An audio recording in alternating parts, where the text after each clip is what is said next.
Superdimensional Wizard Chapter 1253 to Chapter 1319.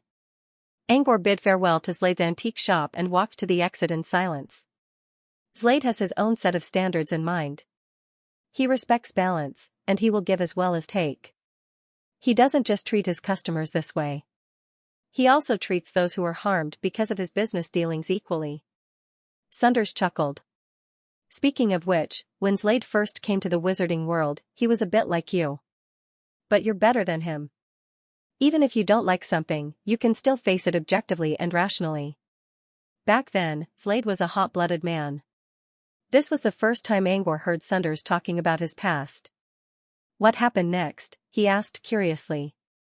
The lifespan of a human being is too short, and human nature is too unpredictable. The longer you experience it, the more you'll understand.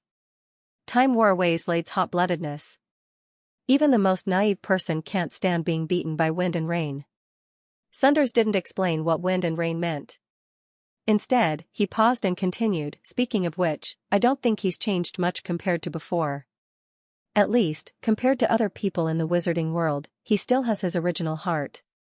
He turned around and looked at the cursive words on the wall. If you're willing to burn the light of your life in exchange for a single rose, you must have lost your mind. These words came from the flower seller who danced for sin. But in fact, Slade was the author of the book. He carved these words on the wall not only to show his identity, but also to tell Angor about Slade's own experience. He was telling his own story and reflecting on it at the same time. This was because he had once had the same impulse. He had used his life in exchange for an insignificant rose. Sunders rode his gondola and flew away. Just like before, Sunders used an illusion to hide the gondola from others. But even without the concealment of illusions, no one would notice such a sky. Fog. And it was a gloomy day. The sky was hazy, turning the entire Muyang city into a blue-black hue. It was at the boundary between being able to see clearly and being blurry at the same time. Coupled with the fog, even though it wasn't thick, it still reduced the visibility by a few degrees. Other than the street lamps and the building lights that could still be seen clearly, the rest of the place could only be vaguely seen. With that, he drove the gondola away from Shepherding City. Along the way, Slade's deal gave him a lot of ideas, and he began to question himself. Sunders remained silent as well. He was still thinking about what Angor did to him earlier. For a moment, the silent atmosphere was maintained for a while. When he was about to reach the outskirts of Shepherding City, he finally snapped out of his thoughts. It was not because he realized something, but because he was attracted by something shining on the ground. There was a slope at the bottom, and there were buildings on both sides of the slope. There were no street lights, but the light from the buildings made the slope less dark. This road was not on the main road of the city, so the city construction plan had not extended to this point. There were no tiles on the ground, and it was purely a dirt road. It seemed there was a drizzle last night, which made the road very muddy. At this moment, on this muddy slope, there was a figure holding an oil lamp, staggering forward. The figure was wearing a rainproof cloak, so Angor didn't pay much attention to it at first. He only thought it was a lone traveler. Later, Angor noticed the figure because the ground was too slippery, and she tripped. She was lying on the ground, and the hood of her cloak fell down, revealing her white hair. The oil lamp was also nearby, and the dim light from it illuminated her face. Angor looked down from the sky and saw the old face illuminated by the light. It was an old granny, the same one he saw in Slade's antique shop. Angor looked at the person on the ground and felt more and more familiar. He didn't realize it himself, but he also stopped his gondola to check. This attracted Sunders' attention. Sunders looked down and saw a white-haired granny lying on the ground. She seemed to have fallen down and didn't move for a long time. After a while, she forced herself to sit up. Covered in mud, he sat on the slope.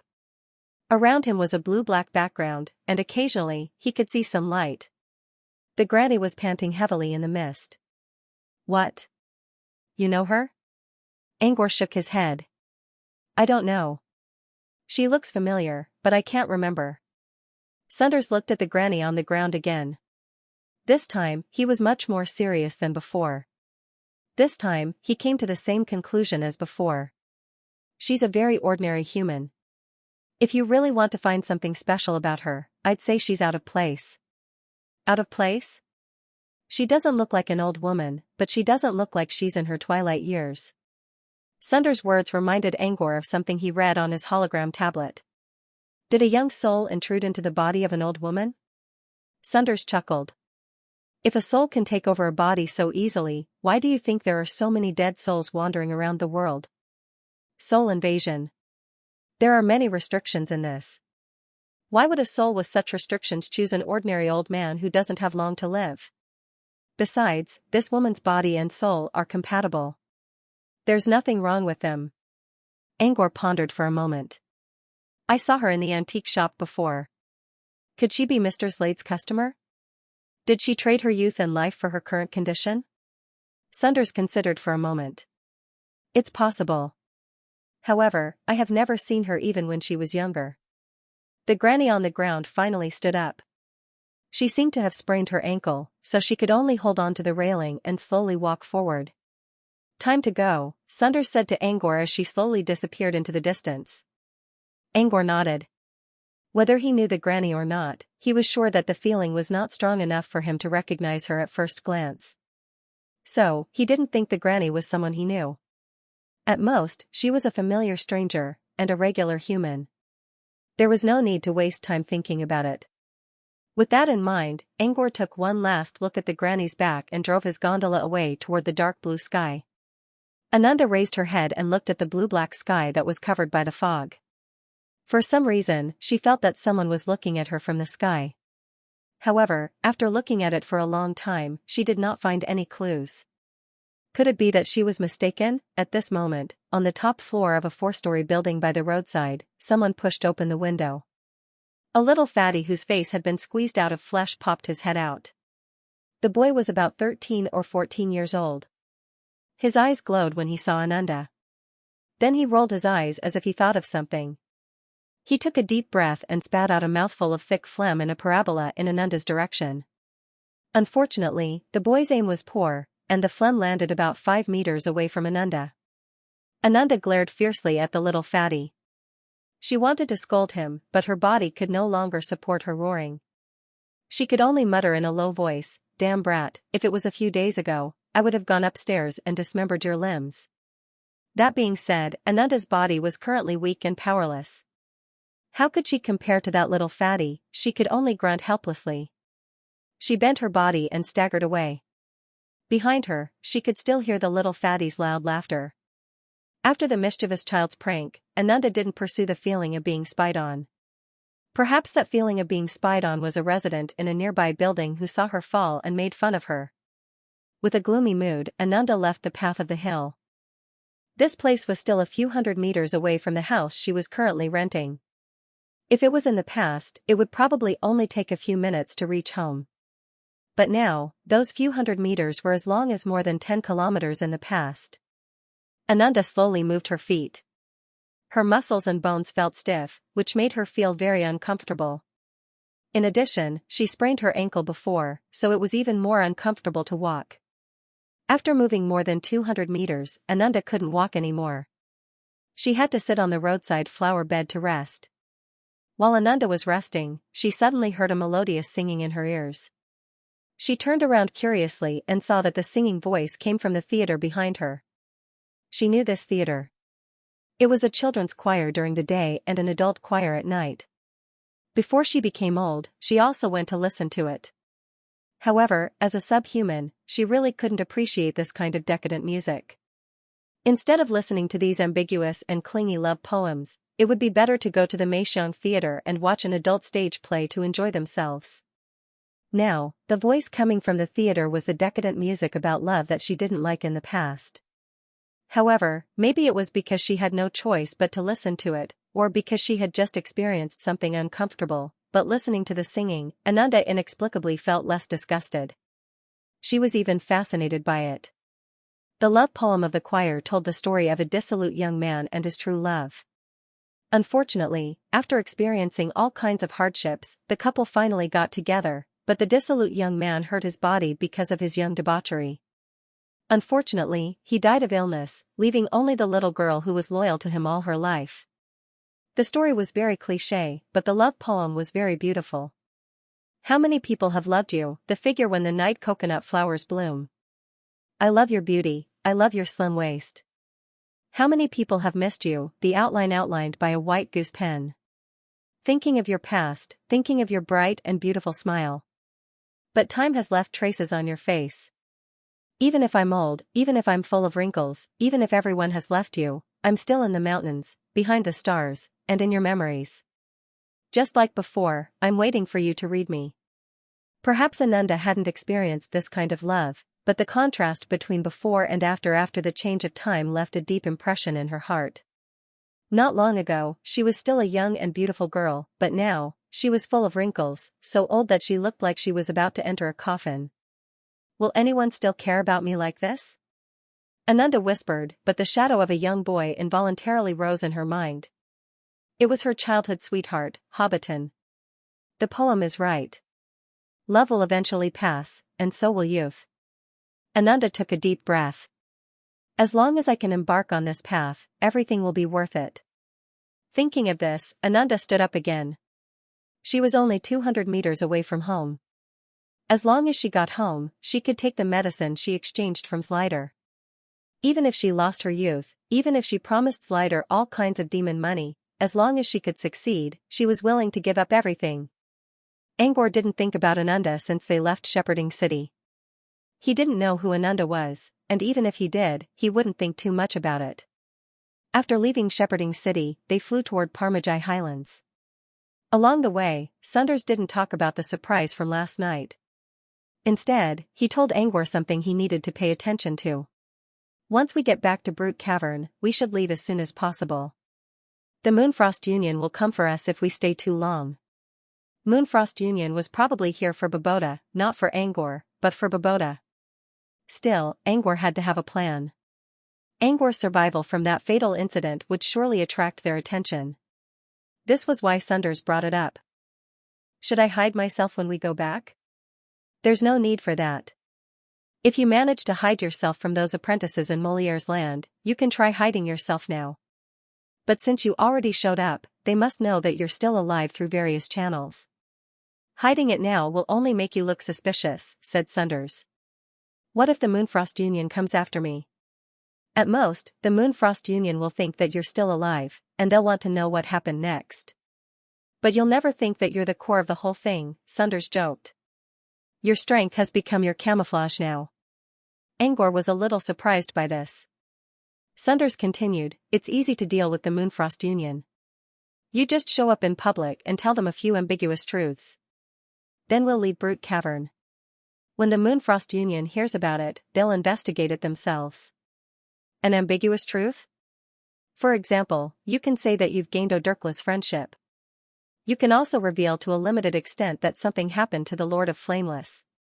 As Sundars explained, Angor slowly understood what he was trying to say.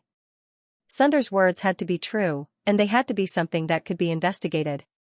It didn't matter if it was a prophecy or some other method, the Moon-Frost Alliance would be able to confirm that this was true. Once Angor left with Sundars, the Moonfrost Moon wouldn't be able to find him since he was wearing a cloak that could block prophecies. The Moonfrost Moon could only use her imagination to fill in the blanks. For example, maybe Angor was fine because he gained Odurkla's friendship. It didn't matter if Odurkla saved Angor himself, or if Odurkla's subordinates did it. As long as Odurkla's had someone like Odurkla's as his backing, one could easily imagine all kinds of scenarios. Now that something had happened to the Flameless Lord, once Moonfrost confirmed that this was true, there would be even more room for imagination. What happened to the Flameless Lord? Did something happen to Lord Flameless while chasing after Angor's group? Or did something happen to him? No matter how they thought about it, no one would have thought that the one who killed Lord Flameless was a mere acolyte. The mystery of what had happened to the Flameless Lord would definitely stir up a pool of muddy water and attract the attention of Meng-Chi and the others. By then, even if Angor, a small fry, was exposed and noticed, he would never become the center of attention. By then, it would be much easier to solve the problem than now. Angor quickly understood. Sundars' key to solving this problem was to use the truth to distract people's attention, and use time to eliminate the influence. The more muddy the water was, the more irrelevant it would be to an acolyte like Angor. After making sure Angor understood, Sunders added, "But remember, when you spread the news about what happened to the Flameless Lord, you can't let your perspective be too clear. You need to remove yourself from this mess. In other words, you should make sure that others misunderstand that the Flameless Lord's accident was told to you by someone else, not by you. Otherwise, even if you manage to deal with the Moonfrost Moon, you'll still attract the attention of other big bosses in the abyss." As for someone else, Sunders could only imagine that Odurklas would be the one to take the blame. Angor nodded. The memory left behind by the person who looked like Shava clearly indicated one thing. Many big bosses were keeping an eye on what happened on Yuan-Tan continent. If they found out that Angor was one of them, he would be targeted. After digesting the information, Angor was a little hesitant. "Isn't it inappropriate to trick Odurklas like this?" Sunders shrugged. "You didn't trick him. You're just telling the truth." Angor sighed deeply and did not say anything else. He could only apologize to Odurklas for now. But then again, not many people would dare to disturb or provoke Odurklas. According to Sunders, this way of dealing with the matter could avoid many problems and allow Angor to show up openly. There might be other ways to deal with it, such as going into hiding and waiting for a long time to calm down. But after some consideration, Angor believed that following Sunders' suggestion was the best way he could think of in a short amount of time. Sunders smiled when he saw Angor pondering. "Actually, these are all trivial matters to me. At worst, we still have Phantom Island and Brute Cavern. Don't worry too much. Besides, Orusha's origin is still there. The Watchers from Starliege Church will probably notice it. At that time, Mengchi won't look at you. As for what happened to you, if anyone finds out about it, whether it's the Dream Wasteland or Yuan-Tan continent, it'll be something that will shock the entire wizarding world." Soon, they arrived at Parmajai Highlands. Angor felt a little uncomfortable as soon as he set foot on Parmajai Highlands. At first, Sunders thought Angor was worried about the wizards patrolling the area. But when he tried to talk to Angor, he realized that Angor was only worried about the chaotic energy in the air. "You're quite sensitive when it comes to space." Sunders raised an eyebrow. As far as Sunders knew, apprentices without element of space would not be able to sense the changes in space. Besides, it had been a long time since the plane fusion at Parmajai Highlands, and the chaotic energy had decreased a lot. Sunders gave Angor a thoughtful look. "Is it because of the projected bloodline? Or is it something else?" Angor also felt that his perception of space had improved. Back when he left Parmajai Highlands with Madeline, the energy in the air was already chaotic before the plane fusion. But Angor did not feel this way back then. Why did his perception improve? He didn't think it was because of the bloodline projection. Maybe it was because of the incomplete door model in his mind space. As he pondered, the light in the sky suddenly changed. The clear sky was suddenly covered by a thick layer of clouds. The sky turned dark in an instant, and the thin air became moist. Soon, heavy rain began to fall. Angor quickly activated the waterproof force field on his gondola. While doing so, he noticed that Sunders was looking at the sky with a strange expression. "Professor, is there something wrong with the rain?" "Something is wrong." Sunders didn't explain. He simply told Angor to keep flying. After flying at full speed for 5 minutes, they finally left the area covered by the rain clouds. Sunders looked back. Clouds were rolling in the sky, and the sunlight gave the clouds a layer of gradual color, which made them look magnificent. "The rain seems to be enchanted," Sunders said with hesitation. "Teacher, are you saying that this is a wizard casting a spell?" "No." Sunders quickly denied it. "But it looks like," before Sunders could finish his sentence, a flight of stairs suddenly appeared out of nowhere in the rain. The stairs led from the ground to the clouds. At first, Angor thought it was just an illusion. But when he looked closer, he could clearly see the ripples caused by the falling rain. The stairs were not an illusion. They were real. "What's this?" Angor looked at the stairs in confusion. "I see. A ruin hidden in Parmajai Highlands must have been opened and triggered some sort of mechanism, which is why the clouds are here." Sunders looked at the stairs and nodded. "A ruin on Parmajai Highlands?" Sunders nodded. "There are many unknown ruins on Parmajai Highlands. According to the books, most of them were left behind by ancient wizards. Many of them were left behind by the ancestors of Brute Cavern. However, most of the ruins here are useless. They're mostly isolated soundproofed rooms or laboratories built by wizards. Should we go in and take a look? Angor asked. Sunders glanced at Angor. There won't be anything good in these ruins. Most of them aren't safe either. The death rate is high. There's no need to explore them. Besides, if there's anything valuable, someone would have found it already. Sunders' intention was clear. Angor didn't say anything. He was still curious about what was inside the ruins, but Sunders knew more about Parmagi Highlands than him. With that in mind, Angor drove the gondola away from the ruins. Sunders pondered. There's nothing special in these ruins, but most of them were closed long ago. Why are they suddenly reopened? Could it be that this is the after effect of the plane fusion? Sunders didn't know if it was a side effect of plane fusion or not, but he didn't have time to think about it now. This was because they could already see the heavenly moat in front of them. Their journey back to Brute Cavern went smoothly. They even met several wizards on their way back to the bottom of the pit. While chatting with the wizards, Angor noticed that they were friendly to him, but it seemed that they were more interested in alchemy than anything else. Alchemy aside, they didn't think much of it. Brute Cavern probably hadn't received the news about the Abyss Plane yet. After all, they weren't in the same world. Besides, it had been less than half a month since the incident at Razudran. Usually, it would take half a year or even a year for news to reach Brute Cavern after the publication of the journal. Of course, there were also people who knew about the Abyss Plane earlier through other channels. However, there was still a time gap for the general public to get the news. Angor thought about the Dream Wasteland. If the Dream Wasteland was developed in the future, it would be able to spread information much faster. Of course, this was only limited to the Wizarding World because the Dream Wasteland only existed in the Wizarding World. As for the other worlds, they would have to give up until they could deal with the terrifying beasts that coveted the Dream Wasteland. Angor felt a lot better knowing that the news about the Abyss Plane hadn't reached Brute Cavern yet. They returned to the Mirror World through the mirror, but they didn't see Lady Mirror. Considering how thirsty Lady Mirror was for Sunders, there was no way that she wouldn't show up.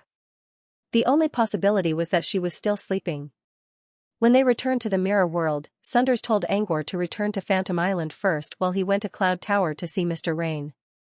But before he could say anything, a lazy voice reached their ears. "Hey, you're back?" As soon as he finished speaking, a green shadow appeared in front of them.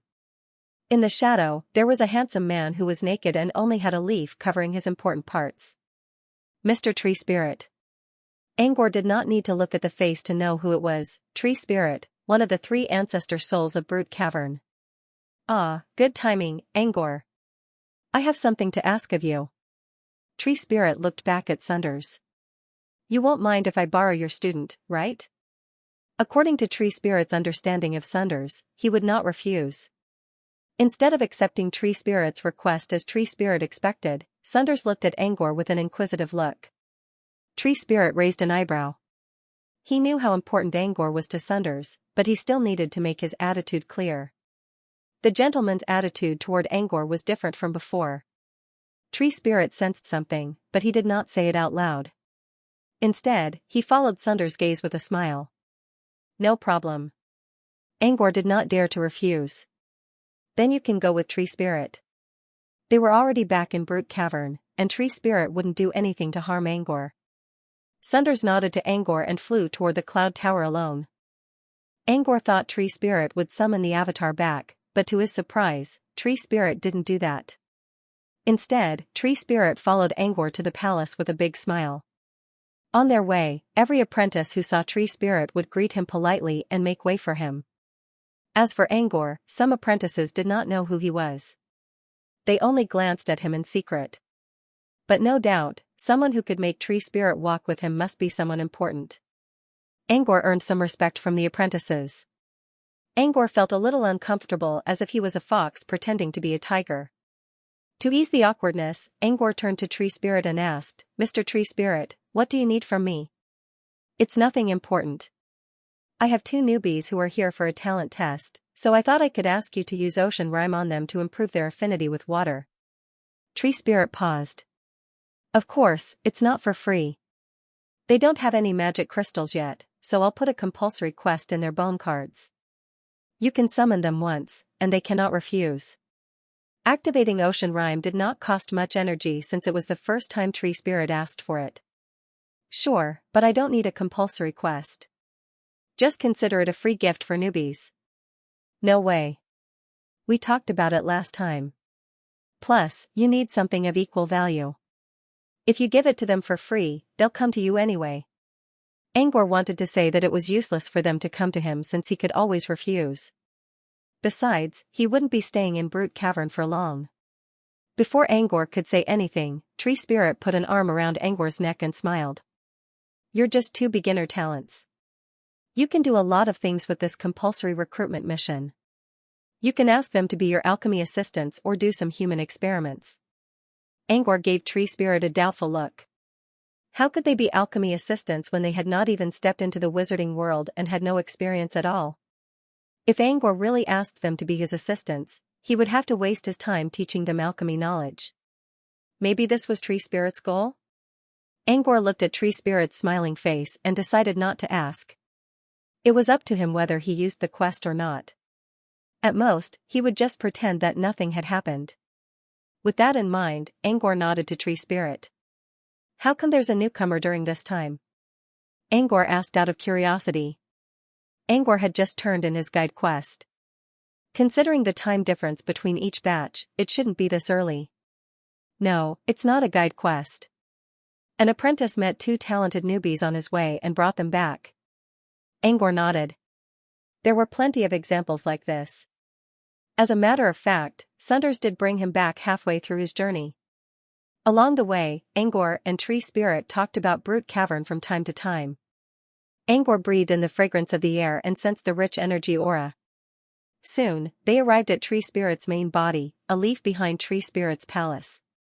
As Angor expected, Tree Spirit's main body was lying on a sun chair, enjoying the warm sunlight. In front of Tree Spirit, there were two young men who looked very reserved.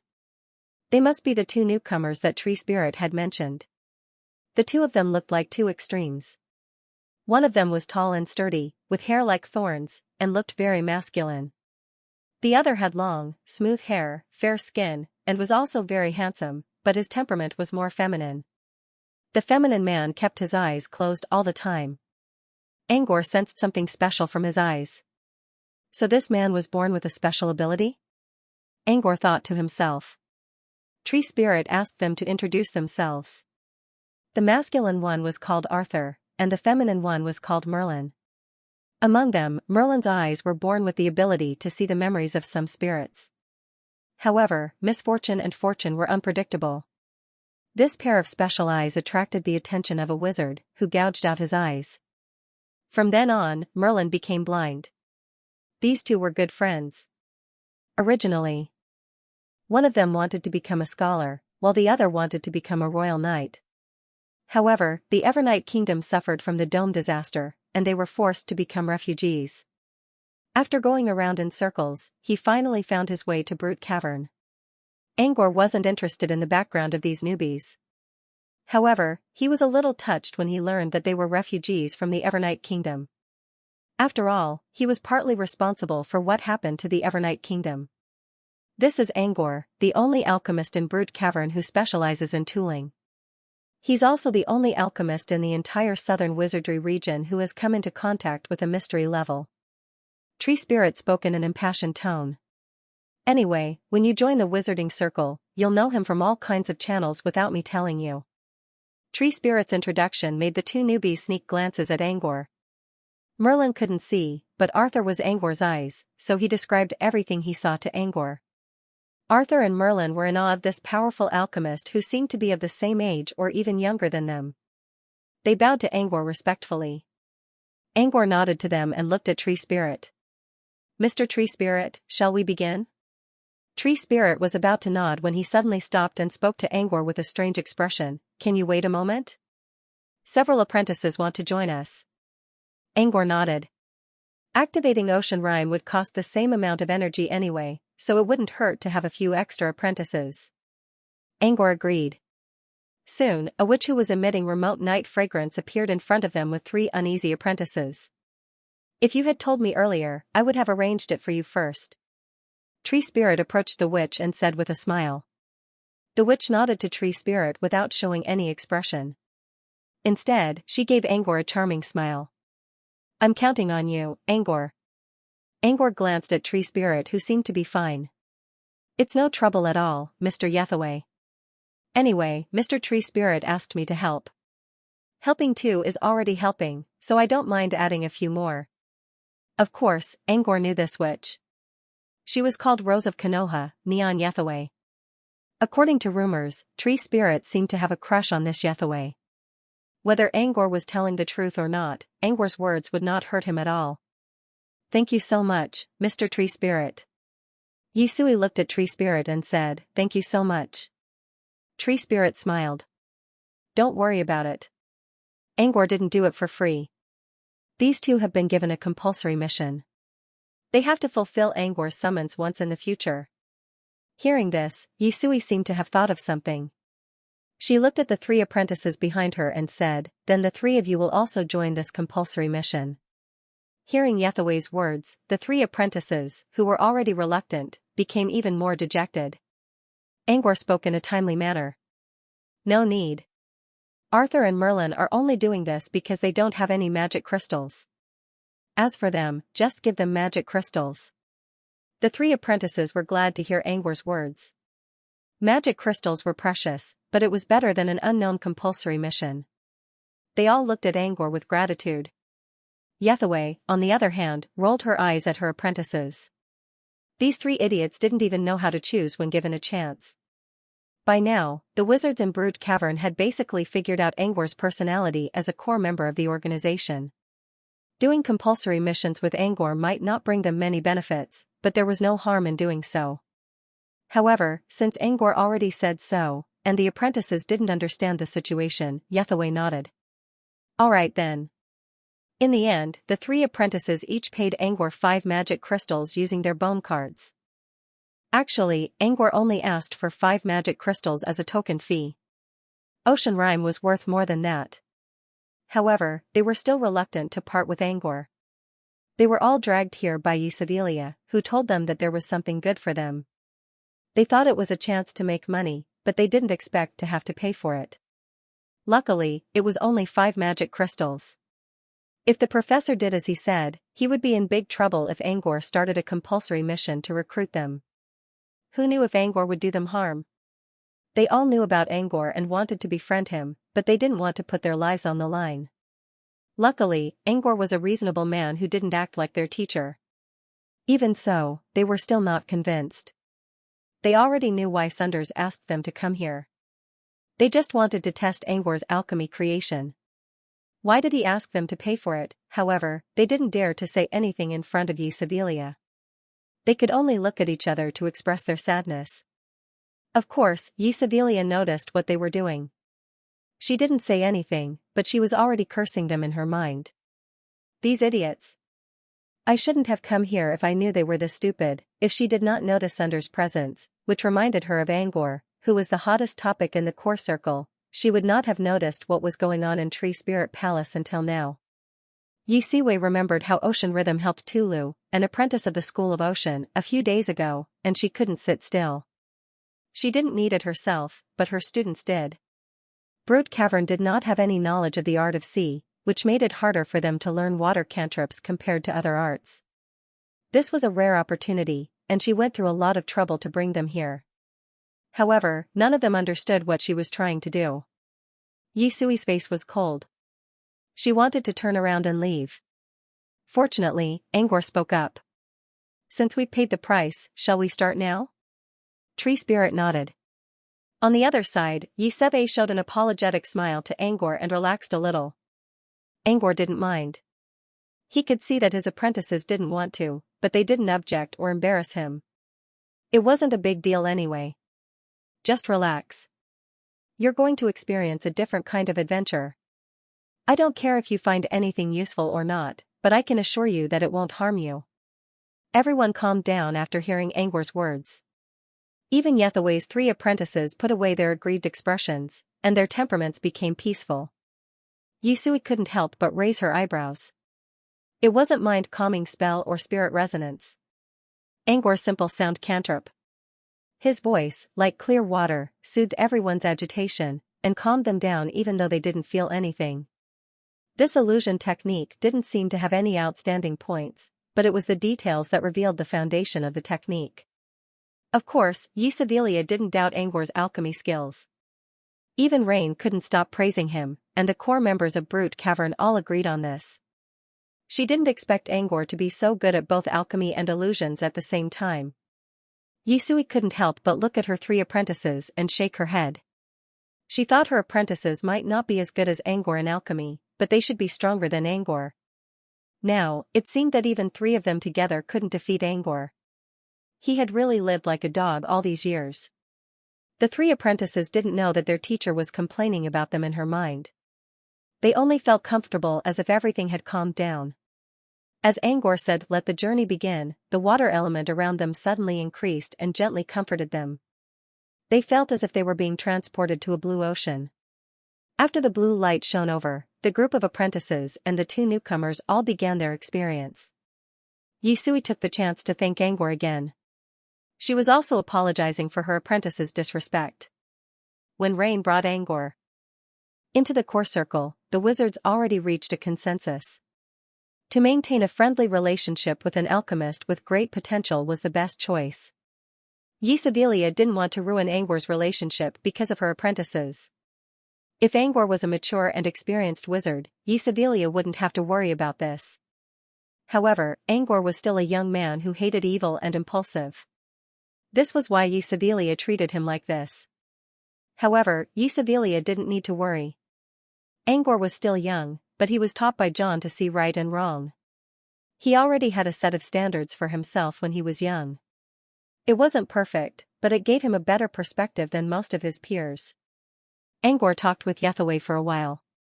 After confirming that Angwar did not hold any grudges, Yethaway calmed down a little and stopped talking. The atmosphere at the scene was rather tranquil. Only the calm breathing of the few people participating in the experience could be heard. "By the way, Mr. Tree Spirit, what happened to the talents I brought back last time?" Angwar broke the silence. He wasn't too worried about Tulu.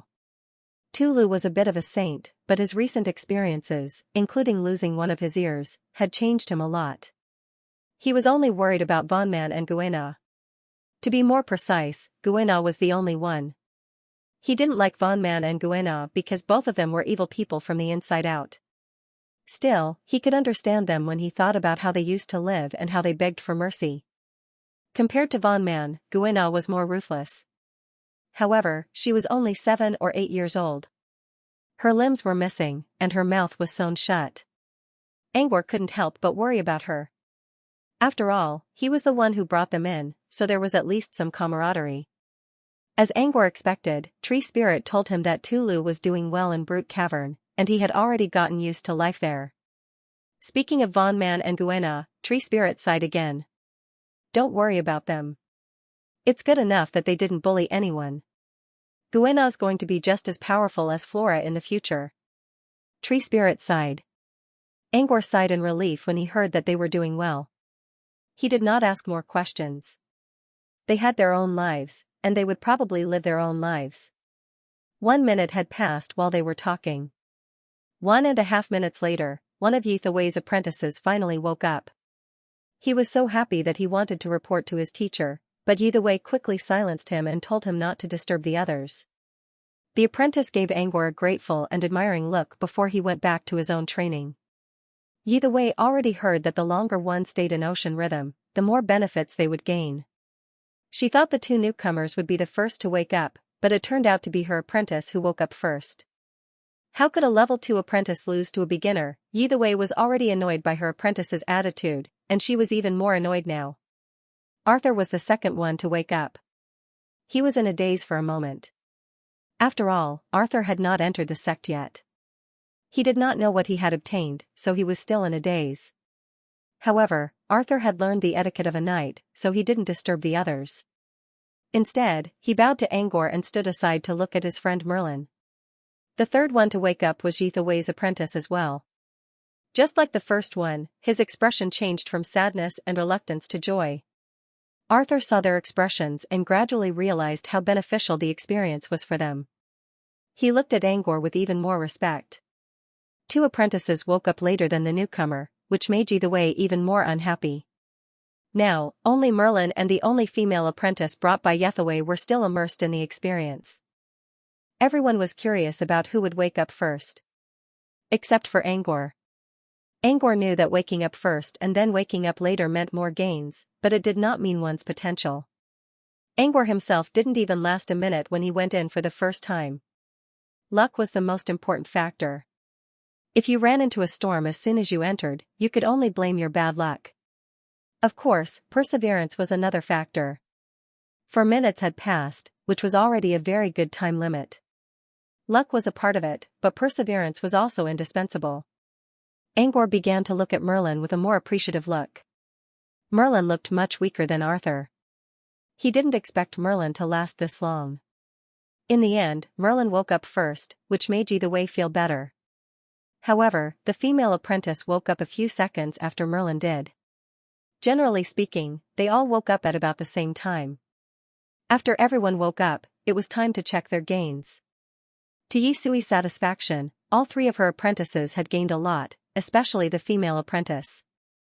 She had been studying the water source healing cantrip. However, she was a cross-discipline cultivator, so her progress was slow and she had been stuck for a long time. She couldn't say that she achieved something right away, but she could feel that she had gained a lot from the experience. Yithaway finally saw how powerful this alchemy item, which Mr. Rain said was at least one of the top 3 alchemy items in the history of the sea, was. Since you gained a lot, shouldn't you thank Angor? Yithaway hinted with her eyes. After witnessing the power of ocean rhythm, Yithaway hoped that her apprentices could befriend Angor, the alchemist. The apprentices couldn't help but look at Angor. The impatience and frustration in their eyes were gone. Now, they were looking at Angor with admiration. They all stepped forward to express their gratitude. Angor didn't say anything and accepted their gratitude. As for Merlin and Arthur's gains, they couldn't tell yet. However, Merlin was so excited that he even knelt down in front of Angor and thanked him repeatedly. Later, Angor learned that Merlin regained his long-lost vision in the illusion. He only managed to hold on for so long because he wanted to see more. While Merlin was talking, Tree Spirit suddenly looked up and spoke to Angor, "You should leave now." Angor didn't understand. Was Tree Spirit going to kick him out now that he was no longer of any use? Tree Spirit didn't explain. Instead, it was Xianxia who explained to Angor, "You won't be able to leave today if you don't leave now." Tree Spirit smiled and said, "Do you think no one will pay attention to you and your mentor when you come back?" Xianxia added, "Several people already had their eyes on Tree Spirit's palace. But they didn't make up their minds, so I got there first. But I'm sure some of them won't sit still after seeing the effects of these apprentices." 5 magic crystals was enough to make such a huge improvement. Even if the effect wasn't obvious for wizards who didn't practice sea arts, it was still unimaginable for apprentices. Just think about it. It would take a lot of time to learn a water-related cantrip, but Ocean Rhyme could improve one's affinity with water and save a lot of time. The value of Ocean Rhyme was already displayed in front of them. Therefore, there were a lot of people who wanted to participate in the experience. Tree Spirit was right. If he didn't leave now, he would be stuck here forever. Angor didn't want to waste too much time here. He quickly thanked Tree Spirit. "I'll be going now. If you need any help, Mr. Tree Spirit, don't hesitate to call me." With that, he ignored the gratitude of the apprentices and leaped into the air, disappearing into the horizon. After Angor left, Tree Spirit looked at the spot where Angor stepped on and fell into deep thought. Xianxia also noticed Tree Spirit's gaze and followed his gaze. She saw several ripples in the air. She didn't sense any energy ripples just now. Did Angor use his body to create such an effect? Shock flashed through Yisui's eyes. Even she couldn't do this. Really? Xianxia looked at Tree Spirit again. Tree Spirit came back to his senses and nodded to Yisui's. A mysterious smile appeared on his face. This kind of growth is getting more and more interesting. I don't think so. People from Phantom Island are all freaks. Yiseve looked up and down at Tree Spirit's naked body. But you're even more of a freak than them. With that, Yiseve turned around and left. Tree Spirit widened his eyes and looked at Yiseve helplessly. I'm not a freak. I'm just showing off my strength, okay? But Tree Spirit's explanation was useless. Yiseve was already gone from the palace. He flew to Phantom Island as fast as he could without making any stops. He didn't care if they wanted to talk or not. He just ignored them. Soon, he was his tea. He saw Butler Good bowing to him from outside the manor. There was a short man beside Good who was also wearing a phantom servant mask. Judging from his figure, he must be Hobbiton. As soon as Angor landed, Good told him that Sunders had returned to the manor and was waiting for him in his study. Angor went to the study and saw Sunders sitting in front of his desk. You've met Mr. Rain, sir? He only went to Tree Spirit's place for a few minutes, and Sunders had already finished his task. Sunders tapped his fingers on the desk and shook his head. No. Mr. Rain left. According to the puppet, he left after returning from the Abyss Plane. Angor was a little surprised. Rain was the pillar of Brute Cavern. It wasn't easy for him to leave. Now that Lady Mirror was in hibernation, and Rain wasn't in Brute Cavern yet. It would be troublesome if they ran into enemies. Did Mr. Rain leave any message about where he went? Ruins. Ruins? Angor immediately remembered the stairs leading to the clouds on Parmajai Highlands. Apparently, there was a ruin there. Did Mr. Rain go to a ruin somewhere in Parmajai Highlands? As Sunders explained, Angor began to understand the whole story. As Angor expected, Mr. Rain really did go to a ruin at Parmajai Highlands. According to Angor, after the plane fusion failed, the remaining space energy unearthed many ancient ruins hidden in the highlands. Most of the ruins here had already been explored by the ancestors of Brute Cavern. Some of them were even occupied by wizards who used them for research purposes. As Sunders said, these ruins were generally worthless. However, the ruin Mr. Rain went to was different. The ruins were discovered by a wizard family during their patrol. They knew about the situation of the ruins on the Parmajai Highlands, so they didn't think too much about it at first. However, it was still a ruin, and unlike large organizations, a wizard family was still hopeful even if they knew there wasn't much to gain from it. They sent an apprentice into the ruin, but the apprentice didn't come out alive. Ruins in the Parmajai Highlands were dangerous to begin with, so it was normal for something like this to happen. They just sighed and sent wizards in to retrieve the soul of the apprentice. Unfortunately, the wizard died as well. They had no choice but to ask for help from other wizard organizations. The first to respond was Song of the Deep, who sent a wizard to explore the ruin. At first, no one took the ruin seriously. However, one after another, they all disappeared. Song of the Deep sent 4 wizards into the ruin, and God of Sea Flunza came looking for them. Flunza had learned from the prophet's prophecy that this ruin was full of dangers and dangers. Therefore, Flunza informed Rhine about it. First, Brute Cavern should know more about the ruin. Second, the ruin was still Brute Cavern's territory. However, Rain was still in the Abyss Plane, so it took him several days to get the news. By the time Rain got back, something big had happened to the ruin. Something big? What do you mean? Is there a powerful enemy here? Or is this a lab left behind by an ancient legendary wizard? Angor wondered. How can there be so many legendary ruins? While speaking, Sunders tapped on the table with his knuckles and created a series of illusion nodes, which formed a horizontal map in front of him. Sunders stood up and pointed at a spot on the map. This is where the ruin is. Do you see anything wrong? Angor studied the terrain carefully, but he didn't find anything. Next, he tried to analyze the overall composition of the map, but he still couldn't find anything. It wasn't until Sunders pointed at the other side of the map that he realized something. This is the border between the Evernight Kingdom and Parmajai Highlands? Sunders nodded. It's not because of the ruin itself. It's because of the Evernight Kingdom. The rainbow dragonflies and other parasites have taken over the ruin. The ruin is surrounded by layers of barriers, and the ruin itself has become the most dangerous place in the world. According to Tree Spirit, this ruin has never been discovered before. I think it's an unknown ruin that surfaced due to the fusion of planes. But it doesn't matter what's inside. The nightmare creatures are more important. Sunders sighed. This is the first base of nightmare creatures in Parmajai Highlands. If they continue to expand, they'll become a great threat to Brute Cavern. It was because of this that His Excellency Rhine had rushed over and hadn't returned even after so long. During this time, the wizards also attacked the nightmare creatures, but they suffered great losses. Apart from Brute Cavern, all other organizations stayed away from the ruin. Even the wizards from Song of the Deep left Parmajai Highlands. They didn't want to suffer the same fate as Sleepless City. Angor finally understood what was going on. Rain wasn't too far away. If something happened to Brute Cavern, Rain could return as soon as possible. This was why the mirror world was still peaceful. However, the nightmare creatures were still a threat. If they continued to invade Parmajai Highlands, Brute Cavern would be in big trouble. Professor, are you going to help Mr. Rain?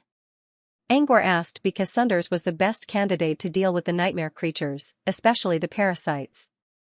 As for Angor, the nightmare creatures respected him and wouldn't attack him. However, he couldn't order them around. Not for now. It's troublesome, but don't underestimate wizards. With Mr. Rain here, it shouldn't be a problem. Let's stick to our original plan. Once we're done here, we'll leave. Angor sighed in relief. He couldn't wait to go home after returning to the wizarding world. He was worried about John's condition, so Sunders' decision was crucial. After all, he could only place his hope of saving John on Sanders. Let's put the ruin aside for now. We'll leave as soon as we're done with your business. Sunders didn't waste any time. He decided what to do next. First, he would report their itinerary and spread the message he prepared beforehand. Then, he would go to Ness and ask about the heart of insects. Lastly, he would prepare to leave. After confirming the itinerary, they prepared to leave. However, at this moment, a knock came from the door. Knock knock knock, with Sunders' permission, the door of the study was pushed open. It was Butler Good standing outside. Mr. Sunders, Mr. Pat, the kitchen has prepared your meal. Along with the voice came a rich, milky aroma. Angor didn't show it on his face, but he felt a little embarrassed inside. Butler Good must have purposely let the smell in. Was he going to be sentenced to death as soon as he came back? Although the smell was tempting. Angor's eyes twitched. Let's not waste time, shall we? A meal won't take up too much time, Sunders said, but it won't take much time.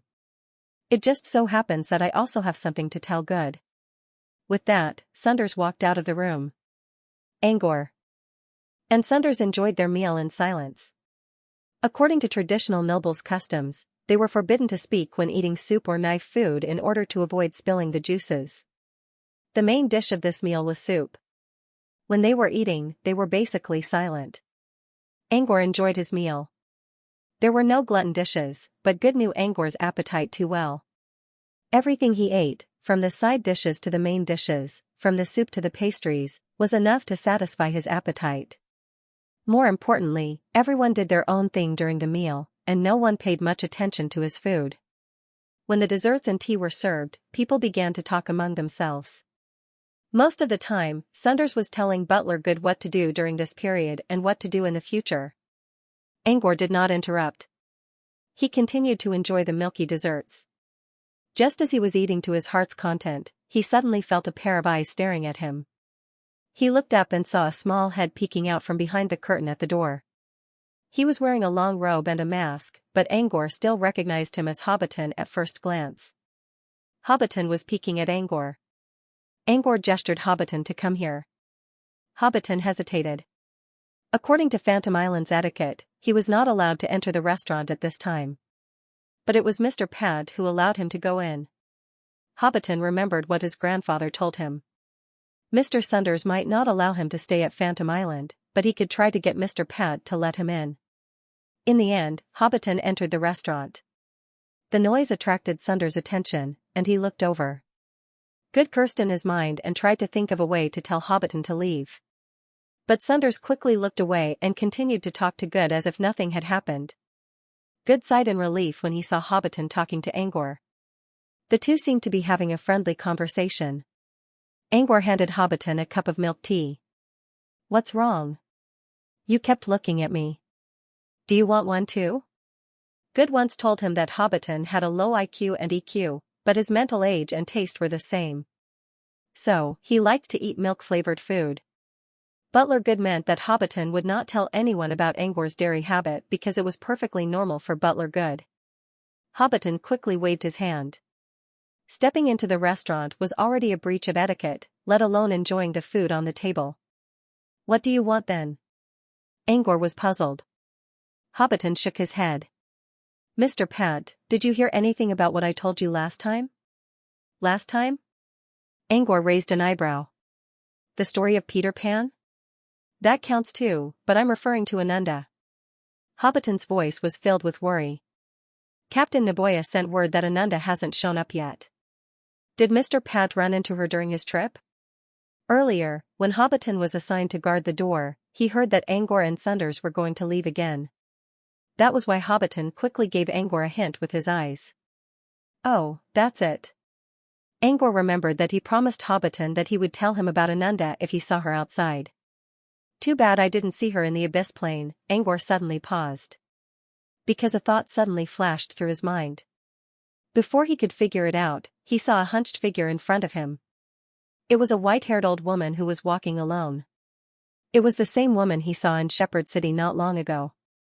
Why did he think of that old woman when talking about Ananda? Angor was a little confused. In his mind, Ananda was a sexy and beautiful woman. Her clothes were even hotter than Nausicaa's. However, that old granny had white hair and wrinkles. Her skin was loose and wrinkled. She didn't look like Ananda at all. For some reason, he somehow equated the two different people with the same sign. Angor frowned when he recalled the familiar feeling he couldn't get rid of from the old woman's body. Then he began to reverse the woman's age in his mind. In his mind, he saw the image of a clock, under which a white-haired old woman stood with her hands crossed. Suddenly, the clock began to reverse. Following the ticking of the clock, the old granny became younger at an extremely fast speed, as if her youth was flowing backward. Her hunched figure slowly straightened up. Her slightly fat waist shrank. Her wrinkled skin straightened and tightened. Her white hair returned to its usual voluptuous curls. When the clock rang, dong.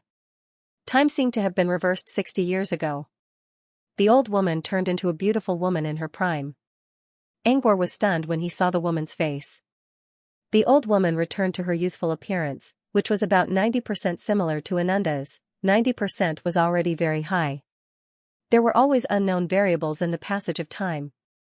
Considering all these variables, Angor was almost certain that the old woman was Ananda. No wonder he felt a sense of familiarity when he saw her earlier. This sense of familiarity was not too strong, and it did not seem like they were close friends. It turned out that she was Ananda. He had seen Ananda a few times before, but it was not the first time he met her. But she was still a stranger. Angor only remembered 3 things about Ananda: a thief, a beautiful woman, and a strong woman. Angor considered carefully. Ananda probably changed her appearance because she traded her youth with Slade in exchange for a chance to enter the wizarding world. What was the result? Did she succeed? Or did she fail? Hobbiton lowered his head in disappointment. I'll be on my way then. Wait. Angor stopped him. Hobbiton looked at him in confusion. Angor considered. I didn't see Ananda in person, but I think I know where she is. Hobbiton's eyes lit up. A moment later, Angor and Sunders left Phantom Island. On their way, Sunders asked, "Did you show him the image of the old man in Shepherding City?" Angor gave a simple explanation. I didn't know she was Hobbiton's childhood friend. Professor, if she really got the potion of austere night from Mr. Slade, can she become a supernatural? If her spiritual power level reaches 8 or above, yes. But it's still a slim chance. Even if she does become a supernatural, she won't be able to make much progress in her life if she can't make up for the loss of her body. For Angor, if he wanted to make up for the loss of his body or even extend his life, he could simply make potions or find someone to buy them. He already had a lot of resources. In the wizarding world, however, there were many low-level creatures. Just like mortals, it was extremely difficult for them to climb to a higher level. The class divide was severe, and few low-level apprentices could get their hands on resources. Therefore, even if Ananda really became a supernatural, it would be extremely difficult for her to find enough resources to make up for her lost body. If she couldn't do that in a short time, she would lose her lifespan quickly. But if she does become a supernatural, Slade will probably take her into his care. This is the path he chose, and he will be responsible for the consequences. They didn't talk much about Ananda. She was an outsider, after all. After chatting for a while, they moved on to another topic. Greya's disappearance. When Angor returned to Phantom Island last time, he noticed that Greya's hut was still there, but she had already left. According to Butler Good, after Angor returned to the old Earth, Greya went into seclusion to stabilize her new spell. She left Phantom Island as soon as she came out. Good had no idea where she had gone, but it seemed that someone had sent her a message, which was why she had left. Angor thought that Greya still needed Sunder's help to find her body, and she wouldn't be gone for long, so he needed her help to check on Toby. However, Greya still didn't come back. Where did Lady Greya go? Angor wondered. Sunders didn't answer his question. Instead, he moved his lips as if he was talking to someone. After a while, Sunders spoke again. All messages sent to the mirror world are sent by Tree Spirit. I asked Tree Spirit, and he said that Greya left because someone sent her a message. The message was encrypted, so Tree Spirit doesn't know the details. But according to Tree Spirit, it was a female apprentice from Dark Castle who sent the message. Dark Castle? Angor was surprised. The first time he saw Greya after she went missing in Haunt World was at Dark Castle. At that time, Candy House's other gourmet wizard, Lady Butterfly Felicia, was also at Dark Castle. It seemed that Candy House and Dark Castle were quite close. It was possible that Greya went to Dark Castle. However, Angor heard that Isabella didn't get along well with Greya, so it was either Felicia or that person who sent Isabella to Dark Castle. Let's put Greya's matter aside for now. I remember you promised Boboda that you'll take him to Dark Castle to see his sister. If Greya doesn't show up by then, you can go to Dark Castle and have a look. Sunders paused. I also need to pay a formal visit to Lord of Twilight Isabella, who just returned to the southern wizarding region. Since they were not going to stay in Brute Cavern for a while, Sunders planned to take Angor to report their next itinerary first. Normally speaking, they didn't need to report their departure. For example, Madeline left Brute Cavern for a short period of time and decided to stay in the Abyss Plane to study Blackthorn. Usually, she would stay for at least 10 years, and there was no need to report such a short period of time.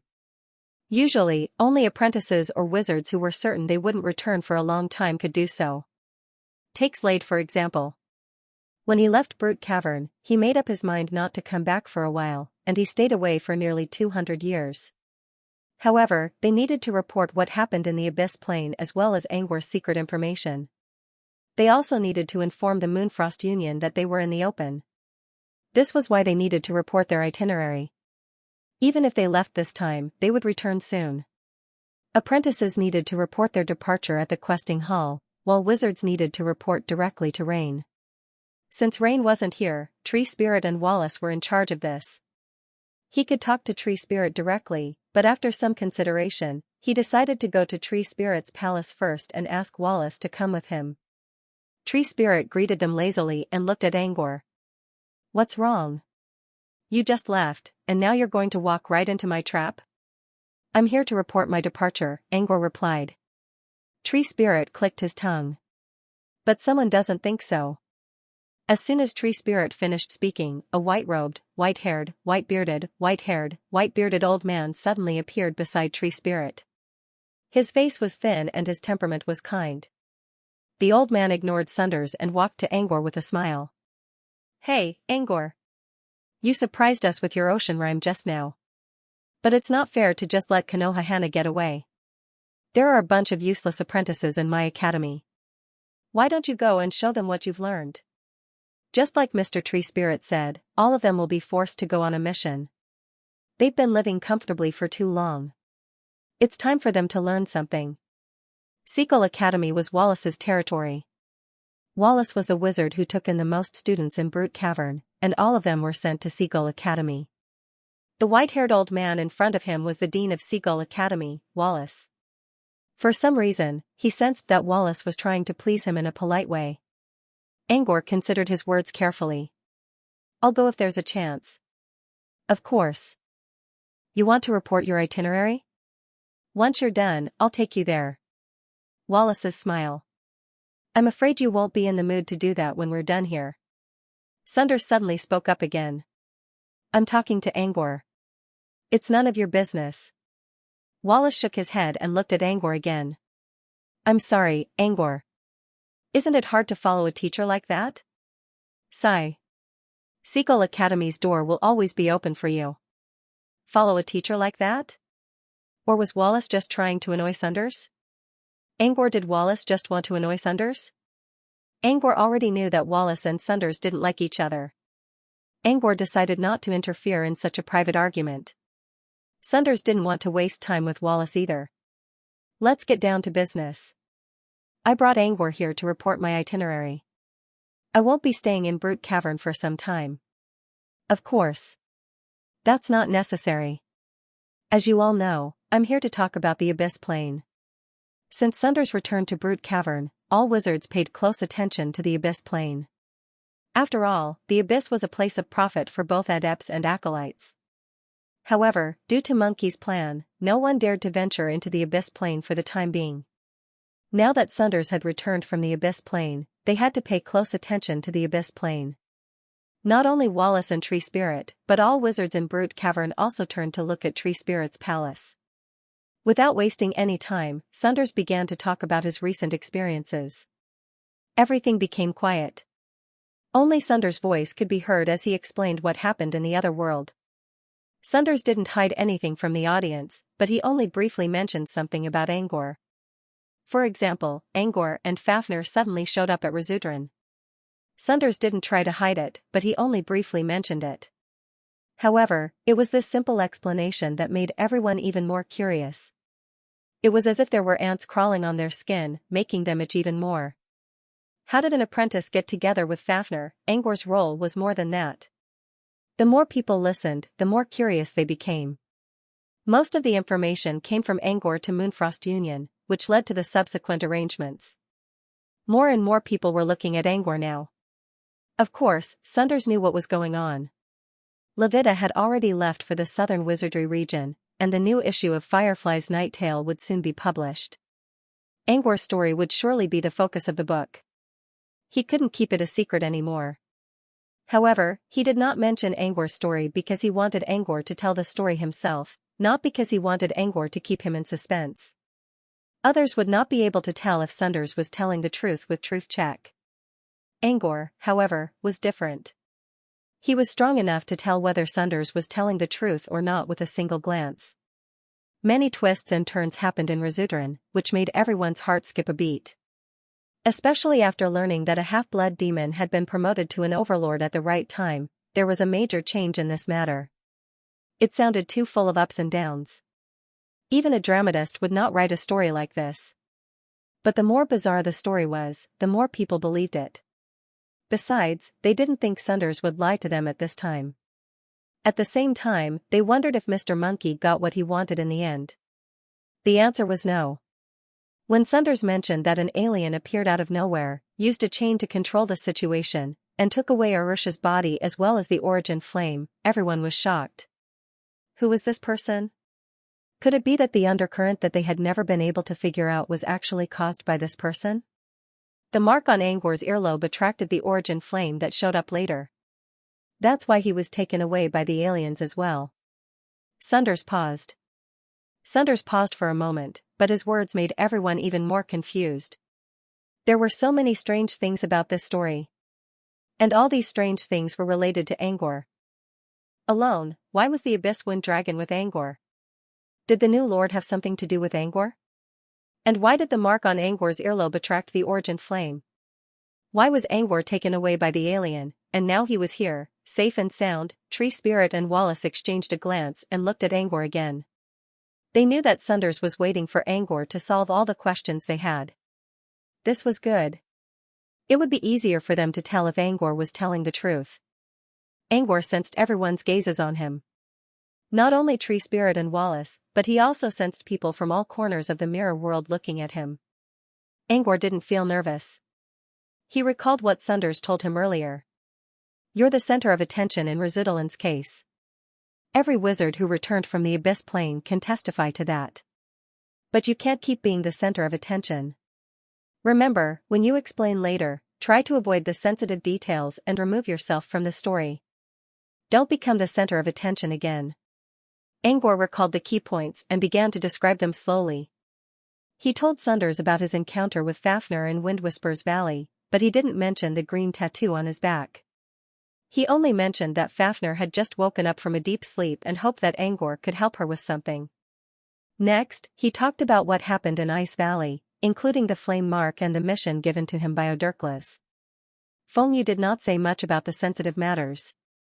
For example, he did not say much about Feng. He only said that Odurklas told him that the nightclub owner of Residulan knew how to synthesize fire stones and asked him to go to Residulan to find Night. Angor explained everything about the nightclub owner, Fafnir, and the mark. Everyone listened carefully. There were some vague details, but they didn't care. Generally speaking, Angor was telling the truth. They didn't know whether Angor's experience was a blessing or a curse. Angor sped up his narration. Following Sunders' words, he tried to minimize his presence in the story. He tried his best to blame Fafnir for what happened in Residulan. As for what happened after Babota took him away, Angor made up an excuse that he didn't know anything. He directly jumped to Ice Valley and told everyone that it was Odurklas who saved him.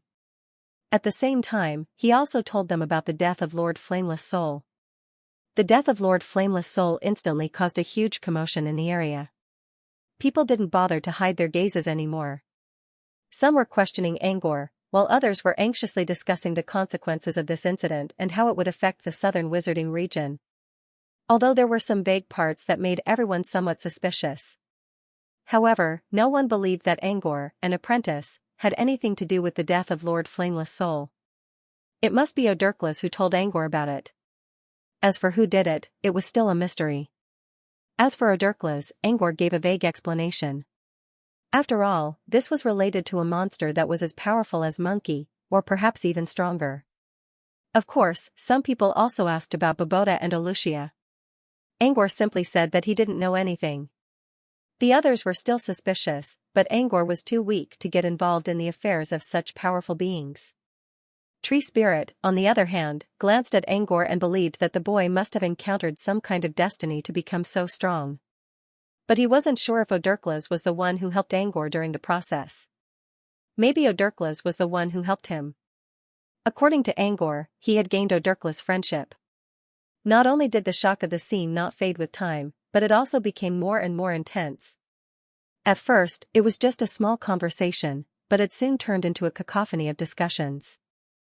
For a moment, the Tree Spirit Hall was even noisier than a mortal market. While they were arguing, Angor was ignored for a moment.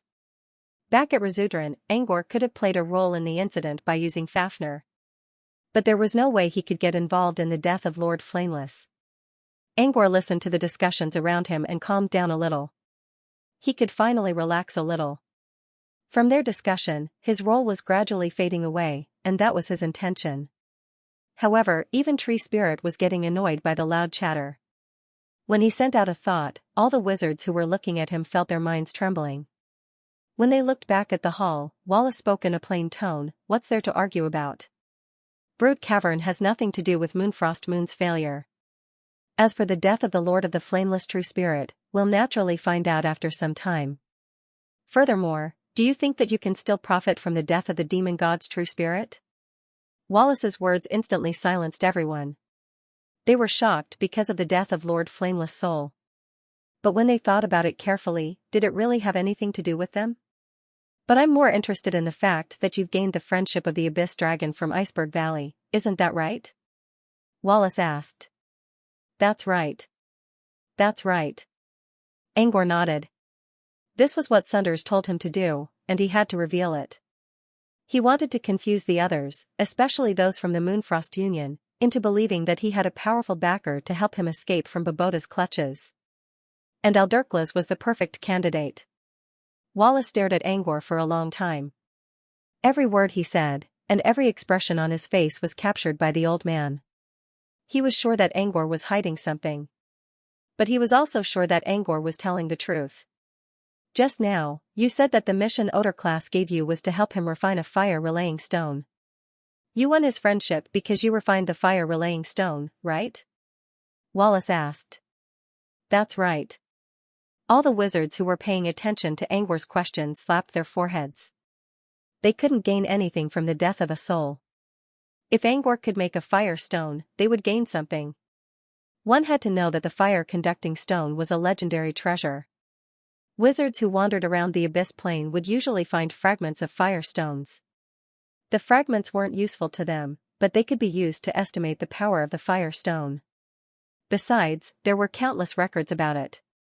It could be said that the Fireling Stone was a treasure that all fire element magi yearned for.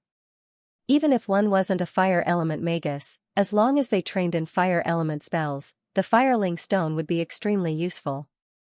Everyone looked at Angor and waited for his answer. Angor nodded. Yes, I did. Following his admission, the atmosphere at the scene seemed to gradually become heated again.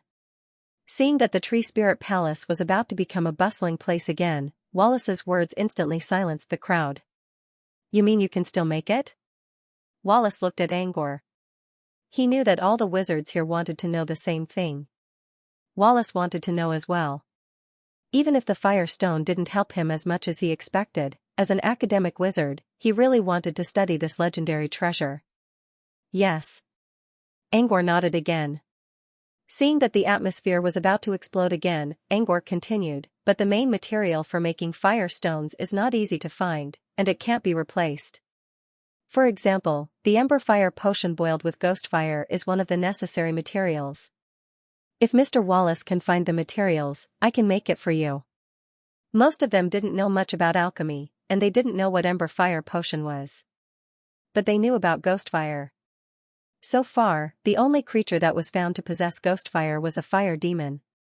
In other words, to get the main material for fire stones, one had to at least convince a fire demon to help him make Ember Fire potion.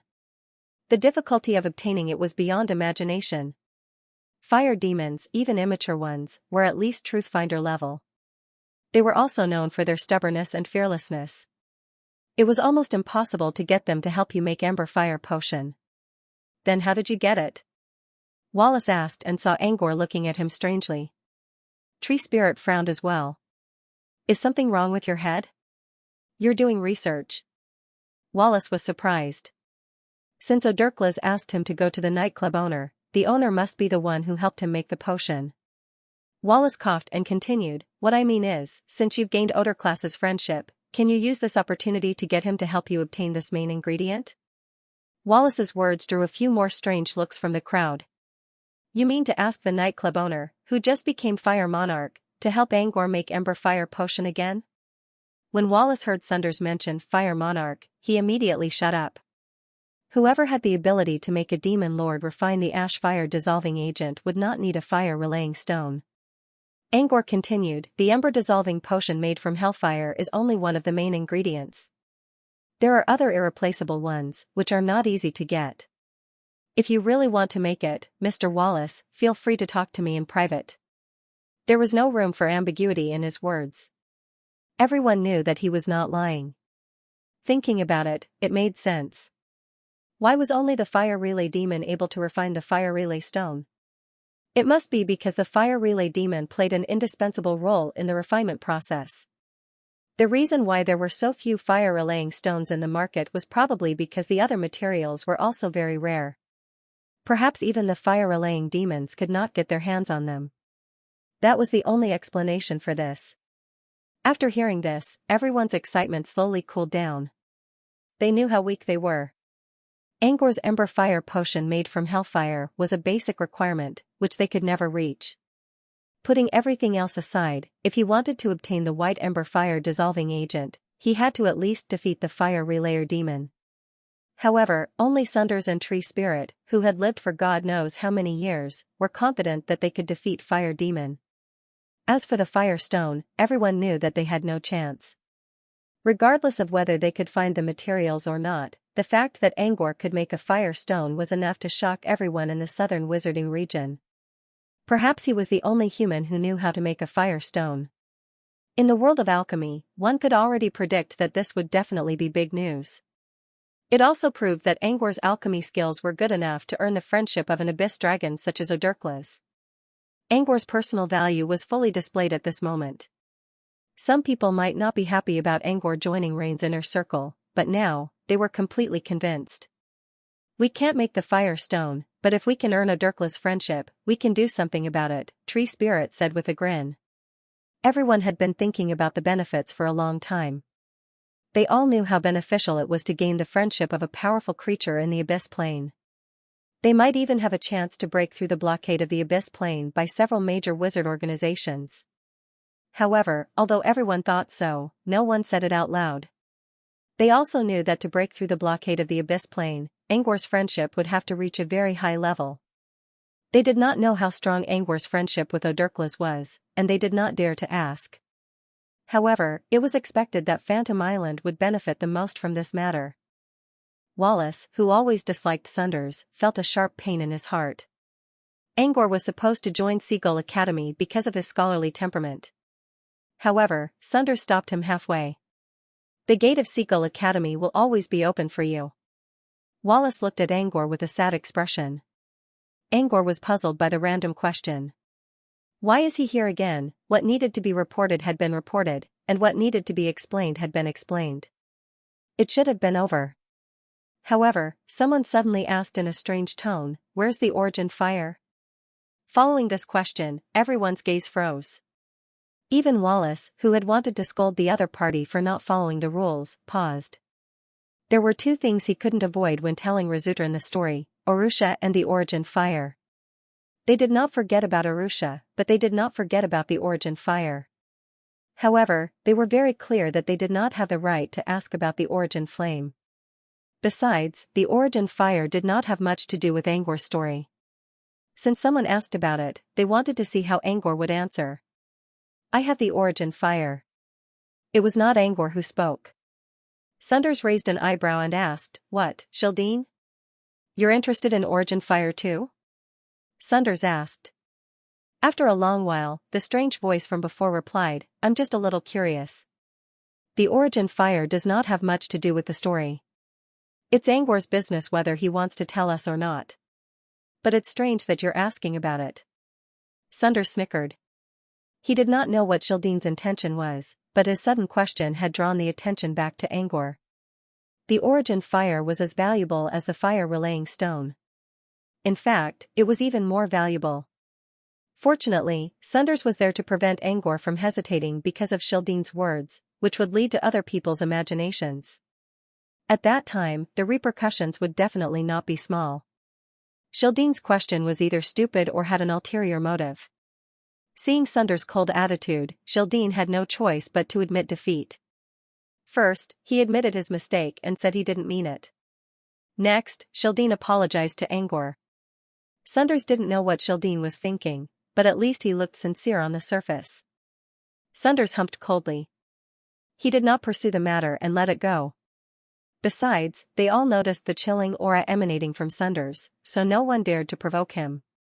They all looked away and no longer dared to look at Tree Spirit Palace. Wallace also sighed and prepared to leave. But before he left, he spoke to Sunders, I already know what you said. Can this be published in the Mirror? Sure. Sunders nodded. The reason he brought Angor here was to spread the news, and Mirror was the best place to do so. Wallace nodded and gave Sunders and Angor a complicated look. In the end, he shook his head and left. Wallace now understood why Sunders said that he would not have time to send Angor to Seagull Academy after this was over. After Wallace went back, not only did he have to consider the editing of Mirror, but he also had to consider the impact of this incident on the table. He didn't have time to worry about his apprentice. The matter seemed to have calmed down, but it was only on the surface. The hidden turbulence would erupt in the next few days, and it might last for a long time. When Wallace left, only Tree Spirit and Sunders were left in the room. Tree Spirit looked at Angor with a smile. What you said is true. But there are still many things that are unclear. For example, your body. It seems your strength and body are still unbalanced. You just improved, right? Angor didn't say anything. Tree Spirit didn't ask any more questions. Instead, he looked at Sunders. He knew Angor must have told him all this because of Sunders. Everything Angor said was enough to shock the entire southern wizardry region, but Tree Spirit had a feeling that Angor's unfinished words were the key. Of course, this was only Tree Spirit's instinct. He still needed to confirm it. There's something I can't tell you yet. Tree Spirit nodded. His intuition was right. He did not ask about the unfinished business right away. What about the future? In the future, I will tell you the truth. Tree Spirit nodded. How will it affect Brute Cavern? I can't guarantee anything else, but at least there's no harm. Hearing this, Tree Spirit finally stopped talking about this topic. Today's matter is enough to last us a long time. Then I'll look forward to the day you tell the truth. Before leaving, Sunders asked about Sumesh's condition. What's going on? Sunders hadn't seen Sumesh since they parted ways at the Abyss Plane. She was planning to bring Sumesh with her to the old Earth, but when she returned to Phantom Island, she didn't find the boy there. Sumesh hasn't come back since he left last time. Tree Spirit replied. Sunders nodded and stopped asking. Maybe Sumesh was doing something similar to Madeline. After all, Sumesh had just become a truth finder, and it was easy for him to see things from his perspective. This was something that every truth finder wizard would have to go through. Before they left, Tree Spirit spoke to Angor again, that Shildeen guy's been acting crazy lately. Especially after he failed at Remnant River, he became even more paranoid than before. You need to stay away from him as much as possible. Tree Spirit's words made Angor think about Shildeen on his way back.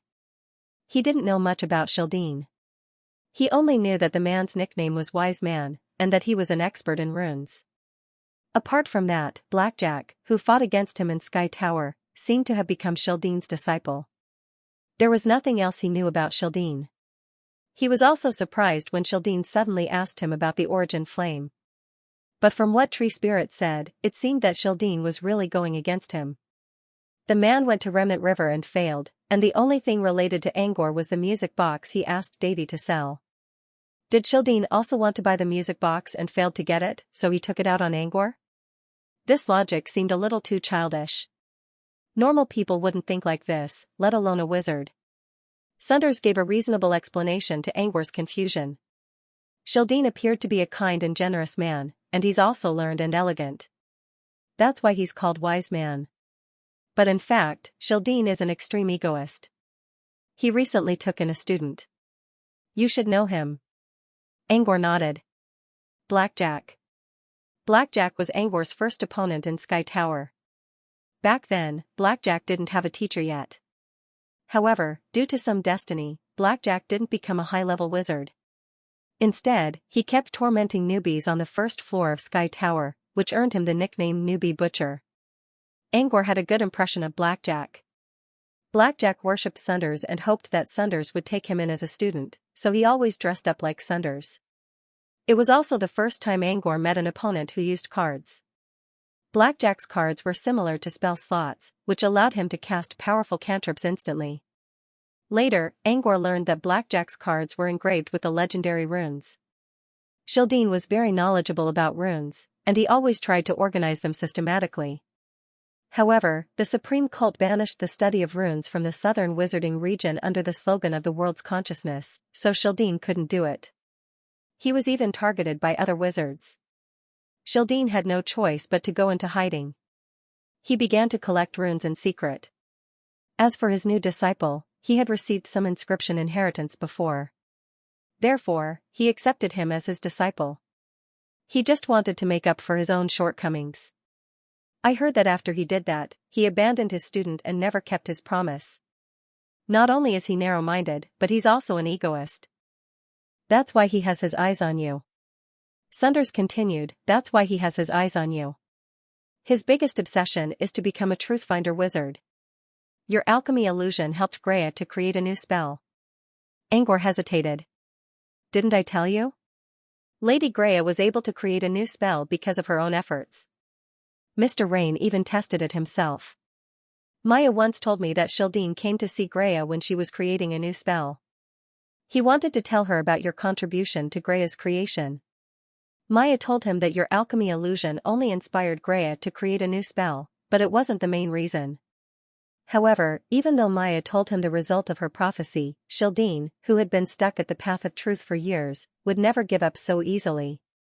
Angor slowly understood that Shildine would still try to see if his alchemy illusion could help him reach the final step. Therefore, he learned that his music box was being auctioned at the ancient beach, and he planned to bid for it. However, according to David, the one who won the bid was Jalal, the mithril innovator from the Tower of Hurricane whom he met at Barbie's restaurant. Obviously, Shildine didn't win the bid for the music box, so with his personality, he vented his anger on himself. Sunders nodded. Perhaps. But Shildine should know that you're innocent in this matter. If Shildine had a clear mind, he would know that it was not a wise choice to fight against Angor. However, many things could not be explained by reason.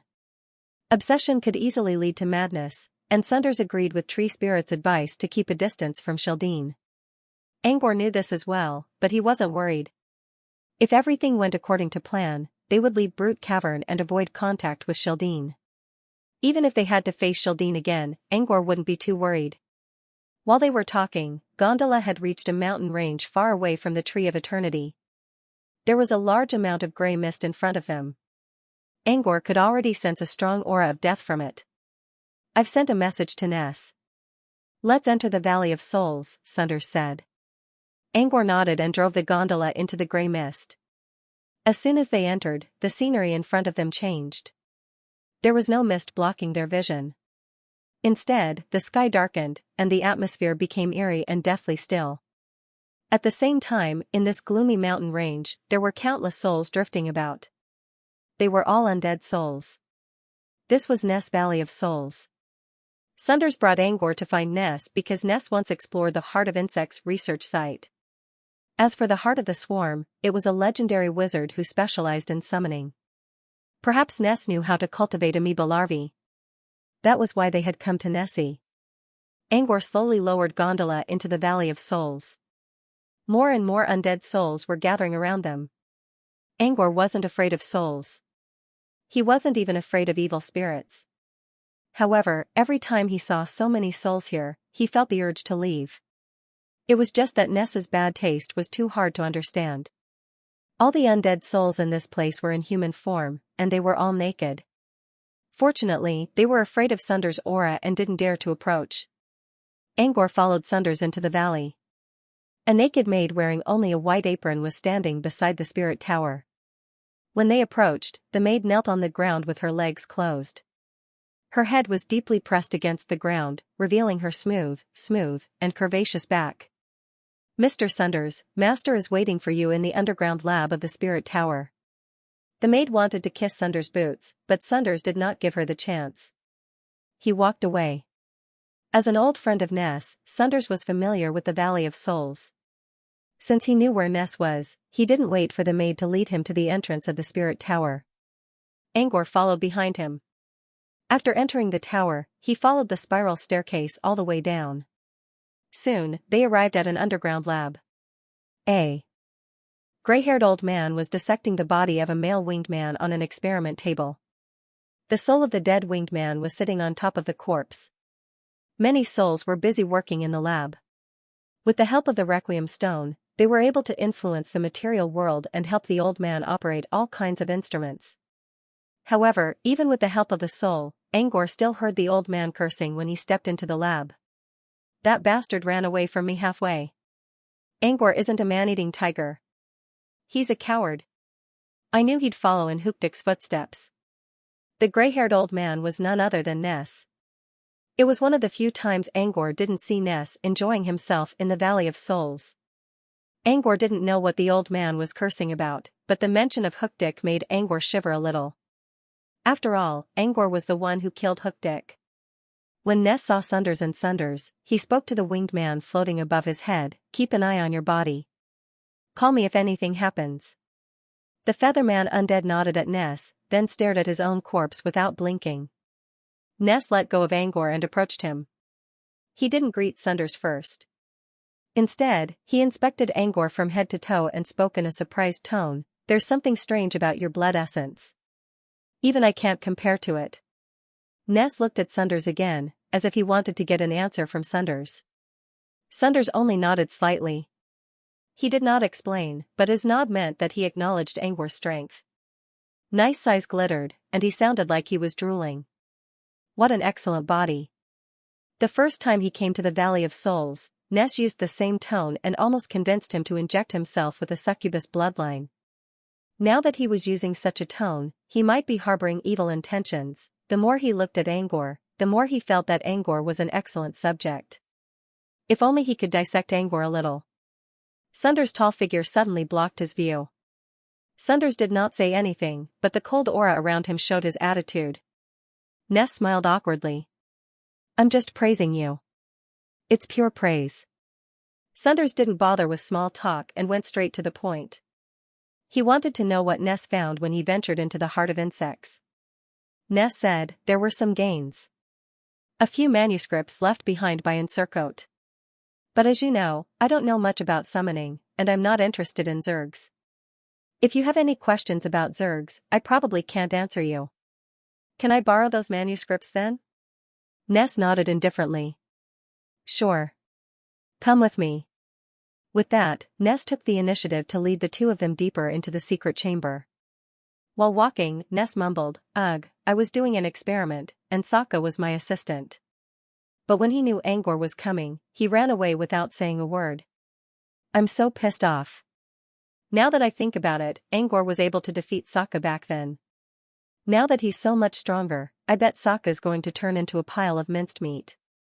"How did you improve your body like that?" Ness looked at Angor curiously. "How did you do that? Did you fuse with some kind of powerful bloodline?" "It's a bloodline. But I can't tell you what kind of bloodline it is," Angor said. Ness shrugged. "Fine, just pretend I didn't ask." Soon, they arrived at the secret chamber Ness talked about. There was a statue of a lion's head in front of the door. Instead of opening the door, Ness knocked on the statue and whispered some secret words into it. The lion's eyes glowed red. A series of mechanical noises came from inside the secret chamber. Soon, the lion opened its mouth, and a few glowing books flew out and landed in Ness's hands. Ness waved his hand, and the books landed on a desk not far away. "Here they are. You can read them yourself." Ness pointed at the books on the desk. "You can read them yourself. The core content is encrypted. If there's anything you want to read, just give it to me at the appropriate price." Angor knew how valuable knowledge was to wizards, so he was prepared to pay the price. Ness didn't seem to care about the books at all. However, they were left behind by a legendary wizard. The southern wizardry region probably only had one copy, which meant they were priceless. Ness was only willing to trade them for Sunders' sake. He nodded to Sunders and sat down in front of the desk. He began reading the first book. Introduction of Mysterious Insect, Third-Order Immolation Reaction of Dropworm Karen, Mysterious Insect? Angor turned to the first page and immediately thought of Lucas. Lucas was the bearer of mystery items, so he could be considered a mystery human. Then, could this mysterious demonic insect be a type of insect with mystical characteristics? Angor was curious, but this wasn't what he wanted. He kept reading. Slowly, the only sound in the room was the sound of pages turning. Angor began to pay more attention to the books. Ness winked at Sunders, who then left the room. Angor was left alone in the room. Ness leaned against the door and spoke to Sunders. "I saw what happened in Tree Spirit Palace. There must be more to Angor's story, right? Don't you all know?" Sunders knew that Angor's vague words would arouse suspicion. But it didn't matter. No one would think that Angor had anything to do with the death of the demon god's soul. "Aren't we old friends? Can't you tell me something?" Ness glanced at Angor. Did his body change have something to do with it? Did he get the bloodline of a demon god's descendant? Sunders chuckled coldly. "Let's leave that aside. Do you really think Angor can withstand a bloodline of that level?" "You're right. but I can't think of any other answer. Sunders considered for a moment. His body change has nothing to do with the demon god's soul. However, you can think about his physique. Constitution? Ness hesitated for a moment. You mean nightmare constitution? Is it related to the nightmare realm? Sunders didn't say anything else. Ness, on the other hand, suddenly realized something. It would make sense if Angwar's condition was related to the nightmare realm. After all, the nightmare realm was known to be a dangerous place. But so were its treasures. Ness wanted to ask more, but Sunders didn't want to talk about it. Ness had no choice but to take a break. Next, Ness talked about Rasudaran, which Angwar told him about. Sunders told him some secrets, but none of them mattered. As they chatted, the topic somehow turned to the ruins on the Parmajai Highlands. What do you think of the new ruin? Asked Sunders. Ness considered. Mr. Rain summoned me to the ruin not long ago. He wanted me to sense some undead creatures. I didn't find any, but I felt something strange about the ruin. Strange? What do you mean? Sunders was curious. All the information he received was verified. In other words, it was official news. It was authoritative, but it lacked perspective. He wanted to hear if Nessie would discover anything new by looking at it from his own point of view. None of us could enter the ruin, so I can't tell what's going on inside. But I don't understand why so many rainbow dragonflies from the Evernight Kingdom gathered around the ruin, Ness recalled. Nessie recalled the situation back then. There were rumors that the monsters and parasites would get closer to the Parmajai Highlands and cause a disaster for the mirror world. But I can't rule out the possibility that they're going deeper into the highlands. But I don't think they're planning to expand. Sunders frowned. They're not planning to expand? You mean, I think there's something special in the ruin that's attracting them. Something that could attract nightmare creatures? If so, it had to be the nightmare aura. After all, these monsters would become weaker if they didn't replenish their nightmare aura in time. However, the Evernight Kingdom had plenty of interlayer spaces, so there was no shortage of nightmare aura. What could it be? Could it be that there was a passage to the nightmare realm in the ruins, just like Pakrati, but that didn't seem right. If there was such a passage, the nightmare creatures wouldn't have come from the Evernight Kingdom. They could have just come out from the passage. Sunders couldn't figure it out. Mr. Rain has sent a letter to Lupanai. If Lupanai can give us an answer, Mr. Rain may enter the ruin himself. We'll know the answer then. Their conversation was cut short when the door opened and Angwar came out of the room. Ness raised an eyebrow and looked at the thin book in Angwar's hand. You have a choice, I see. Angwar nodded. The book contained detailed information on how to cultivate some special insects. Soft worms belonged to the terrain worm family, and they were related to invertebrates. Angwar thought he might find something in the book. Tell me. What do you want to see? Ness asked. Angwar considered for a moment. There were many things in the book that he wanted to know. In other words, other than this thin booklet, he was also very curious about the contents of the other books. Still, he knew how valuable knowledge was. Ness' willingness to share such a rare legendary treasure was already a great sign. His greed was insatiable, and it might even cause others to dislike him. Angwar suppressed his greed. From the bottom half of page 18 to the top half of page 19. The section about invertebrates. It was only a small page. Ness' eyes glinted. He exchanged a glance with Sunders and nodded. All right. For this page, I'll only charge you 1,000 magic crystals. What do you say? Was 1,000 magic crystals expensive? Of course it was. To other people, even some official sorcerers would not be able to earn 1,000 magic crystals easily. However, 1,000 magic crystals for a page of a legendary wizard's manuscript would be too cheap. Angwar even thought that Ness would ask for more than 10,000. Angwar felt a little reluctant to pay that much, but the manuscript was worth it. Deal. Angwar nodded without hesitation. 1,000 magic crystals was too cheap for a page like this. Even if the book did not contain any information on how to cultivate soft worms, it was still worth it. After using his bone card, Ness' hand glowed in a strange light. He turned to page 18 of the book and began to unseal the section Angwar mentioned. Angor picked up the book and began to read. Previously, he had thought that the content on this page would be too little and that it wouldn't record anything too detailed. He guessed that this time, he might not be able to find the method to cultivate the soft morphing worm. But when he looked at it carefully, he realized that there was much more to this page than he expected. Inserco did not use words to record the information. Instead, it used an unknown method to pour a large amount of information into Angor's mind through the lines on the page. If this page was recorded in words, it would take at least 100 pages. When Angor finished dizzily, he realized that he had left the Valley of Souls with Sunders. He took out his gondola and began to set sail. Angor was still in a daze when he completed the series of actions. When the cold wind came from above, he slowly regained his consciousness. How did it go? Did you find the method to cultivate soft worms? Sunders made sure that Angor's eyes. It didn't mention how to breed soft morphing larvae. But it did mention how to increase the chances of a soft larva queen hatching a special unit. Sunders did not ask about the specific method. It was enough to know that Angor had found something useful this time. It would be great news if Angor could use this method to cultivate soft worms. After all, polymorph was one of the basic spells that wizards had to learn. If Angor could learn polymorph by transplanting the skin of a soft worm, he would save a lot of time to study other spells and research. However, compared to the other information Angor brought to him, such as the Dream Wasteland, such good news was not worth mentioning. Therefore, Sunders' expression remained calm. This book is very useful.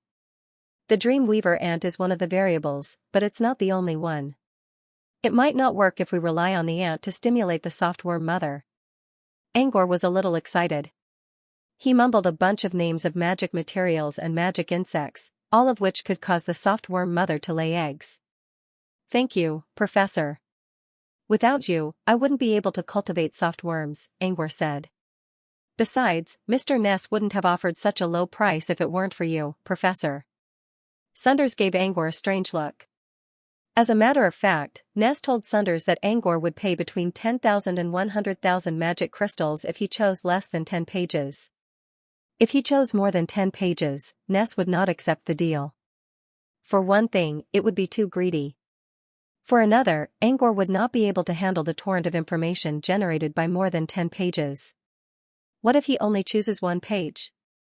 Sunders asked after a while. Ness did not think that Angor would choose only one page. After all, the books contained a lot of knowledge. Many of them were extremely obscure and hard to find in the outside world. If he only chooses one page, I'll only charge him 1,000 crystals.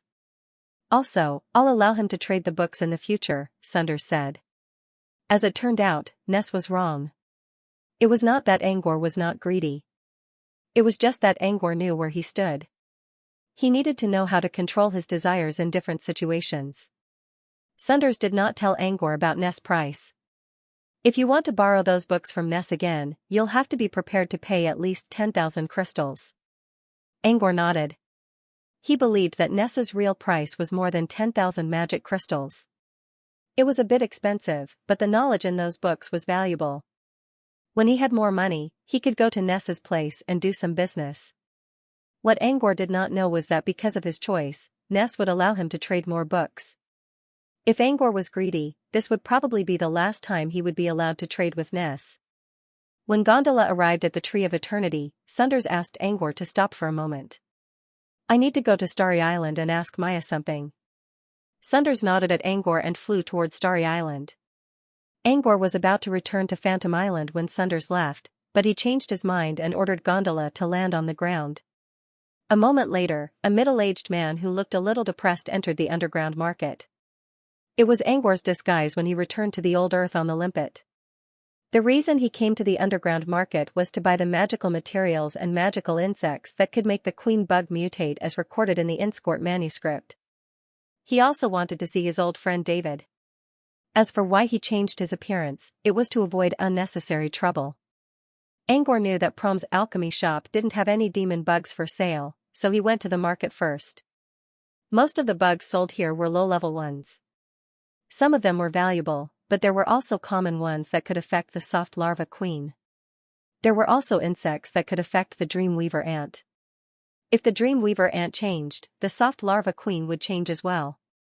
Angor wondered if the soft larva queen would give birth to a new soft larva. Angor wandered around the market leisurely and would buy any suitable insects he saw. He wasn't just limited to devil bugs. He would also buy things that caught his eye. Soon, he finished his tour of the market and saw all kinds of strange insects. Satisfied, he left the place. On his way to Prom's alchemy shop, he noticed that there were more people than usual in the underground market today. Angor did not feel that way when he entered the market. But as soon as he entered the main street, he felt like there was a huge crowd. Although it was not to the extent of brushing shoulders with the crowd, the large number of people coming and going caused him to have to slow down and follow the rhythm of the others as he slowly moved forward. When he turned a corner, he noticed that the place was packed with people.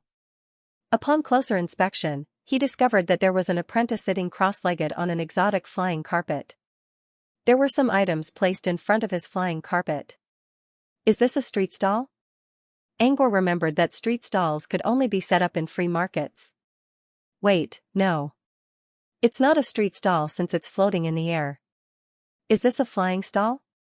This apprentice who had set up a flying stall was selling a lot of things, including many alchemy weapons. It was precisely these things that attracted everyone's attention, and they all gathered around him, wanting to bid for them. Speaking of which, the alchemy weapons looked familiar to Angor. The curves, the length, and the style, they were definitely modified by Tang Dao. Angor could tell that the weapons were not tiered yet, but they were already at the peak of mortal level. Also, the crafting method used was different from Angor's own. This meant that these improved Tang sabers were not made by David. Although Dave's Tang Dao was different in terms of its effects, the method of crafting it was the same as Angor's. These Tang Dao were obviously made based on Tang Dao. However, the imitation did not reduce the effectiveness of the weapons. Instead, it could achieve the same effect. This was enough to show how skilled the imitator was. Angor was not unhappy about the fact that the Tang Dao was copied. Instead, he praised the creator's idea.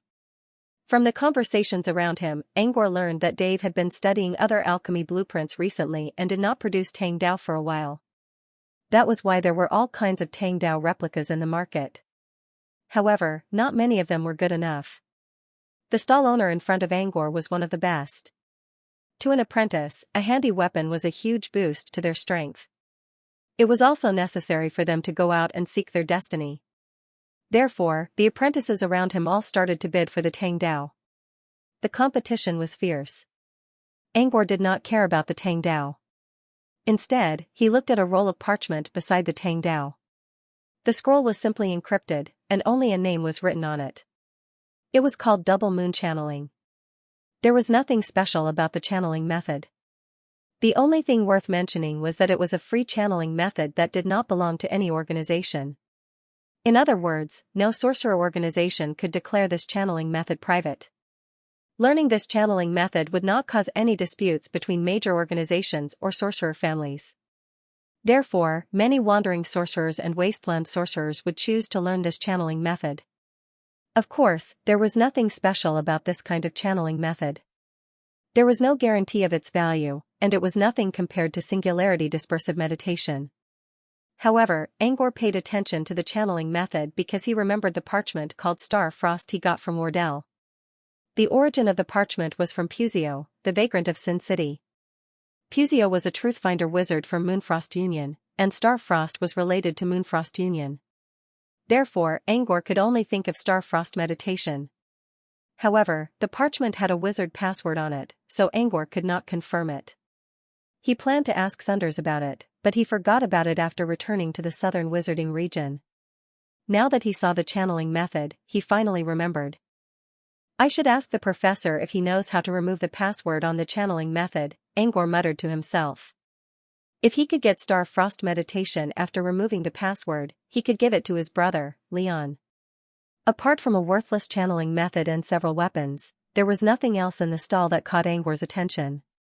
Angor did not plan to stay here any longer. He planned to go around the stall and leave. Before he could leave, he heard a bell ringing in the distance. Angor turned around and saw the source of the sound, the Sky Tower, which was located at the center of the underground market. When the bell rang, the cableways that connected the underground market from the Sky Tower began to move at the same time. Countless cabins led to the Sky Tower.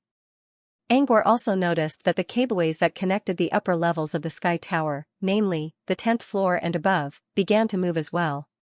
There would be fights on the upper levels of the Sky Tower every day. However, it was rare to see people boarding cableways at the same time. When he looked back, he noticed that the crowd was slowly shrinking. When he took a closer look, he realized that the crowd was all moving toward the tower.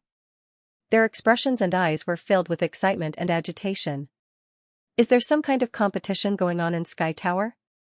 Angkor shook his head. No matter what the competition was, it had nothing to do with him. He couldn't possibly enter the competition now, right? Not to mention that the rewards were dispensable to him. He wasn't Blackjack, who enjoyed torturing newbies. With that in mind, he avoided the crowd and headed toward Prom's alchemy shop. When he arrived at Prom's alchemy shop, he noticed that the shop was quite crowded. A few months ago, when he came here, there was a long line of apprentices waiting to buy a tang sword. It seemed that Dave had stopped making tang swords recently, so there were fewer and fewer people waiting in line. He didn't see Dave inside the shop. Only Balba was busy sorting out the goods in the shop. Balba ignored Angkor's question and spoke in a low voice, "Choose what you need. Pay me when you're done." Angkor looked around and knocked on Balba's counter. Balba looked up in confusion and saw a layer of water ripples appearing in front of the middle-aged man. As the ripples dissipated, the dispirited man was nowhere to be seen. Instead, a handsome young man with blonde hair was revealed. Balba was stunned for a moment before he realized who it was. Angkor, no, Mr. Pat. You're back? Just call me by my name." Angkor didn't mind the name. He looked around and asked, "Are you alone? Where's Dave?" Angkor knew that after Dave became Leona's disciple and learned how to do alchemy on his own, Master Prom gave him full control of the shop. Dave didn't have that much time to manage the shop himself, so he hired Balba to look after it while he followed Prom's example and left everything to others. As it turned out, Dave made the right choice. Balba was very capable. Despite his rough appearance, he was very meticulous. Whether it was the accounting, sales, or purchasing of goods, Balba had complete control over everything. Most importantly, Balba's handsome and masculine appearance attracted countless female apprentices to him. He never had to worry about business. When he entered the shop, he saw a blushing female apprentice walking out of the shop with a magic plant in her hand. Maybe she didn't even know what it was for. Dave went to the Sky Tower for a promotion match, Balba answered honestly. Angkor was surprised by Balba's answer. Dave told him that he once participated in the matches at the bottom level of the Sky Tower. However, he wasn't good at fighting. After getting beaten black and blue all over his face, he stopped participating in the matches. As far as Angkor knew, Dave wasn't interested in Sky Tower matches either. Compared to fighting, Dave was more interested in alchemy. One could say that Dave was an alchemist who was crazy about alchemy. It was impossible for him to participate in Sky Tower matches. Wait, there must be another reason. Did he go to test his alchemy creations? Angkor asked. He met Dave because Dave couldn't find anyone to test his creation on, so he went to ask Toby for help. That was probably the reason why Dave wanted to join the Sky Tower competition. He's not going to experiment with his alchemy products. He's going to participate in the promotion contest. He's planning to become a rising star. Balba shook his head. Become a new star? What was that? Half an hour later, Angkor and Balba appeared in the audience seats of the arena on the 4th level of the Sky Tower. People were arriving one after another, and the seats were getting more and more full. Some commoners working in the underground market even pushed their carts and began to sell snacks among the audience. For these people, it was much more profitable to sell their wares here than outside. Most apprentices didn't have magic crystals, but they had plenty of gold and silver coins. Any one of those coins could keep the commoners happy for half a year. Some carts came to them as well. Angkor already put a lot of food in his bracelet, but he didn't refuse them since he wanted to keep the atmosphere lively. He casually took out a silver coin and exchanged it for a pile of dried meat jerky and a cup of fragrant fruit juice that was bubbling with bubbles. Balba also bought some food, but it was only meat. Whether it was roasted meat with honey sauce or dried bacon, they were all pure meat. At this moment, the screen above the arena began to show a countdown. Are you sure you're going to be fine if you leave your job here? Why don't I talk to David for you later? Angor looked at Balba, who was standing beside him. When he heard about Dave's Rising Star competition, he planned to come alone. However, when Balba heard about Angor's request, he closed the shop and came with Angor. Dave invited me to watch his match before he left this morning. I'll be fine, Balba said. Angor glanced at Balba. He remembered that Balba didn't want to watch the match at all when he went to Prom's alchemy shop. Balba only agreed to come after Angor asked. It seemed that Balba had rejected David's invitation to watch the competition. Fine. Angor didn't continue the topic. So, what's the competition like? When Balba was about to reply, a wave of enthusiastic cheers broke out around him. A Chinibu boy with a skull tattoo on his robe and a pair of skull earrings was sitting beside Angor. He also stood up along with the crowd's shouts with an excited look on his face. Angor followed the crowd's gaze and saw the reason for the cheers. There were only 10 minutes left on the screen above the arena. At the same time, 2 human faces appeared on both sides of the screen. So the countdown was about to begin. Angor nodded. He had been to the Sky Tower before, so he knew a thing or two about the competition. But he didn't expect the competition to be so popular. He never saw so many people in level 4. Angor looked at the 2 faces on the screen. Of course, Dave was one of them. Coincidentally, Angor also recognized Dave's opponent. It was a dark-skinned man with a giant bow on his back. His face was painted with colorful totems, and he wore only a tiger-skin skirt. Angor remembered that the first match he saw in Sky Tower when he was still a beginner apprentice was this man. His name seemed to be, 2 nicknames appeared on the screen. The characters were exaggerated and full of murderous intent. Omniscient Gaze versus King of Beasts, Angor nodded. His memory was correct. King of Beasts. The first match he saw was between King of Beasts and Monarch of Eternal Freeze. The title was great, but it was hard to say how strong the opponent was. As for Omniscient Gaze, Angor knew it was Dave. The nickname was reasonable and not too shameful. Esoteric referred to the esoteric school of tooling. By using this nickname, David was actually expressing his ideals. The Rising Star competition is something I heard recently. Balba lowered his voice. Apparently, you only need to fulfill 2 conditions to become a Rising Star, and you'll get great benefits. Great benefits? Angor was curious. What kind of benefits could attract an alchemy nerd like Dave? Balba's explanation gave Angor a better understanding of the Rising Star competition. The so-called great benefits were that Floating Mech City was planning to open a mysterious place for new stars to train themselves. I didn't plan to join the competition, so I didn't know much about it. I heard it from Dave, Balba explained. Angor raised an eyebrow. What's with this familiar déjà vu? It was similar to what happened in the Purification Garden. Both of them promised benefits and told Angor to train himself. But what about the garden in the end? It was a slaughterhouse. Angor didn't know how many people went in, but only a few came out alive. Was Floating Mech City planning to repeat what happened yesterday? Balba continued, there are 2 conditions for becoming a Rising Star. First, you have to reach level 30. Second, you need to accumulate 100 points for every battle after level 30. Angor didn't know what to say. If I'm not mistaken, Sky Tower only has 15 levels, right? Angor went to the top of the tower before, but he only reached 15 levels. He never knew that there were 30 levels. Could it be that the Sky Tower had built a new mystery realm on the top floor in recent years? Before Balba could explain further, a young man beside Angor rolled his eyes at him. It was a young man with a pair of skull ornaments and a Chinibu outfit. The battle hadn't started yet, so he accidentally overheard the conversation of the people around him. He couldn't help but roll his eyes. Mister, how did you become an apprentice? You're not a newbie talent, are you? The Chinibu boy spoke in a disdainful tone. It's all basic knowledge. Basic knowledge? Just spend a few years in the underground market, and you'll understand without anyone telling you. The Chinibu boy didn't care about Angor's attitude, but he still tried to show off his experience. The battle hasn't started yet, so I'll show you something. Angor looked at the young man beside him. He did not mind the boy's attitude and waited for his explanation with a smile. Yes, the Sky Tower only has 15 levels. But you need to know one thing. The tower is just a place for the city to send people to different places.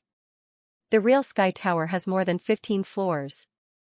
The young man then began to blabber and explain. Angor did not pay much attention to it. He already knew what the 30th level meant. In fact, it meant reaching the 15th floor of Sky Tower, then going to Floating Mech City's Tower of Infinity to clear the 15th floor. In other words, you could skip the selection and go to the 30th floor of the Tower of Infinity. However, after careful analysis, one would realize that going directly to the 30th floor of the Tower of Infinity was actually more difficult than going to the 15th floor Sky Tower or the 15th floor Tower of Infinity. After explaining the meaning of the 30th floor, the young man was about to explain the mysterious reward that Balba had mentioned earlier. However, at that moment, the audience cheered loudly. When Angor looked back, he saw the two contestants already on the stage. The Chinibu boy seemed to be a fan of the King of Beasts. He stood up and cheered excitedly when he saw the King of Beasts on the stage. Angor was going to tell Balba more about the Rising Star competition, but the Chinibu boy wasn't the only one who was excited. Cheers came from all directions. Balloons, ribbons, and all kinds of tricks were displayed in the air to create a visual feast. Amidst the cheers, the countdown on the screen reached its final stage. Angor did not fully enjoy the cheers, but he was still happy to see Dave on the stage. While munching on a piece of jerky, Dave casually cast a firework illusion and mixed it with the balloons and ribbons in the air. Among all the fancy tricks, it wasn't too eye-catching. Dave was still wearing his usual outfit. He had a pair of goggles on his forehead and a light brown vest. On the other side, the King of Beasts was also in his original costume. He looked at Dave with a serious expression. The two contestants were about to face off. Angor remembered that the first stage of his match was all about talking. It seemed that both Dave and the King of Beasts had skipped this part. When the countdown reached 0, both sides had already prepared a cantrip in the mind space, so when they saw that the countdown was over, they immediately released it. The King of Beasts was a level 1 cantrip called Fire Barrage, which was an advanced version of Fireball. The effect was similar to Crescent Barrage, which allowed the caster to create a seal that could absorb and turn it into a fireball. The number of seals that could be absorbed depended on how perfect the cantrip model was. As long as the model was constructed more perfectly, the number of fireball imprints would increase. Each imprint could release 3 fireballs. If the cantrip model was perfect, the maximum number of seals could be 10, which meant 30 fireballs could be released instantly. On the other side, Dave also released the cantrip he was preparing. It was an ice wall.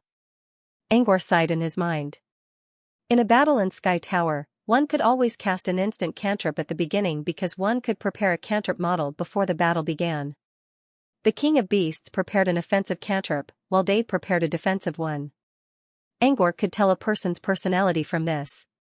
He was not thinking about Dave's strategy. It was because the first cantrip they prepared was a counter to each other. In other words, the ice wall would not last long. If the King of Beasts could build a better model, while Angor was thinking about this, the King of Beasts had already released 21 fireballs. This scene stunned everyone present. In other words, the King of Beasts' fire barrage absorbed 7 seals. It was not easy to build a cantrip like this. Even Angor was impressed. When he watched the King of Beasts fight for the first time, the King of Beasts improved a lot. The ice wall could not hold against too many fireballs. In the end, the King of Beasts won the first round. The King of Beasts chased after the King of Beasts by flying close to the ground. He quickly reached Dave and pushed his hands against the ground. Then he shouted, "Come out, my king! The most terrifying King of Beasts!" A cloud of white smoke rose from the King of Beasts. The atmosphere became even more heated. Everyone was shouting King of Beasts. However, when the King of Beasts came out of the King of Beasts smoke, everyone looked closer and saw a small white cat crawling out. It looked like a kitten. After coming out, it rubbed itself against the King of Beasts' feet. The atmosphere froze. Angor had seen this before, but he still felt a little embarrassed to see it again. But just as everyone was booing, the king of beasts controlled the little white cat to rush towards David. The little white cat seemed to have turned into a sharp arrow, and its momentum was like riding the wind and breaking the waves, pressing forward with indomitable will. Everyone felt as if there was a fierce drumbeat in their ears, and their blood instantly boiled. When the white cat reached Dave, the king of beasts grinned. "My king is the king of beasts." Without a doubt, the king of beasts. As soon as she finished speaking, the little white cat instantly swelled up countless times and turned into a white tiger with its wings spread out. The white tiger opened its mouth full of sharp teeth and bit at Dave. The atmosphere became heated again. On the stage, Dave looked like he was about to fall into a dangerous situation. However, at this moment, a series of gray runes suddenly flashed across Dave's body. The runes expanded from his chest to his abdomen, and his body turned into an iron pot. Iron Hedgehog Bloodline. Activate. The white tiger did not move. Instead, it tightened its teeth. The situation changed quickly. Angor almost knew the result. If the king of beasts did not have a stronger trump card, Dave would win easily. If the king of beasts could not break the Iron Hedgehog Bloodline defense, everything would be in vain. 10 minutes later, the intense battle came to an end. Just as Angor expected, the king of beasts did not manage to break through Dave's defense even though he turned his white tiger into a flaming white tiger. There was nothing special about the battle, but it made Angor think about a lot of things. While he was growing, the others wouldn't stop either. They were also constantly improving themselves. Both Dave and the king of beasts were different from before. Angor knew that he could not afford to slack off. The world would wait for him, but not the others. Angor looked at Balba, who was standing beside him. Balba was looking at the stage in a daze even though there was no one there.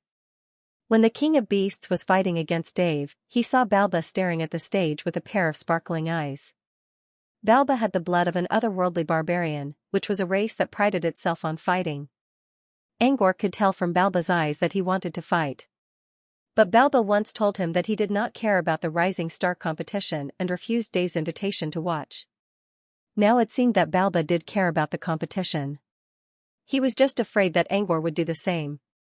Balba's parasite bloodline was a one-time consumable bloodline, which prevented him from using his bloodline power in a fight.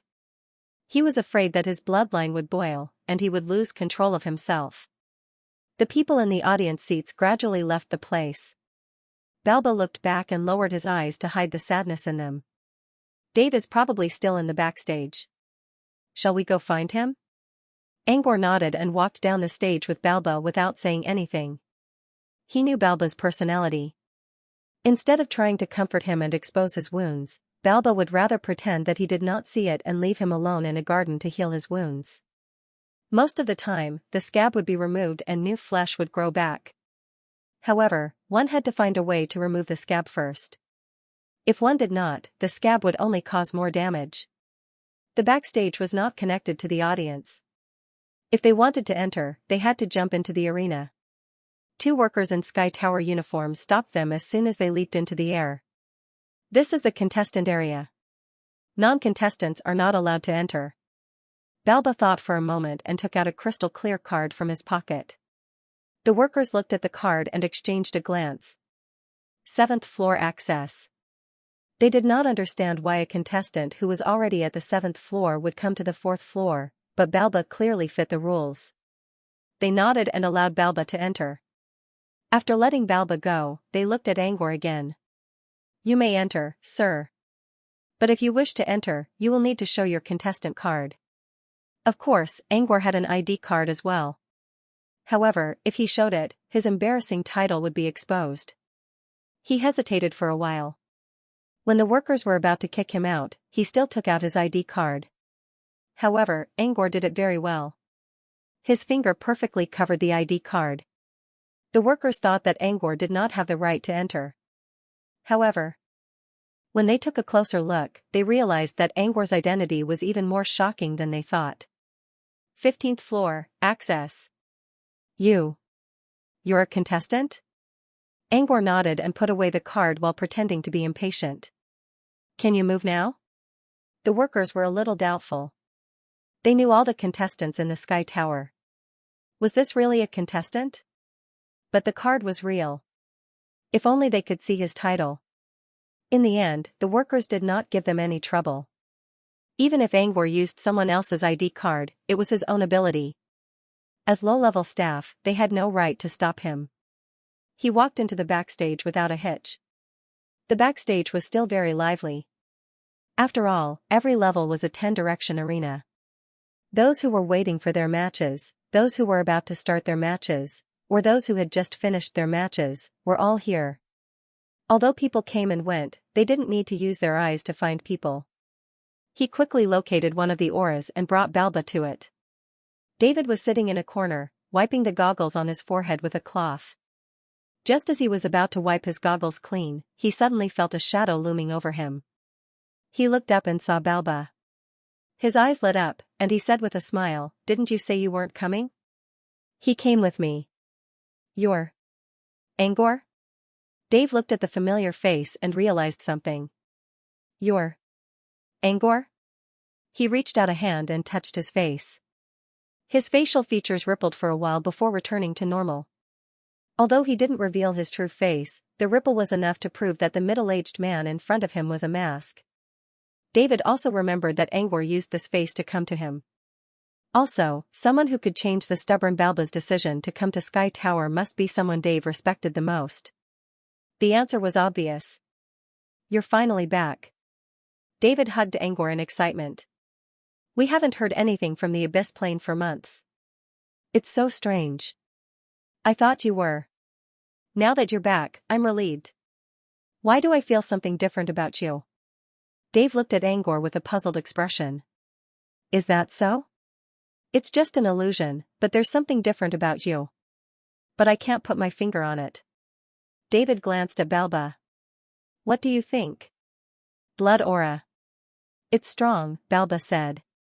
When he first met Angor at the alchemy shop, Balba already felt a strong pressure from Angor's blood aura.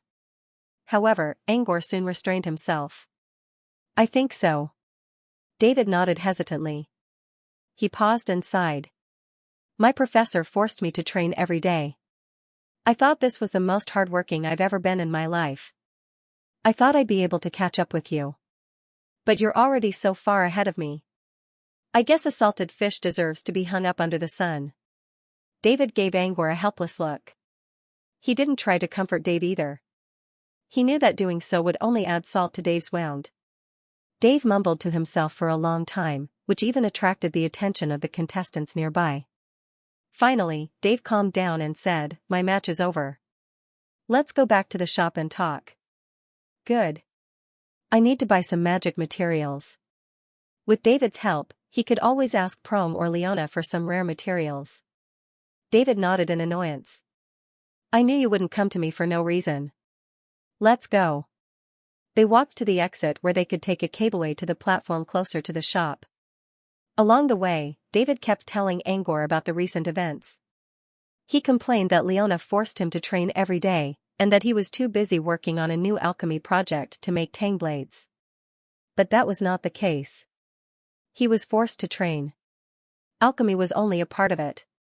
Most of it was to improve his own strength.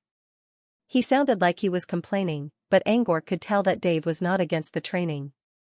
Leona valued him, which was why she urged him to train every day. If Leona treated Balba with the same indifference as Flora, it would mean that she had given up on him. When they reached the exit, Angor saw two familiar faces. Now that Diablo is gone, Floating Mech City is meaningless. I can still listen to my professor here. It was a Chinibu young man who was wearing skeleton accessories. It was the one who sat beside Angor earlier. The one standing in front of him was an old man with a ponytail. Angor's pupils shrank when he saw the old man. He knew who this old man was. It was Baroque, the person in charge of Sky Tower. Judging from the Chinibu young man's tone, Baroque was his professor? Also, he mentioned Diablo, Bogula's disciple. Judging from his tone, he seemed to know Shadow as well. Angor glanced at them. He was still confused, but he did not stop. Instead, he walked toward the exit with David. However, just as he passed by Barak shouted, "Wait." David stopped and looked at Barak. "Are you talking to us?" Barak did not look at David. Instead, he looked at Angor from head to toe and smiled. "Long time no see." The Chinibu young man glanced at Angor. "Aren't you that?" He was going to call Angor a bumpkin, but Barak seemed to know him. "Mr. Barak," Angor said calmly. "It's been a while. I remember the last time we met, you and Manager Melanda were trying to get Parasite Queen to kill me. I heard Melanda went back to Floating Mech City. Mr. Barak, you're still here?"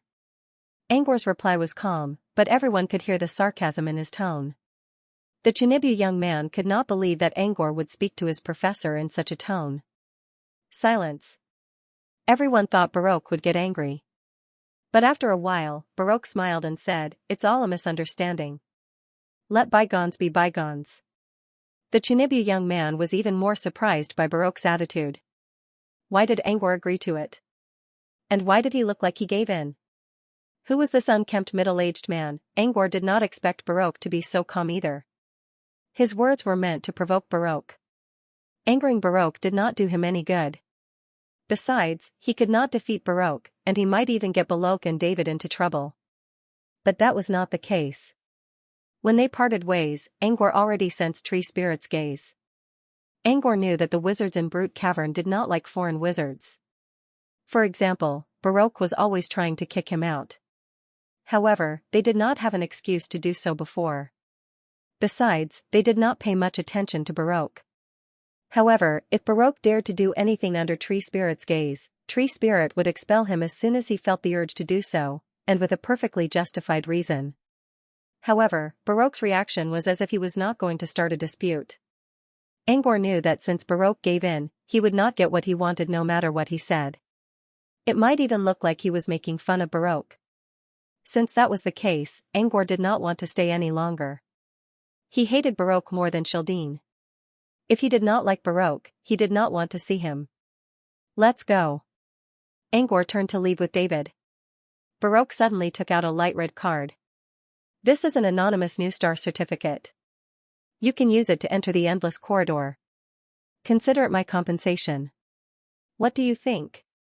Barak's sudden declaration made the Chinibu boy even more surprised.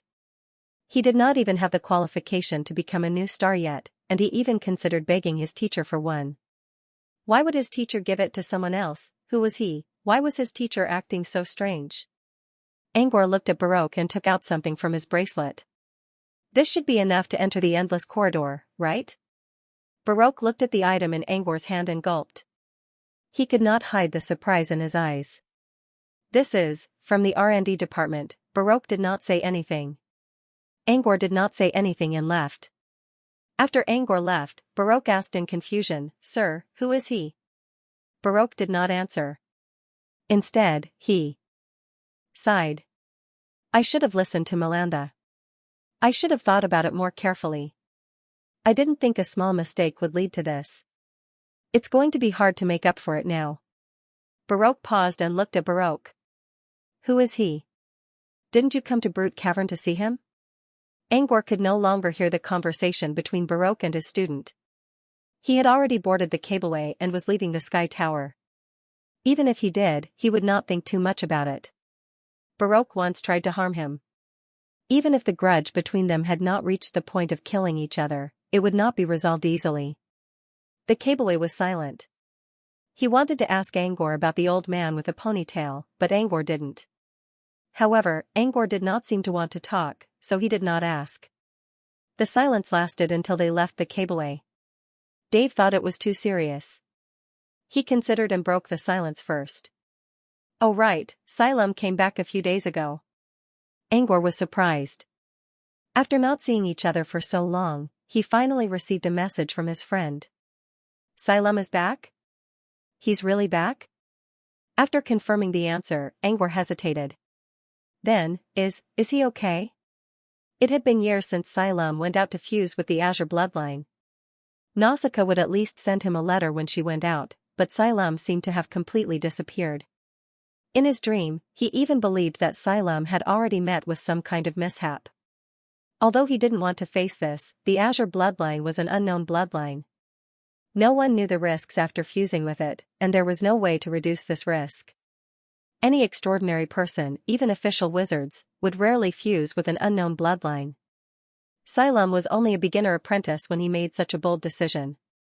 His friends did not mention it, but they all knew that Xylem had a high chance of failing. Angor was happy to hear that Xylem was back, but he was also worried about Salem's return. David sighed and shook his head, not saying a word. Angor's heart skipped a beat. Did Xylem really fail? Failing to fuse with a bloodline did not mean certain death, but it would not end well. While he was worrying, he noticed Dave's expression and realized something was wrong. Mr. Pad, Xylem is fine. I just came back a while ago, and I went to the shop to ask about you, Balba interrupted. Angor was surprised. Xylem is fine? Did he succeed in fusing the bloodline? Balba nodded. I think so.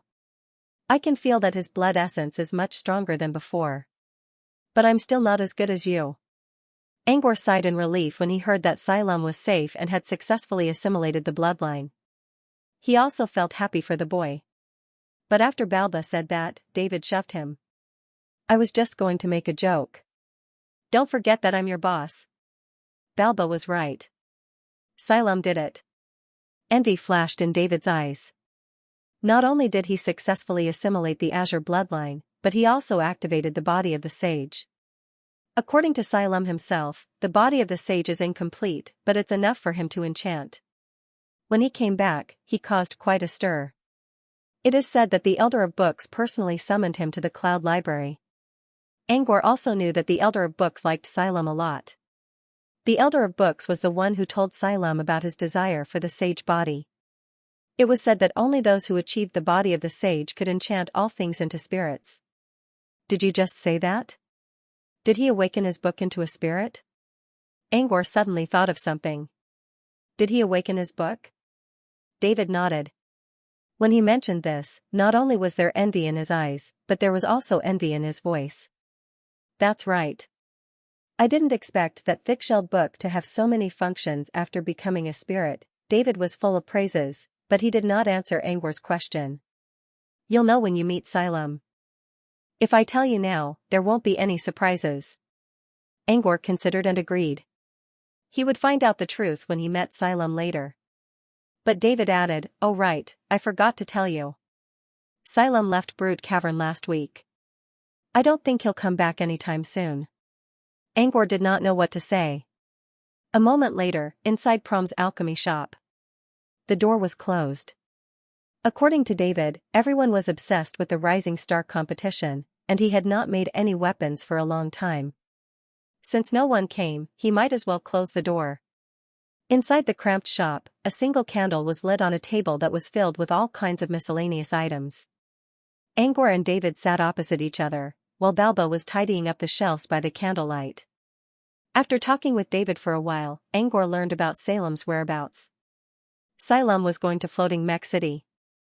He planned to skip Sky Tower and challenge levels 1 to 30 of Tower of Infinity directly. In other words, Xylem wanted to become a rising star as well. Next, Xylem explained about the Rising Star competition and the Rising Star competition. At first, Angor thought it was another trap like what happened in the Purification Garden. But after Salem's explanation, he realized that it was not the same. After what happened in the Purification Garden, many organizations signed an agreement with Floating Mech City, but they still could not stop people from talking about it.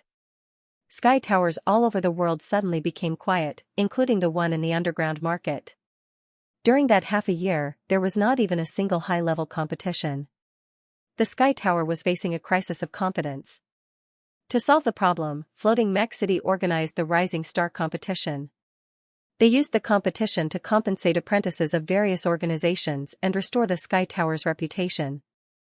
Anyone who became a rising star would be allowed to enter the Endless Corridor, which would last for 100 years. The Endless Corridor had never been open to the outside world. Floating Mech City was really going all out this time. Besides, if Floating Mech City did something like what happened in the Purification Garden again, they would probably lose all their reputation and never be able to recover. Now that he thought about it, this time it was real. The reward is a chance to enter the endless corridor for 100 years. Wizards, even Truthfinder wizards, won't refuse such a chance. That's why the competition is so popular. He suddenly remembered what Leona told him. The floating mech city has a plan this time. They'll only open the Rising Star competition to apprentices, not wizards. In other words, even if you become a rising star in the end, you won't be able to reach many levels in the endless corridor as an apprentice. Even if you become a wizard within 100 years, you'll only be able to reach 500 levels at most. You won't be able to reach higher levels unless you become a Truthfinder wizard within 100 years. So, all in all, Floating Mech City didn't lose much by opening the endless corridor to new stars. Even so, it's still a great improvement for apprentices like us. Angor nodded. The endless corridor was a mystery item of strategic importance. Opening it up for 100 years. Of course, the city of Floating Mech had its own plans, but it was still a bold decision. No wonder Silam went to Floating Mech City without hesitation after returning to Brute Cavern. Angor would do the same if he were in Salem's shoes. However, Angor had an extra option. He had the access card of the R&D department. Last time, when he was talking to Sabo in Bismarck, Sabo told Angor about challenging the endless corridor. Sabo told Angor that having the access card of the R&D department meant that he or she was basically an honorary researcher of Floating Mech City. He or she could enjoy all the benefits of Floating Mech City, including the Heavenly Echo Abyss. Of course, he or she had to be able to create something useful first. Silam, I understand. What about you? Since when did you become interested in fighting? Angor looked at Dave. The purpose of the endless corridor was to allow endless battles to take place, one floor after another. It was said that there were more than 10,000 floors in the Tower of Infinity. So far, there were only 2,000 floors left. Dave was a pure alchemy nerd. Angor never heard of him being interested in fighting. Ugh. Dave sighed. I didn't want to come. But my professor told me not to. If I can't become a new star, he won't teach me alchemy for the time being. Dave had a bitter expression on his face. He picked up the glass of water beside him and gulped it down. It was as if he was drinking. Angor considered. Come to think of it, Lady Leona is doing this for your own good. If you want to gain a foothold in the wizarding world, you need to be strong enough. You don't go out to train, so you won't get many chances to fight. The endless corridor is the best way to improve your strength. Besides, the endless corridor is in Floating Mech City, which is the most developed alchemy market in the southern wizarding region. I think Lady Leona wants you to study there for a long time. There were many places where people could study. For example, diviners would go to Starliege Church, gourmet wizards would go to Candy House, and alchemists would go to Floating Mech City. Dave was a little surprised. That's true. Looks like I'll have to think about it later. Next, Dave told Angor something about Silam. Angor learned that the two new talents he saw in Tree Spirit Hall, Merlin and Arthur, were brought back by Silam. In other words, the extraordinaire who saved them that Merlin kept thinking was actually Silam. It was fate that brought them together. Apart from Silam, Dave also told Angor about Nausicaa. Angor was going to ask about Nausicaa, but Dave took the initiative and saved him the trouble. Nausicaa hasn't sent back any letters recently. But I got a message from Sean a few days ago. Nausicaa talked to her on the phone before. Sean didn't say much, but I can tell that Nausicaa is doing well. Also, Sean mentioned something about Nausicaa. Nausicaa asked her about the Rising Star Challenge. Angor fell into deep thought. Nausicaa asked about the Rising Star Challenge. Did that mean she was going to join the challenge too? This was very likely. It was even more likely than Silam joining the challenge. Nausicaa was a bloodline master who was obsessed with fighting. If she could go to the endless corridor, she could experience all kinds of battles. Of course, she wouldn't give up. Silam was going to Floating Mech City, and Nausicaa was going to participate in the Rising Star Challenge. Dave also planned to go to the Sky Tower in the underground market. Since all of his friends were going, Angor considered for a moment. If he had enough time, he could solve his current problems, such as John's illness and Toby's death. If there was a chance, he would go to Floating Mech City. Besides, he already had the access card of the research department. It was time for him to check it out. By the way, what's the situation in the Abyss plane? Dave asked curiously. Did Mr. Monkey's plan succeed? You know about Monkey's plan? Angor looked at Dave in surprise. Everyone knew about Monkey's plan, but not all apprentices. Dave chuckled. He didn't care much about the Abyss at first. But ever since Angor went to the Abyss, he would try to find out more information about the Abyss from time to time. Thanks to Leona, Dave learned a lot about the Abyss. The more he learned, the more he wanted to know. Especially when it came to information about such a powerful figure. Even if it was far away from him, it didn't matter. Moreover, it was precisely because it was so far away that he was even more curious. He felt that it was more beautiful, more mysterious, and more magnificent. This was how a person's gossipy mentality came into being. Dave wasn't interested in such things at first since he didn't know much about them. But now, Angor's trip to the Abyss plane piqued his interest. I don't know if Monkey's plan succeeded, Angor said. And do you think I'm qualified enough to know about it? What Dave didn't know was that Angor was lying through his teeth. But since my professor took me back to the southern wizarding region, I think he's done with it. It won't be long before a magazine will report on it. I heard from my mentor that he also talked to Mirror about the Abyss. You'll know when Mirror publishes it. Dave nodded in disappointment. He didn't think Angor was wrong. It was normal that Angor didn't know about it. Now, Dave finally understood Angor's words. But when he read the Mirror, he realized that Angor was just talking nonsense. Angor's deeds in Rezutran were clearly recorded in the journal. Angor not only knew about Monkey's plan, but he also helped Monkey to carry it out. However, Angor had already left Brute Cavern when Dave finally realized what was going on and began to curse Angor's name. Next, Angor bought a lot of magic materials from the alchemy shop. There were some magic materials that they didn't have yet. David even went back to the Rose Garden to exchange for some from his mentor, Leona, so that he could scrape together some. By the time the purchase was completed, it was almost evening.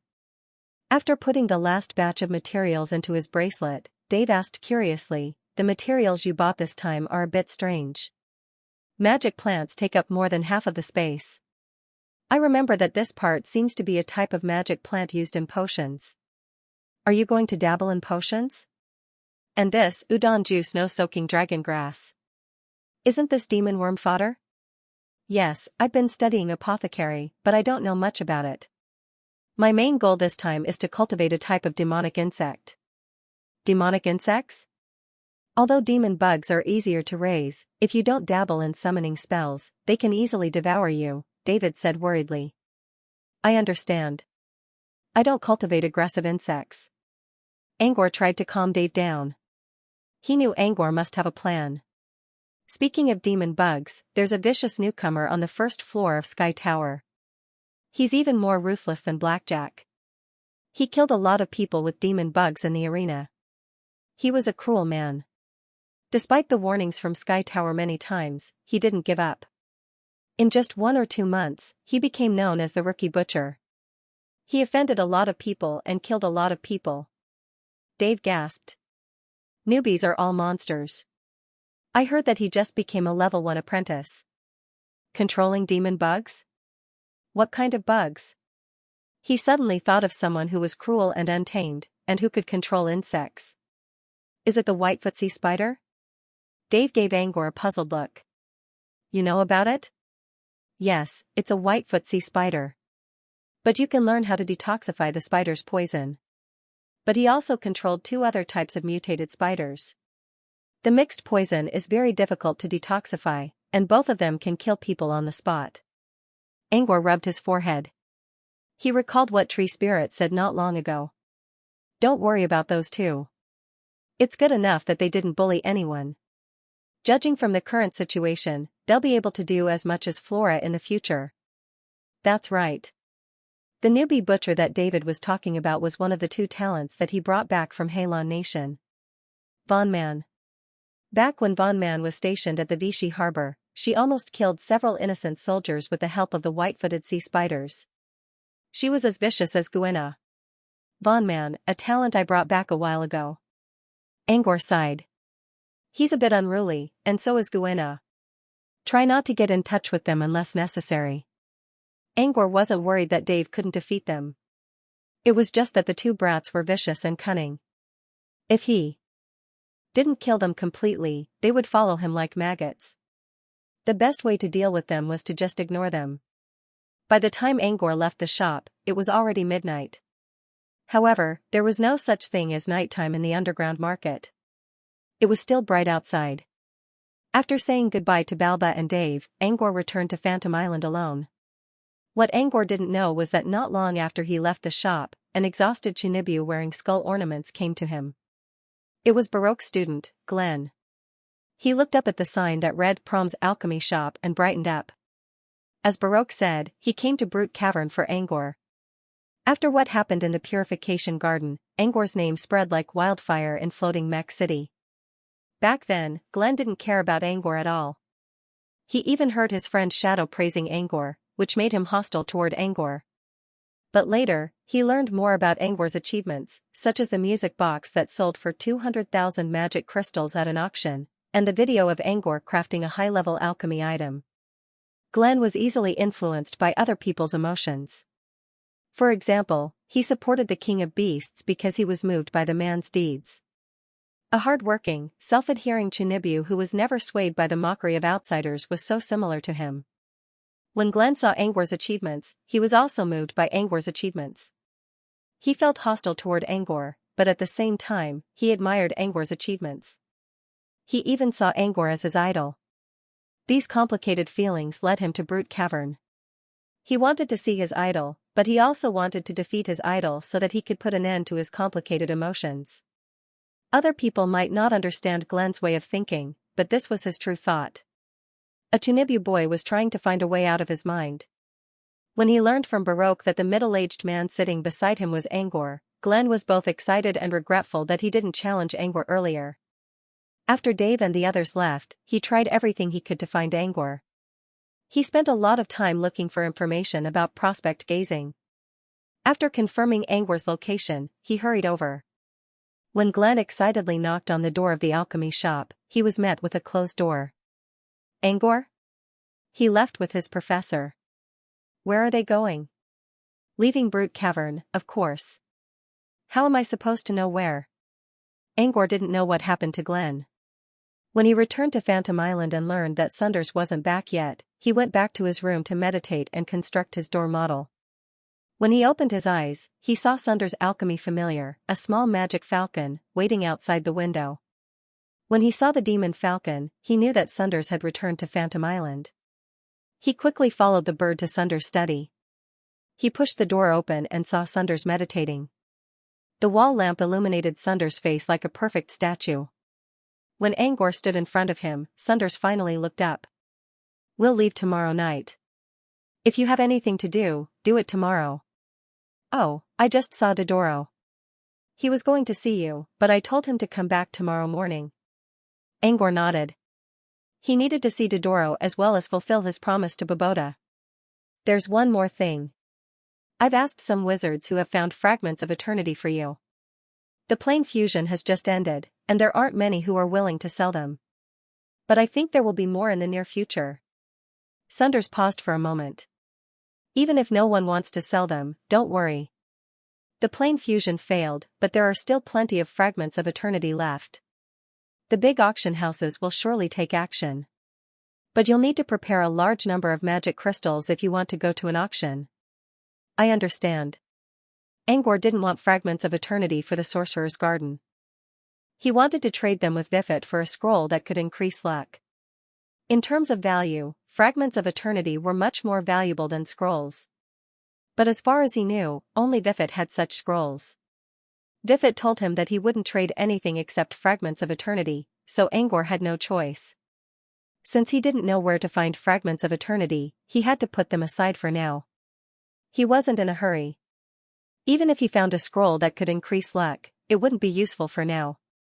Can you take a look at this for me, sir? Sunders looked at Angor. He reached out a hand and tapped the table with his long fingers. Next, a thin ripple spread out from his fingertip. As the ripple spread, a piece of parchment appeared under his fingertip. Sunders took the parchment and held it in his hand. It was soft and light, and it felt cold to the touch. Star.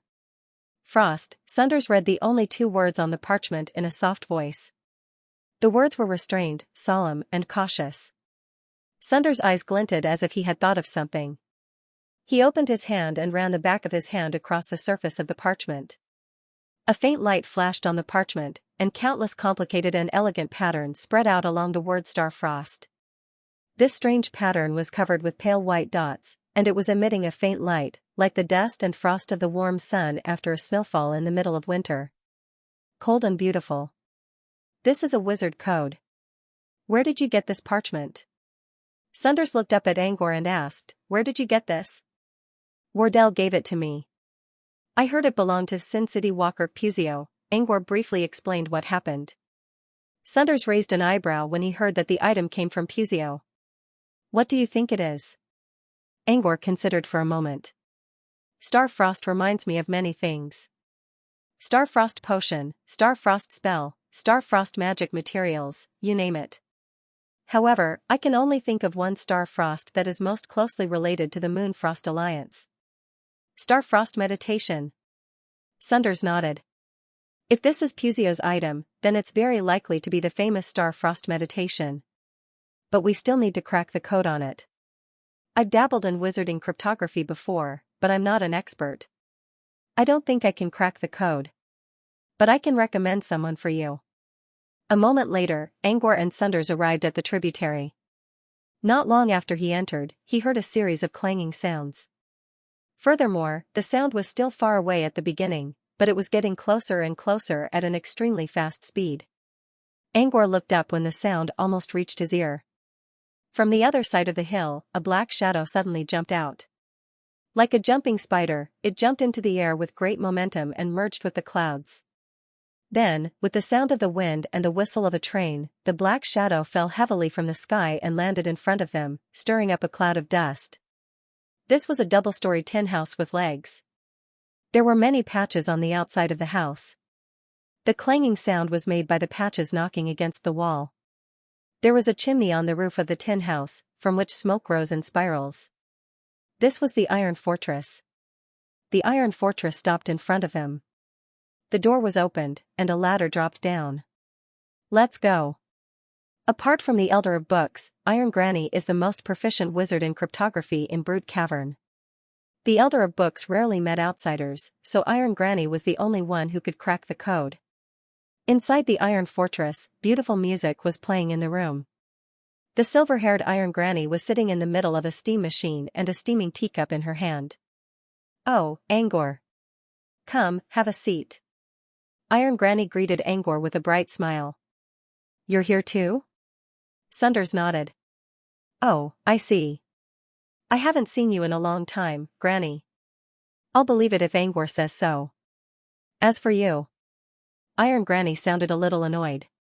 You're just like Sumesh. I don't believe you'll come here for no reason.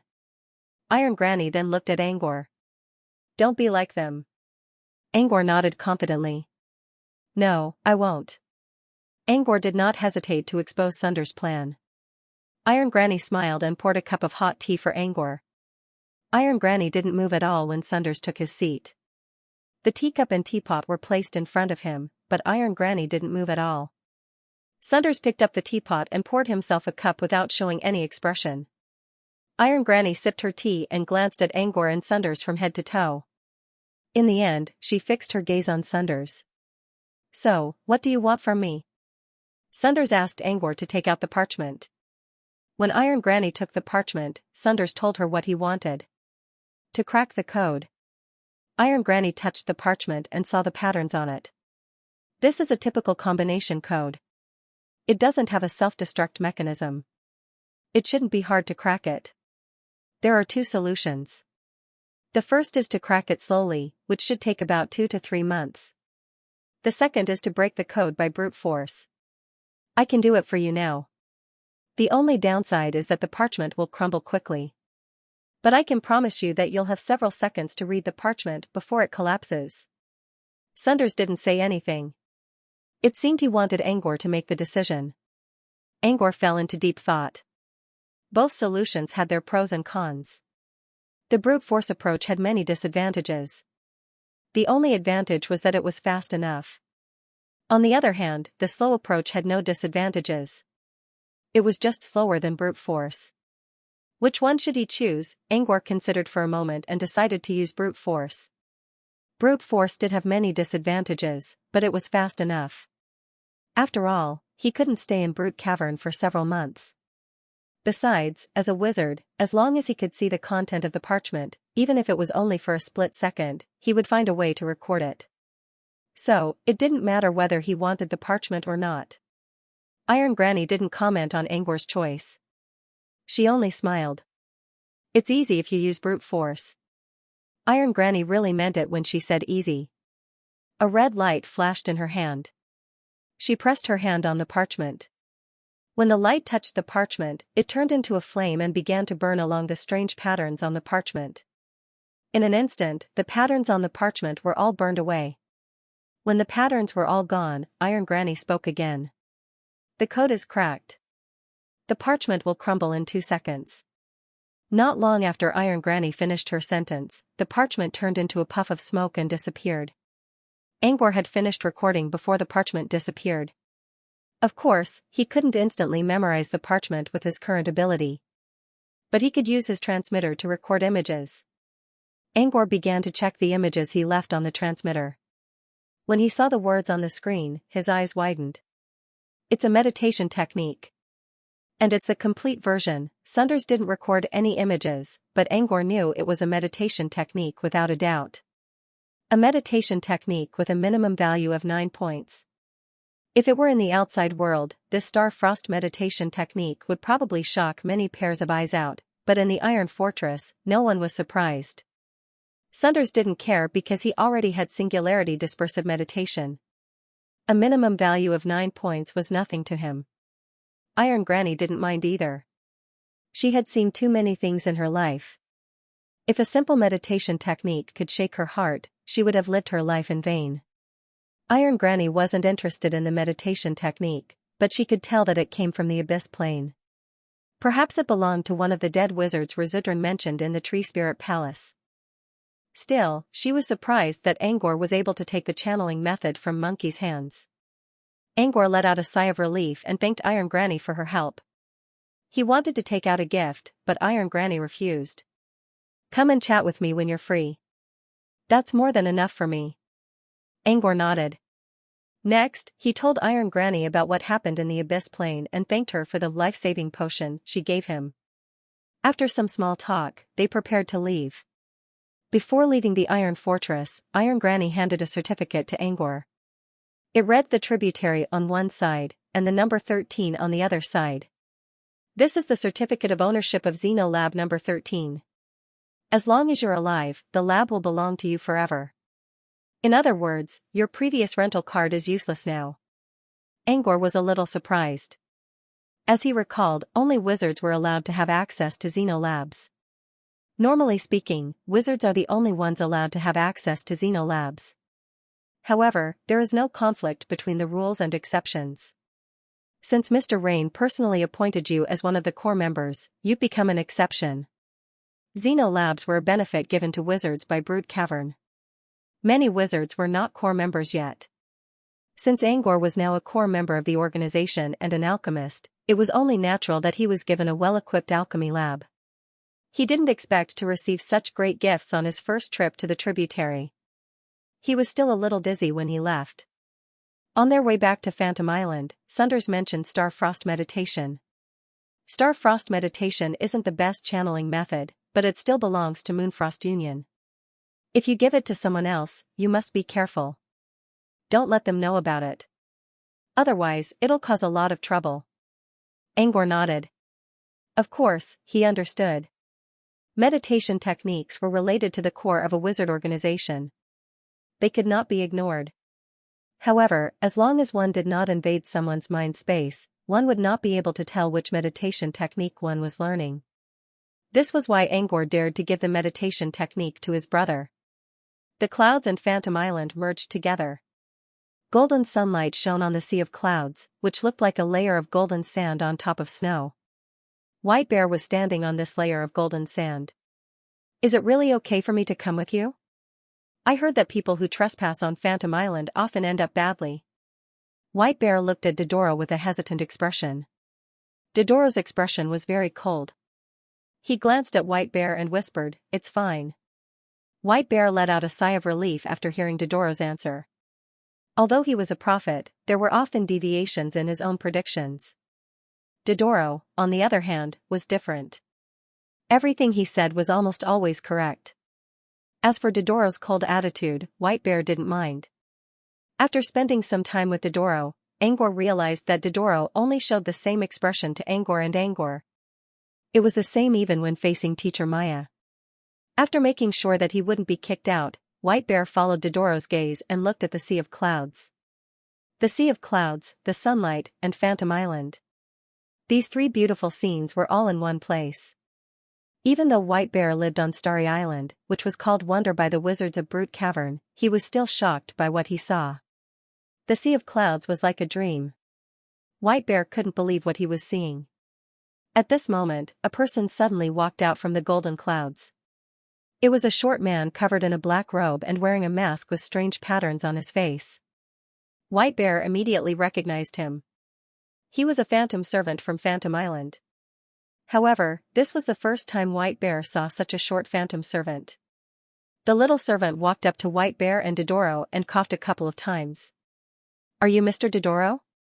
he asked in a strange tone. Dodoro nodded. "Mr. Pad allows you to come in. Please follow me." The young phantom servant pretended to be an adult and nodded to Dodoro. "What about me?" White Bear watched Dodoro leave with the young phantom servant and asked anxiously. "Who are you?" The young phantom servant looked at the strange-looking White Bear with a puzzled expression. I'm Hobson, Angor's friend. I have something urgent to discuss with him." Several months ago, when Angor returned to Brute Cavern, White Bear came looking for him. However, Angor already went to the Abyss Plain. Now that White Bear finally found Angor's whereabouts, he followed Dodoro here. However, White Bear didn't have much confidence in his words. He didn't know if the little shadow servant would let him in. "Hobson? Mr. Pad never mentioned you. According to the rules of Phantom Island, you're not allowed in." The young phantom servant's ears suddenly twitched as if he heard something. "All right, I understand." The little servant raised his head and looked at White Bear. "All right, you can come with us. Master Pad allowed you to come in." White Bears. With the shadow servant leading the way, they stepped into Phantom Island. Stepping on the clouds and facing the sunlight, they walked for half a day on the small path of Phantom Island and finally arrived at the central manor of Phantom Island. Two people were standing in front of the gate. One of them was wearing the same outfit as the young phantom servant, but he was much taller. The other was a young man in a white shirt.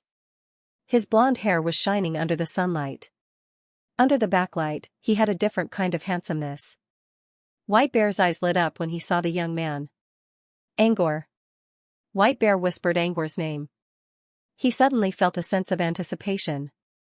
Angor walked up to the young phantom servant. "Hobbiton, go report to Butler Good. I'll take care of this." After the young phantom servant left, Angor looked at Dodoro with a smile. "I didn't see you last time. I heard you went to Starliege Church with Lady Maya. How was it? Did you do well?" Dodoro's eyes were filled with excitement. He had so much to say to Angor, and he also had so many questions to ask, especially about the dark and bloody scenes he saw in the future. "Not bad." Dodoro didn't know where to begin.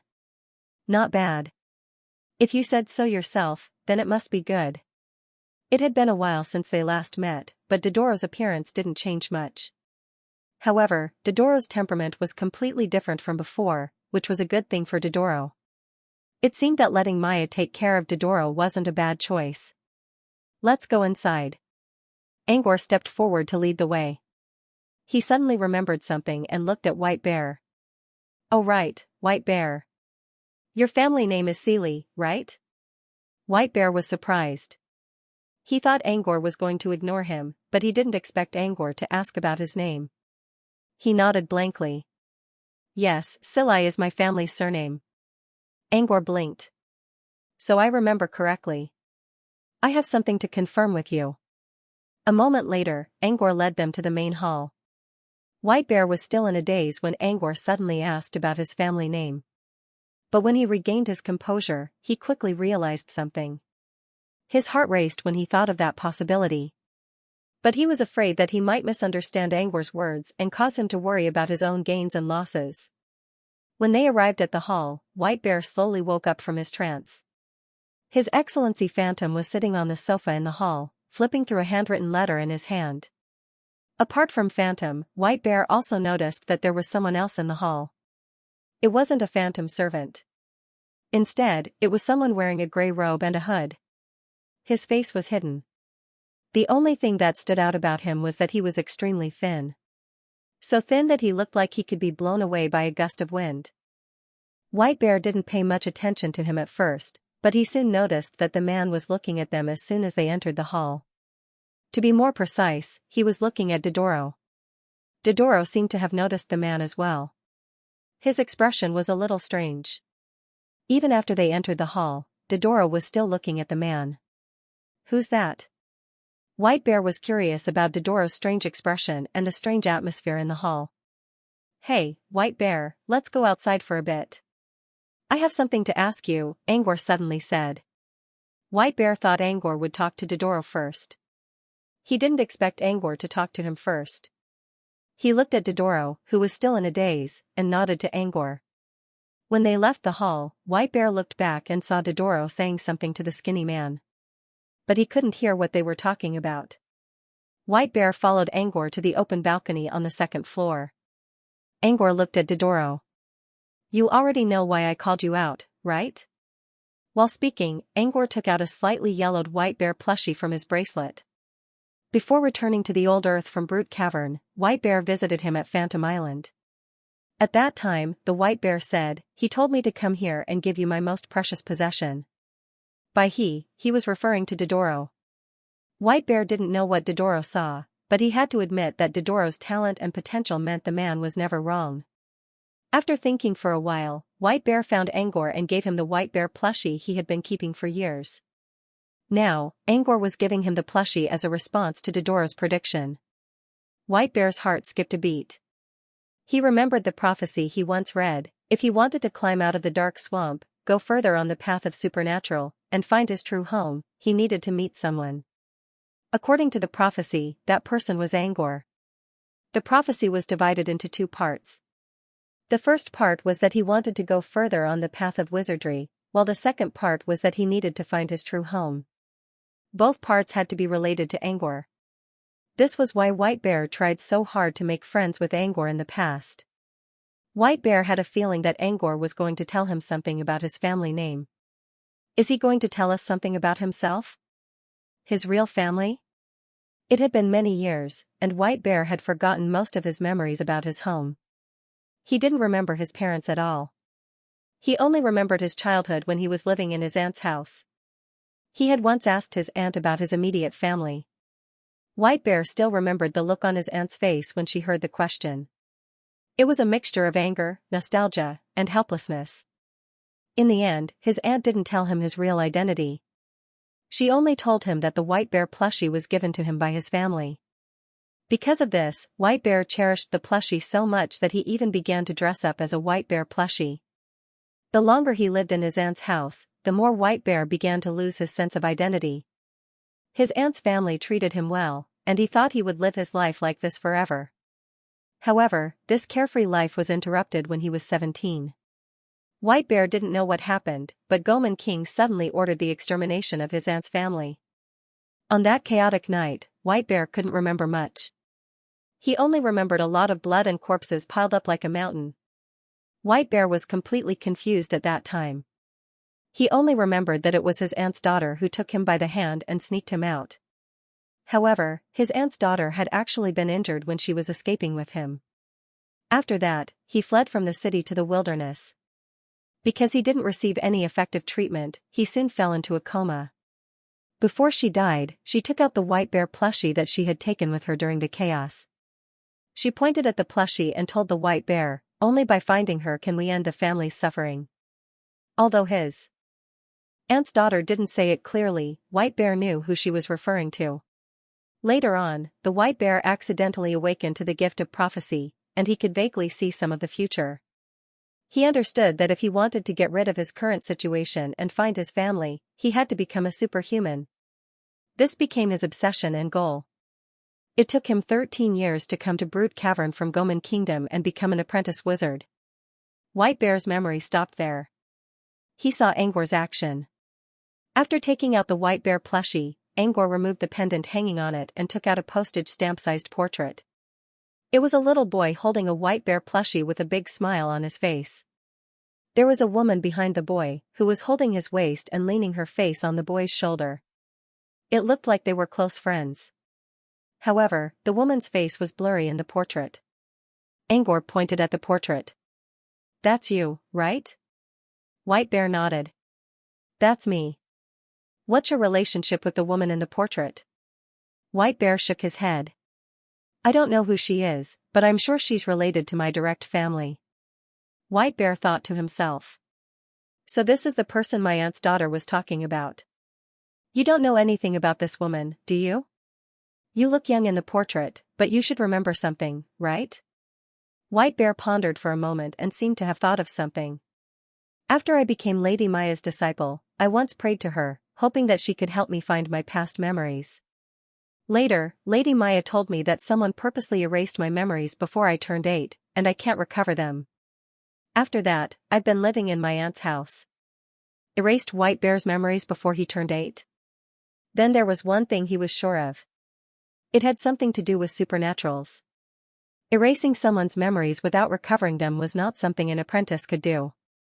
Angor thought of a person. "You once said that your relatives all died 13 years ago, right?"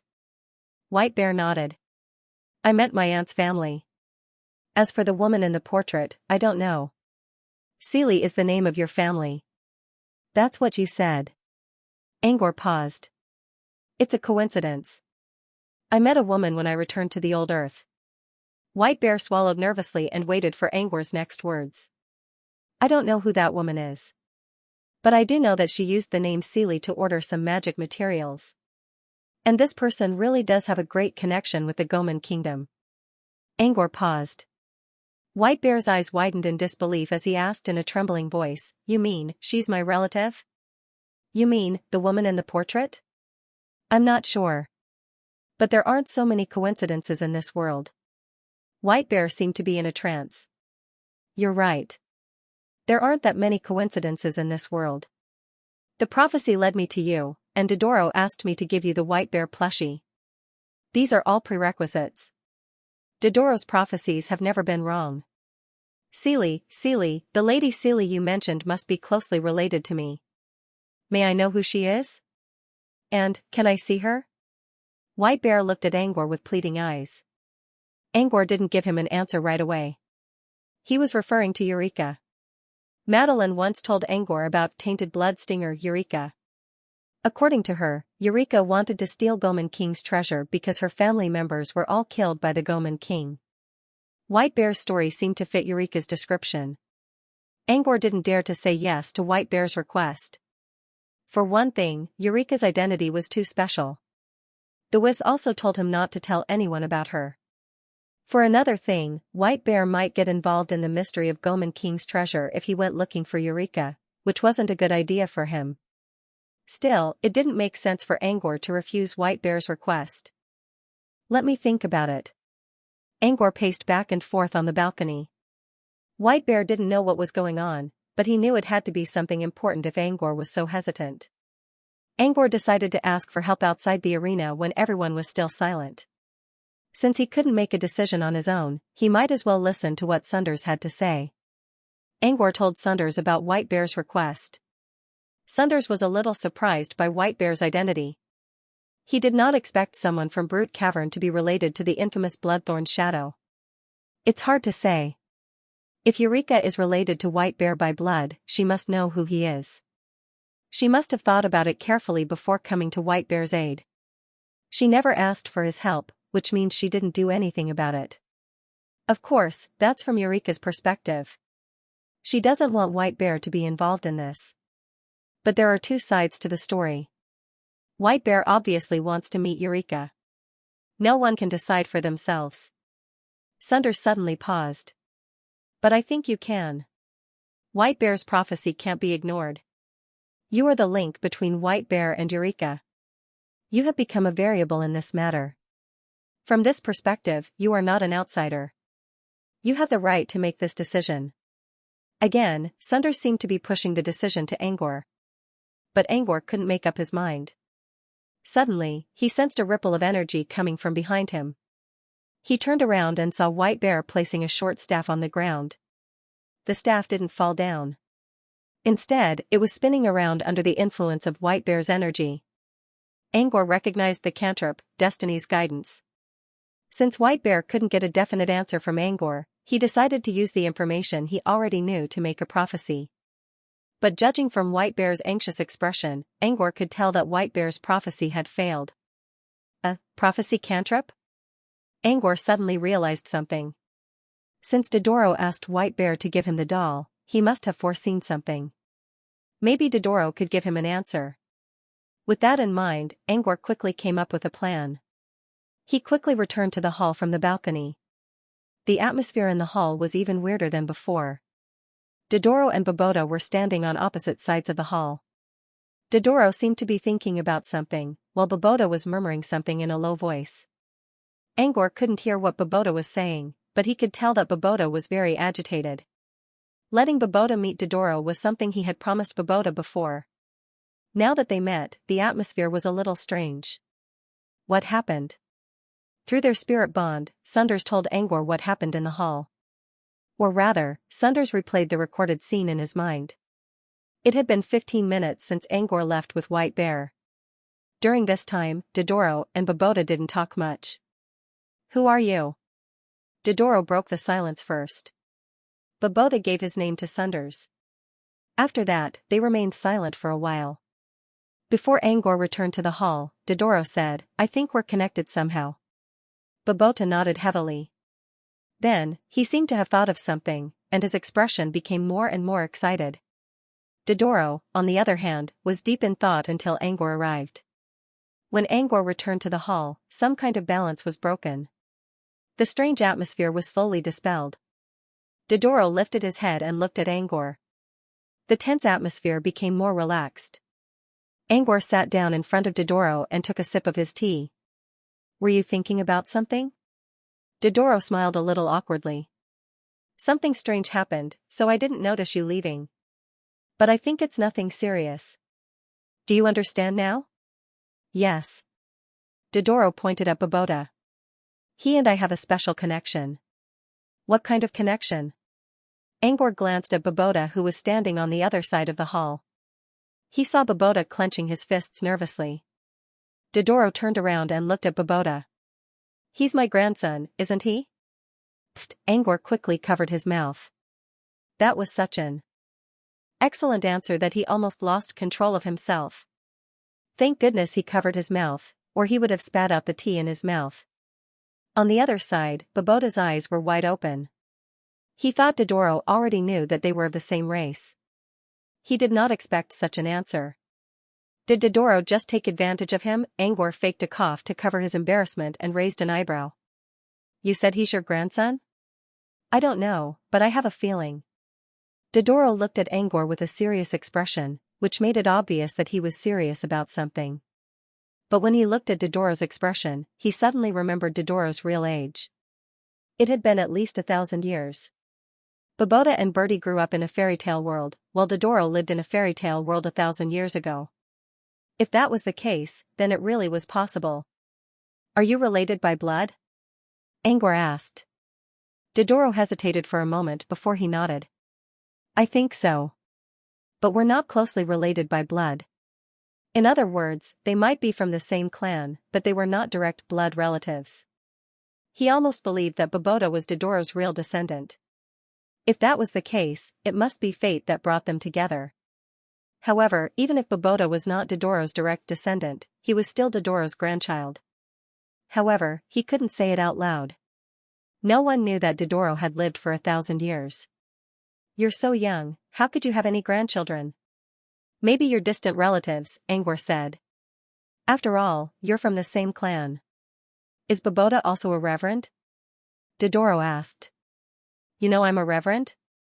Angor was surprised that Dodoro knew who he was. Both Mr. Tree Spirit and Professor Maya told me. Since Dodoro already knew who he was, Angor decided not to keep it a secret. Yes. Bobota is also a reverend, one of your kind. Angor expected Dodoro to ask for more information. But Dodoro remained calm and nodded nonchalantly.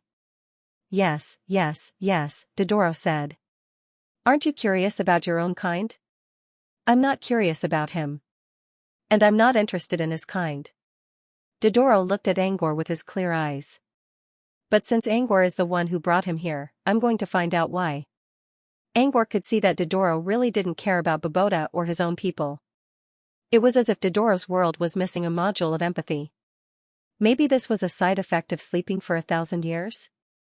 But when he thought about Dodoro's reaction, he didn't think that was the case. Maybe Dodoro was just born emotionless. On the other side, Bobota was stunned by Dodoro's answer. To him, his people were the most important thing in his life. He was even willing to sacrifice his own life for the sake of rekindling his ancestral altar. Dodoro's answer was so cold that Bobota couldn't accept it.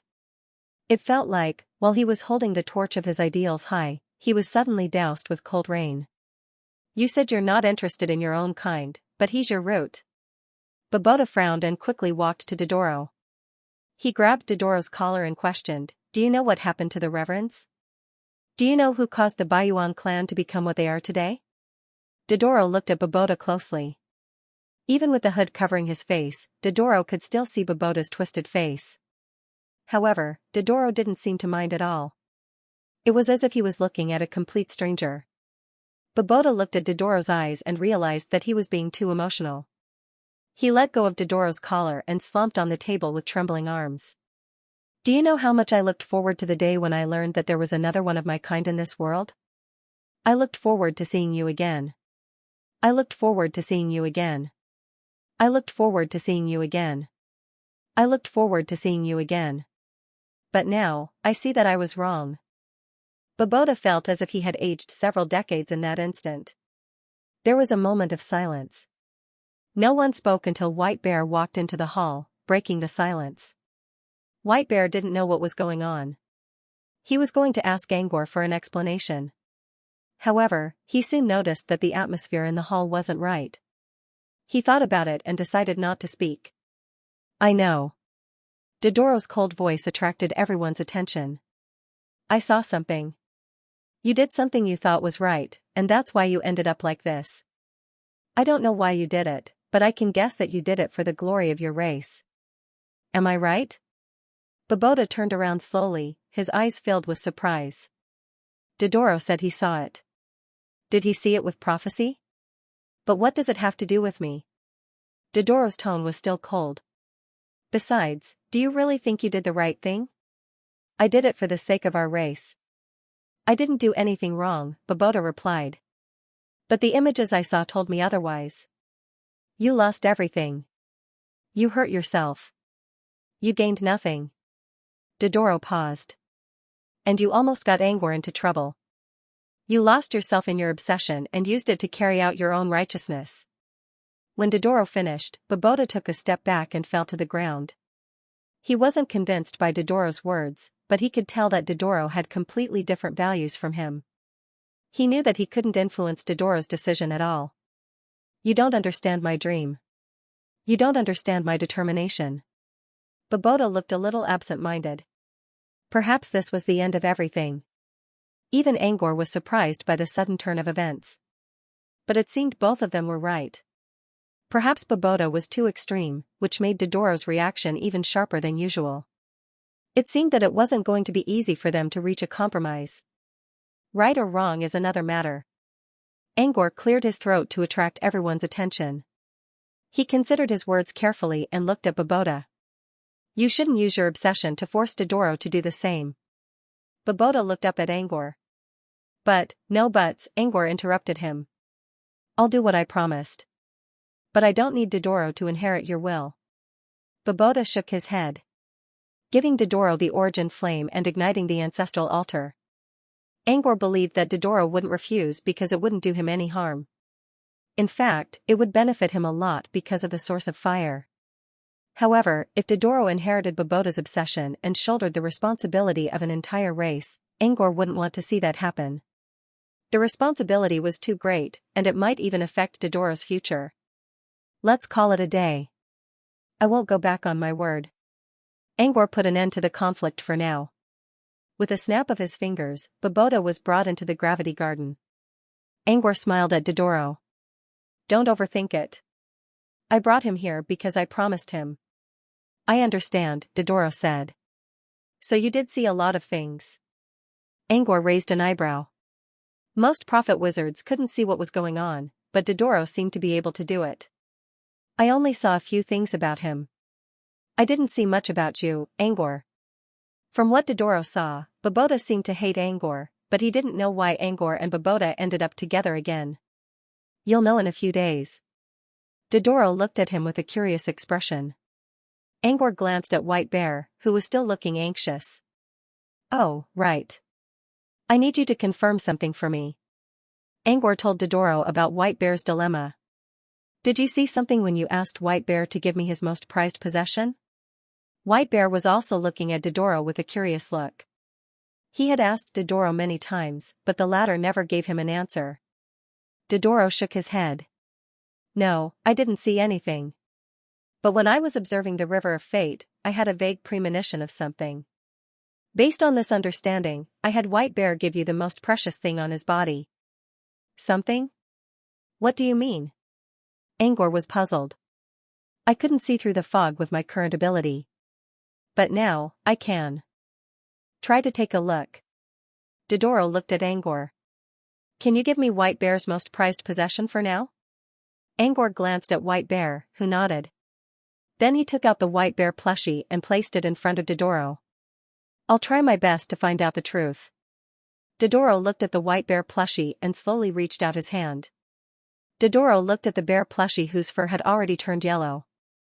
Dodoro's hand didn't touch the plushie. There was still a distance of a fist between them. Angor sensed a strange energy fluctuation coming from Dodoro's hand. It was as if Dodoro's hand had touched some kind of space barrier. When Dodoro moved his finger slightly, ripples appeared in the air around him. As for the ordinary White Bear plushie, there seemed to be an unknown change happening to it as well. Is this Dodoro's prophecy? Angor looked at the scene curiously. On the other hand, Boboda had a complicated expression on his face. He was eager to find out the truth, but at the same time, he was also shocked by Dodoro's prophecy. White Bear knew that Dodoro was much more talented than he was when it came to prophecy. However, Dodoro was a very low-key person who didn't like to interact with others, so White Bear didn't know how strong Dodoro was. But now, he understood. While he was still trying to find a way out of the River of Fate, Dodoro was already observing Dodoro. Dodoro began to observe the River of Fate and attempted to come into contact with it, decipher it, and alter it. White Bear had only seen such a powerful prophecy from Maya, and it only took Dodoro a little more than a year to reach this level. White Bear's eyes were filled with shame and envy. After a while, Dodoro withdrew his hand. The energy ripples calmed down, and Dodoro fell into deep thought. Dodoro lowered his head and looked at Angor in shame. I'm still not strong enough to deal with such a thing. There are some things that seem to be covered up by some kind of strange energy. I can't make a correct interpretation. The White Bear's eyes were filled with disappointment. Angor sighed and tried to comfort Dodoro by telling him that it wasn't his fault. But I saw some incomplete images. I can send them to Angor. Dodoro suddenly changed his tone and gave Angor a ray of hope. With that, Dodoro used Spirit Bond to connect with Angor's spirit. Next, Dodoro sent some of the incomplete images he saw to Angor through the Spirit Bond. White Bear watched on helplessly. This was related to him, wasn't it? He should have been part of the Spirit Bond as well. However, he had been ignored from beginning to end. The images Dodoro sent to Angor were indeed incomplete. Most of them were just images of people. It was normal that Angor couldn't decipher them. However, most of the images were related to Pat Manor. As a resident of Pat Manor, Angor knew everything about the place. He wasn't a prophet, but he could still decipher them better than Dodoro. A moment later, Dodoro stopped using Spirit Bond. White Bear looked at Angor anxiously, hoping that the young man could give him an answer. However, when everyone looked at Angor, they saw him widening his eyes in disbelief. What happened? White Bear couldn't help but ask. Angor didn't answer. Instead, he stood up abruptly. I need to confirm something. Please wait. With that, Angor quickly left the hall. Sunders followed Angor's figure and saw him returning to his own room. Once inside, Angor took out a cube lock. Angor once told Sunders that the cube lock was called Geometry Lock. It was engraved with a magic array called Silent Confinement, which was a defensive, concealment, and concealment magic array. It could prevent any mystery ripples from spreading to within a 100-meter radius. According to Angor, he created the geometry lock so that no one would notice when he used the dream welk of the Moonlight Coast. However, Angor would always use the geometric lock when he was doing alchemy or venturing into the dream wasteland to block the vision of others. Sunders waited for a long time but didn't sense any mystery ripples. Did Angor enter the dream wasteland? What did he see from Dodoro that made him so anxious to enter the dream wasteland? Sunders pondered for a moment and stood up from the sofa. He called Butler Good into the hall and instructed him, take care of the two guests. I'll go out and take a look. With that, Sunders walked out of the hall and stood in front of Angor's door. As soon as he stood still, the lock was removed and the door was pushed open, revealing Angor's face. When he saw Sunders standing at the door, he quickly said, Professor, I want to go back to the old Earth right away. Did something happen? Sunders looked at him in silence. Angor took a deep breath and forced himself to calm down. Then he slowly explained what he saw. Both Dodoro and Angor couldn't understand the images Dodoro sent to Angor. However, several of them reminded Angor of something. One of them was the stilt house where John used to live. Eureka had been living there ever since John entered the ice coffin. Yes, Dodoro did show Eureka in the image he received from Angor. Eureka was standing in the middle of the hall on the first floor of the stilt house. Angor couldn't see her face because she was facing away from Dodoro. However, he noticed that she was standing in a strange posture, which was completely different from Eureka's usual posture. Most importantly, under her bright red dress, there was a pool of bright red blood stains. This was the first image that made Angor uneasy. There was something else that made him even more uncomfortable.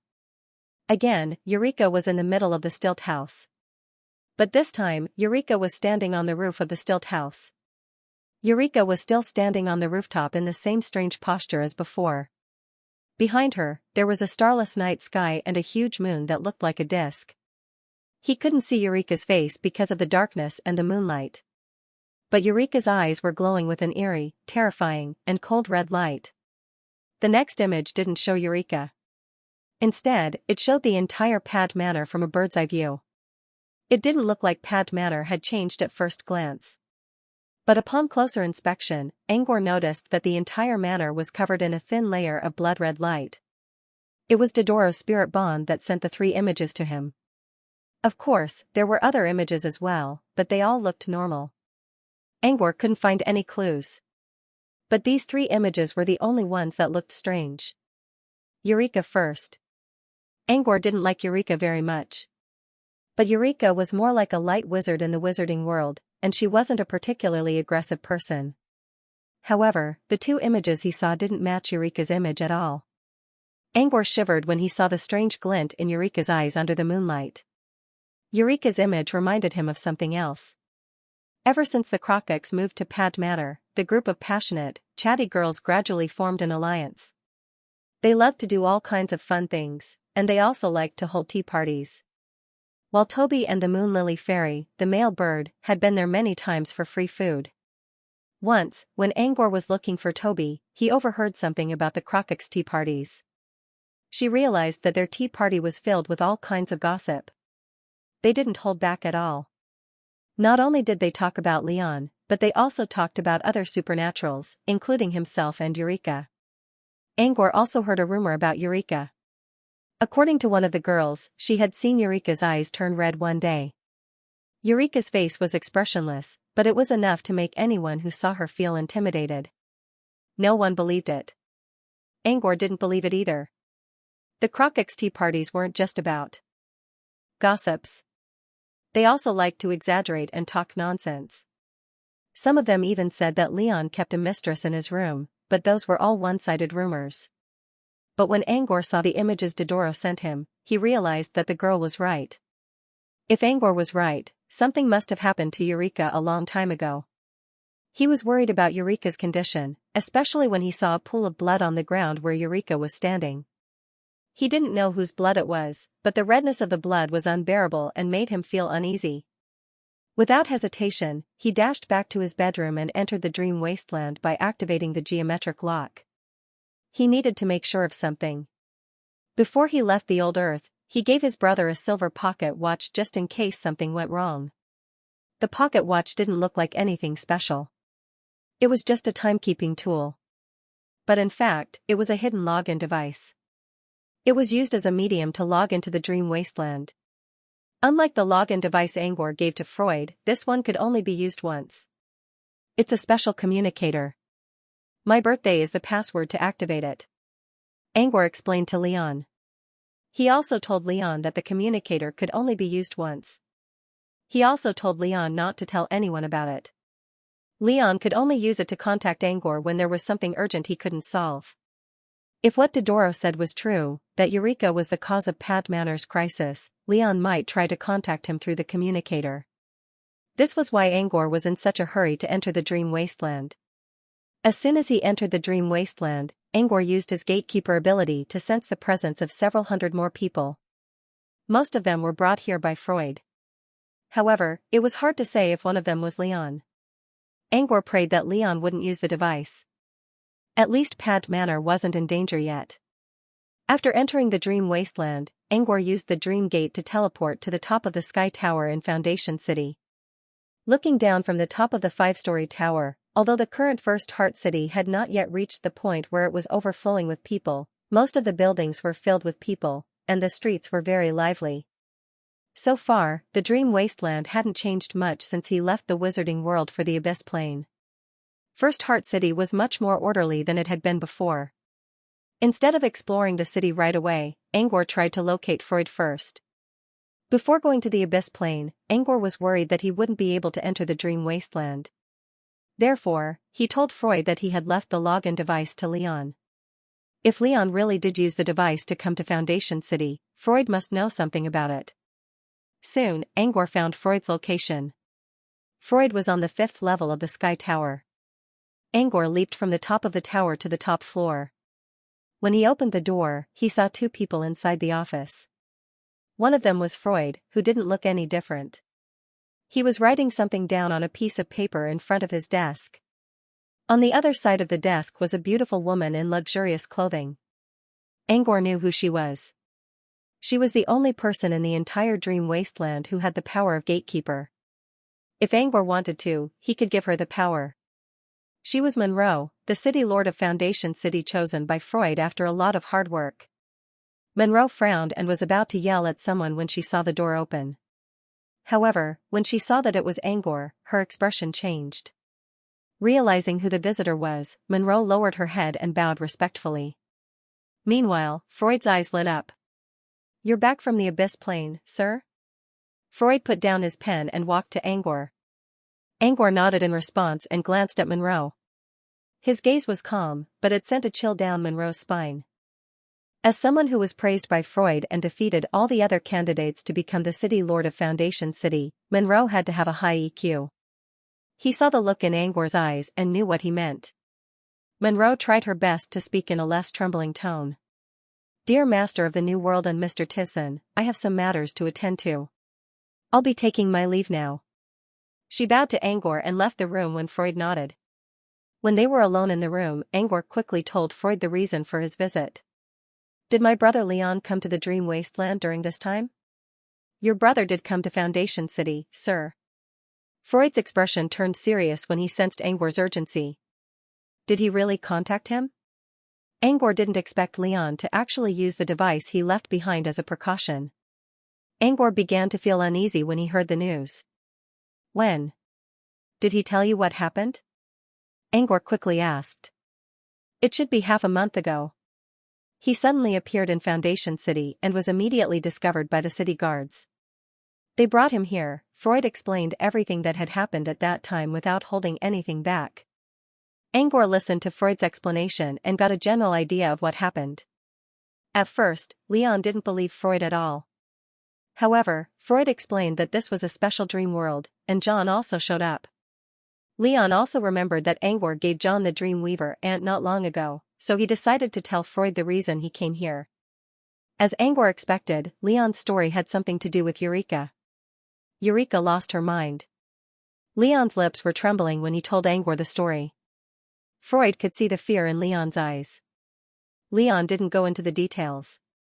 Professor the Wiz has Eureka under control for now, but I think he won't be able to hold her for much longer. Leon was trying to warn Angor not to come back, which was why he used the communicator.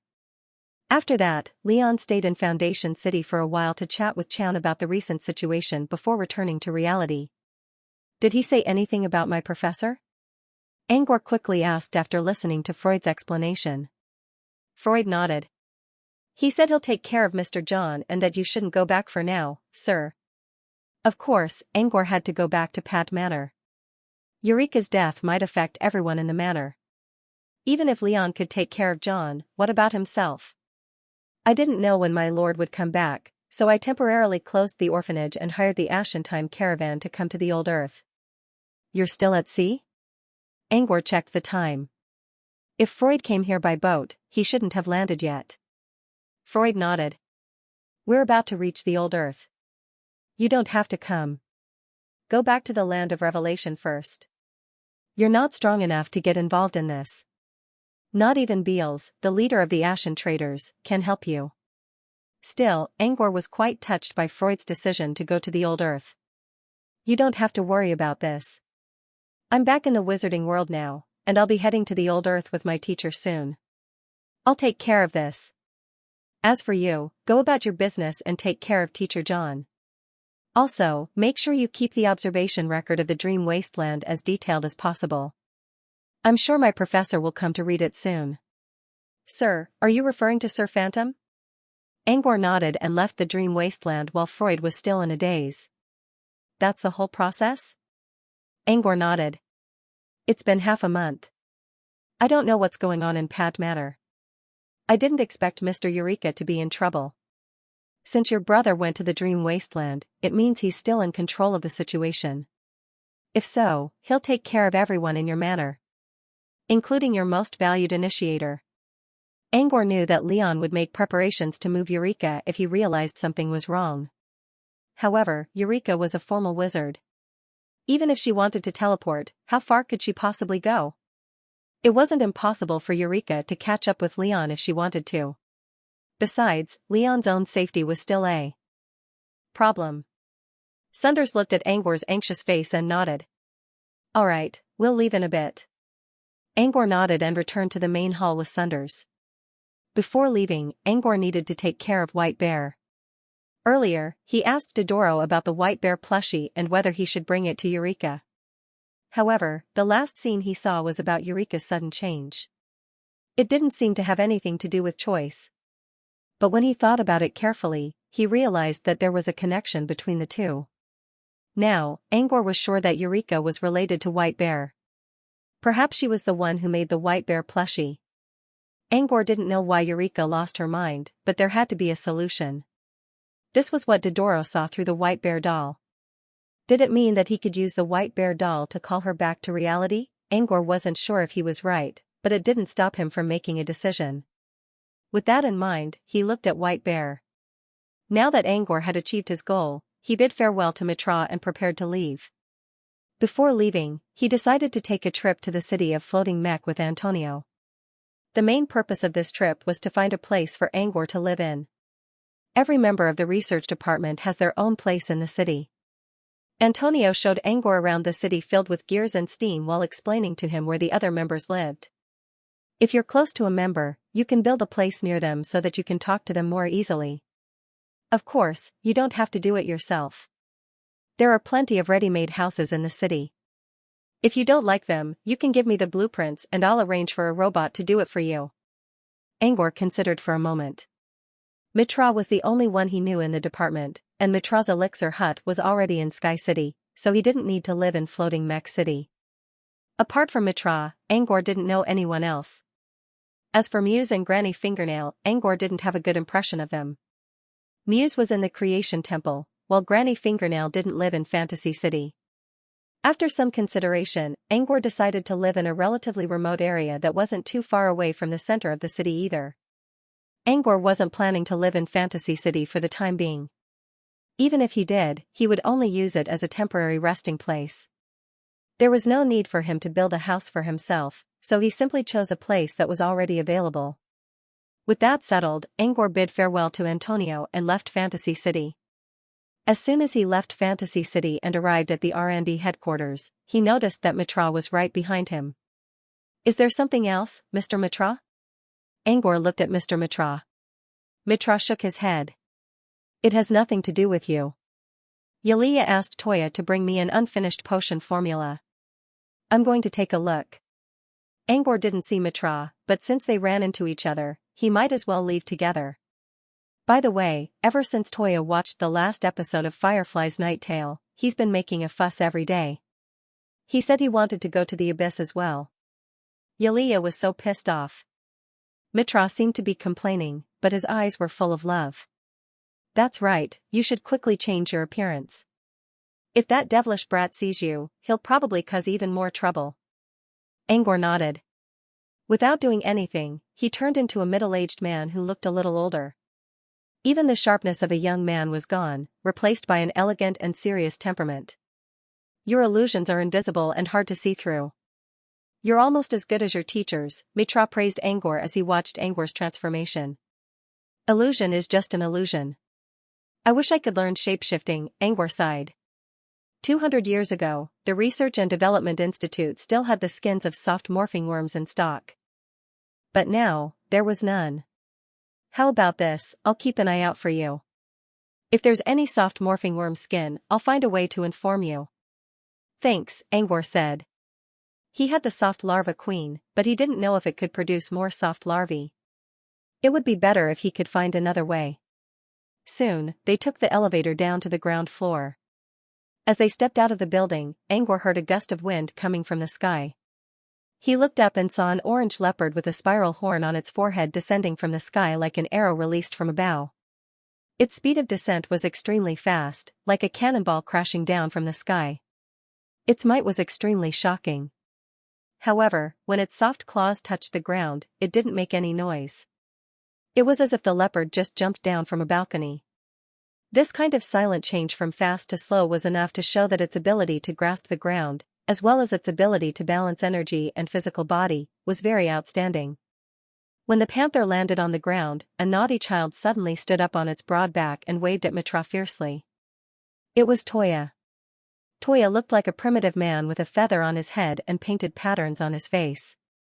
His skin was exposed to the air, revealing a slightly shiny honey-colored skin. Toby's face was exactly the same as Angor's memory. The only difference was that Tuyao's body had grown taller. He still looked like a child and didn't even reach Angor's waist. Grandpa Mitra. Toya waved a notebook in his hand. Grandma Xianxia asked me to bring this to you. Toya jumped down from the leopard's back. As he landed, the giant leopard slowly shrank until it was as small as a kitten and crouched down beside Toya. Angor also recognized the leopard as Toya's heaven-sent pet, Toot. When Angor first saw Toot, he already felt threatened. But at that time, he didn't think Toot was as weak as it looked. Now that he saw Toot again, Angor finally noticed that Toot's vitality was almost as strong as his own. No wonder Shadow always tried to persuade Toot to sign a contract with him. Toya handed the notebook to Mitra and gave Angor a curious look. Toya didn't have access to the R&D department, but he had been living in Floating Mech City for a long time and knew a thing or two about the department. He never saw this middle-aged man before. Who was he? Moreover, what made Tuyao puzzled was that Duda seemed to care about this person. Toya moved closer and tried to talk to Angor. But before Toya could say anything, Angor spoke to Mitra. "Mr. Mitra, I'll be going now." Mitra nodded. "Go." Angor turned around. Under Toya's puzzled gaze, his night speeder flashed and quickly disappeared. "Dudu, do you know who he is?" Tuyao reached out his lotus-like chubby hand and picked up Dudu, who was acting like a spoiled child. Toot called out in its childish voice. Toya looked at Mitra in surprise. "Grandpa Mitra, is he Brother Angor?" Angor didn't know what was going on behind him, but he did hear Mitra's voice transmission before he left. What Mitra said was related to Toya, but not Toya himself. Instead, it was Toya's mentor, Bogula the Golem Master. Bogula never came out of the Cavern of Echoes. I thought something bad happened to him. But not long ago, Muse told me that there was a ripple in the Cavern of Echoes, and it was Bogula's pheromone. I think Bogula isn't far from leaving the Cavern of Echoes. The Cavern of Echoes was created by a mystery item found in floating Mech City. It was said that the item could help people gain enlightenment and have a chance to reach the level of truth. However, entering the demonic abyss was an extremely dangerous matter. Even if there was a slim chance of survival, it would still be good. Mitra was trying to tell Angor that if Bogula really made it out of the Cavern of Echoes, he could reach the level of truth in a short time. Angor had a good relationship with Bogula's two apprentices, but he didn't get along well with Bogula himself. Besides, Bogula chose to go to the Cavern of Echoes because he lost to Sunders for a reason. Therefore, if Bogula really did become a truth finder, there was a chance that he would cause trouble for the Phantom Island branch. Angor's blonde hair and blue eyes was Bogula's obsession. Mitra was trying to warn Angor about something else. Angor kept the information in mind even though he didn't think it was likely. Bogula might have a crazy obsession, but he wasn't stupid either. Even if Bogula did become a truth finder, he was still far weaker than Sunders. Even if there was a grudge between them, he still needed to keep a low profile. Besides, the grudge between him and Sunders wasn't serious enough for them to fight to the death. However, he wasn't sure if Bogula would come after him, so he made sure to keep it in mind. Angor left floating Mech City and arrived at the front where gravity was normal. Since he promised Nausicaa, he didn't go back to the manor first. Instead, he headed to Champagne Road. When he stepped into the busy street, he could still hear people talking about what happened at Munchi's Magic Material Street. His name was mentioned a lot too. Angor felt a little strange as he listened to other people's vivid descriptions. He still couldn't believe it. Even as a new member of the research department, he still couldn't figure out what was going on. Now, when he heard other people talking about it, he finally felt like he was back to reality. I'm told that The Sky of Truth, The Golden Age, Secrets of Wizards, and many other magazines will be working overnight to report on the incident in Munchi's Magic Material Street. That's true. After all, for an acolyte to be able to contend against an official magus is too miraculous. I wonder if there's something fishy going on. That's nothing. The real news is the new member of the research department. I have a friend who was there. He heard Mad Bear Sabo say that Angor is a new member of the research department. That's a big deal. Trouble comes one after another. This Angor really knows how to stir up trouble. Stir up trouble? You don't even have the right to do that. The news about Munchi's Magic Material Street hadn't come out yet, but it was already spreading like an epidemic. Angor couldn't imagine what would happen when the magazines came out. Still, Angor was glad that he was about to leave floating Mech City. Old Keeper Parshar was leaning against the window, smoking from his pipe. He had quit smoking long ago, but due to the recent refugee crisis, many things were taken away from him. He was too anxious every day, so he started smoking again. Recently, the war had calmed down. The refugees were sent back. Parshar's mood was better. His anxiety was gone, but he couldn't quit smoking. In the past, his old friend Tim would ask him to quit smoking. However, after the miraculous rain of light created by Pad, most of the people in Gru Town had recovered from their ailments. So, Tim started smoking again. So, neither of them tried to persuade the other. Parshar breathed out a mouthful of smoke while feeling the warmth from the stove. He looked very comfortable. This was how it should be in the winter, while Partial was enjoying himself, he suddenly looked out of the window. The house was full of smoke, and the snow was blowing outside. He couldn't see clearly, but he vaguely saw a group of people in the corner of his eyes. Parshar frowned in confusion. George warned them many times. Why would they come out in the middle of the night? Furthermore, it's already late at night and the weather is cold. Who would be wandering around the streets? Perplexed, Partial put down his pipe and blew at the window. Then, he wiped the foggy glass with his old sleeve. When he looked outside through the relatively clear window, a trace of doubt flashed in his eyes. 3 people walked by outside. These 3 people all had a strange aura, and they were filled with a strong sense of existence in the snow and dust. Why does one of them look like young Master Pat? Parshar stood up, opened the door, and looked outside. However, when he tried to take a closer look, he found that the 3 people had already walked to the end of the street, leaving only faint shadows in the snow. Did I see wrongly? Parshar rubbed his temples. He picked up the oil lamp on the bedside table and was about to follow them. However, when Parshar was about to leave, a small figure suddenly jumped down from the ceiling. It stepped on the wall and landed on the table on the other side. Old Parshar, it's fine if you smoke in the house. We've planted trees that absorb smoke. But you opened the door at night. Do you want to freeze us to death? A sweet voice complained. Parshar turned around in annoyance. How many times have I told you? Don't follow Tim's example. Call me Grandpa. Do you understand? You're so rude. Parshar was complaining, but his eyes were full of tenderness. He looked at the girl on the table, who was less than the size of his palm and wearing a floral dress. Parshar looked outside. After making sure no one was looking, he closed the door. Go to the attic. It's so cold down there. Facing Pasha's concern, Gold Cancan was too embarrassed to yell. I'm not asking you why you opened the door with an oil lamp. Are you going to go out? Leader Kumiao warned you not to go out at night. It's dangerous out there. Why don't you believe me? I know. Parshar locked the door. You keep saying it's dangerous out there. What is it? Kumiao was the leader of the self-proclaimed Crocs. Half a month ago, the Viscount brought them here in person. They lived in Sheriff George's and Parshar's attics in 2 groups.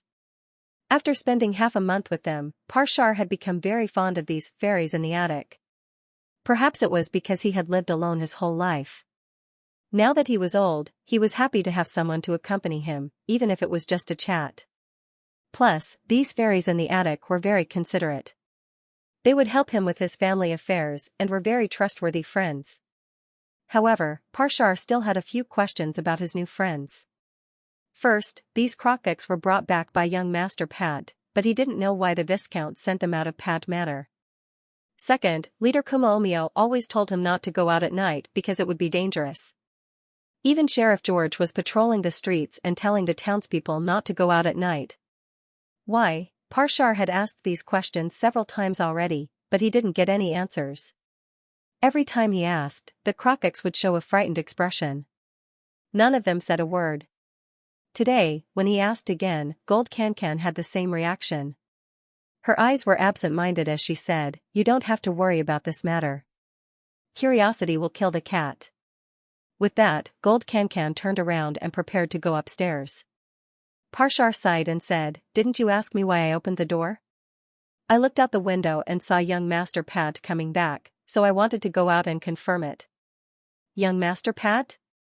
Are you sure it's Mr. Pat? Gold Cancan turned to Parsia and asked anxiously, "Are you sure it's him?" Where did he go? I'm not sure, but 3 people passed by on the street. One of them looks like Mr. Pat, Parsia recalled. Judging from the direction they're heading, I think they're heading to the manor. Young Master Pat, the manor, it's nighttime. Open the door. Stop, Mr. Pat. Gold Crunch yelled as he jumped down the stairs and landed on Parkle's shoulder. What happened? Parshar was confused. Gold Cancan hesitated for a moment. It's not safe in the manor right now. They stopped about 10 meters away from the manor and saw the boundary of the red light. Mortals couldn't see the red light, but Parshar and Angor could clearly sense it. Is that our destination? It looks a bit dark. White Bear was much calmer now that he knew he was about to meet his family. From what he could see, there were buildings in the Pat Manor, but there was no light. Gru Town behind him, on the other hand, was brighter and brighter.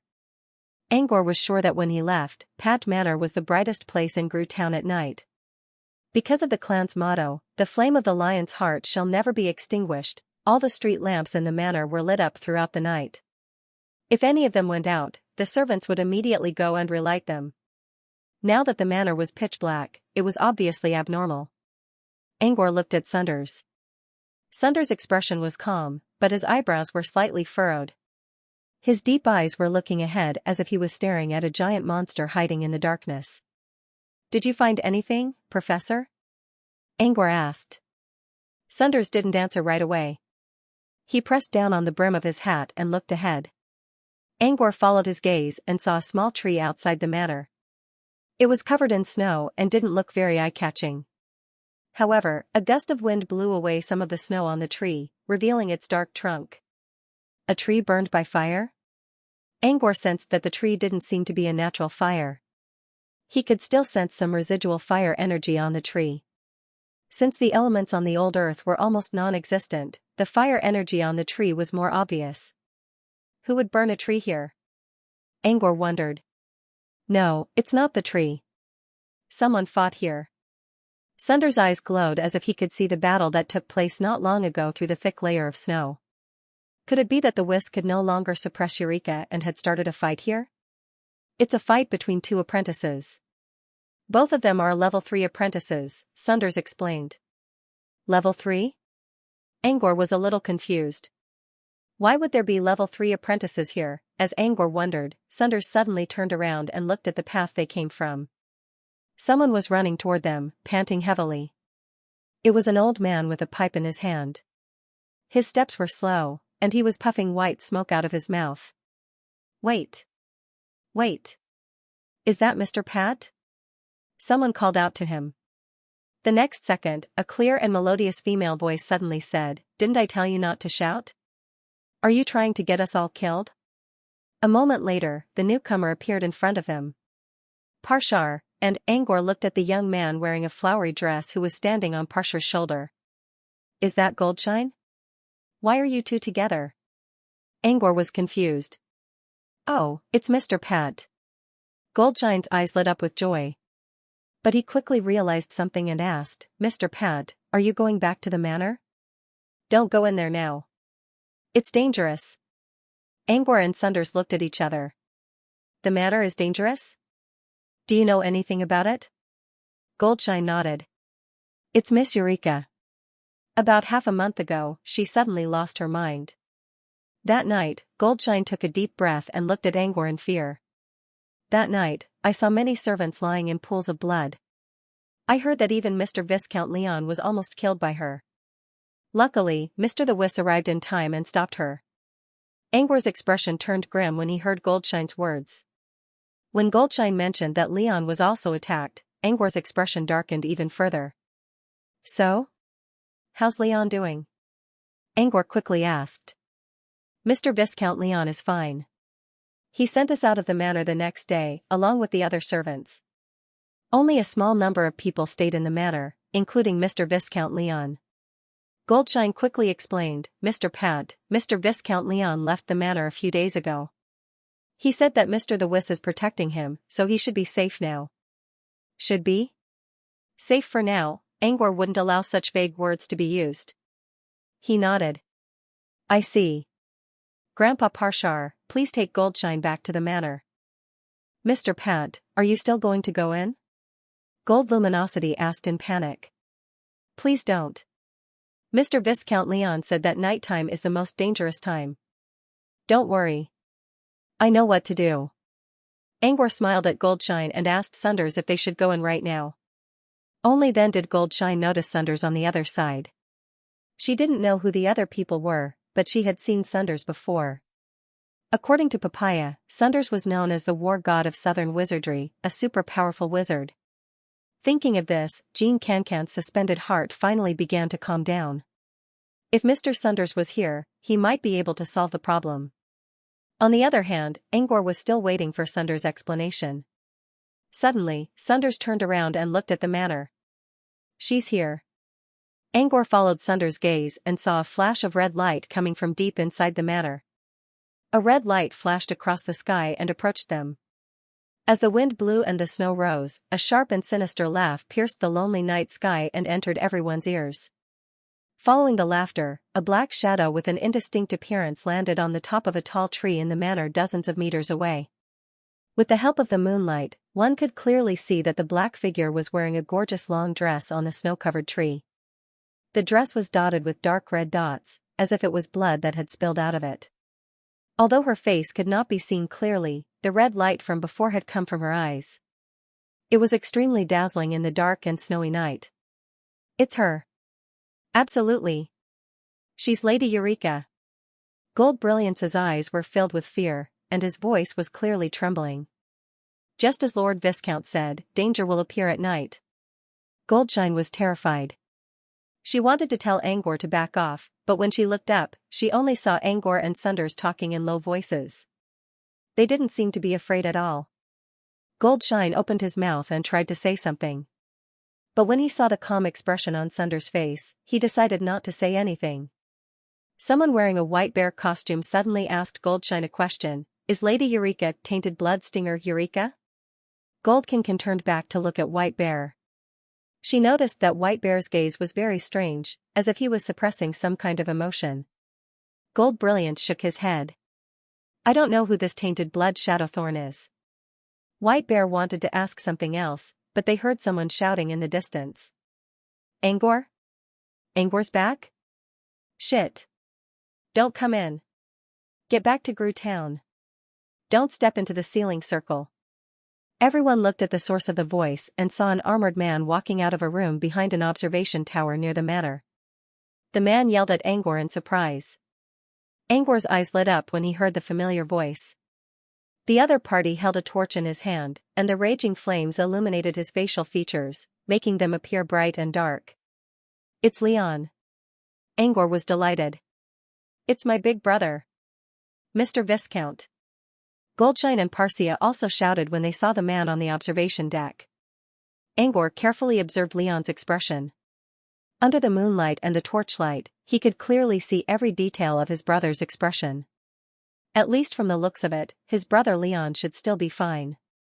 Angor was about to step forward when Leon's voice sounded even more anxious. "Back off. Angor, back off. Hurry up. Don't enter the sealing circle. It's dangerous."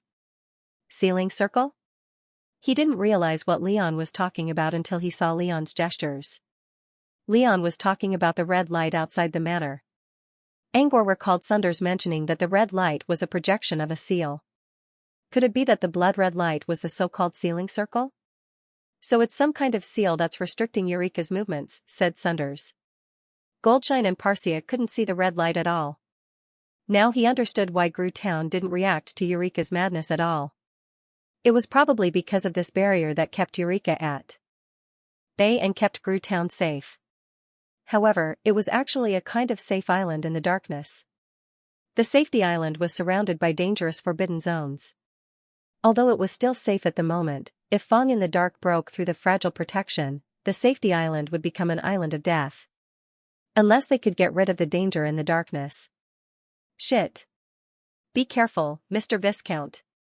Suddenly, Sparkly Gold pointed at a certain direction and yelled at the top of his lungs.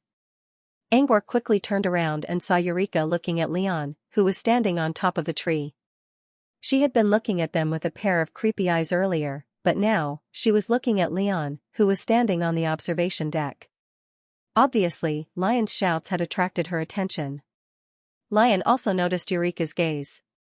Looking at her glowing red eyes, Lion's heart skipped a beat. The tragedy that happened in the manor not long ago was replayed in front of his eyes. Every detail was vivid in his mind. "Don't come in, don't come in." Lion's face was filled with fear, but he was still mumbling unconsciously. He slowly backed away and tried to get back to the observation deck. Suddenly, Eureka let out a shrill cackle that was filled with a demonic aura. Eureka leaped into the air and turned into a beam of red light that pierced through the night sky. Like an arrow, she shot towards Leon, who was still on the observation deck. Leon's heart skipped a beat. He quickly threw away the torch and ran for his life. But he only took a few steps before he heard the wind howling behind him. "I'm done for!" Leon screamed in despair. But at this moment, a violent shockwave came from behind. Before Leon could react, he was sent flying. After several rolls, Leon slammed into the wall behind him. A crack appeared on the wall, and Leon collapsed on the ground, panting heavily. "Are you all right?" Leon heard someone's anxious voice. He looked up and saw Angor standing not far away from him. Eureka, who was rushing toward him, was now standing a few dozen meters away. "I'm fine." Leon was not lying. In order to become an extraordinary, he had obtained the wool forging technique from the Wiss. At that time, the pain he had to endure in order to temper his body was much less than what he had experienced now. Therefore, even though the wall behind him had cracks like a spiderweb, he did not suffer much damage. Moreover, he had the protection of his armor. "Why are you here? Didn't I tell you not to come in?" Leon looked at Angor with a worried look. "It's easy to get inside, but it's not easy to get out." According to Sunders, the sealing circle seemed to be one way. In other words, it only restricted people coming out from the inside, but not coming in from the outside. Also, the circle was activated at night. This was why George and Kumaomio warned the townspeople not to leave their homes at night. Angor tried to comfort Leon by telling him not to worry about Eureka. With Sunders here, he would be fine. Before he could say anything, Angor saw Leon's expression change. Leon's eyes began to glow with a red light that was getting brighter and brighter. Angor sensed something was wrong and quickly moved away. A giant hole appeared where he was standing. Eureka was floating above the hole. He finally got a good look at Eureka's face. Unlike her usual beautiful face, Eureka's features were now twisted and distorted. She looked horrifying. Eureka didn't give Angor much time to think. She didn't care about Leon either. Instead, she charged at Angor while laughing loudly. "Watch out, Angor!" Leon shouted. Angor didn't try to dodge. Instead, he looked at Eureka with a grim expression and reached out a hand. Leon narrowed his eyes. As Angor's brother, he knew what Angor was going to do. Was Angor going to fight Eureka head-on? Before Leon could figure out what was going on, Angor charged at Eureka head-on. Radiance flickered as the two figures intersected. A terrifying shockwave erupted from the point of intersection. The shockwave rippled outwards and instantly blew out tens of meters away. Even Leon was affected by the shockwave. The shockwave was so strong that Leon would have been sent flying if he wasn't already leaning against the thick wall. At this time, Leon also suddenly realized where the airwave that had been set off behind him had come from. Looking at the two figures in the distance, Leon couldn't even see their movements clearly. Was it his imagination? Why did he feel like Eureka and Angor were evenly matched? Outside the blood-red light, Bright Gold watched the sudden battle anxiously. She looked at Sunders and begged for his help. "Don't worry. Angor's going to be fine," Sunders assured Goldshine. White Bear, who was standing behind Sunders, couldn't believe his eyes. He didn't know if Eureka was the one he had been looking for all these years, but he was more surprised by Angor's strength. Compared to Leon, White Bear was much more experienced and knowledgeable. Angor might seem to be on par with Eureka, but Angor was still at a disadvantage. Angor didn't know how to fight. Eureka, on the other hand, might have lost her mind, but she had a better memory and battle experience than Angor. In terms of physical strength, Angor wasn't at a disadvantage at all. In other words, Angor's physical strength was almost on par with Eureka's. If Angor could spend a few years to improve his fighting skills, Eureka would be the one in danger. White Bear still believed that Eureka would win in the end. However, he was still surprised by Angor's strength. Several years ago, White Bear saw Angor fighting Blackjack in Sky Tower. Back then, Angor relied on Toby to defeat Blackjack. Without Toby's help, White Bear believed that he could defeat Angor easily. But now, Angor's strength was completely different. Angor's strength was skyrocketing, while White Bear himself was still stuck at the same spot. When White Bear thought of this, his heart became gloomy. Every time Eureka and Angor clashed against each other, a powerful shockwave would be generated. This was more than enough proof of Angor's strength. However, Angor's body was only as strong as a bloodline wizard, while Eureka was a bloodline wizard herself. Eureka obviously had the upper hand in this fight. Under the night sky, Eureka continued to exchange blows. Outsiders couldn't see them at all. All they could see was the shockwaves spreading out from their bodies. Some of the shockwaves even reached the outside of the manor. However, after being simplified by the sealing circle, the shockwave did not have that kind of impact after leaving the blood light. However, it turned into a violent wind, and Jean Kanshang was almost blown away by this violent wind. Fortunately, White Bear had stepped in and erected a transparent barrier in front of them, preventing Gold Bright Can from being sent flying. However, the gust of wind created by the blast followed the path and headed straight for Gru Town. That night, the townsfolk of Gru Town could feel the wind howling outside. Even with their windows tightly shut, they could still hear the wind howling outside. They could also hear the sound of objects being hit by the wind, as if someone was crying out in pain. They could also hear rumbling noises coming from the direction of the Pat Manor. It sounded like thunder. No one dared to leave their houses. Instead, they hid in their rooms and prayed for the night to pass. Meanwhile, Angor was still in the middle of the red light. Angor was already panting heavily, while Eureka was perfectly fine. Just as White Bear predicted, Angor was already on the verge of defeat. Due to his lack of stamina, he was caught off guard and was knocked away by a powerful force. The red light in Eureka's eyes suddenly flashed. She seemed to have noticed something, and a creepy smile appeared on her face. Her figure suddenly sped up. Her bare feet drew a crimson dance in the air as she charged towards a certain direction. There was nothing there, but Angor couldn't stop himself from falling in that direction. Eureka took advantage of the situation. Suddenly, Eureka pulled out a pair of serrated whips from her waist and lashed them out like a pair of serpents. Hiss, heavy snow, hurricanes, and the bright moon behind him.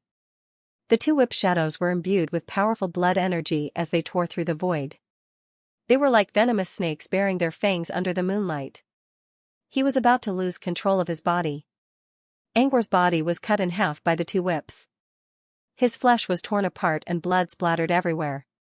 Everyone who witnessed this scene was shocked. The look in Leon's eyes slowly turned into despair. Tears began to well up in his eyes as he kept mumbling Angor's name. On the other side, Bright Gold covered his eyes, unable to believe what was happening in front of him. The opium pipe in Parsia's hand also fell into the snow. With a bang, even he himself fell to his knees with a dazed look on his face. He had watched Angor grow up since he was a child. He never thought that someone as old as himself would send Angor away first. Eureka stood under the bright moon and laughed hysterically. Her hair fluttered in the wind, making her look like a legendary Medusa who was spreading fear to the world. Why? Why didn't you save him? Isn't he your student? Bright Gold looked at Sunders with tears in his eyes. Sunders gave Bright Gold a cold glance but didn't say anything. Keep watching. Angor won't die so easily, White Bear spoke up from the other side. As if to prove White Bear's words, a figure suddenly appeared behind Eureka's back. It was impossible to see the person's face clearly due to the backlight, but the person's golden hair was dazzling. A loud bang sound resounded. Eureka was smashed to the ground from the sky.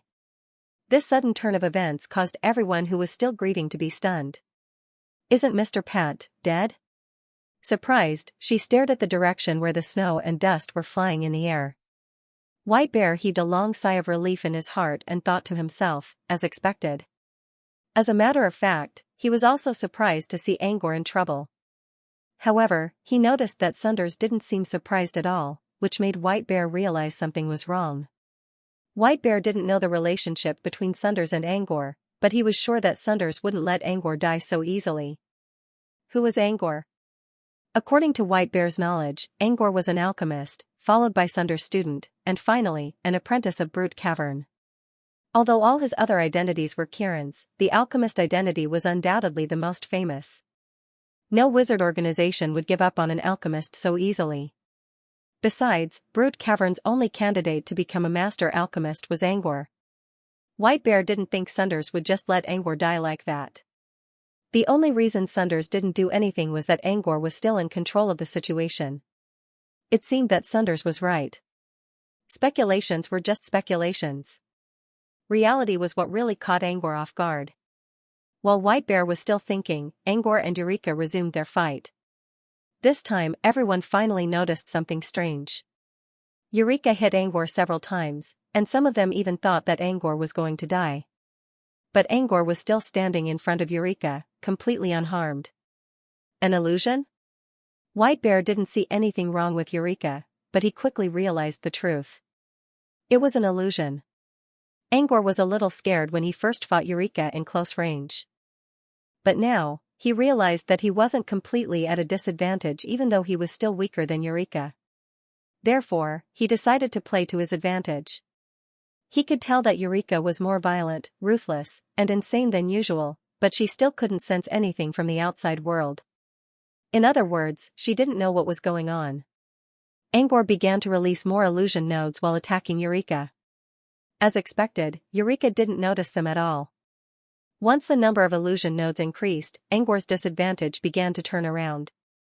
During the next dozens of attacks, Eureka kept making mistakes because of the illusion. Angor was able to seize every opportunity, but the gap between him and Eureka was still too big.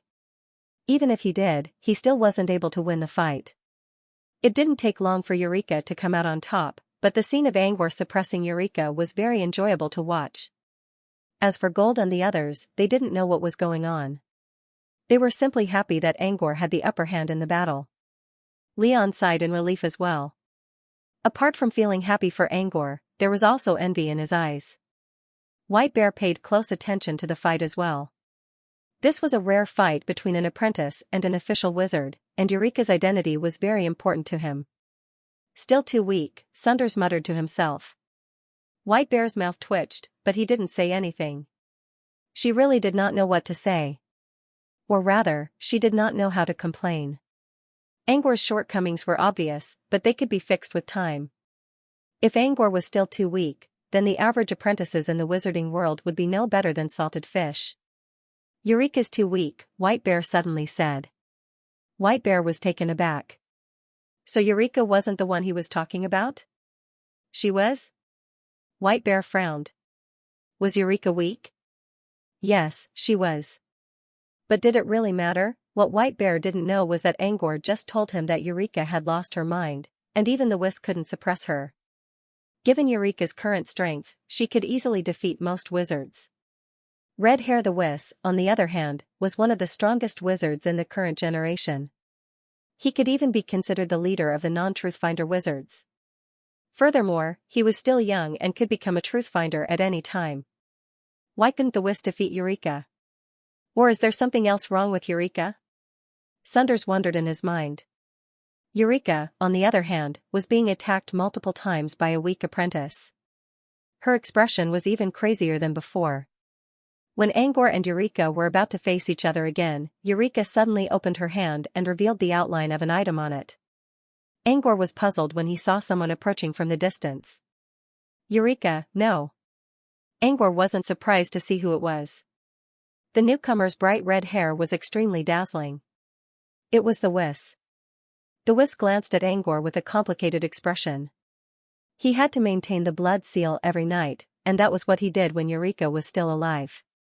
However, he still watched the fight between Angor and Eureka. He still remembered that Angor was only an ordinary apprentice when he left the wizarding world. But now, the Whisk believed that Angor would be able to hold his own for a while even if he had to face him head-on. Stay back for now, Angor. Eureka isn't someone you can handle right now, especially when you've already pissed her off. The Whisk didn't ask about the mystery of Angor's strength. The Whisk sighed. Don't you remember that thing in Eureka's hand? That thing? He suddenly realized something and turned around. He turned around and saw a beautiful crown in Eureka's hand. Angor was surprised to see the familiar shape of the crown. Of course, he was familiar with the crown. Irisa once asked him to make a replica of it. He remembered every detail, every piece of jewelry, and even every pattern. The crown was the Crimson Crown. The Crimson Crown was the reason Goman King had placed a bounty on Eureka's head, the reason she had fled to Forbidden Island, and the reason the Whis had chased her all the way here. The Crimson Crown was a mystery item that helped Goman Kingdom survive for so many years. So far, Angor had no idea how to use the mystery item. As soon as he saw the crown in Eureka's hand, he was alarmed. Mystery items were never easy to deal with. Eureka's lips curled into a sinister smile as the crown in her hand glowed red. Angor instinctively wanted to take a step back, but before he could do anything, the crown in Eureka's hand released a beam of red light at his face. Eureka! Stop! The Whis yelled at the top of his lungs. Angor's mind went blank. He couldn't remember what he did. His eyes rolled back, and he fell from the sky. Muddle-headed, the world was dark. Slaughter, saber light, battlefield, smoke, all kinds of bloody and terrifying scenes, accompanied by waves of sharp laughter, all poured into his mind. Angor felt like he was in a swamp, but it was useless. The negative energy had already begun to invade his mind. He could already see the giant mouth not far from him, and the abyss of depravity behind it. Is that the final destination? Angor looked up in confusion. He felt like he was being tempted to go deeper into the abyss. As long as he stepped into the mouth, the negative energy that was bothering him would dissipate. No, not dissipate. It would be assimilated. Angor slowly approached the mouth. His steps were so mechanical that it felt like he was being pushed by someone. He looked inside the mouth and saw many images. He saw images appearing in the fallen abyss. Everyone in Pad Manor, including John, Leon, and all his family and friends were all dead, and the one who killed them was a man in a black robe. The man's back was facing Angor, and Angor felt that the man looked familiar. Suddenly, the man turned around. Angor's pupils shrank. The man looked exactly like him. However, his hair was black and his eyes were pitch black. His face was pale and his lips were curled into a dangerous smile. Who are you? Angor didn't know how to ask, but he did. I'm you. The eerie voice came again. No, you're not me. I won't do that. Angor looked at his friends and family lying in pools of blood. Why would he kill them? Isn't that what you're thinking? They are your burden. As long as you kill them, you will have nothing to worry about. After the evil laughter, there was a soft murmur, you will be free. Angor was puzzled for a second. Freedom? Yes, you're free. Come here. Once you cross this boundary, you'll be reborn. Angor looked at the fallen abyss in front of him and reached his hand into it. But he suddenly felt a sharp pain in his right eye, and he quickly covered it with his hand. As the green runes appeared in front of his eyes, he seemed to have remembered something. Everything in front of him changed as his mind cleared up. The person in the fallen abyss wasn't him at all, but a black shadow. It didn't have a human shape, and it was twisting and swaying. Even its scarlet eyes and mouth were like saws that were constantly changing. Damn it! So close! It roared. No one can stop me. As it spoke, the shadow suddenly crawled out of the fallen abyss and spread its body. It turned into a giant net that wrapped around Angor and tried to drag him into the abyss. Angor felt himself being dragged deeper into the darkness. More and more negative energy rushed at him. If not for the green patterns around him, he would have already fallen into the abyss. When the shadow completely swallowed him up, the green patterns in his right eye began to reject and resist it. As the green lines dissipated, the black shadow in front of him slowly dissipated. However, the speed was too slow and he was unable to eliminate it in a short period of time. It was still screaming in pain, but it didn't slow down. Slowly, it dragged Angor into the fallen abyss. When half of Angor's body was about to fall into the abyss, he heard a creepy laugh. It was such a horrible sound that even Angor couldn't help but shudder. At first, the laughter came from behind him.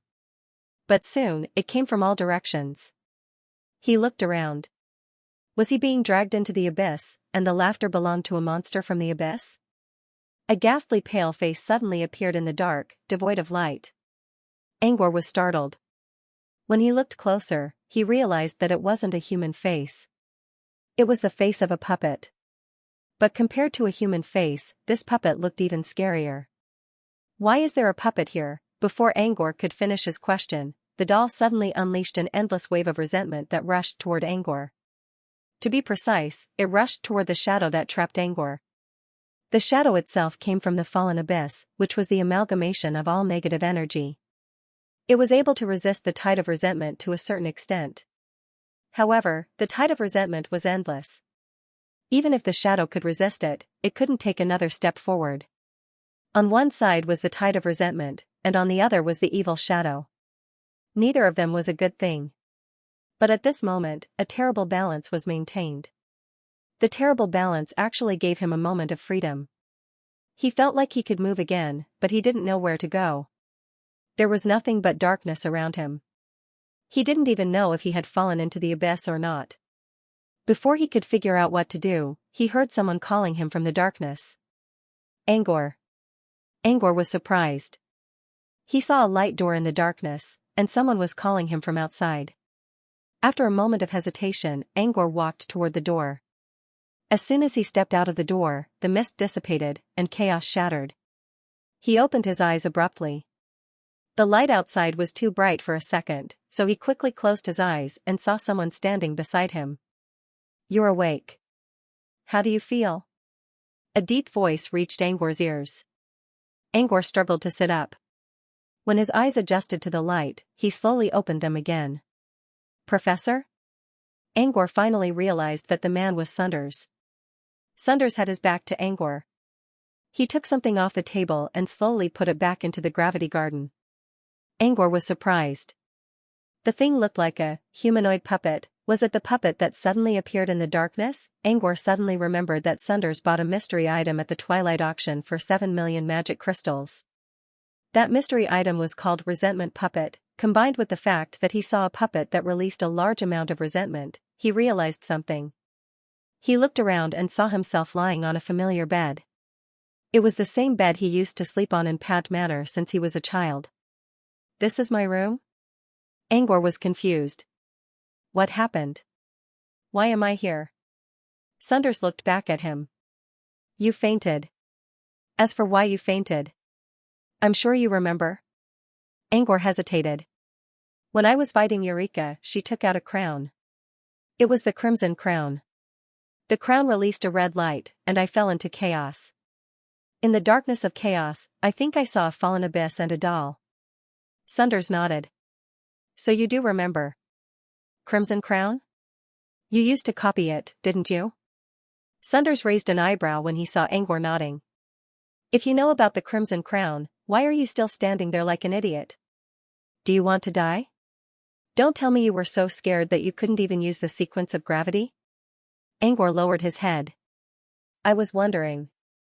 I didn't know how to react. An unknown mystery item is targeting you. You should think of a way to deal with it. If you can't do anything, run." Sunders scoffed. "You're lucky you managed to block it at the last moment. Also, the Crimson Crown isn't an instant death item. Otherwise, you'd be dead by now." "Blocked it at the last moment?" Angor pondered for a moment and realized something. When the crown's red light hit his face, Angor was already beginning to feel dizzy.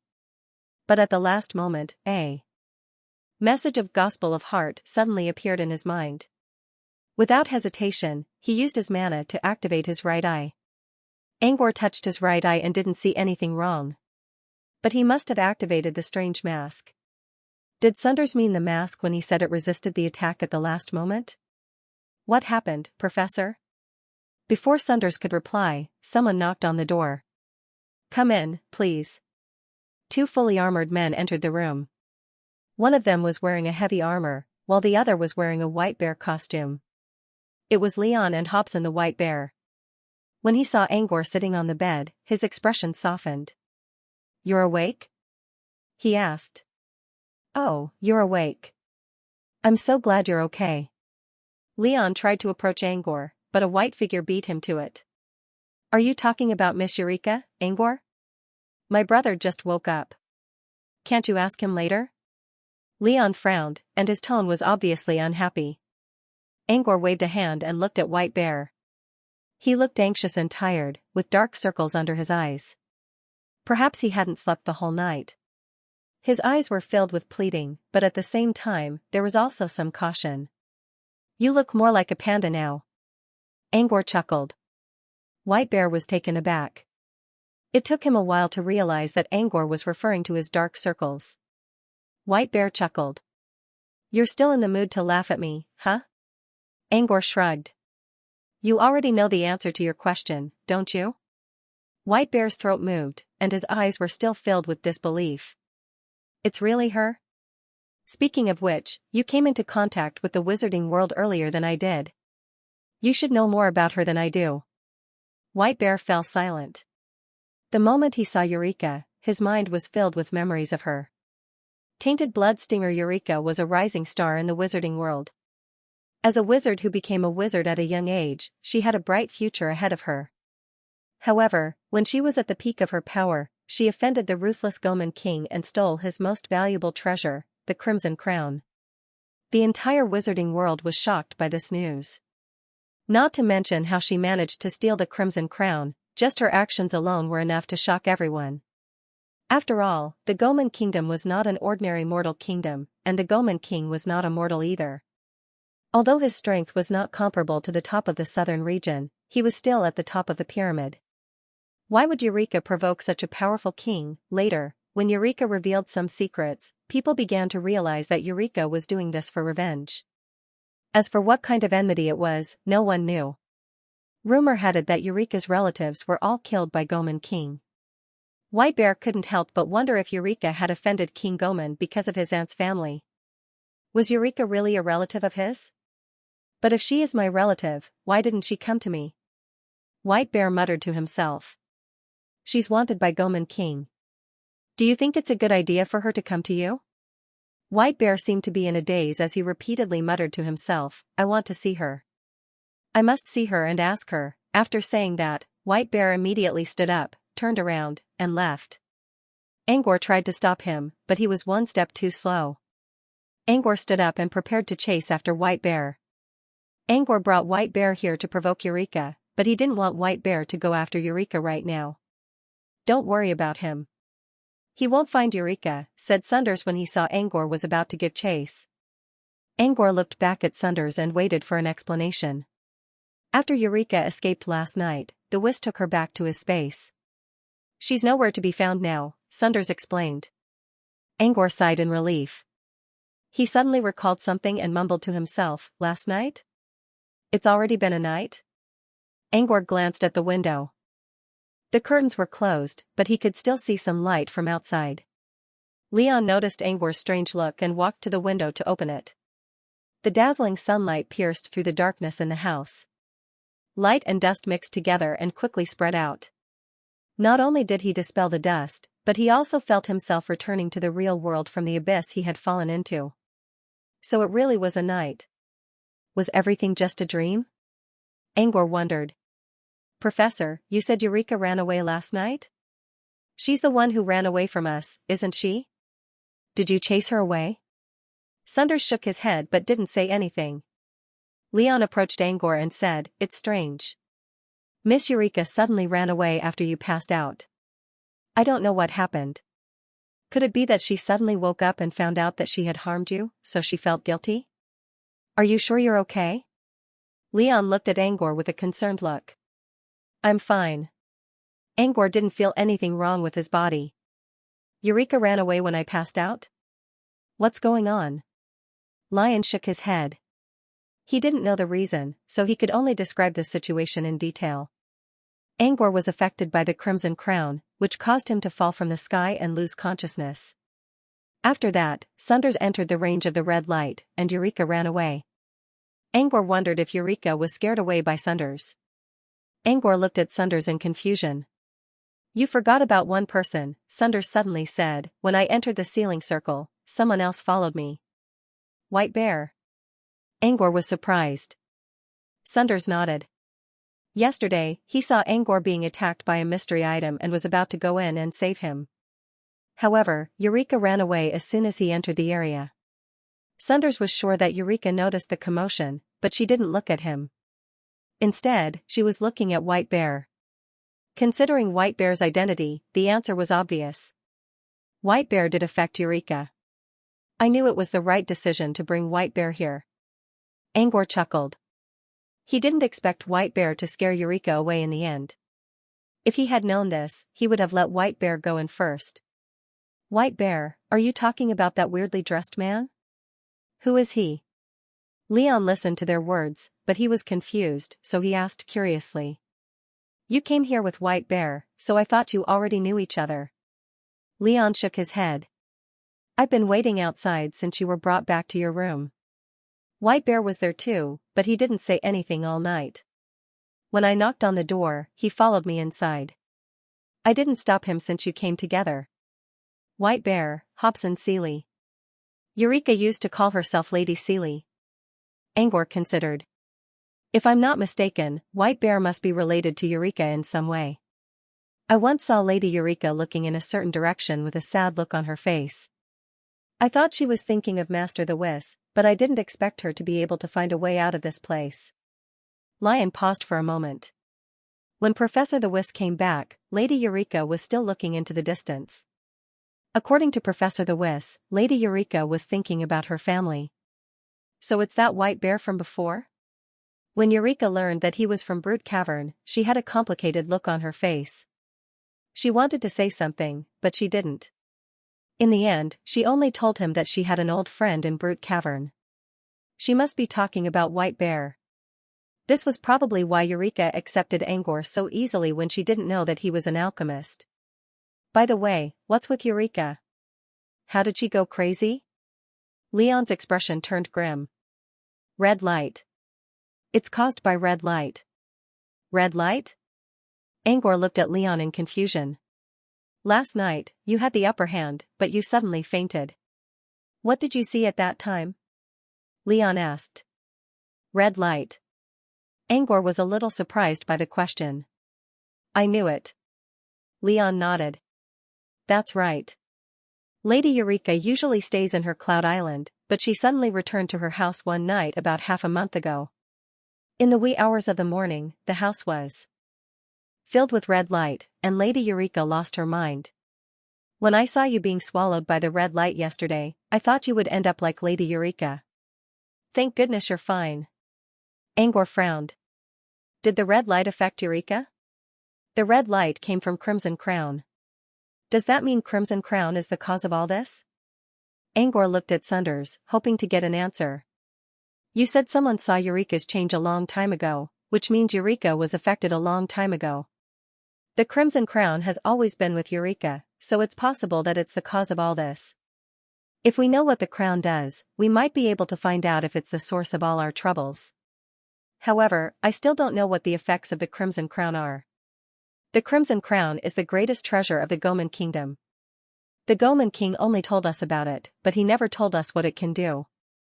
But you were shrouded by the red light yesterday, so I have some ideas. Tell me what happened last night. Angor did not know what Sunders was talking about until Sunders said, You're right. The abyss of corruption. He began to tell the dream he had when he was unconscious.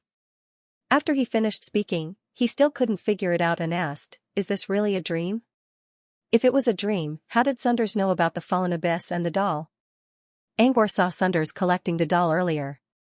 Also, what he experienced was very real. It did not feel like a dream at all.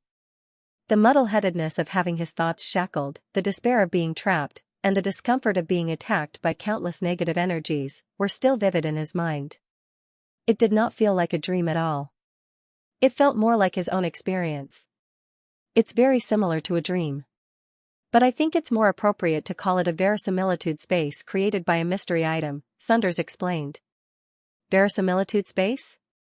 Angor didn't know what reality space meant, but Angor understood it right away. There was a branch of illusionists called verisimilitude. Verisimilitude was a combination of reality and illusion, which made it difficult to distinguish between reality and illusion. Wizards who chose to study verisimilitude were masters at seeing through everything and grasping people's minds. In that case, the meaning of illusory space was self-evident. Dreams were all illusions. Verisimilitude space, on the other hand, was a space where one could not tell what was real and what was not. In other words, there were both illusions and reality in it. What was real and what was fake in last night's experience? Truth and falsehood are relative. Since you've been there, why don't you tell me what you think? Sunders explained in a plain tone. Angor tried to recall what happened last night. The world was fake, but my thoughts were real. The images that tempted me to fall were fake, but the shadow monster was real. The fallen abyss was fake, but the negative energy was real. Angor paused and looked at Sunders with a questioning look. Sunders shook his head. I don't think you got me. You should think about what I said. What did Sunders say? Sunders did not say much since he woke up. So, Angor thought about it carefully. There should be some clues. He began to recall the words in his memory and tried to make sense of them one by one. But he did not find anything until he remembered Sunders' words. Tell me about what you experienced last night, the fallen abyss. Angor looked up. The fallen abyss is real? Sunders neither shook nor nodded. To be precise, what you experienced last night was fake. Only the fallen abyss was real. I don't know what you went through last night. But the fallen abyss. I saw it with my own eyes. I saw your consciousness being dragged into the mouth of darkness. Angor understood. The fallen abyss' ultimate goal was to drag him in. In other words, only the ultimate goal was real, and the process was all to serve this ultimate goal. It was a fake experience that evolved. Is it because of Professor? Angor suddenly remembered something. Is it because of the doll? You know who it is, Sunders said. He nodded. It's a negative energy released by the fallen abyss. It's trying to assimilate you. The energy is mysterious, and there is no other way to dispel it. So, I did some calculations and chose to release the resentment inside the doll to maintain a balance. That's how I woke you up. His words were simple, even casual, as if it was not a big deal. But as someone who experienced it himself, Angor could tell that it was not an easy task. Sunders' calculations meant that he had to have a good grasp of the overall situation. He also needed to make precise calculations to balance the negative energy released by the fallen abyss. If he failed to do so, the resentment released by the doll would not only fail to maintain the balance, but it would also affect Angor and help him enter the fallen abyss faster. From this, Angor could tell how terrifying Sunders was. He was not only strong, but also good at analyzing situations, precise calculations, and resolute execution. Angor would not have made it out alive if any of these factors were missing. Angor thanked Sunders sincerely. If it wasn't for you, I wouldn't have seen the light of day today. Leon did not know how dangerous the situation was, but he knew that Angor was saved because of Sunders. He also looked at Sunders with a grateful look. Sunders spoke in a plain tone, I only helped you finish up the mess. You're the one who saved your life. If you hadn't used the mask to resist the Crimson Crown, you would have fallen into the fallen abyss. You wouldn't have had to struggle to survive. Angor covered his right eye with his hand. He did not expect that the Gospel of Mind would become the key to saving his life.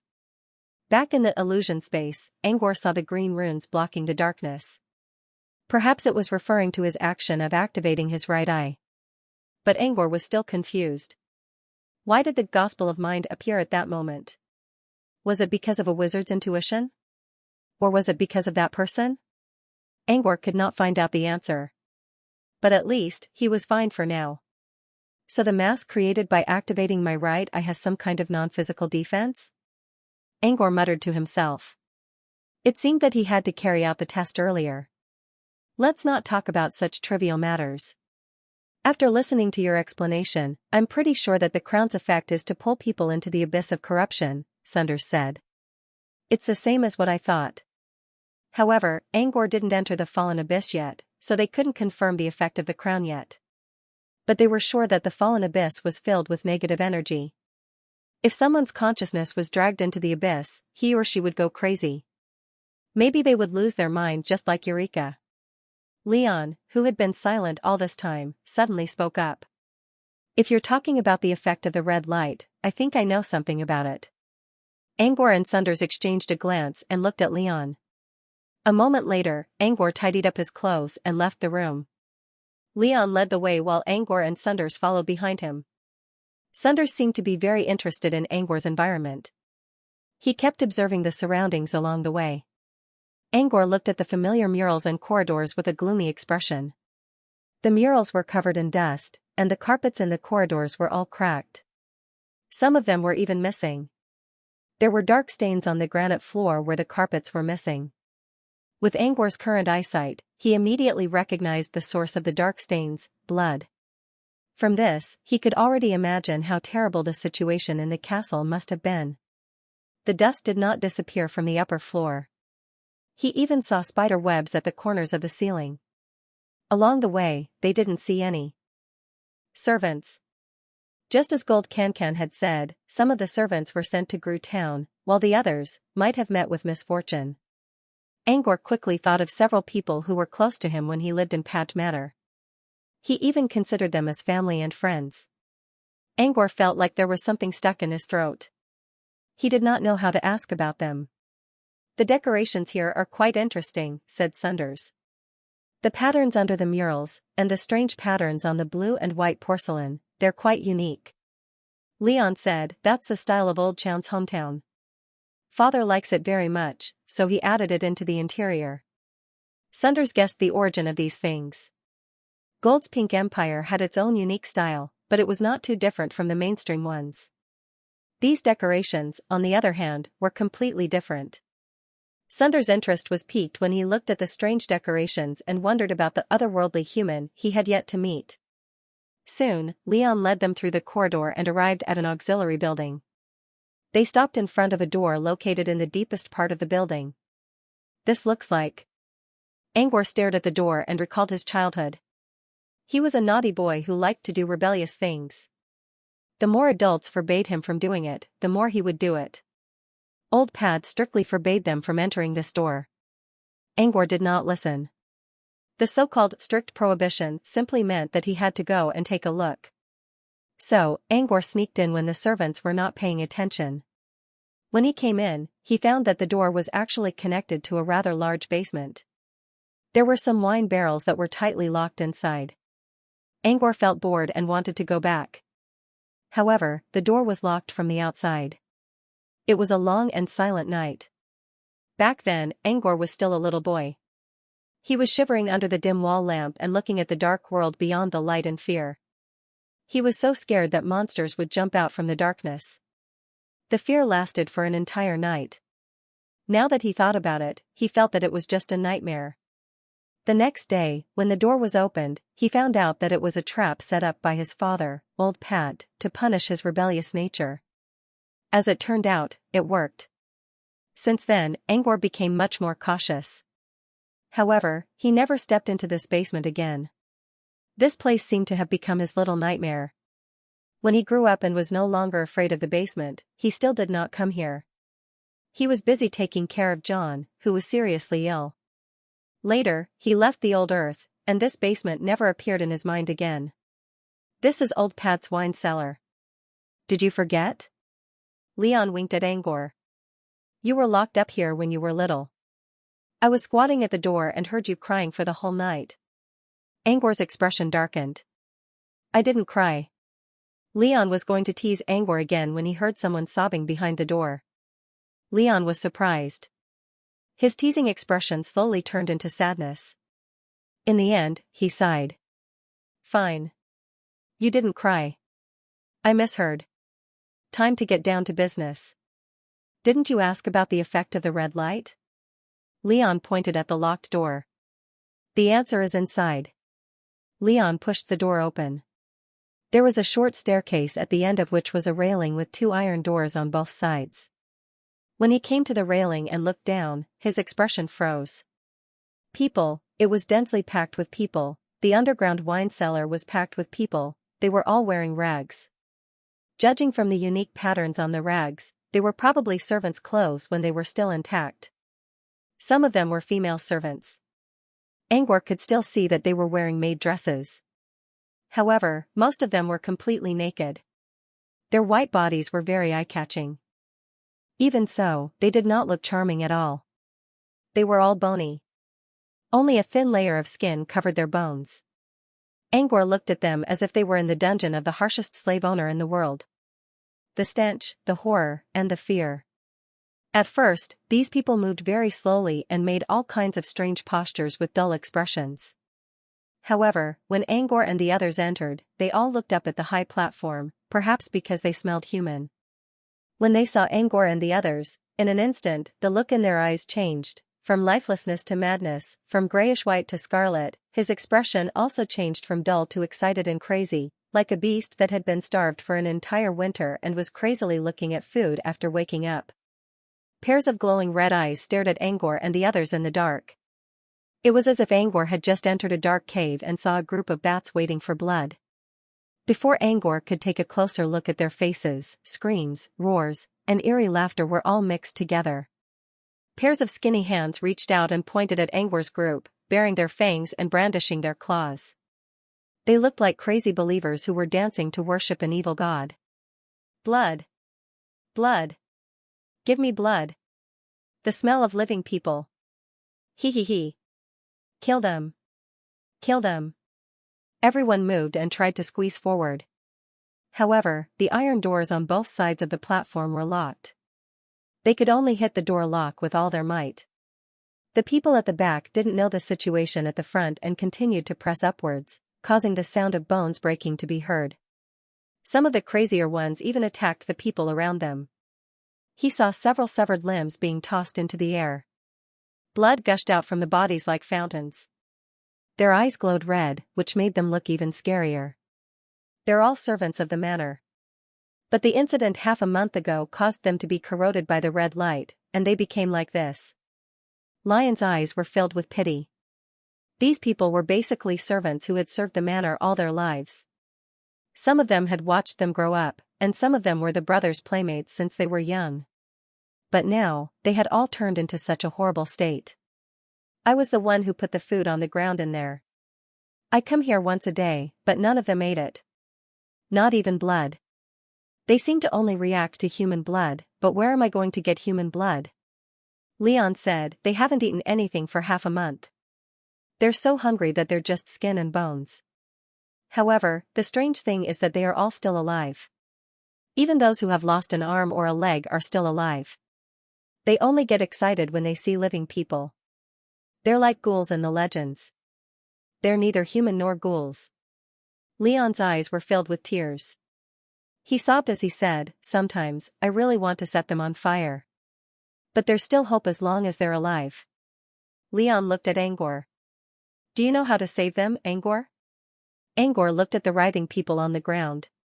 He tried his best to remove all external emotions and carefully observed them. Judging from their nimble movements, Angor thought they were still alive. But that was not the case. Their bodily functions had all stopped. They were basically dead people. But strangely, they did not rot. There seemed to be some kind of energy in their brains that was protecting their last bit of life. Leon seemed to have realized something when Angor remained silent for a while. So, they're hopeless? Angor also looked sad. He really did not know how to save them. Angor could only look at Sunders for help. Sunders was standing aside with his eyes blinking as if he was thinking about something and did not notice Angor's look. Mr. Red Hair, do you have a way? Angor considered. Leon shook his head. Professor the Whist told me that saving them is the same as killing them. Leon did not know what that meant. He thought Sunders was saying that it was better to give him a quick death than to save them. The Whist is right. Saving them is the same as killing them, said Sunders. Sunders finally spoke up. He took out his cane and pointed it at the air. A strange ripple spread across the area. In the next second, the crowd in the underground wine cellar suddenly quieted down. They're still alive because of the mysterious power of the Crimson Crown in their brains. If you want to wake them up, you have to get rid of the power.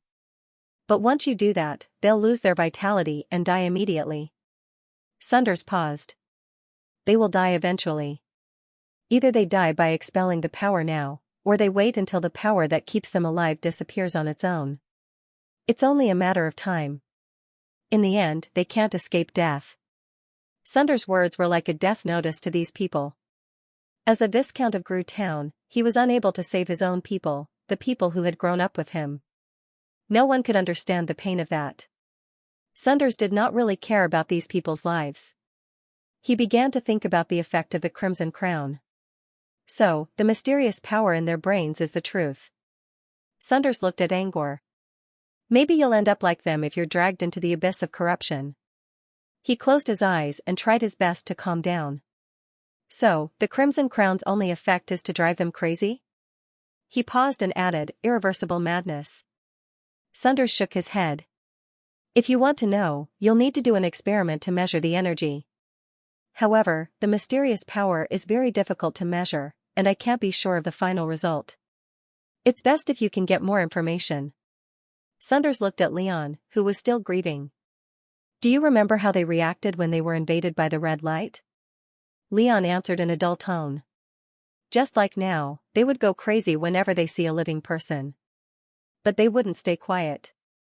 They would go crazy even if there was no one around. Maybe they stayed in the wine cellar for too long, so they slowly became quiet. They became quiet because of the self-sustaining nature of the mysterious power. When they can't replenish their energy, they'll try to reduce their energy consumption. That's a common characteristic of certain types of energy. Is there anything else? No. Leon shook his head. But he quickly realized something else. Wait, there's something else. They'll follow Lady Eureka wherever she goes, just like her servants. Sunders' eyes flickered when he heard Leon's words. Puppeteering? Sunders recalled that the royal court of Goman Kingdom had always been loyal to its ruler. No matter how ruthless the Goman king was, the royal court never disobeyed his orders. Could it be that the Crimson Crown had turned them into puppets? But a real puppet was easy to detect, just like the one in Slade's antique shop. Even if it had a human soul, Sunders could still see through it easily. Maybe the Crimson Crown didn't just turn people into puppets. Was it something like a soul imprint? But if that's the case, why is Eureka affected as well? There's a magic array called Bloodline Retrace on the Crimson Crown. As far as I know, it's still working. Which means Eureka isn't the real owner of the crown. But Sunders was still confused. Eureka wasn't the owner, but she was the user. Why would she use the crown on Sunders when she knew how dangerous it was? I guess I need to get some answers from the Wiss, said Sunders. Sunders didn't say anything else. Angor turned his attention to Leon, who was still staring at him blankly. He looked down at the silent crowd. They were as thin as skeletons, but he still recognized some familiar faces from their silhouettes. He saw Gardner Glenn, who was the closest to his mother when she was alive, Dr. Dink, who had learned earth medicine from John, and Swatch, the female knight of the middle court who had taught Lion knightly skills, as well as the shepherd Frando, who had grown up with the two brothers. Every familiar face tugged at Angor's heartstrings. He closed his eyes and breathed heavily, trying to suppress the discomfort in his heart with the rhythm of his breathing. A while later, Angor opened his eyes and looked at his brother. Is Professor John all right? Leon nodded blankly. John was protected by the barrier set up by Master the Wiss. Subi was guarding beside him, so he wasn't affected. What about Ori and headmaid Mana? Ori was Angor's personal maid. She was quite close to Angor. Head servant Mana was the butler of Pat Manor. She grew up taking care of Angor and Ori, so she was more or less his elder relative. Angor did not see them in the cellar, so he looked at Leon expectantly, hoping to get some good news. Lion's expression froze for a moment. With an obscure expression, he shook his head with a wry smile. A moment later, Angor arrived at head servant Mana's room. Although they were separated by a door, he could clearly sense the situation inside the house through the feedback of his spiritual power. Head servant Mana looked no different from the people in the cellar. She was as thin as a twig, and her eyes were lifeless. She kept mumbling to herself. Since she was locked in her room, her clothes were still intact. However, headmaid Mana used to be a slightly plump middle-aged woman. Now, the loose clothes on her body were loose, like a child who had stolen an adult's clothes. Angor did not open the door. He stood in front of the door quietly. Head servant Mana's round face was now thin and sunken. Her gentle smile was now frozen in place. Angor felt the warmth in his heart being torn into pieces. He looked at Sunders with a pleading look. Is there really no hope? Sunders did not answer. Sunders' expression said it all. Angor closed his eyes. The room fell into silence. After a while, Angor spoke in a voice that was even lower than usual. Let's go see Mr. the Wiss. He should know something. Sunders was going to meet the Wiss anyway, so he didn't object to Angor's proposal. You. Aren't you going to see Ori? Leon asked. Angor hesitated for a moment before he shook his head. Nah. What's the point? It'll only make me sad. Ollie's situation was the same as had made Mana's. She was also affected by the red light. Since they were both close servants, Leon chose to lock them in his room instead of the cellar. Head servant Mana was already so embarrassed. Looking at Ori. Angor shook his head. Ori was a girl who loved to look pretty. She would be very sad if someone saw her ugly face. Leon nodded. Professor the Wiss usually hovering above the clouds. If I'm not mistaken, he should be there right now. Angor nodded and returned to the balcony. Then, he took Leon to the sky. The cloud above Pad Manor was created by Angor himself, so he knew the exact location like the back of his hand. When he arrived at the cloud, he saw someone already standing there. It was Hobson the White Bear. White Bear kept staring at the short staff on the cloud. Angor remembered that White Bear used the staff to make prophecies. It's clearly nearby, so why can't I find it? Where is it? Did fate deceive me? Why can't I see anything? White Bear kept mumbling to himself. He kept casting spells on the short staff, but the staff just wouldn't budge. There was only White Bear on the cloud soil and no one else was there. Judging from White Bear's mumbling, he must have used a prophecy spell to find Eureka and found this place. But he didn't see anyone here, so he kept casting spells on the staff, thinking that his prophecy was wrong. Angor didn't think so. He didn't see the Wiss on the cloud, but he did remember Sunders saying that the Wiss brought Eureka to the exile dimension. If that was the case, the Wiss might have gone somewhere else. Angor looked at Sunders to see if he could get an answer. Sunders didn't notice Angor's gaze. He was staring at the tree in the center of the cloud, the goddess of spring, the Demeter. The Demeter was a half-tree, half-fused with the tree. However, her upper body was still in human shape. Her feathers and scales were clearly visible, and she could even move her fingers. So it's a Demeter. You said you found one, but I didn't believe it. I didn't believe it at first, but now it's true. Sunders slowly approached the Demeter with a surprised look on his face. He knew how valuable a Demeter was. A Demeter could enrich the soil, make plants flourish, and change the mana environment. Almost every wizard wanted to plant a Demeter in their territory. The wizards of Brute Cavern did the same. However, since they were close to the Parmagi winged clan, no one dared to claim the Demeter in public to avoid conflicts with the winged clan. It was hard to say what would happen in secret. However, the Demeter itself was also very rare.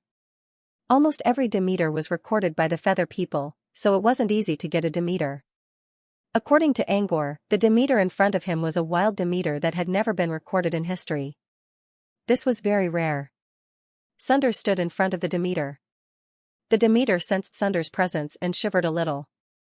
Sunders carefully inspected the Demeter and didn't find any markings on her body, which meant she was a wild Demeter. Sunders couldn't help but glance at Angor. Such things were hard to come by. Angor's luck was as good as always. A round, pure white marble suddenly rolled to Sunders' feet. He looked down and saw that there was more than one bead on the ground. There were many large and small beads around the Demeter. They were crystal clear and emitted a faint glow under the sunlight. Are those Demeter's tears? Angor came closer. Why are there so many of them? The Demeter's tear was one of the ingredients used to grow magic plants, so it was quite valuable. A Demeter will shed tears when she feels sad or happy. Sunders rubbed the cold bead and pondered. Apart from the dark Demeter, most of the tree-winged men still retained their initial innocence.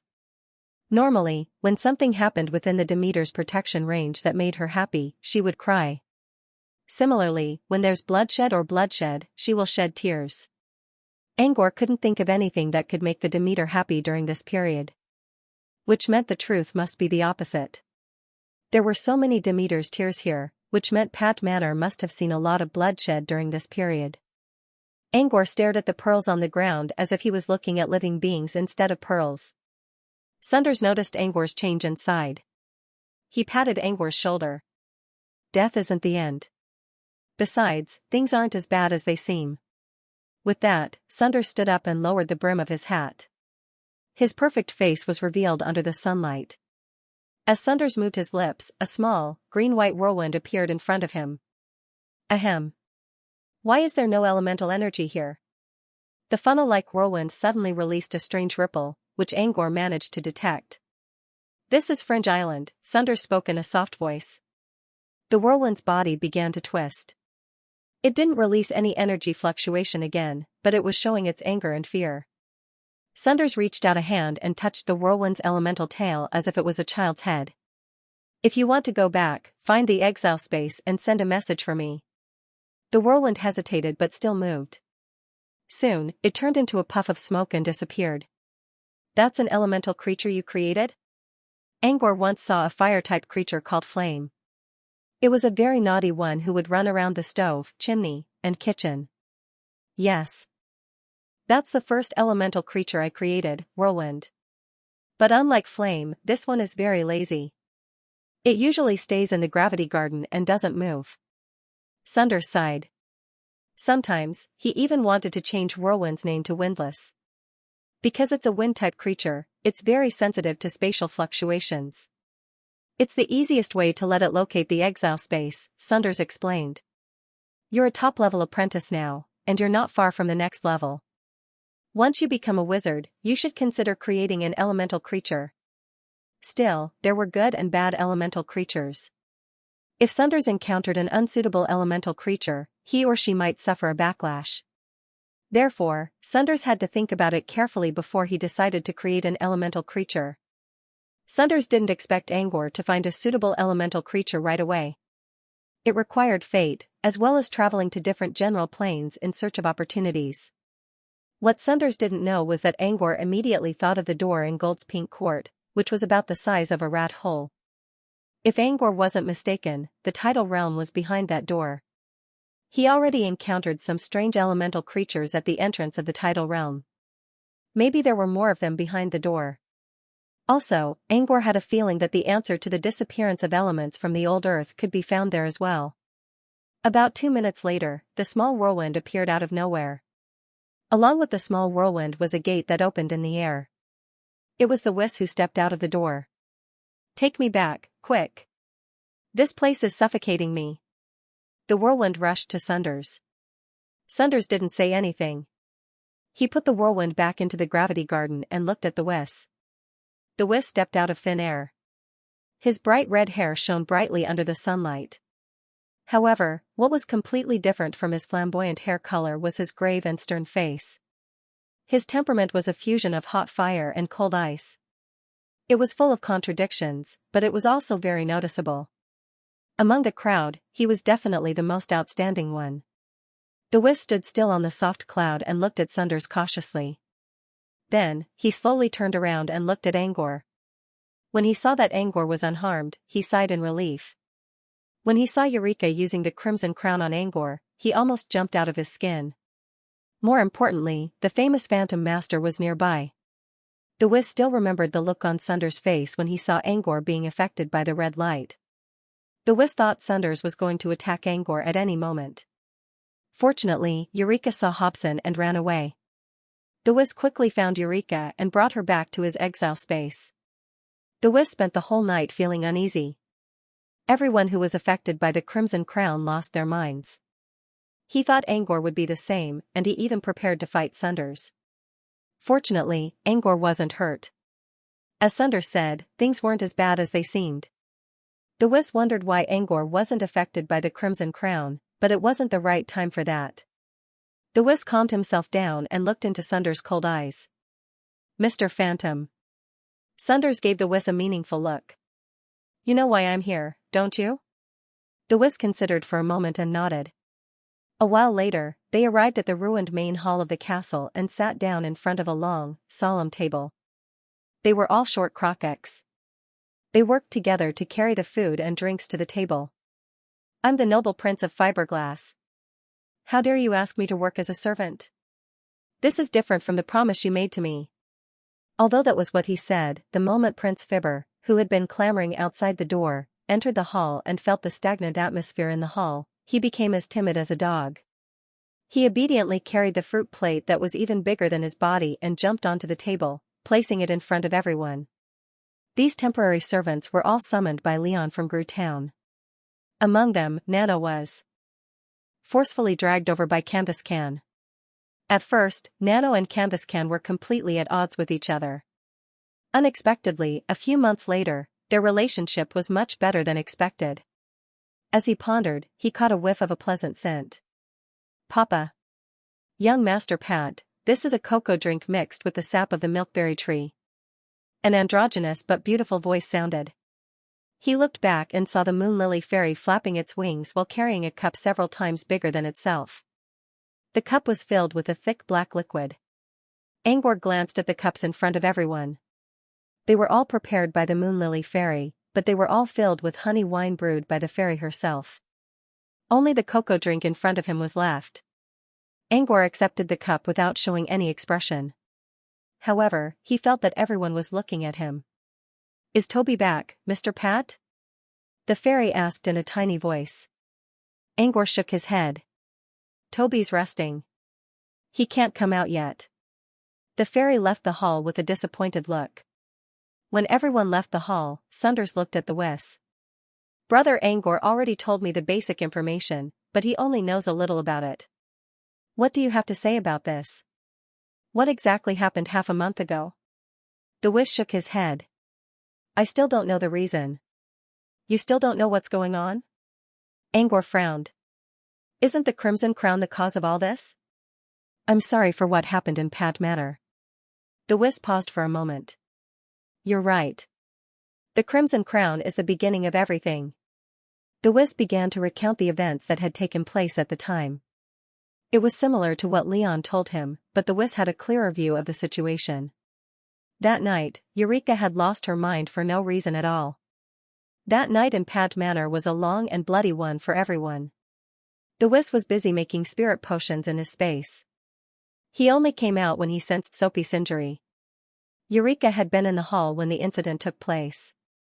Leon was fighting against Eureka, and the servants of Pat Manor, as well as Leon's subjects. Soapy, on the other hand, was injured while trying to protect Leon. If the Whis didn't arrive in time, Eureka would have killed Leon already. After that, the Whis temporarily subdued Eureka and used her blood essence to create a sealing circle to keep her trapped in the manor. Leon, on the other hand, made arrangements for the servants. The servants affected by the Crimson Crown were locked up in the underground wine cellar. The other servants were sent out of the manor and temporarily arranged to stay in the town. Angor's expression grew darker as he listened to Thua's story. He didn't like the fact that Eureka had taken over Pat Manor in the first place. After learning that John had been saved by Eureka, his disgust toward her gradually subsided. Now that he saw Eureka destroying the manor, he couldn't help but think about the people he saw earlier. When he learned that Leon was almost killed by Eureka in this hall, he couldn't hold back his anger any longer. "A servant told me that something was wrong with Eureka a long time ago." Angor suppressed his anger and looked at the Whis. "You're not going to tell me that you didn't notice anything, are you?" The Whis didn't answer. "So you did notice it, but you didn't do anything about it?" Angor slammed the table. "You know, if you stopped Eureka from doing anything, this wouldn't have happened. It's all because of your inaction." Leon's eyes were also tearing up. However, he had been holding back his emotions for a long time because he had to worry about his teacher's lover and his people. Angor's words seemed to be a way for Leon to vent his anger. In the wizarding world, there was an insurmountable gap between an apprentice and a wizard. Therefore, keeping a low profile and learning the rules was an unspoken rule that every acolyte had to abide by. If it were any other time, the Whis would have already punished Angor for his disrespect. However, after witnessing Angor's battle with Eureka yesterday, the Whis had already acknowledged Angor's strength. Plus, Angor's alchemy skills were enough to make the Whis consider Angor an equal. Therefore, the Whis didn't get angry at Angor's question. Besides, Sunders was right beside them. The Whis answered calmly. "I did notice Eureka's symptoms a long time ago. Back then, I wasn't sure what caused Eureka's symptoms. I thought it was due to the damage to her psyche ocean. That's why I've been trying my best to make spirit recovery potions. Fine. But why didn't you do something about Eureka when you knew she wasn't doing well? The wisp didn't answer. Instead, Sunders put a hand on Angwar's shoulder. A gentle energy flowed into Angwar's body from Sunders' palm. His emotions, which were on the verge of going out of control, were slowly calmed down. There's no if for what happened. Calm down first. Sunders turned to the wisp. I have a few questions for you. Yes, Mr. Phantom? Is the Crimson Crown's effect to drive people insane? The wisp shook his head. I've never used it before, so I don't know the exact effect. But according to Eureka, it can confuse people's minds. Confuse people's minds? Sunders raised an eyebrow. So it was something similar to soul imprint or mind stamp. There's no doubt that the servants in the cellar were affected by the Crimson Crown's red light. But how did Eureka get affected? Although Eureka's symptoms were similar to those of the servants, there was a clear difference between her and Lucien. The servants were affected by the Crimson Crown in a split second. Eureka, on the other hand, showed signs of her personality change a long time ago. She also went insane, but it was a gradual process. As Angwar said, Eureka couldn't have used the Crimson Crown on herself when she already knew about its effect. Therefore, this was very strange.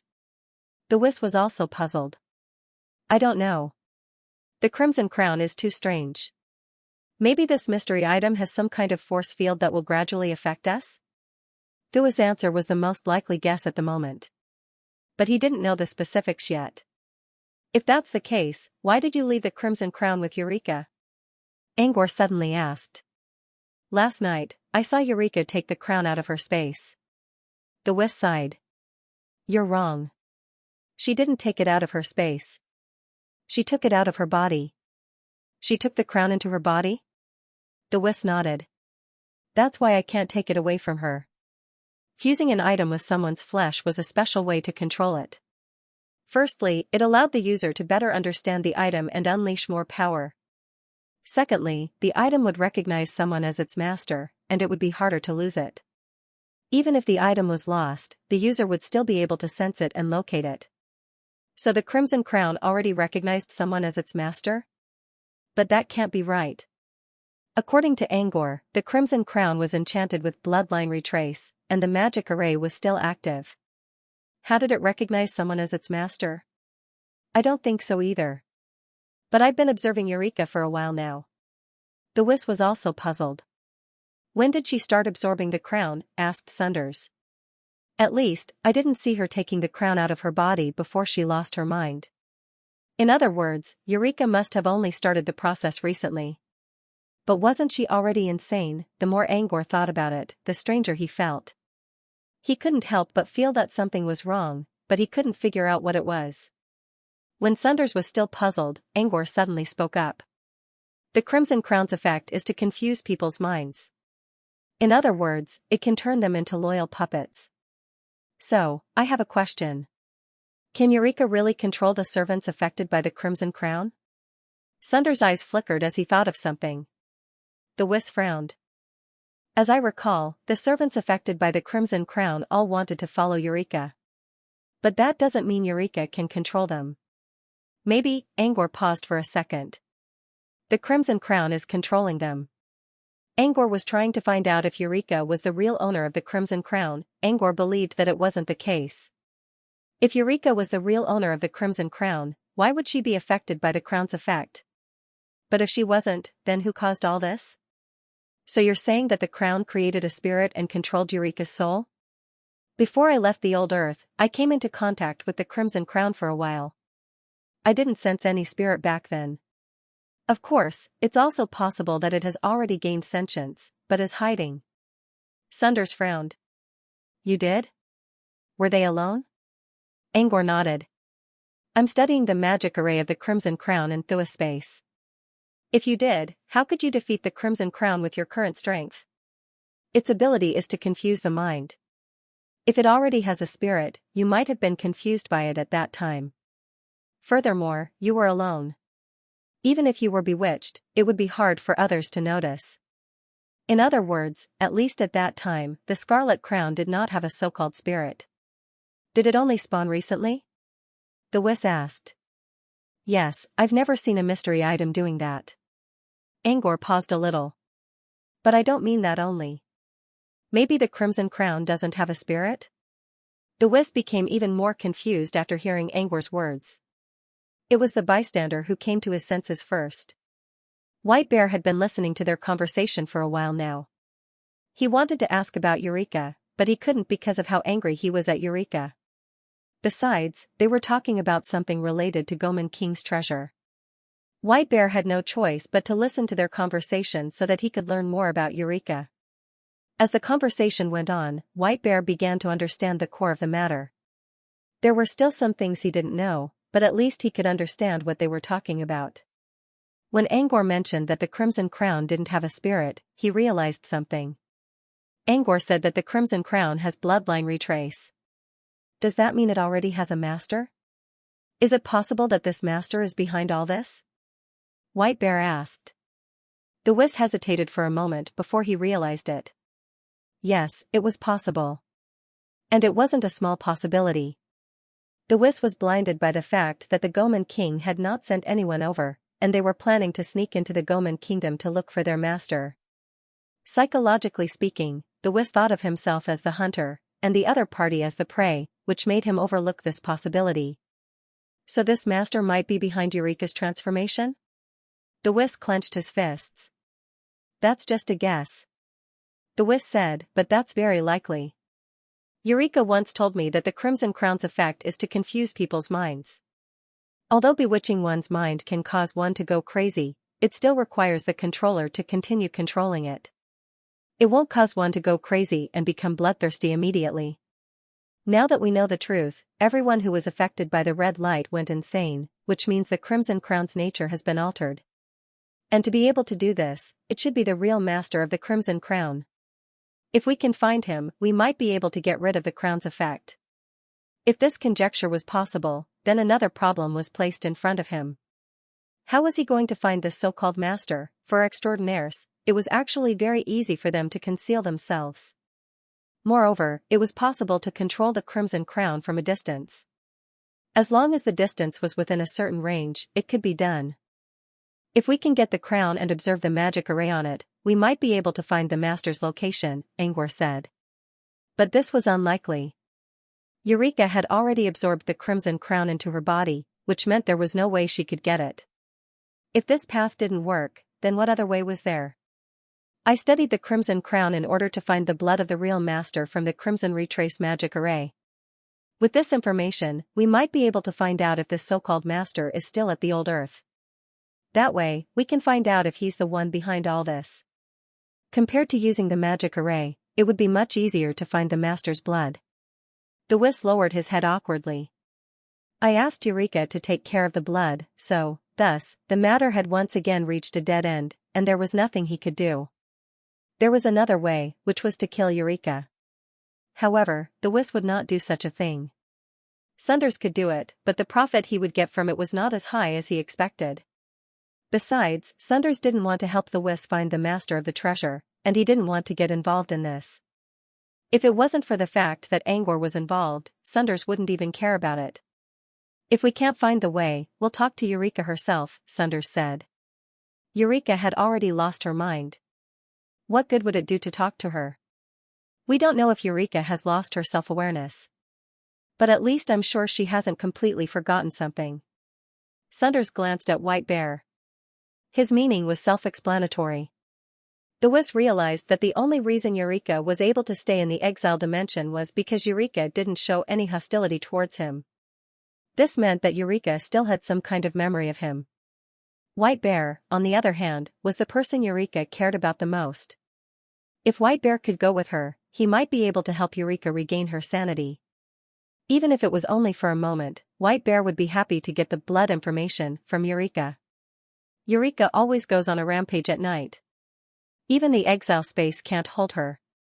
Speaking of which, last night was the only night Eureka stayed in the exile space peacefully. The Whis looked at White Bear. It must be Hobson. Maybe he can do something to Eureka. White Bear pointed at himself in confusion. Me? Wait. How do you know my name? You still don't know? The Whisk glanced at White Bear in confusion. Then why are you here?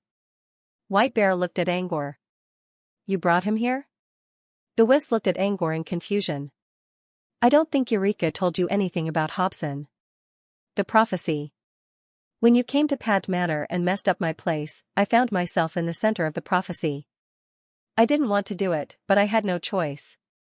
The Whisk understood the sarcasm in Angor's tone. The Whisk didn't say anything and looked at White Bear again. Eureka already told him that White Bear was an apprentice of prophecy.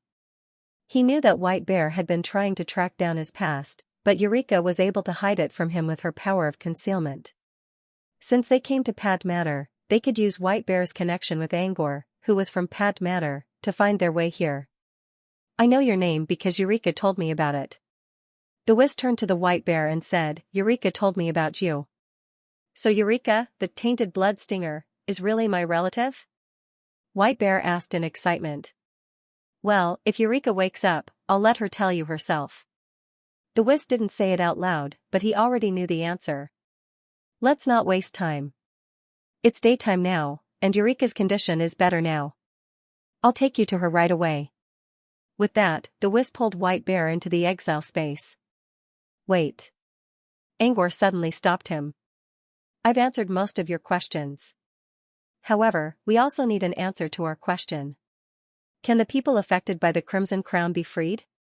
Merino Dukedom was one of the central kingdoms of the Fey continent. Because over 90% of its land was covered in forests, it was also known as the Forest Kingdom. However, in the world of adepts, Merino Dukedom was widely known as the Kingdom of Fairies. That was because it was the largest gathering place of flower fairies in the southern region. Flower fairies were very weak, and most of them had very low abilities. Take the Moon Lily Fairy for example. They could only use their abilities to produce nectar and wine. They might not even be able to deal with ordinary humans. Of course, just because flower fairies couldn't defeat ordinary humans didn't mean that ordinary humans could find them. Be it invisibility or illusions, they could easily confuse ordinary humans. At the very least, in the eyes of ordinary humans, supernatural powers did not exist in Merino Dukedom. Even the flower fairies were only legends. However, flower fairies had actually lived in Merino Dukedom for many years. Renaya, on the other hand, was the largest settlement of the flower fairies. It was located deep in the everlasting forest in the center of Merino Dukedom. It was a water capital built on a soft winter lake. Due to the weakness of flower fairies, the adepts did not covet them. However, the food, wine, and nectar that they produced were all things that the adepts liked. That was why flower fairies were often attached to adept organizations. In fact, Renaya was even built by an adept organization. On this day, a silhouette suddenly flew across the sky above Renaya. It was a noble lady dressed in a complicated palace dress. Her red high heels left streaks of light in the air as she stepped. A strange fragrance filled the air with her arrival. The fragrance attracted a group of flower fairies in Renaya. They flapped their wings and flew around her. However, these flower fairies did not dare to approach her. They waited until the noble lady had flown far away before going forward to pick up the fragrance that lingered in the air. The fragrance lingered in the air as she flew. The flower fairies did not follow her until she entered a tall cathedral-like building. Although it was said to be a cathedral, it was only in appearance. There were statues, fretwork, reliefs, branches, domes, and colorful windows. It looked very much like a composite cathedral, but in reality, the building did not give people a sense of solemnity. First of all, the color scheme was dark green. Many vines and flowers climbed up the walls. Secondly, there was a calming and relaxing energy fluctuation here. Coming here, one would only feel tranquil and relaxed. Now, it was evening, and a large number of glowing fireflies could be seen in the plants around the building, illuminating the building even more beautifully. The noblewoman landed on a balcony at the top of the building. As soon as she landed, she heard a chuckle. Tongue, the perfume you used this time is the Flower King's tear you got from Leona? Don't you cherish it? I've never seen you use it in the abyss. Why are you willing to use it now? It's the Flower King's tier. I was thinking that the next tea party will be hosted by Leona. I just got the news that Leona still has some in stock. I'll just buy some next time, Witch Tong said. I see. At this time, the person who spoke slowly appeared from the vines. It was a woman in a black work uniform. She held a wooden notebook in her hand and wore a flat-brimmed hat. She looked very capable. It was Levita. This was the headquarters of Firefly's Nighttail. The one who established Renaya and protected these flower fairies was the adept organization behind Firefly's Nighttails, the Nighttail Forest. After returning from the abyss 2 days ago, Levita immediately threw herself into the work of organizing the manuscripts. She tried to organize the new issue of Firefly's Night Whispers in the first half of the month of slumber. As there were too many things to report and too many sensational news in the abyss, she had to categorize and organize them according to the sensational points and levels. Now that she was almost done, she only needed to write the articles. Levita decided to take a break and went outside for some fresh air. She then saw Witch Tong flying toward her from the sky. Levita glanced at the flower spirits in the distance who were still chasing after and plucking the fragrance of the Flower King's tear.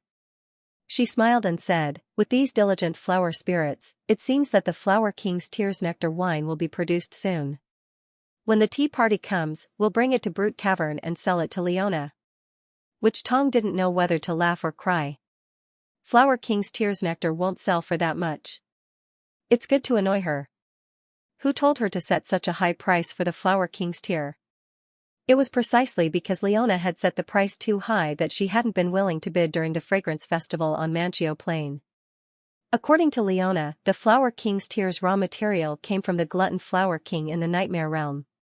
It's not easy to get it, so it's reasonable that the price is higher, Witch Tong explained. I know you're good friends with her. Why don't you help her? She then turned around and said, I'm going to go back and organize the news. There are a lot of breaking news this time. As long as the sales are good, I'll buy the tear of the Flower King at the next tea party. Witch Tong chuckled helplessly. She became a wizard many years later than Levita, but she always felt that Levita was more like a younger sister now. Tongwitch shook her head and suddenly paused, as if she had thought of something. She hurriedly shouted, Don't be in such a hurry to leave, wait. What is it? Levita looked back. Tongwitch, I almost forgot my main purpose for coming here when I was talking to you about the perfume. Levita stopped and looked at Witch Tong. Main reason? You've thought it through and decided to take up a position in the magazine as well? Witch Tong quickly waved her hands. Nah, I'm not interested in such things. I'm here to talk to you about something. Are you going to use Angor as a hot topic in the next issue? Levita gave Witch Tong a puzzled look. Of course. His story should be the hottest topic, so I'll put it in the second half of the magazine. Didn't I already tell you about it in the Abyss Plane? Don't be in such a hurry. I have something for you to read. Leona paused. Didn't I tell you that I contacted Leona about the tea party? I learned something from Leona. Leona's message? About Brute Cavern? Are you talking about the failed plane fusion? Or the strange ruins at Parmajai Highlands? If so, don't worry about it. Editor Daichel has already taken care of it. That has nothing to do with it. Like I said, it's about Angor. Witch Tong shook her head. Leona told me that Angor returned to Brute Cavern with Mr. Phantom a few days ago. However, he left with Mr. Phantom again. I don't know where they went. Hearing this news, Levita was stunned. Angor returned to the southern wizarding region? Levita finally recovered from the shock. How is that possible? Isn't he dead? Witch Tong explained, we all thought that Angor was dead when we were at Skyward Island. Under those circumstances, being captured by the terrifying aberrations and with the demon god behind them, it was indeed very difficult to survive. But we don't know if he's dead or alive. We don't know for sure. Maybe he got lucky and escaped from the jaws of death. Anyway, Leona told me herself that Angor is fine. And from what she said, Angor seems to have grown stronger. Levita was completely dumbfounded. Leona didn't have to lie about something like this. So Angor was still alive. She was planning to write a big article about Angor's death, and she even planned to use the title, The Fall of a New Star. But now she was told that Angor was still alive. Wasn't this too inconceivable? She couldn't believe it. How did Angor survive when there were so many enemies in front and behind him? He even returned to the southern wizarding region earlier than she did. After several rounds of confirmation, Levita had to believe that Angor was still alive. He came back from the Abyss Plane. Many questions were raised in Levita's mind. Now that Angor was back, most of the manuscripts she prepared were now useless. She also believed that Angor must have many more secrets. For example, the location of that ugly monster, the trace of origin fire, the demon god. There must be something big going on, like a bee that smelled flowers. Levita's eyes were filled with curiosity. Tell me, what else did you get from Leona? Did Angor tell you what happened to him in the Abyss Plane? Also, how did he escape from his predicament? Levita didn't think that Angor would tell her these things. She already prepared herself for the worst outcome. But it didn't matter. How would the Moonfrost Union react if Angor was still alive? This was a good topic to write about. To Levita's surprise, Witch Tong nodded. Yes, Angor did. Did he? Did he really say that? Yes.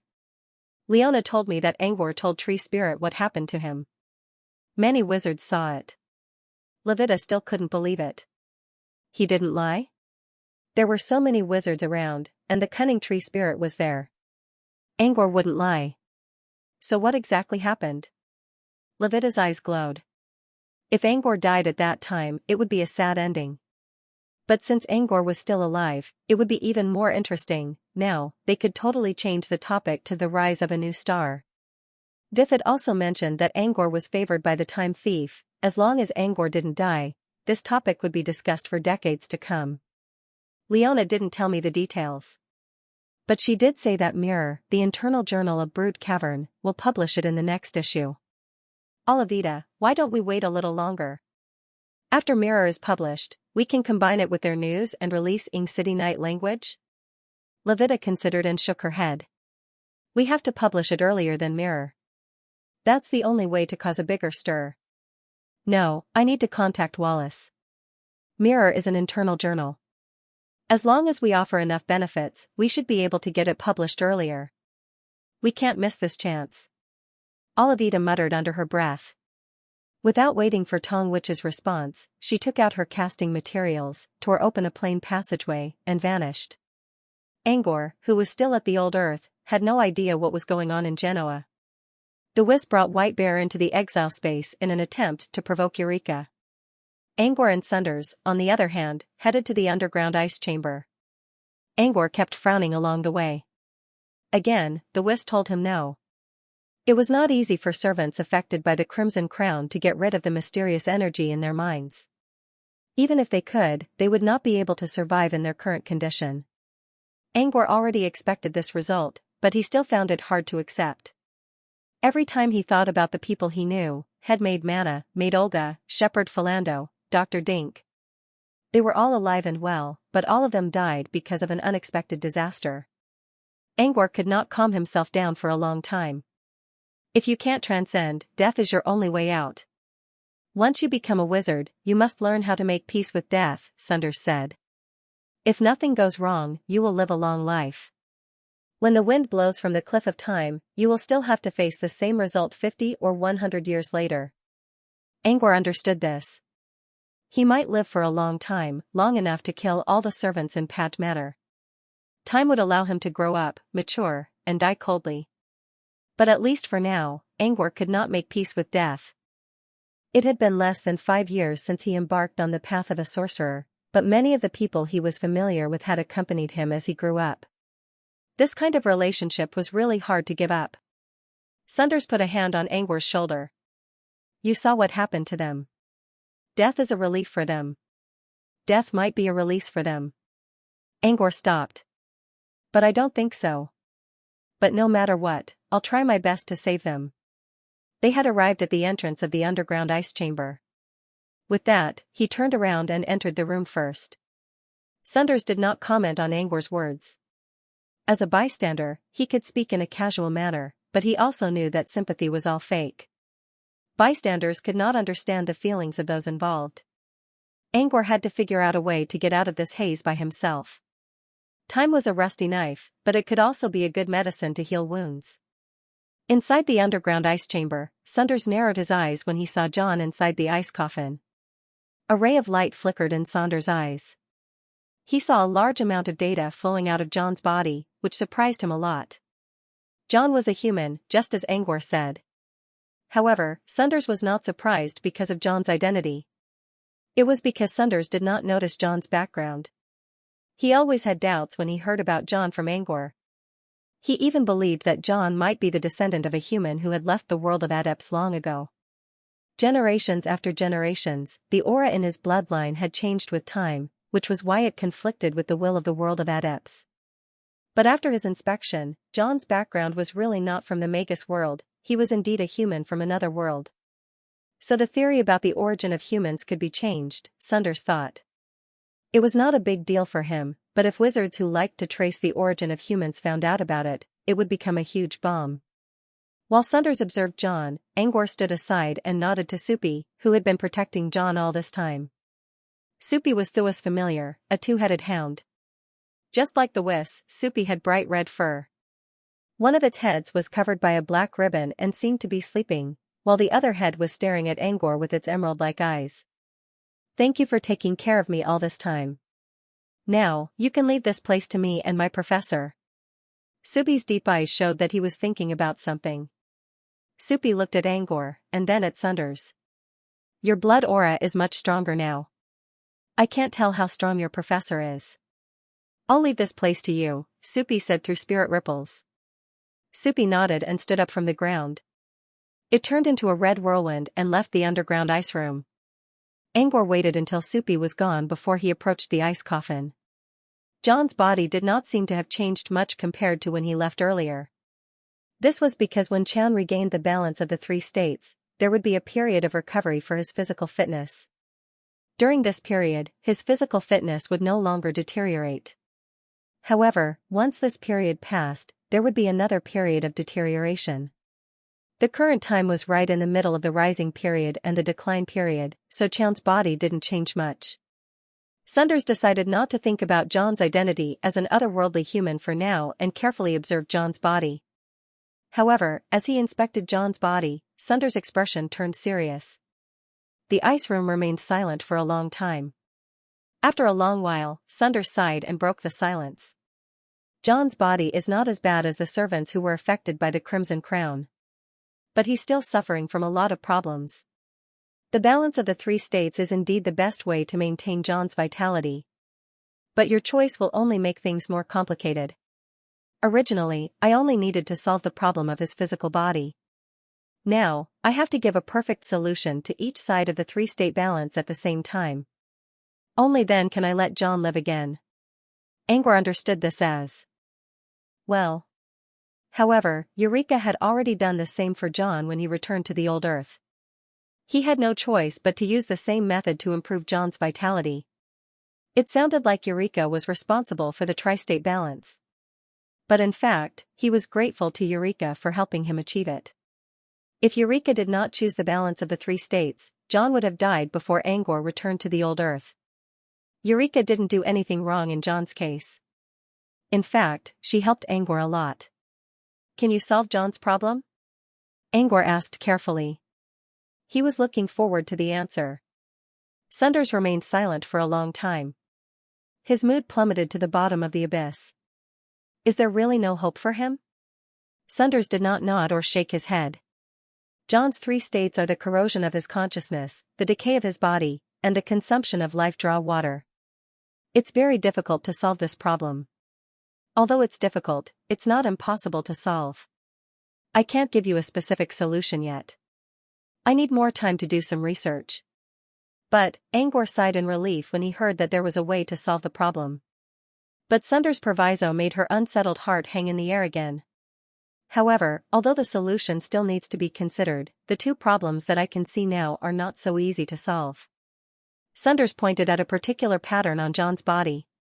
The first one is this abyssal rune. The current abyssal rune is not suitable for John. To solve this problem, we need a gentle and mild rune that is suitable for John's body. Saunders shrugged. It's not easy. You should know that the supreme cult has suppressed the study of runes in the southern wizarding region. It's very difficult to find a suitable rune here. What if we can't find a suitable rune in the southern wizarding region? I can use the Frozen Citadel's phase gate to go to other wizarding worlds, Angor quickly thought to himself. That's one way. However, it's best if we don't have any other alternatives. Due to the death of the demon god's soul, the powerful beings from the Abyss Plane should be keeping an eye on Yuantan continent. We need to be careful when we enter. There's another problem we need to consider. Even if we can find a perfect solution to the three-state balance problem, we'll need at least 3 Truthfinder wizards to carry it out at the same time, said Sunders. I can be one of them, and so can Sumesh. As for the last one, we don't have one yet. As a matter of fact, it was not difficult to find a Truthfinder wizard with Sunders' connections. There were other Truthfinders in Brute Cavern who could do the job, but Sunders didn't want to use this problem as a challenge. Sumesh was a member of Phantom Island, so he wouldn't tell anyone about John's condition even if he knew about it. Which meant the last one was a problem. If Sunders gave it to someone else, John's condition would be exposed. Angor already knew that John's condition would be exposed, but he still didn't want to reveal it so easily. It's not something we need to solve right now. I can try to extend John's lifespan. You can take your time to think about it. Sunders gave Angor an unreadable look. Of course, it'll be best if you can solve this problem within Phantom Island. Angor understood what Sunders meant. He didn't want Flora to become a Truthfinder wizard in a short time. Sunders wanted Angor to improve his strength as soon as possible. Angor wanted to, but he couldn't. Still, Sunders' words left a mark in his mind. He couldn't guarantee that he could do it, but it was enough to motivate him. John was now inside Sunders' gravity garden. As the only otherworldly human ever discovered, John was an important research subject. It wasn't safe for him to stay in the outside world. What are you going to do next? Sunders looked at Angor and asked, what are you going to do next? Angor thought that Sunders was asking about his training goal. I'm going to construct spell slots, study the green pattern in my right eye, cultivate soft worms, and strengthen my foundation so that I can break through as soon as possible. I mean, you don't have anything to do now, do you? Sunders changed his words. Angor was surprised. He was going to find Leon and give him the channeling method, as well as visit the servant who was sent away from the manor. However, these were not important matters, so he nodded. Not for the time being. Good. Come with me to the Dream Wasteland. I want to meet your teacher as well. Sunders looked calm on the outside, but his mind was in turmoil. When Angor told him about the Dream Wasteland and the Abyss Plane, Sunders immediately understood how great the potential of this place was. He also saw the Dream Wasteland and the Abyss Plane with Angor. The Dream Wasteland was destroyed by monsters, but that brief glimpse was enough for Sunders to see its potential. Sunders had been looking forward to exploring the Dream Wasteland for a long time. He planned to visit the Dream Wasteland when he returned to the southern wizardry region. However, he planned to learn Dream Walk first and see if he could use it to enter the Dream Wasteland. Of course, he still needed Angor's gatekeeper permission to enter the Dream Wasteland. Still, it was a way to collect data for his research. However, Sunders had been practicing Dream Walk for a long time. It wasn't easy for him to learn other disciplines. He already solved most of the obstacles, but it would still take some time for him to succeed. That was why Sunders said something like this. Accompany him to the Dream Wasteland was just an excuse. Sunders meant to take Angor into the Dream Wasteland. Angor hesitated for a moment before he realized what Sunders meant. Angor nodded as if nothing had happened, but he was actually thinking about Grea's comment about Sunders, boring on the outside. From the looks of it, not only was she cold on the outside, but she was also a little arrogant. All right. I haven't seen John for a long time anyway. I'll take this chance to see him. Angor nodded in a serious manner. After a while, 2 figures appeared out of thin air on the top floor of the Heavens Tower in the First Heart City. They were Angor and Sunders. Back in the Abyss, Sunders visited the Dream Wasteland that relied on the Abyss world. However, the Dream Wasteland was quickly destroyed by the terrifying monsters outside the Dream Realm. This was his first time coming into contact with the world created by the combination of Nightmare Illusion and Dream Welk. Just like last time, Sunders lost control of his energy in the dream wasteland and became immortal. However, Sunders could still sense a layer of nightmare aura floating in the misty sky, which he couldn't use right now. Angor walked to the edge of the balcony and pointed at the bustling city below. This is First Heart City, the first city of the dream wasteland.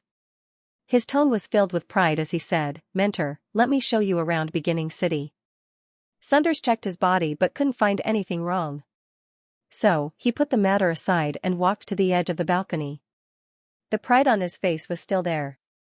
His pride was still there. Sunders looked down with a smile. However, Sunders' expression quickly changed from a smile to a serious one, and then to a suspicious one. Sunders gave Angor a thoughtful look. "This city?" Sunders frowned. "Is there something wrong with the city?"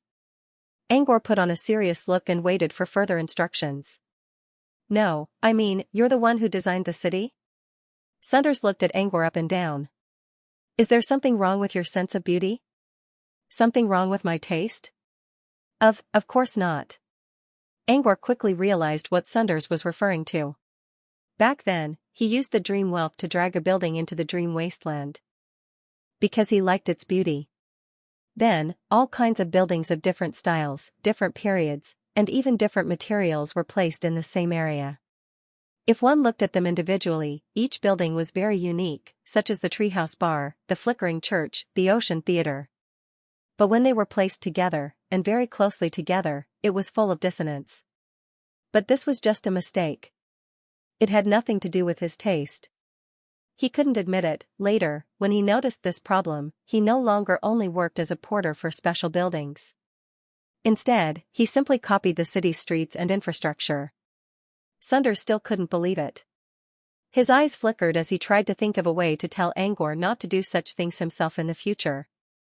Suddenly, a voice came from behind them. "There's nothing wrong with Milord's aesthetics.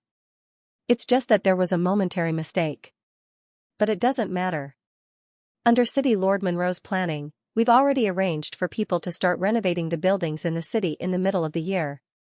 Soon, Origin City should change greatly." Sunders turned around and saw a man with short blonde curly hair who looked a little sleepy. It took Sunders a moment to recognize the man, Freud, a former dream manipulator apprentice. Angor once told him about Freud, who was an undead spirit who swore an oath and was now the real manager of Foundation City. He was also the one who helped Angor discover the dream wasteland. "Mr. Phantom," Freud bowed respectfully.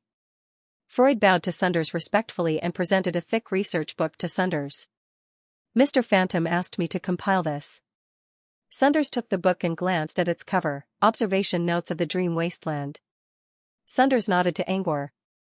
"You've done a good job." Angor looked at Freud.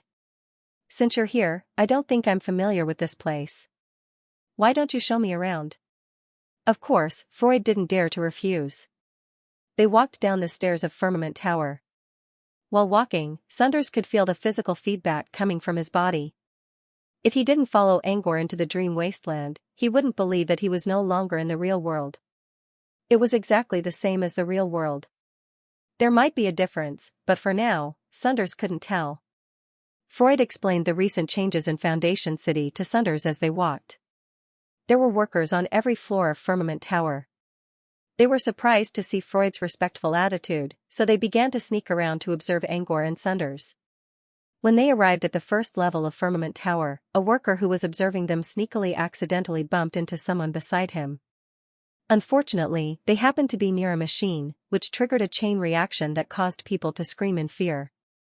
Freud sighed and walked to the front, where he spent a few minutes dealing with the mess.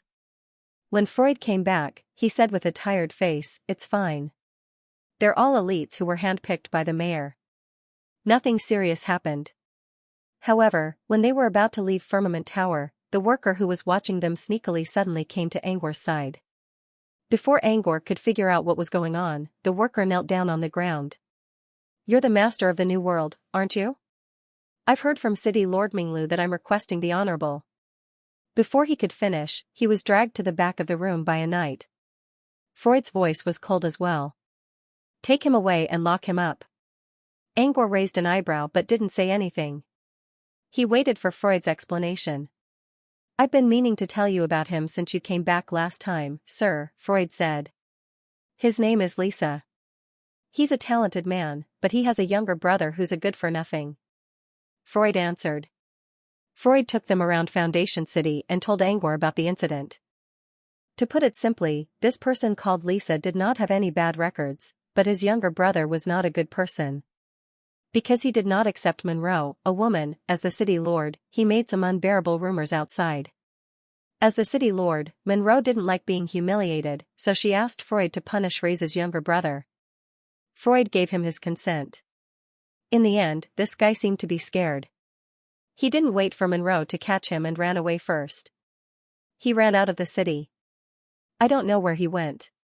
Freud paused for a moment before continuing. Apart from him, there are other criminals who violated the city's rules and fled to the outskirts. I think they're still increasing. Torres used to be a deterrent, but now that he's gone, we don't have to worry about that anymore. I'll bring Torres here later, and you'll have to teach him a new job. As for the ones who ran out of the city, we'll leave them in exile for a while. Foundation City was the only city left in the Dream Wasteland. The outskirts of the Dream Wasteland were completely empty. Did they think they could be free just because they escaped? The outskirts of the city were the real cages. After walking around First Heart City for a while, Xianxia found that there were many different architectural styles. He got used to it after looking at it for a while. However, the residents here were worth observing. These people were dragged here by Freud from all over the world. Some of them spoke different languages and had different habits, but now they were living in harmony in Foundation City. Moreover, most of the people had smiles on their faces, which contrasted nicely with this newly born world. They were all like the rising sun, full of hope for the future. At first, the new residents of the Dream Realm didn't know what to do, Freud explained. Once the mayor came to power, her reforms made everyone busy and focused their attention on the city. Slowly, everyone began to acknowledge their new identities as residents of First Heart City. As a result, the residents of Dream Realm found a new direction in life, and the chaotic city became orderly again. Looks like Lady Monroe contributed a lot to this. But I think she figured out something about this world by looking at the residents' lives. Freud considered for a moment. Monroe is a smart woman. She never asked about the Dream Wasteland, but I'm sure she knew something about it. By the way, Mr. John once told me something. Before Monroe became the city lord, she once asked Mr. John for help in writing the city journal. That's how she became acquainted with Mr. John. Angor already knew what Freud meant. Later on, she began to ask Mr. John about the city's development plans. As time went by, she began to respect John more and more. During this period, she would occasionally ask John about the strange things about the new residents of the Dream Realm, such as their undying nature. It seemed she wanted to get some answers from John. But she never asked me. So I just pretended I didn't know anything. Angor nodded. As a city lord, Monroe's vision was bound to expand beyond what was already in front of her. It would be strange if she wasn't curious about this new world. But just like Freud said, she was smart but also cautious. She knew what to ask and what not to ask. She also knew when to ask sensitive questions. Don't worry about anything else. As long as she does her job well, you can tell her some of the truth about this world. He didn't mind telling Monroe the truth about the Dream Wasteland. It didn't matter to him whether Monroe found out about it or not. Because her physical body was already dead and she was now a resident of the Dream Realm, she would not leak any information to the outside world. As for the future, once he gained control of the Dream Wasteland's core power, he would eventually reveal the truth of the Dream Wasteland to the outside world. By then, with the intelligence of the wizards, they would probably be able to guess the truth of the world. Without Monroe revealing it. Freud nodded. He was quite satisfied with the current situation, but he wouldn't go against Angor's orders if the latter didn't like it. Fortunately, he didn't mind Monroe's little tricks. After touring more than half of the city, they arrived at the Ocean Theater. As soon as they entered the theater, they heard the sound of a piano being played. However, it wasn't a pleasant sound, which meant the player was a beginner. Wrong again. A familiar male voice, with a hint of punishment in his tone. I've been playing for 3 hours. I'm already very tired. It should be normal for me to make a few mistakes. She sobbed, followed by a slightly aggrieved cry. Don't try to fool me. You know how tired you are. I'm just tired. My head hurts. I can't learn. The young voice sounded like he was trying to defend himself. It's not that you can't learn. You just don't want to. Sunny only needs to practice for 2 hours. Why do I need to practice for so long? She's learning how to make sounds while you're learning how to play the piano. You're two completely different people. Besides, Sunny is much more serious than you. While they were talking, the door to the piano hall was pushed open. The child sitting on the custom-made piano stool heard the door behind him. He seemed to have thought of something and turned his head abruptly. It's Mr. Disson. Mr. Disson, help me. He paused for a second and saw a tall figure standing behind Freud. His eyes lit up. It's the Lord. He's back. Mr. John, I don't have to practice today, right? The young boy was none other than undead Alda from the orphanage. And the one who taught him the guqin was John, who liked to teach others and couldn't stay idle. John looked outside and saw Angor right away. He couldn't help but smile in relief. However, when he saw the tall man behind Angor, he frowned a little. A moment later, the sound of a young boy playing the piano was heard again, along with the sobbing. Alda was still playing the piano, but he didn't dare to cry out loud this time. It wasn't John who was supervising him.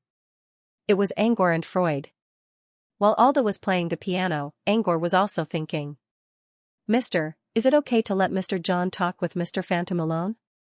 Freud asked worriedly. It's fine. Both Mr. John and Mr. Sunders know when to stop talking. He wasn't worried at all. Besides, he could easily tell what they were talking about with his current ability to monitor the dream wasteland. John was curious about Angor's experience, while Sunders asked about John's homeland.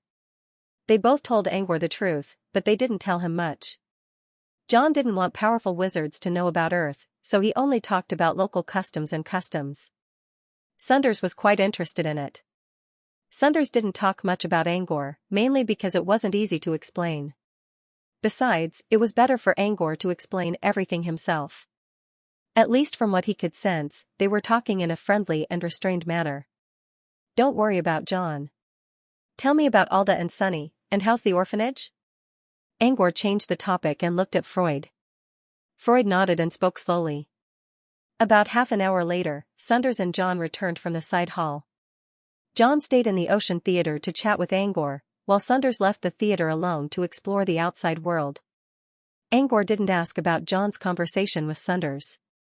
Instead, he began to talk about his recent life. Generally speaking, I'm doing well. But I'm feeling better now. I want to reorganize the documents I didn't finish in the real world. John sighed. But I gave up on it. I'm only writing about the history of Gold's Pink Empire. It won't do me any good in the dream wasteland. Since the history of the Gold's Pink Empire had always been missing, Chown had been fond of compiling these things since a long time ago. But just as he said, even if he compiled them, they would be useless in the dream wasteland. Angor considered for a moment. John was probably addicted to research. As an academic, John's hobby was academic research. But now, he was either teaching students how to play music or working on a city construction project with Monroe. John would occasionally talk with scholars from Foundation City. But apart from the fact that he didn't know much about the history of Gold's Pink Empire, John was much more knowledgeable than them. On the other hand, Chown could get a lot of ideas from some craftsmen in terms of artistic vision. Angor considered. How about this? I'll bring you something from the real world. If you find it boring, feel free to study it. What is it? Angor blinked. Supernatural items. As someone who grew up in a scientific society, John had always been curious about supernatural items. However, he never had the chance to see them. Now that Angor mentioned something about them, John's eyes lit up. You need to be careful when studying supernatural items. We're in the dream wasteland, but there's still supernatural energy. No one knows what's going to happen, Angor warned. John nodded. No problem. If you can bring me all the lab tools I've been storing in the warehouse, it'll be even better. Okay. Angor nodded. When John was still healthy, he made many simple lab tools for basic physics and chemistry experiments. But as time went by, he slowly lost his ability to move, and those tools were stored in the warehouse. Angor told John a few more things that he simplified and prepared to leave. Before leaving, John hesitated for a moment, and asked, "You should know what Lion said when he came in last time, right? How's the situation in the manor? How's Lion?" Angor didn't mention this because many of the servants who were affected by the Crimson Crown were close to John, such as the mute servant. Angor considered for a moment and smiled. "Don't worry. I've taken care of most of the matters in the manor. Everything's fine. Leon's fine too." John knew Angor well enough to know that Angor was hiding something from him. But since Angor brought that powerful wizard teacher to the manor, the problem should be solved. Besides, Angor wouldn't hide anything about Leon from John. "Go. Don't worry about me. I'm doing well here. You have your own path, and I don't want to be a hindrance." John nodded to Angor. Angor chuckled. "You're never a hindrance. To me, you're a lighthouse in the dark, guiding my path." After leaving the Ocean Theater, Angor slowly put on a serious expression. He bumped into Freud, who was waiting for him outside. Freud noticed Angor's strange expression and asked, "What's wrong, mister? Did you have a bad talk with Mr. John?" "It has nothing to do with Mr. John. It's just that I'm a bit upset about the manor." Freud asked curiously, "Are you talking about the thing my lord's brother told me last time?" Angor nodded. He recalled how Freud shut down the orphanage and went to the old earth just for the sake of the manor. Since Freud asked about it, Angor briefly explained what happened to the manor. Angor sighed in sorrow. Now, those servants can only wait for their deaths.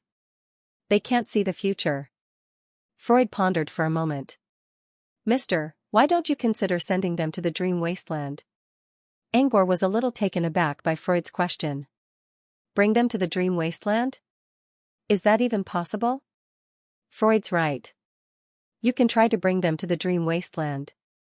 Since the residents of the dream wasteland are the amalgamations of consciousness and are not limited by their bodies and souls, we might have a chance if we bring them here.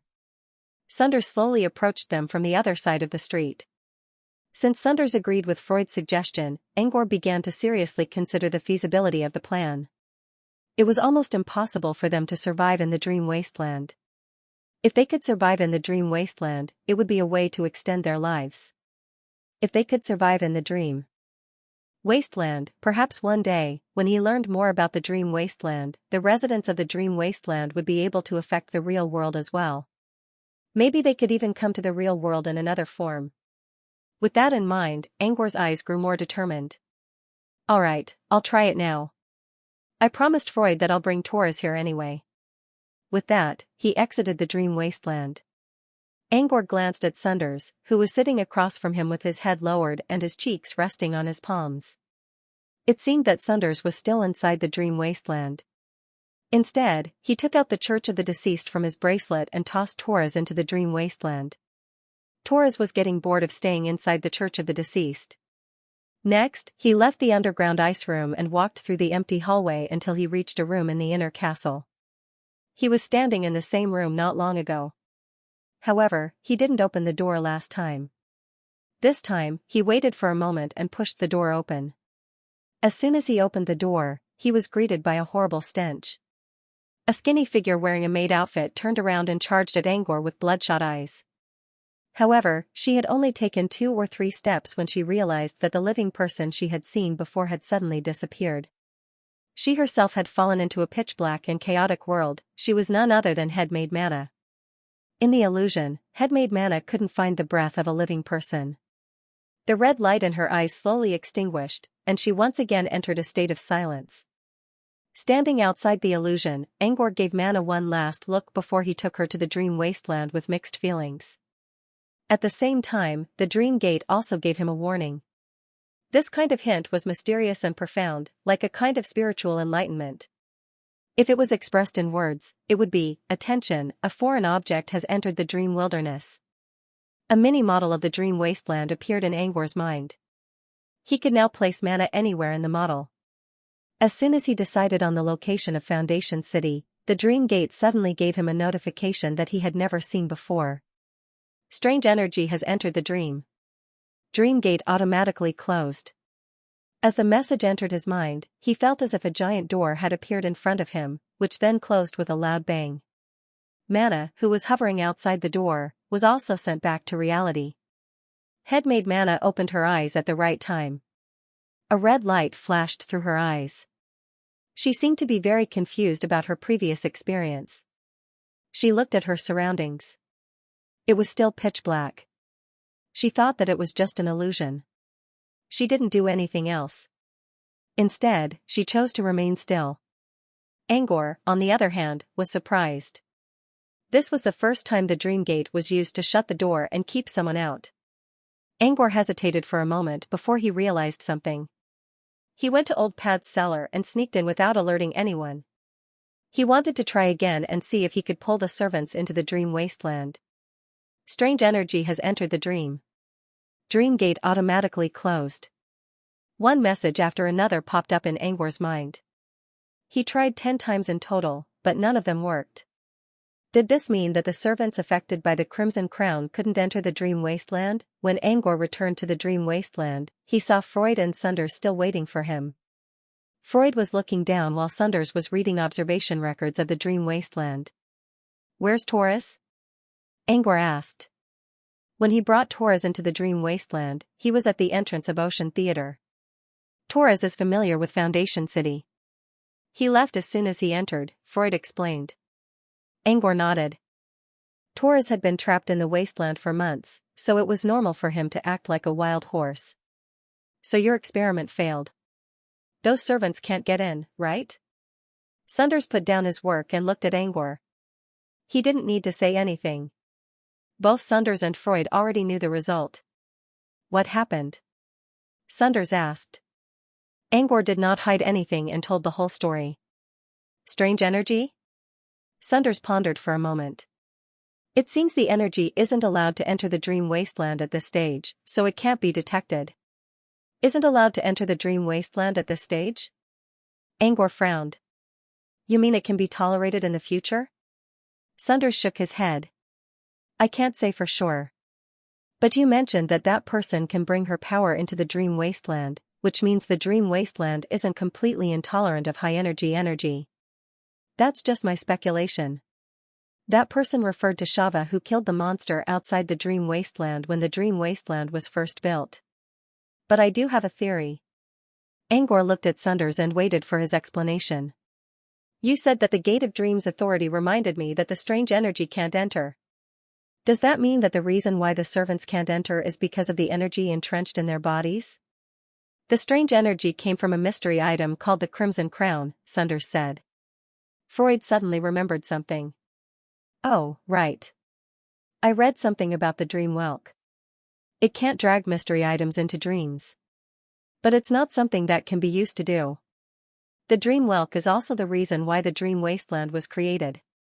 Angor immediately understood what Freud was trying to say. Mystery items couldn't enter the dream wasteland through the dream whelk, and the Crimson Crown was also a mystery item. Then, it seemed to make sense that the servants' bodies contained the mysterious energy created by the Bloody Crown, and they were expelled from the Gate of Dreams. So you're saying that if we can get rid of the energy inside them, we can bring them into the dream wasteland? Angor asked. Yes. According to Sunders' explanation, the servants were now in a dilemma. If they couldn't get rid of the energy, they would continue to act like crazy. On the other hand, if they could get rid of the energy inside them, they would be able to wake up, but they would die immediately. In other words, the only way to bring them into the dream wasteland was when they woke up. But there was another problem. How to get rid of the energy inside them? Angor exchanged a glance with Sunders. I guess we have to wait for Thuis' report. If they could confirm that someone else was controlling the Crimson Crown, they would have to find the real owner of the crown to get rid of the energy inside the servants. They were standing in a vast wasteland with nothing in sight. This place was very far from Foundation City. It could be said that if a mortal were to use their feet to measure the distance, it would take many years to reach this place. But now, there were two figures standing in front of them. It was Sunders and Angor. In the middle of them, there was a ball of light floating up and down. Sunders was surprised when he saw the orb. As Angor mentioned before, the dream wasteland was basically a giant nightmare domain. This ball of light was the main body of the nightmare domain. In other words, this ball of light was the source of all the energy inside the wasteland. "Can I, sir?" Angor asked. Sunders pondered for a moment and shook his head. "I can feel that the main body of the nightmare domain is rejecting me. Besides, I'm just a mortal in the dream wasteland, so I might not be able to obtain the relevant authority." "Never mind. I won't accept it for now. I'll wait until you get the authority to bring your strength into the dream wasteland." Angor brought Sunders here to see if he could do something like this. He already planned to do that a long time ago. In order to complete the dream wasteland, he needed more authorities. As for himself, because of the limitations of his strength, before he became a true sorcerer, he would not be able to obtain any authority. Even if he became a legend in the future, the amount of authority he would be able to obtain would be very limited. Even if he could only obtain half of the authority, he would not be able to do so. Therefore, for the sake of the dream wasteland's development, Angor had to prepare for the distribution of authority. Of course, he had to obtain the core authority of the main body of the nightmare domain, the supreme authority. Only then could he balance the distribution of authority. Angor didn't have the core authority yet, but he still brought Sunders here. The main reason was that he trusted Sunders. Angor was surprised that Sunders didn't choose to combine the authority of the main body of the nightmare domain. Sunders' reason sounded reasonable, but how could he know if he could get the authority without trying? "We'll talk about it later. I'll go back now. The wish should have finished his work by now." With that, Sunders disappeared from the dream wasteland. Angor pondered for a moment. Did Sunders do this because of him? Sunders mentioned that he was looking for a magic scroll that could increase luck in order to obtain the core authority. Did Sunders know this, which was why he chose not to fuse the authority and waited for Angor to get the core authority? Angor wasn't sure if that was the reason, but he could tell that Sunders was right. Angor was right. Sunders didn't want to cause any unnecessary misunderstandings. But at the same time, he wasn't ready to accept the power yet. His understanding of the dream wasteland was still superficial, and he needed to make a thorough assessment before he could make a decision. Therefore, he didn't make a hasty decision. After Sunders left, Angor hit his nightmare domain again and returned to reality. Soon, Angor and Sunders were sitting opposite each other in the main hall of the castle. Angor closed his eyes and began to construct the model of a door in his mind space. Meanwhile, Sunders lowered his head and read observation record of the dream wasteland. Sunlight poured in through the window, allowing people to see the dust and light in the air. The atmosphere in the hall was peaceful and peaceful. This was what Leon saw when he arrived at the entrance of the hall. He carefully walked inside and sat down at the edge of the long table so as not to disturb the peaceful atmosphere. However, Leon was still wearing his armor. Despite being careful, he still heard the sound of metal clanking when he sat down. He covered his face in frustration and looked back. As expected, Angor was already looking at him because of the noise. "Are you meditating? I didn't mean to disturb you. Should I leave now?" Leon hesitated. Angor chuckled. "No need. I'm just thinking about something. Speaking of which, I need to talk to you about something." A moment later, Leon picked up a roll of parchment he received from Angor and began to flip through it curiously. The parchment looked a bit old. There were many words written on it. "Starfrost meditation?" Leon frowned. "Is this something from Brute Cavern?" Before Angor could answer, a cold voice echoed in the air. "If it's from Brute Cavern, Angor wouldn't dare to show it to you in front of Mr. Phantom." Following the voice, a door appeared out of nowhere. The flamboyant red-haired Thewis walked out of the door. Thewis glanced at the parchment in Leon's hand and frowned. "Starfrost meditation? Don't tell me it's the one I'm thinking of." Thewis looked at Sunders with a questioning look. "Is there another Starfrost meditation in the south?" Sunders asked in a plain tone. Thewis narrowed his eyes. "Is it really Moonfrost Union's channeling method?" "How did you get it?" "I got it by accident. No one knows about it except for the people here.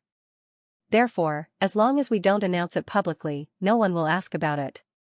The Whisk glanced at both Angor and Sunders and saw that both of them seemed to be quite calm, so he decided not to ask any more questions. If Angor's words were true, the channeling method would be very valuable to Leon. The Whisk took a deep look at Ong and sighed. When he was an apprentice, he learned the most common channeling method. This guy was lucky. Leon was still a little confused. He didn't know how precious the parchment in his hand was in the southern region. If he revealed even a little bit of it, it would probably cause a huge uproar.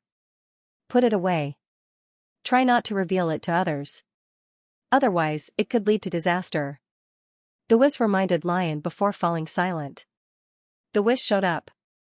They were supposed to ask about the final result, but no one dared to speak first because the door in the air was still open. 5 minutes later, Hobson the white bear came out of the door with an excited look on his face. The Whisk closed the door to the exile space. White Bear sat down beside Angor. Although he didn't say anything, everyone could see the complicated emotions in his mind. There was a hint of sadness on his face, but there was also a hint of hope in his eyes. So, the result isn't bad? Angor asked first. White Bear didn't answer. He took out a small transparent bottle from his pocket. Inside the transparent bottle, there was a small bloodstain that looked slightly dark. Angor recognized it right away. He helped Eureka reverse the bloodline retrace on the Crimson Crown, and it was the blood of the real owner of the crown. The fact that White Bear was able to get the bottle proved that Dodora's prophecy was correct. White Bear was the key to keeping Eureka in check. I did something to calm Eureka down and let her see Hobson, the Whisk explained. It's obvious that Eureka's mind isn't completely lost. She's still holding on to her sanity. The Whisk glanced at White Bear with a complicated expression. From what happened in the space, it was obvious that Eureka loved White Bear more than the Whisk did. Otherwise, she wouldn't have reacted so violently when White Bear showed up. The Whisk did not know whether to laugh or cry. It was a good thing that Eureka was still able to think clearly. However, to Eureka, her lover, he was not as important as a family member whom she had not seen for 20 years. This made the Whisk feel a little uncomfortable. After struggling for a while, Eureka woke up. The Whisk glanced at White Bear. Eureka woke up. When Eureka woke up, she asked the Whisk to leave so that she could talk to White Bear alone for a few minutes. It was Eureka who gave White Bear the bottle of blood. The Whisk could hear what they were talking about in his space, but it was better for White Bear to tell the rest of the story himself. Eureka is my sister. White Bear tried to calm himself down. Eureka is my sister. White Bear didn't want to talk about Eureka's family background, but he didn't want to talk about it. He only mentioned that Eureka was the one who sewed the bear plushie for him. Due to some unforeseen circumstances, Eureka was forced to leave Goman Kingdom. By the time she returned to Goman Kingdom, White Bear's aunt's family was already in trouble, and White Bear had already left for Brute Cavern. White Bear didn't mention why Eureka left Goman Kingdom and what she did after that. Instead, he went straight to the reason why Eureka went crazy. Why did she go crazy? Eureka doesn't know what's going on, but she's right. The Crimson Crown is the culprit behind all of this. White Bear paused for a moment before continuing. Half a month ago, the Crimson Crown suddenly acted on its own and targeted Eureka. Eureka was caught off guard, and that's what led to the series of events that followed. White Bear's words confirmed their suspicions. But there was one thing they needed to consider. Is she sure that the Crimson Crown acted on its own? Angor asked. White Bear nodded. Yes. Not only that. But the Crimson Crown also fused itself with Eureka's body. Everyone looked at each other. If White Bear was telling the truth, then there might be someone controlling the Crimson Crown behind the scenes. With that in mind, they looked at the bottle containing the crown's owner's blood. I was wondering why Goman King didn't do anything when the Crimson Crown was stolen. He only sent me to investigate. So, he had a backup plan. The Whisk glared at Angor. That person must be nearby. Otherwise, he wouldn't be able to control the Crimson Crown so precisely. The Whisk couldn't wait to take the bottle and sense it.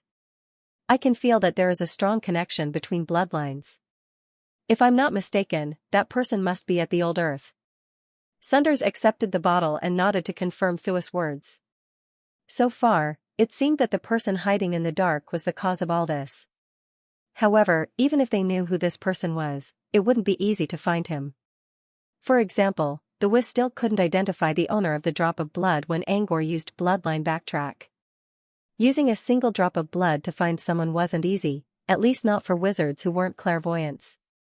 To pinpoint the person's location, they had to rely on the power of diviners. With that in mind, everyone looked at White Bear. White Bear was the only diviner in the room. White Bear nodded after a moment of silence. "Let me give it a try." The bottle spun around and finally returned to White Bear's hand. He took out his cane, placed it on the table, and chanted something. A strange energy spread out from White Bear's body, and the cane fell to the ground. White Bear froze for a second and tried again. But again and again, the staff fell down each time. White Bear's expression turned gloomy. There was no need for White Bear to explain. His divination spell failed. "It's okay. The old earth isn't that big. It won't take much time," the Wiz comforted him.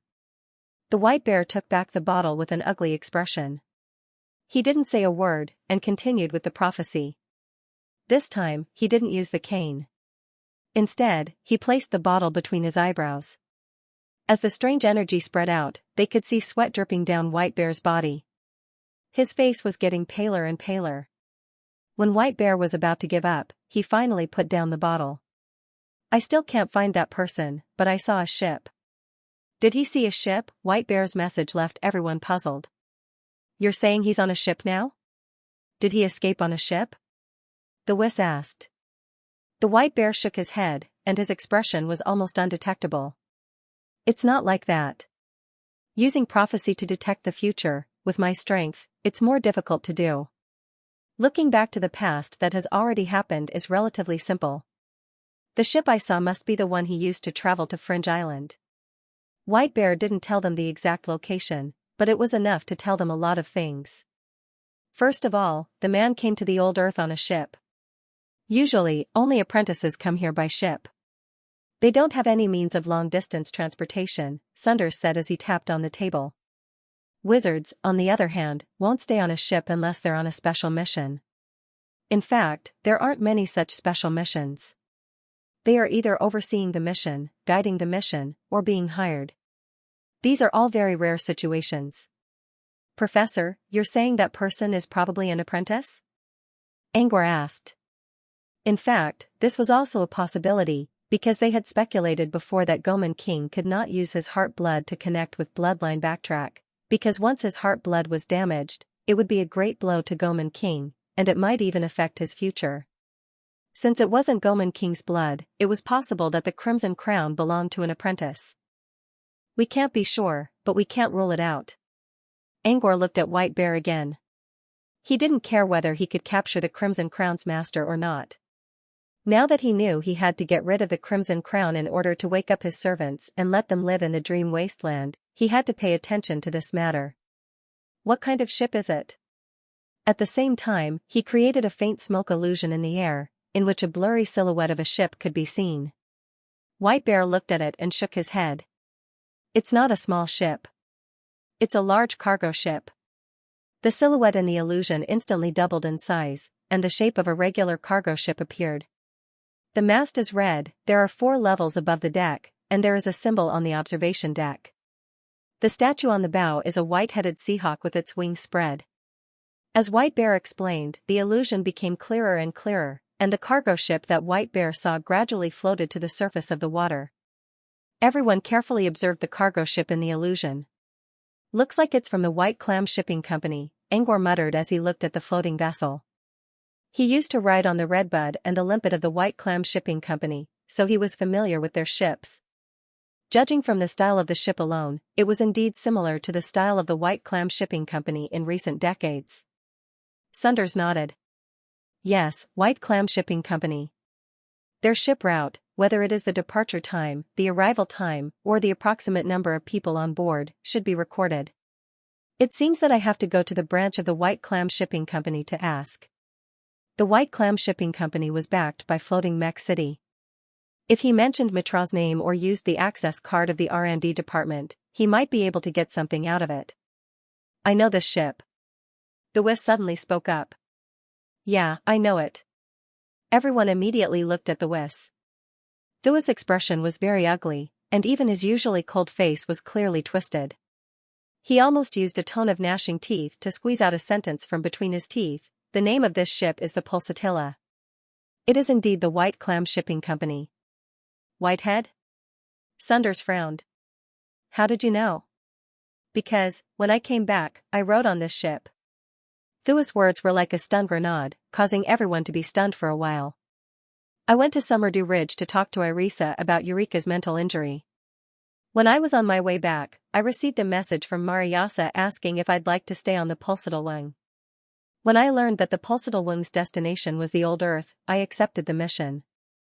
Thua's expression was so gloomy that it looked like he was about to lose his mind. Everyone looked at Thua's gloomy expression and finally understood why he lost his composure.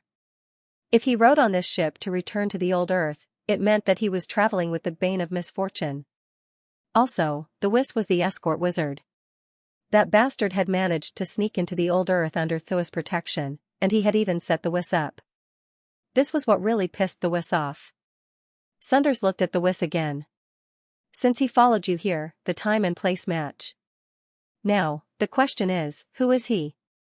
Although the Whis was furious, as an official magus, he had the ability to control his emotions.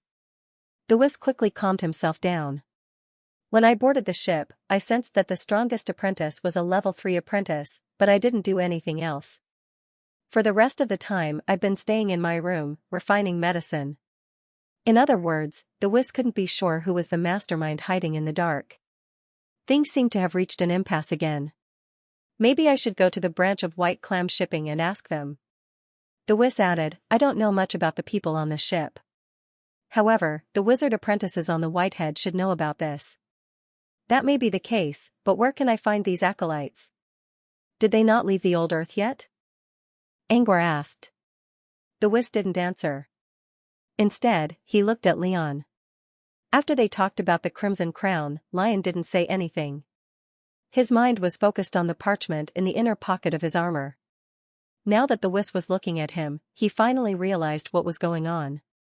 Leon said, apprentices, apprentices. Oh, right, a few days ago, 2 apprentices broke into the manor. A moment later, the 2 apprentices showed up in the hall. However, one of them was in a deranged state and was tied up by the Whis.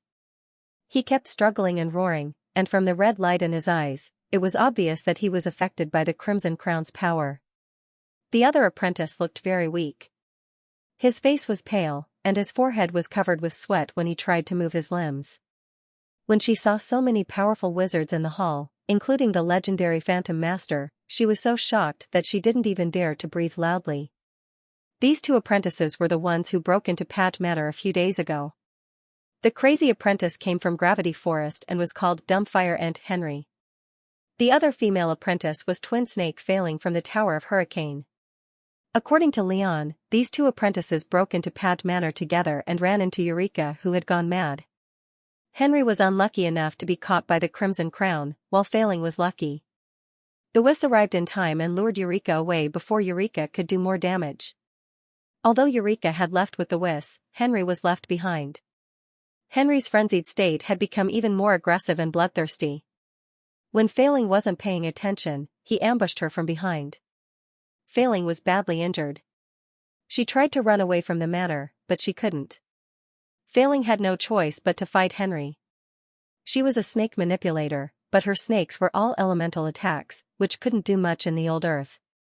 In the end, she became weaker and weaker, which led to her current state. If the Whis didn't come back to save her, Failing would have died already. When they first arrived at Pat Manor, they saw traces of a fight at the entrance. Back then, Angor guessed that 2 apprentices were fighting each other, which meant Faye and Henry were the ones who fought each other. Why did they come here? Leon said in a low voice, according to Failing, they came here because they sensed some energy fluctuations. But I don't think it's believable, because from the first time I saw them, they seemed to have come prepared. Although Leon had his suspicions, he had asked Failing several times, and she had said the same thing every time. There was nothing he could do. The Wiz was too focused on Eureka to pay attention to these two apprentices, so he didn't know why they came here. I'm sure she won't lie since you're all here.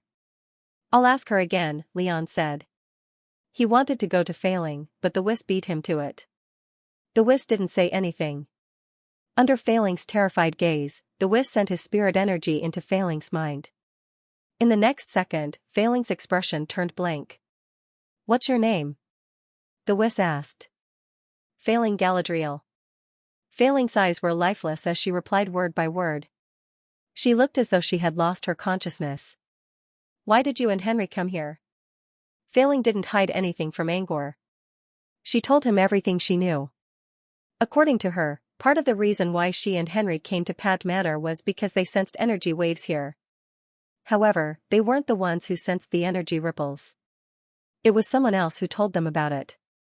In other words, someone instigated them to come here. And this instigator was named Jean. Kim? A fat figure flashed through Thua's mind. He had a deep impression of this person when he was on the Pulsatile Wing. However, the Wiz didn't ask about Kim right away. Instead, he asked about the apprentices who were on the ship back then. Fei Ling continued to spit out names in a daze. However, he only mentioned 4 or 5 of the more important people before he stopped. That's all? What about the others? The Wiz frowned. Failing hesitated and tried to recall. I don't remember. I spent most of my time meditating.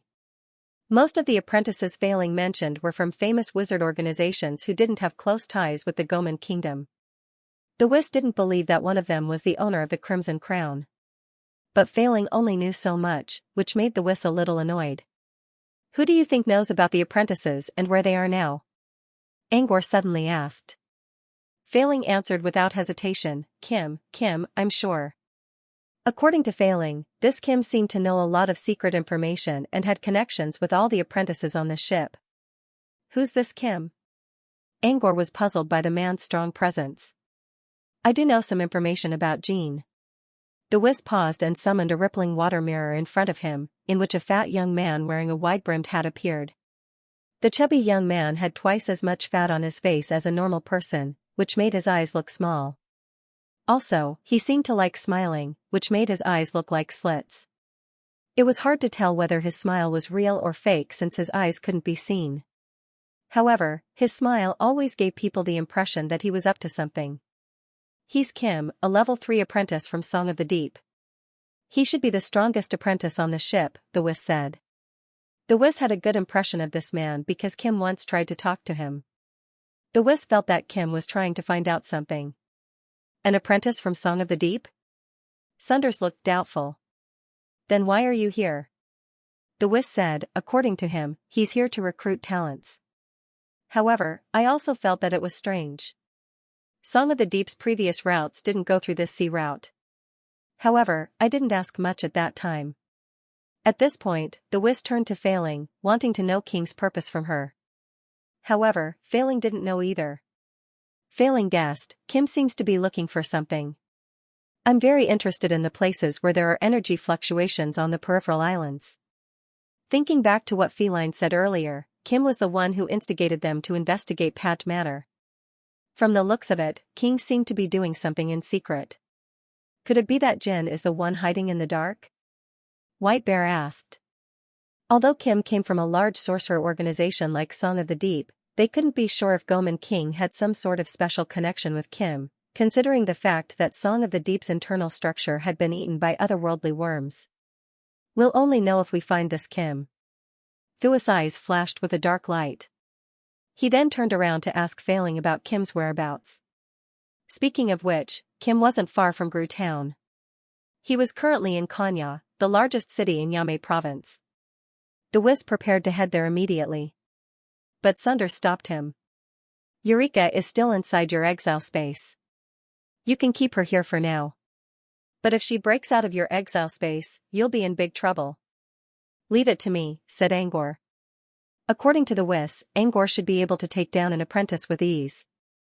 Besides, the servants who were affected by the Crimson Crown also had something to do with this matter. The Wiz glanced at Angor and remembered how strong he was during the fight against Eureka. Thank you for your help. Angor didn't leave right away. Instead, he approached Failing and asked, "Why did you and Henry come to Pat Manor?" They asked about Failing's purpose earlier. Failing told Angor that she sensed energy ripples here, which told him about Kim's existence. But he was more interested to know why they were looking for energy ripples. Also, what was their goal? If he remembered correctly, Failing and Henry had stayed in the old Earth for almost half a year already. They couldn't stay in one place for so long even if they were trying to find talents. Our organization told us to stay here. We don't know the details. Failing said that the organization behind her, the Tower of Hurricane, asked her to stay in the old Earth. She didn't tell them the details. As for the energy ripples, it was Kim who instigated them to come here. They also wanted to see if they could find something useful. As for Henry, he was in a similar situation as Failing.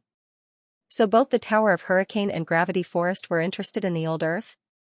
Angor gave up since he couldn't ask too much. Maybe he could get some information from Kim. With that in mind, Angor didn't stay in the manor for long.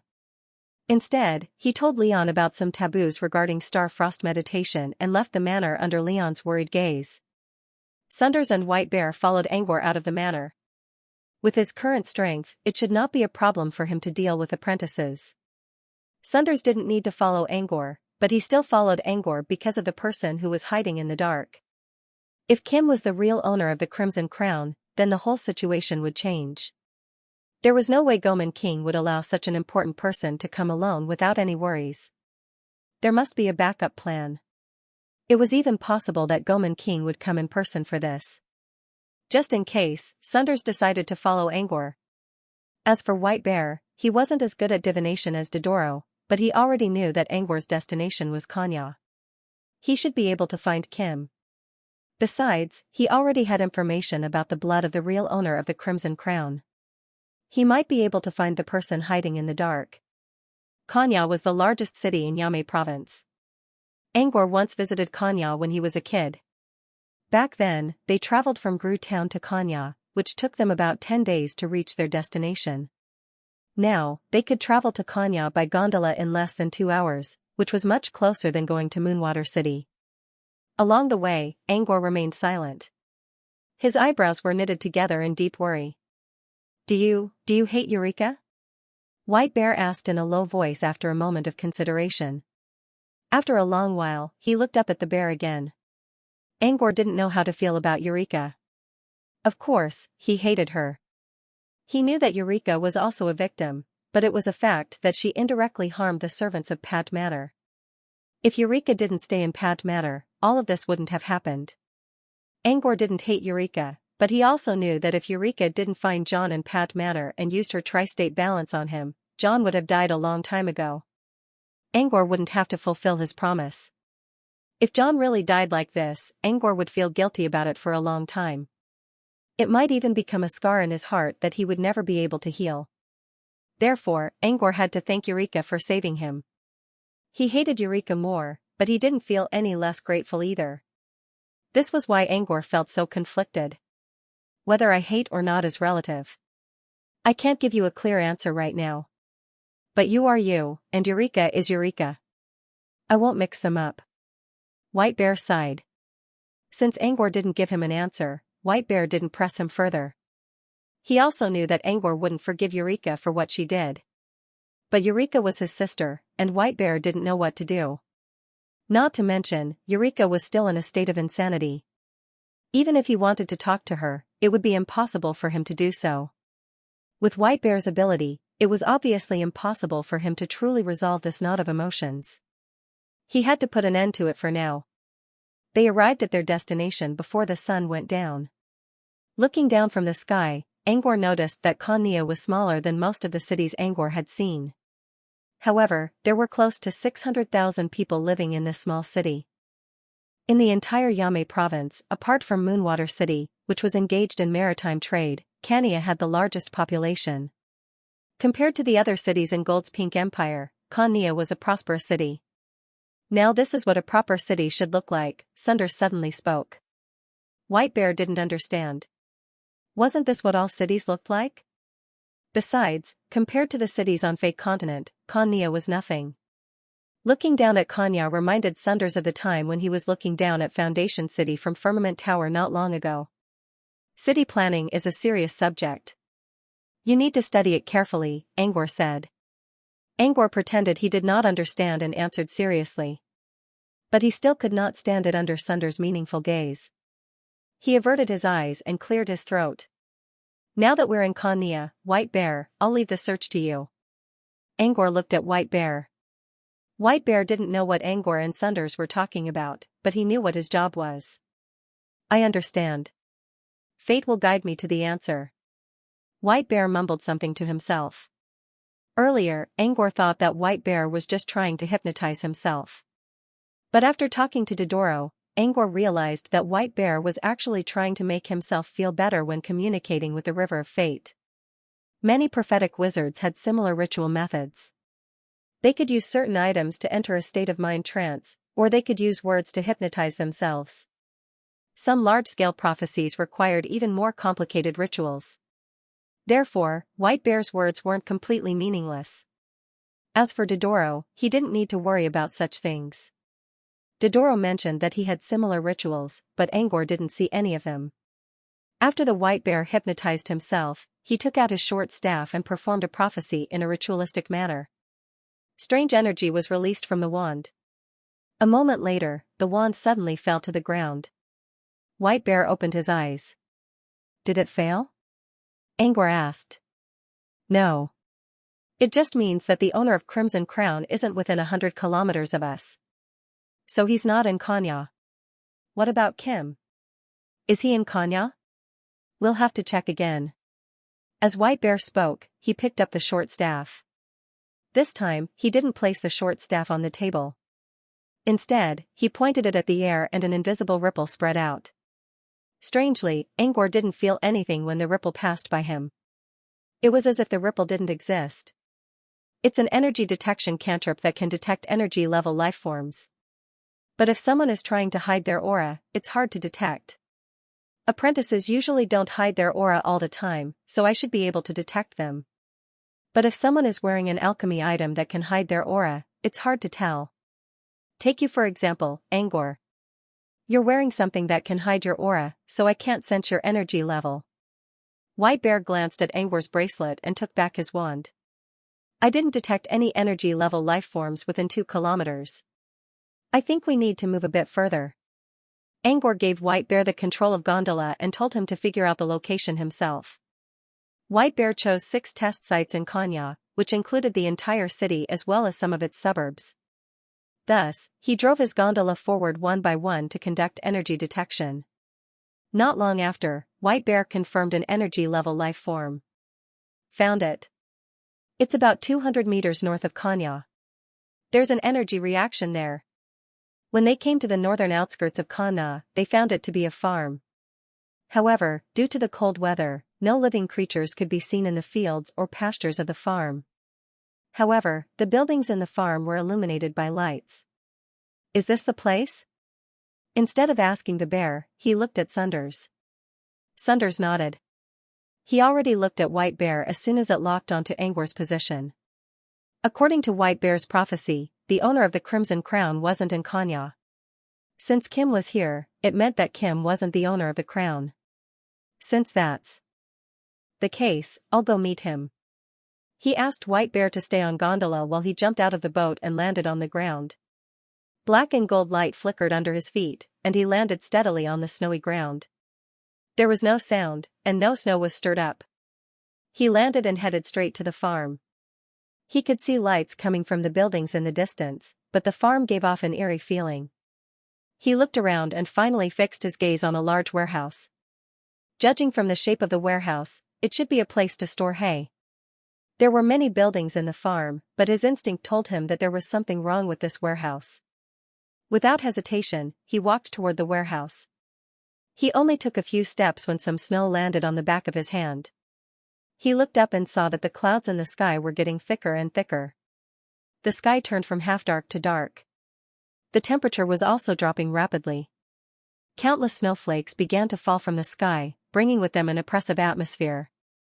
Even gondola, which was hovering in the air, was covered by the clouds. Angor couldn't see what was going on. The creepy farm, the guest who came alone, the sky suddenly darkened, and the sudden heavy snow. Angor's eyes glinted. All these scenes were well created. Without hesitation, he pushed open the door of the warehouse. It was also dark inside, and he could smell the cold wind coming from inside. He walked in step by step, but he had only taken 2 steps. Bang! A loud noise came from behind him. The door behind him was closed again. Angor also heard the sound of metal clanking. The door must have been locked. He could still see what was going on in the warehouse with the help of the dim light outside. But now, the door was locked, and Angor was in complete darkness. In the silent darkness, he faintly seemed to hear a laugh, which was both eerie and strange. Angor didn't move. He stood still. Whatever was observing him in the dark had a dark glint in its eyes. With a light leap, it melted into the darkness. Angor took out a piece of fluorite from his pocket. The light released by the fluorite dispelled the darkness within several meters around him.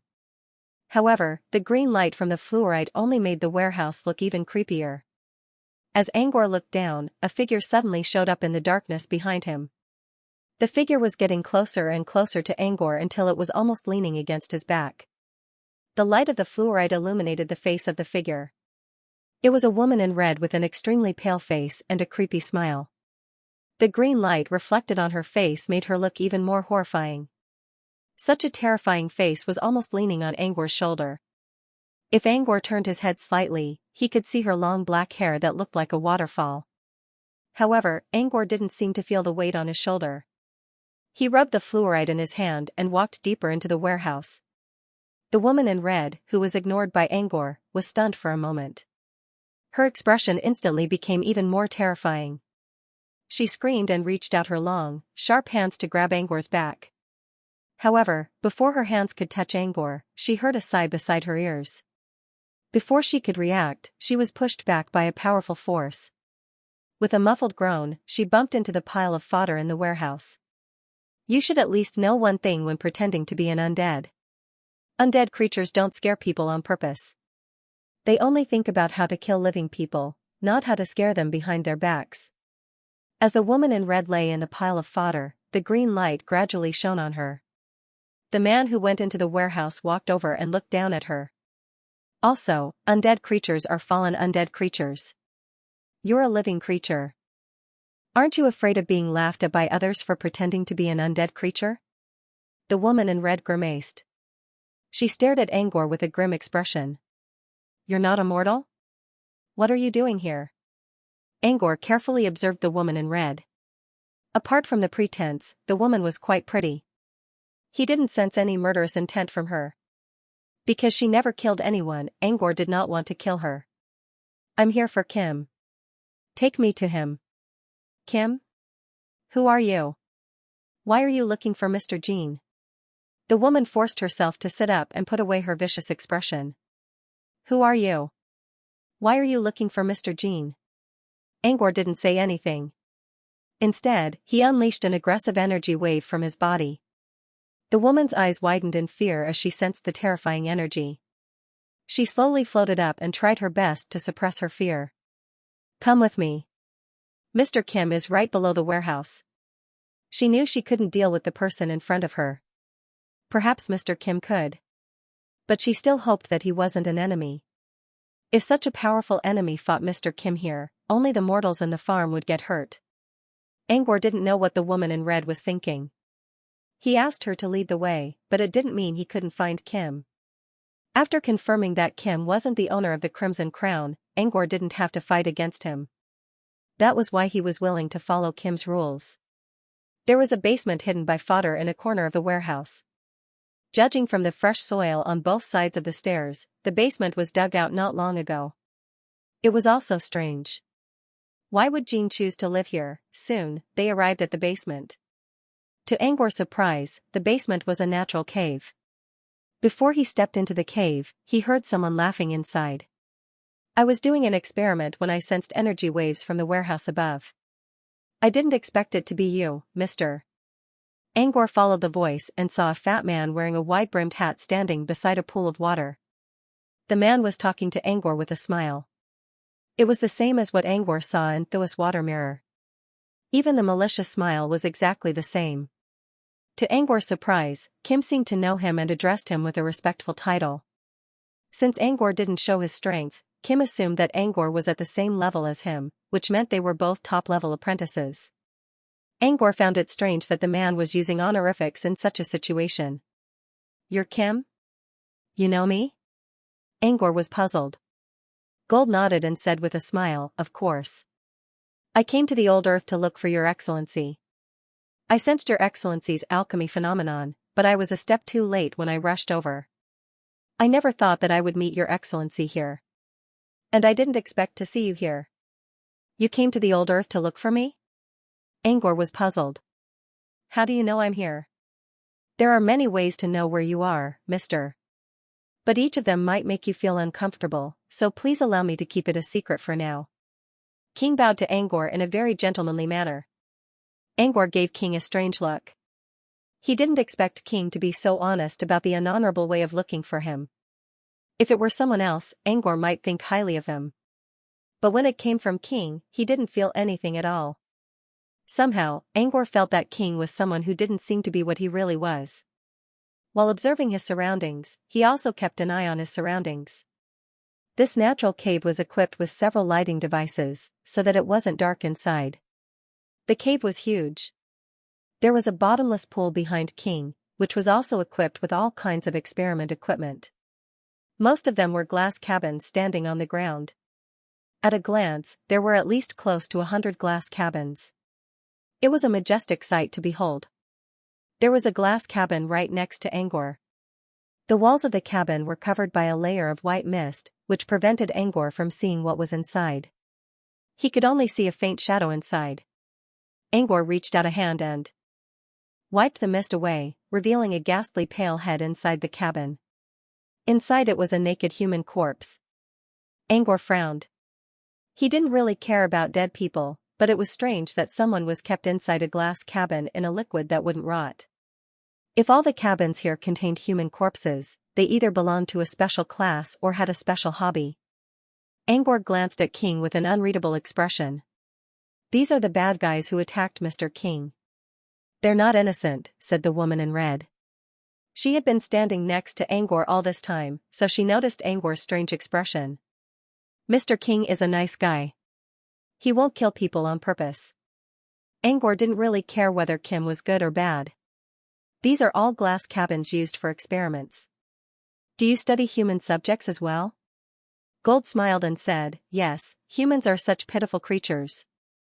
I am researching how to destroy all humans." Angor's expression did not change, but the woman's expression darkened. Jean surely changed the topic. "Of course, I'm just joking. I'm also a human. Isn't it suicide for me to research ways to kill humans?" "How is that possible?" Pausing, King looked at the woman in red. "Xing, it's time for you to return to your original body. Living beings can easily become undead if they make any mistakes outside." The red-clothed woman called Silver Star hesitated for a moment. "But, I know what you intend to do with your soul. However, you have to understand that humans' unnecessary curiosity is the original sin. If they can't restrain their curiosity and insist on breaking into my laboratory, then they deserve to die. If you scare them away, you'll only make them more curious." King pointed at Angor. "Besides, you're an esteemed guest. Don't you think it's rude to use your soul mask?" Silver Star considered for a moment and gave in helplessly. "All right then." Next, Silver Star turned into a streak of red light and disappeared into the pool behind King. King snapped his fingers and pointed at a table beside the pool. "Since you're here, you must have something to discuss with me. Speaking of which, I have something to discuss with you as well. Why don't we sit down?" As soon as Angor sat down, ripples suddenly appeared in the center of the pool. Below the ripples, a dark shadow could be seen rising and expanding rapidly. When the ripples reached their peak, a vertical eye with a glowing green light rose from the center of the pool. It was a slender snake with a triangular head. Poisonous green mist was spreading around its fangs. Before the ripples ended, more and more snakes rose from the water. Each of them had a pair of glowing green eyes that sent chills down one's spine. When Angor heard the sound of breathing, a perfect face emerged from the water. It was an extremely beautiful woman. She wore no clothes on her upper body except for 2 black snake scales. Her lower body was the tail of a sea snake with red, circular patterns. What surprised Angor the most was that the woman's hair was the same as the snakes that first emerged from the water. Snake-haired siren. Angor muttered. Silver Star's true form is a snake-haired siren. Cute, right? King smiled and stroked Silver Star's hair. The snakes coiled around King's arm looked rather creepy to those who were afraid of snakes. Angor noticed that King was still smiling like before. But this time, he could feel the sincerity coming from King's heart. He must really like Silver Star. Angor's lips curled up. He found this scene very interesting. From the conversation between Silver Star and King, Angor could tell that Silver Star was very protective of humans. She even disguised herself as a ghost to prevent humans from entering King's lab. But King was different. Ever since Angor came here, he noticed something strange about King. King always smiled at Angor, but he could not hide the disgust in King's eyes. At first, he didn't know why Gold disliked him. But after listening to Gold's explanation, he finally understood. King did not just hate him. He hated humans as a whole. Even though King himself was a human, his words were full of disdain for humans. It was worth mentioning that the snake-haired siren fed on humans. In other words, humans were part of the snake-haired siren's diet. Silver Star's true form was a snake-haired siren, but she was very protective of humans. On the other hand, King himself was a human, but he hated humans. Gold and Silver Stars were supposed to be positive and negative in nature. They were 2 completely different extremes. But now, although they were at 2 extremes, the positives and negatives were reversed. The snake-haired siren did not hate humans, while the snake-haired siren began to hate humans. More interestingly, Gold and Silver Star seemed to like each other. There must be something interesting going on between them. Angor recalled a story John told him about Earth. It was a tragic love story between a snake and a human. As Angor pondered, Silver Star crawled out of the pool. She was half human and half snake, but she was very agile. She quickly made a cup of tea for Angor and King. Enjoy, my dear guest, Silver Star lowered her head and said. After serving the tea, Silver Star sat down behind King with her snake tail dangling in the pool. It seemed that Silver Star became a little shy after turning into her true form. She did not want to look anyone in the eyes. Angor was curious about the story between Silver Star and King, but he was here for something else. He put aside his curiosity and talked to King about something important. I heard you're looking for energy ripples at the old Earth. You're looking for me? Yes. King nodded. There aren't many people who know I'm looking for energy ripples at the old Earth. You also know that I'm staying here. Maybe Faye and Henry told you? Let me think. They went to Grue Town about a week ago. So Grue Town's Pad Manor is your home, sir? Angor already knew Gold would find out about Pad Manor when he came here. Why? Angor's expression didn't change at all. Why? What do you want from me? If I'm the one who comes to you, I'll tell you my purpose first. Since you're the one who came to me first, may I know why you're looking for me? Angor gave King a meaningful look. Faye told me that you're familiar with the crew of the Pulsatilla? King nodded. Yes. They're perfect research subjects for me. As soon as King said that, he heard the sound of water splashing from the pool behind him. It was Silver Star slapping the surface of the water with his tail in dissatisfaction. Gold's expression did not change as he said, that was just a joke. So Faye and Henry are your research subjects too? Of course. But Silver Star seems to like Faye's snakes, so I had no choice but to let them go. King shrugged and showed a helpless look. Not long ago, when the Wiz was questioning Faye, Faye's mind was under Thua's control, but she still looked angry when she mentioned King's name. Angor assumed that King and Faye had some kind of grudge against each other. Considering how much King hated humans, Faye might really be his target. But in the end, King let them go because of Silver Star. I'm here because I want to know who's on the Pulsatilla. King narrowed his eyes. That's why you're here, sir? Correct. Angor nodded. It's fine if you don't want to tell me. I'm sure the White Clam Shipping Company has some information about them. King chuckled. Yes, they do.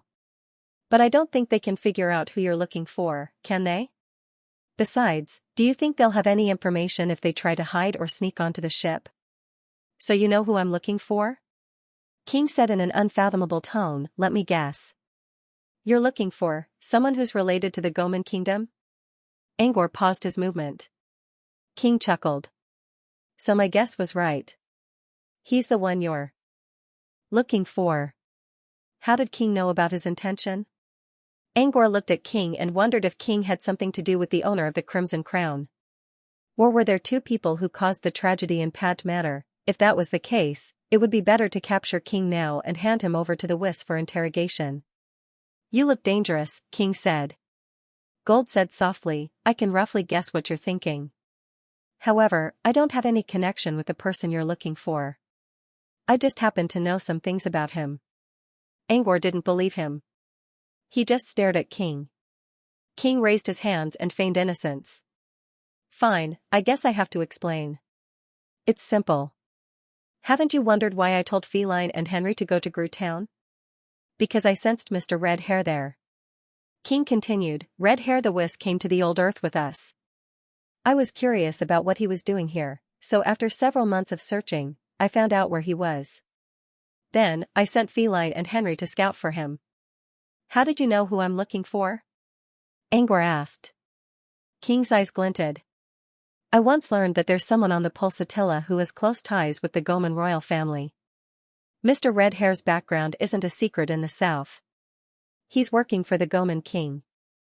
I also asked Mr. Red Hair, and he didn't know about the other person on the Pulsatilla. So I was curious. What's going on with them? I don't know why you're related to Mr. Red Hair, but when you came to me to ask about the supernatural on the Pulsatilla, he was the first person I thought of. Angor believed King's words. It wasn't because King's eyes didn't flicker. It was because Angor's cantrip showed that King's physiological responses, such as pupils, blood flow, heartbeat, and so on, were all normal. At least Angor didn't find any lies. Who is this you're talking about? Seeing Angor's threatening look slowly returning to normal, Kim knew that he had passed the test. King never intended to show weakness to Angor. When he first accepted the quest, he never intended to do it peacefully. However, even though Kim was experimenting in the underground cavern, he did not neglect the Silver Star in the warehouse above ground. He saw Angor fighting against Silver Star, and he also noticed Angor's aura. Even through the thick earth wall, Jean could feel the pressure coming from the bottom of his heart. He did not feel this way even when facing his master. This meant that Angor's power had exceeded the limit of what he could handle. At the same time, it also meant that he would lose if he tried to fight Angor head-on. Facing such a situation, Kim adjusted his tone and attitude to avoid conflict with Angor as much as possible. King said, I can tell you, but according to the principle of equivalent exchange, I hope to use this information to make a deal with you. What deal? I'm sure you already know who I am, but before that, I need to introduce myself. Kim stood up and bowed slightly. You may call me Kim, from Song of the Deep.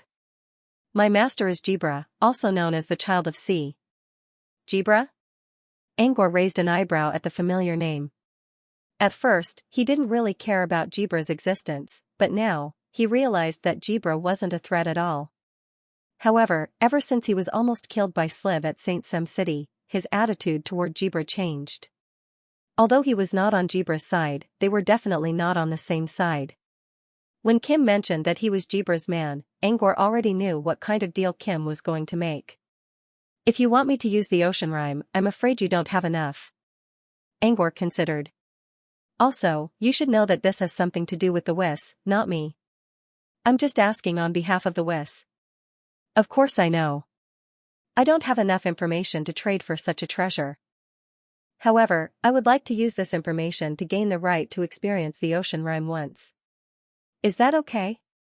As for the energy needed to activate the ocean rhythm, I can provide it. Angor did not answer right away. He looked like he was considering, but he had already made up his mind. He didn't lose anything in this deal. However, if he agreed so easily, it would make others think that the ocean rhyme was too cheap. As for whether this would create a potential enemy, Angor already had a business deal with demons. Why would he worry about humans? Besides, being cautious was necessary, but overdoing it would only mean that he lacked confidence in himself. About 2 minutes later, Angor nodded. Sure. But I don't need the energy. You can't afford it anyway. Kim's eyes lit up. Also, I have another request. Angor frowned and was about to tell Kim not to be greedy, but Kim beat him to it. My job is to get the ocean rhyme from you, Mr. Kim. But I can't do that right now. My deal with you is a private one, so to avoid trouble, I hope you won't tell anyone that I've experienced the ocean rhyme. Angor didn't think this request was too much. Besides, he didn't think anyone would ask him about it. However, King still said these words just in case. It could be seen how cautious he was. Of course. Kim sighed in relief. He wasn't worried that Angor would go back on his word, so he decided to tell Angor about the person he knew. Angor frowned. He didn't know who this person was. But since Kim was so confident, it should be true. After Kim finished, Angor took out the ocean rhyme right in front of him. Under Kim's greedy gaze, Angor activated the item. Speaking of which, Gold was the first apprentice other than Tulu to test the rhythm of the sea. Nobody knew what kind of effect it would bring. When Jean woke up, it was already 5 minutes later. The first thing he did was to look at Angor. To his surprise, Angor was nowhere to be seen. Sylvestar whispered, Mr. Kim, the guest left when the blue light enveloped you. A look of regret flashed across Kim's face. However, compared to this trace of regret, there was more excitement in his eyes, as well as an indescribable excitement. He looked at Sylvestar and said, I need to rest for a while. Keep an eye on my lab and don't let anyone in. Also, when you find the undercurrent in the pool, send a message to Bai and tell her that I'm training in seclusion. If she asks about Angor, tell her that you don't know. I'll deal with it when I wake up. He left the farm and returned to Gondola in the snow. White Bear was looking at him anxiously, waiting for an answer. Sunders leaned against the railing and whispered, You don't need to make a deal with him. There are plenty of ways to get answers from him. Angor knew that he wouldn't be able to fool Sunders about what happened down there. As for what Sunders said, Angor had thought about it before. But in the end, he chose to accept the deal because Kim knew how to control the situation well. Everything Kim talked about was well within Angor's limits. Moreover, from his words and actions, as well as many details, it could be seen that King was not only smart but also very scheming. If Angor couldn't subdue someone as cunning as Kim, he might have something else up his sleeve. Angor wasn't worried about Kim's retaliation.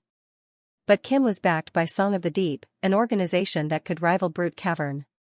Who knew if Gold had something similar to the Blood Essence Soul enchantment that could be used to contact the people of Song of the Deep? So, if they could obtain it in a simple way, there was no need to complicate the situation. He's telling the truth, isn't he? Angor asked. Yes, Sunders nodded. Good. Otherwise, I'll lose the deal. White Bear listened with a puzzled look.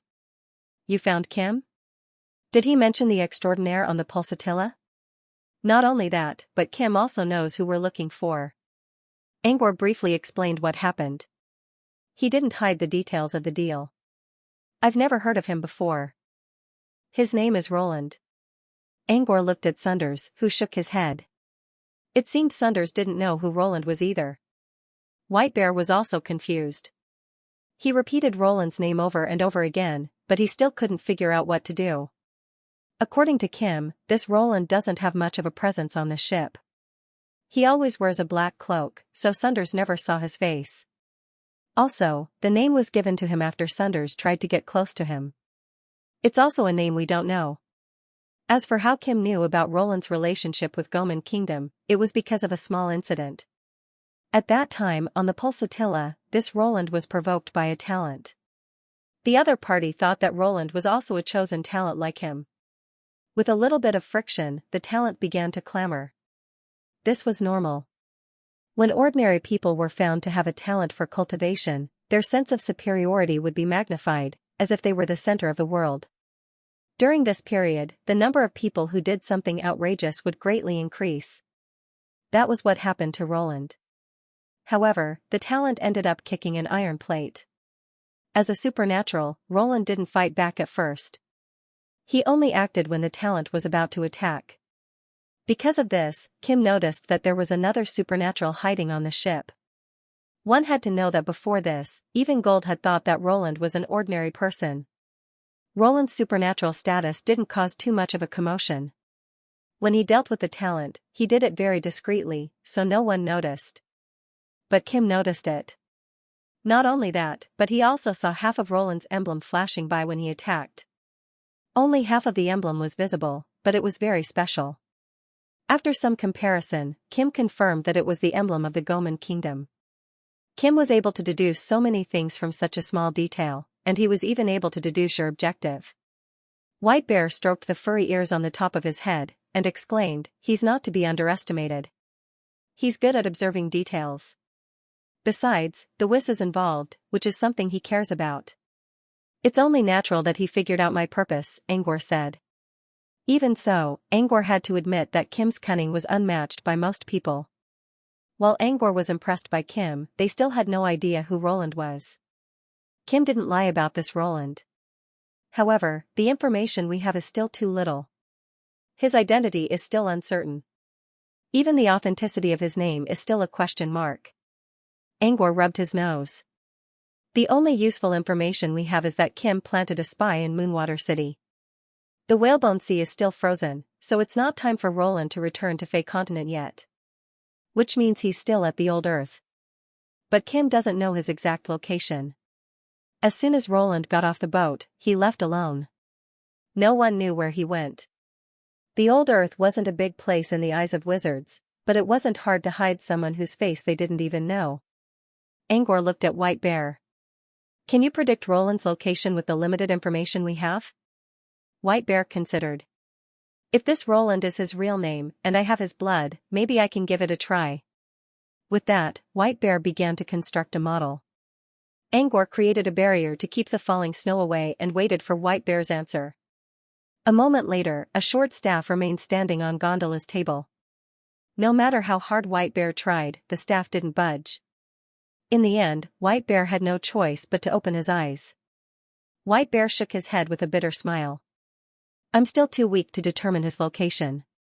I tried to find out if this Roland is his real name, but I'm from the River of Fate, not the Inquiring Bell. So I couldn't get a definite answer. Things seem to have reached a dead end here. Let's go to White Clam Shipping and check the name list of the passengers on the Whitehead first," Angor said. Draped in the cloak of the night, the stars scattered the afterglow. They followed the direction of the sea breeze and arrived at Moonsea City, which was thousands of miles away from Kanya.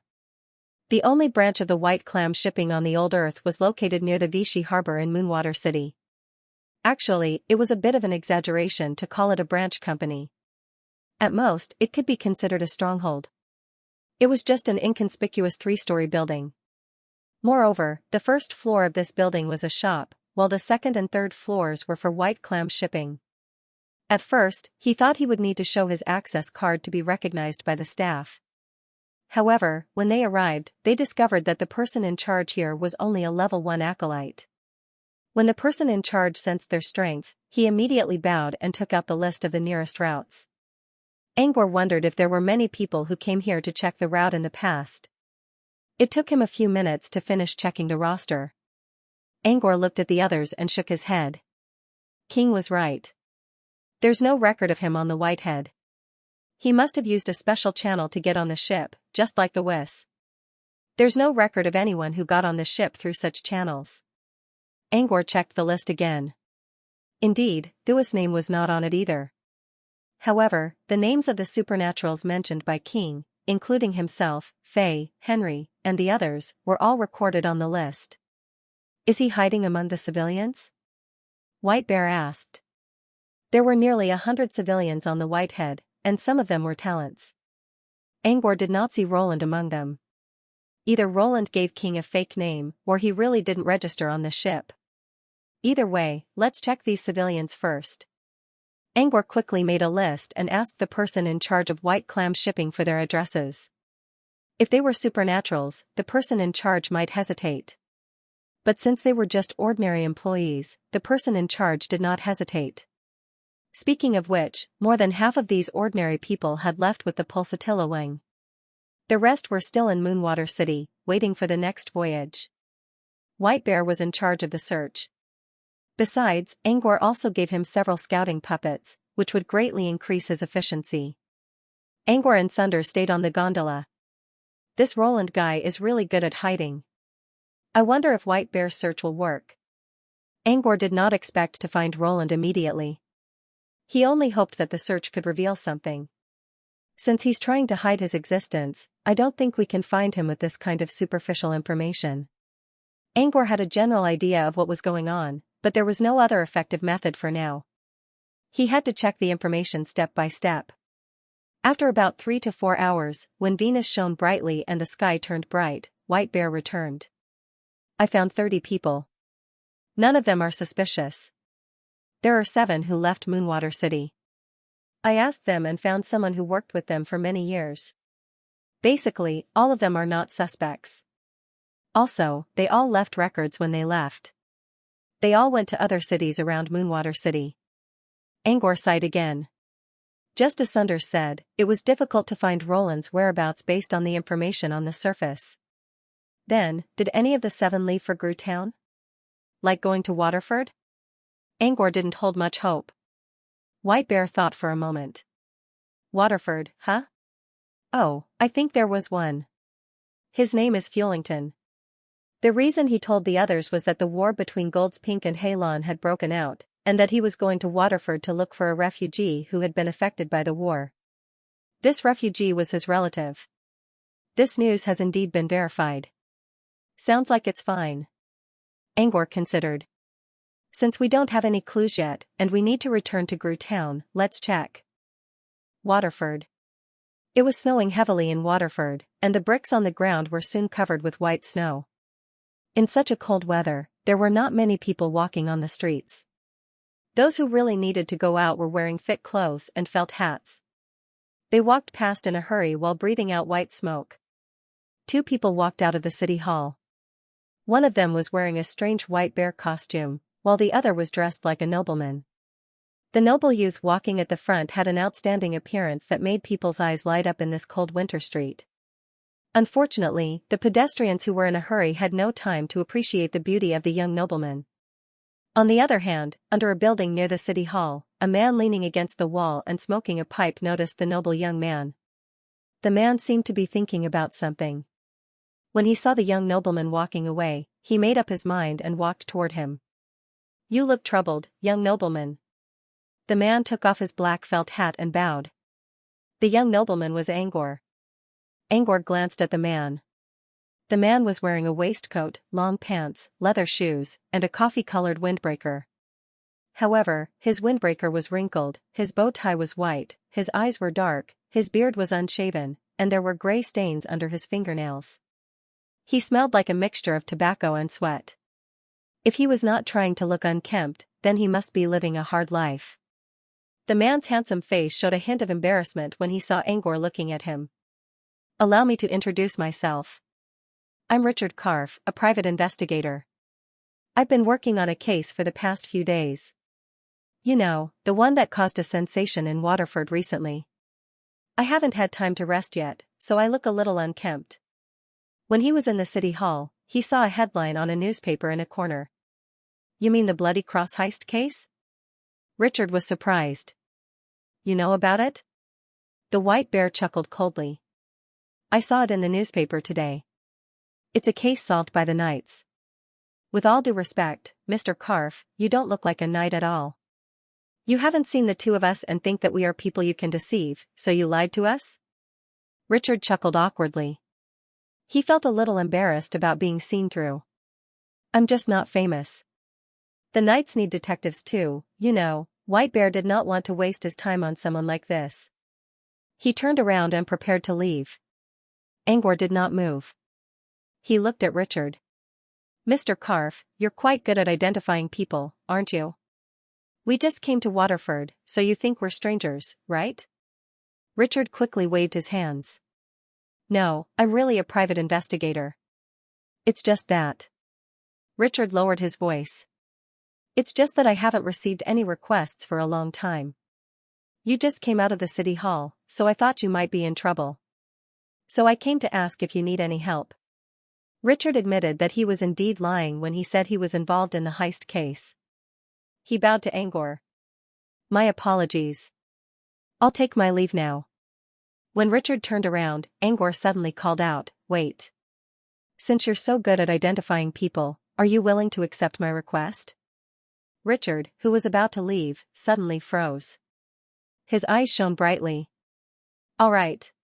Richard bowed to Angor without hesitation. He was afraid that Angor would cancel the request if he was too late.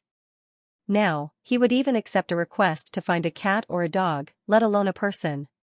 His life was really hard. The coal stove in his house had not been lit for a long time. If it were not for his friend's help, he would not have survived this cold winter. I grew up in Waterford. I know both the upper-class nobles and the lower-class people. If you just want to find someone, leave it to me. Richard patted his chest with a serious look. May I know who you're looking for? Maybe I can recognize him now. I'm not sure about his face, but his name is Fullington, and he's a sailor. He's not from Waterford. His hometown is Moonwater City. He should have come to Waterford recently, looking for his relatives who lost their homes because of the war. When Richard heard that he was not a local, there was a hint of hesitation in his eyes. The war had just ended, and there were still many refugees in Waterford. Judging from Angor's tone, the man was not a rich man. It was not easy to find someone with a simple background among the common people. Angor took out a bag of coins. Here's the deposit. When you find him, I'll pay you double the amount. Richard swallowed as he listened to the coins clinking in the bag. If his hearing was right, the coins should be silver coins. And judging from the size of the bag, there were at least 10 silver coins inside. He was in the worst period of his life. Even if he was given half of the money, he was confident that he could survive this harsh winter, let alone 10. Besides, Angor promised to pay him double the amount if he found the person. With that in mind, Richard nodded without hesitation. I'll take care of it. How about you come to the detective agency with me now and sign the contract? Or give me an address, and I'll pay you a visit after I get the contract? Angor shook his head and tossed the bag to Richard. No need.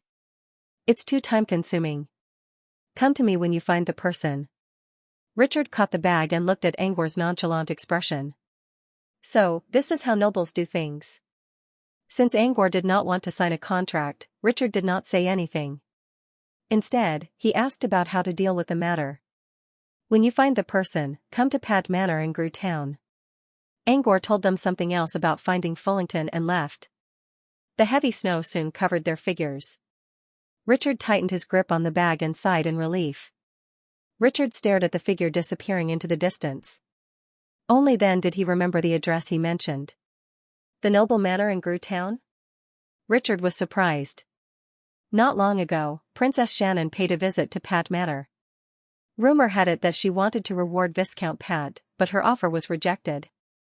It was only a rumor, but Richard knew that since then, Pat Manor became a taboo among the nobles of Waterford. People from Grew Town were also given great benefits, which caused many refugees who wanted to stay in Grew Town to regret their decision. It was said that Grew Town used to accept refugees with farmland, but now they did not accept refugees at all. No wonder Richard had the guts to refuse the contract. If he offended someone from Pat Manor, he would not be able to stay in Waterford anymore. Still, Richard had professional ethics and had no intention of going back on his word. Fullington, he muttered softly, has only recently arrived in Waterford. Logically speaking, he would first go to the city hall to look for his refugee relatives. But since the noble young master came from the city hall, he probably didn't get any results. Well, let's take a look at the refugee cave. Richard casually picked up a handful of snow and extinguished the tobacco that had only a few sparks left. He turned around and walked into the heavy snow and fog. On the other hand, Angor only asked Richard to look for Fullington as a last resort. Angor quickly put the idea behind his mind. He trusted White Bear's judgment and believed that Fullington should be fine. Still, it was better to look for Fullington just in case. There were too many people in Waterford to know what Fullington looked like, so Angor asked Richard to do it. On their way back to Pad Manor, White Bear pondered. Should we ask for help? He was not good at prophecy because of his limited talent and power. If he asked Dodoro or Maya to do it, they should be able to get something useful. You can ask the Whis about that. If he's willing to provide us with the materials to create a plain passageway, we can go back and ask him. No one except Sunders knew that Angor was planning to bring the servants who were affected by the Crimson Crown to the Dream Wasteland. In their eyes, the Whis had to pay for what he did to save Eureka. Besides, they were the ones who caused the tragedy in Pad Manor. White Bear knew that he was in the wrong. I'll ask Mr. Red Hair when we get back. White Bear didn't say anything. Angor, on the other hand, quickly created a spirit bond between them. Perhaps they had a tacit understanding of each other. Professor, if we can't find Roland, we can ask Dodoro to do the prophecy, right? It's hard to say. But it's more likely than White Bear, Sunders replied. If we can't find Roland, we can use this method. However, if he really wanted to take this path, even if he didn't lack money, he had to make the Whis show his attitude. At the very least, he had to make them feel indebted. Otherwise, he would really suffer a loss. It was already noon when they arrived at Grue Town. The first thing Angor noticed was the freshness of the town. It was snowing in Grue Town, but it was only a thin layer of snow that did not affect people's daily lives. Angor also felt less anxious as soon as he stepped into the manor. Even the primal mana in the area was much denser than outside. It was all thanks to the goddess of spring, Demeter. He drove the gondola to the cloud where the Demeter was hiding. The Whis was sitting next to the Demeter, and on the table in front of him was a bottle containing the Crimson Crown's blood. According to the Whis, Eureka did not leave the exile dimension last night. White Bear's return must have triggered Eureka's mental state. But I don't think that will last long. We need to find the one hiding in the dark as soon as possible. The Whis looked at Angor, hoping to get some good news. White Bear briefly told the Whis about their trip. They did not find many useful clues, but at least they managed to locate Roland with Kim's help. However, they still could not find Roland's location. The Whis fell into a long silence as he tried to come up with a plan. But he still could not find anything useful. Even if they searched every inch of the area, it would not be easy to find someone who was trying to hide. In the end, they did not come up with anything useful and left on bad terms. White Bear and the Whis were the only ones left in the Demeter space. Can we use this blood? White Bear pointed at the bottle. It's not going to be easy. I spent the whole night studying it. Although the blood inside was originally the heart's blood, its original effect had already been used for the bloodline retracing. This is only the tip of the iceberg. I can't tell where it came from. Even the blood curse cannot lock onto Xianxia. Currently, the only way to make use of this blood was to find a prophet wizard or a wizard who had a deep understanding of the blood element. The Whis knew that he could not rely on a prophet. If he did, Eureka's identity would be exposed as well, so there was nothing he could do. The Whis immediately thought of Flora, Sunders' student, who was an expert in blood. However, Flora did not come with them, and the Whis did not have a good reason to invite Flora to this place. White Bear considered for a moment and told the Whis about the idea he shared with Angor. Ask for help from your senior? The Whis asked. Are you sure he can help you without revealing Eureka's location? Also, can he really predict Roland's location? Dodoro is a very good prophet. I'm not sure if he can see Roland's location, but I think it's very likely. But I don't think he'll help me. White Bear frowned. But he's a good friend of Angor's. If Angor asks for help, he won't refuse. Also, he won't tell anyone about Angor's whereabouts. The Whis was tempted by White Bear's words. However, Dodoro was an outsider, and the Whis did not want to trust him. If he wanted Dodoro's help, he would need Angor's help. The Whis was not sure if Angor was willing to help. Even if Angor was willing, he would still owe Dodoro a favor. And the cost of using a plain passageway was too high. Most of his magic crystals were spent on spirit potions. It would not be easy for him to find more materials to use a plain passageway. Let's wait. If Roland wants to control the Crimson Crown, he shouldn't be far from here. Let's search around first. If we can't find him, we'll go this way. After what happened that night, Partial had been living in a daze for the past few days.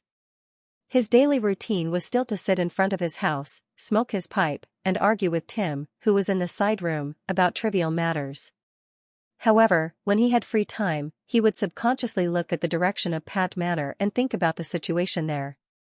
This afternoon, Tim went to the furnace to make a new batch of farming tools, so Partial did not have time to chat with his friend. After lunch, he did not sit outside his house.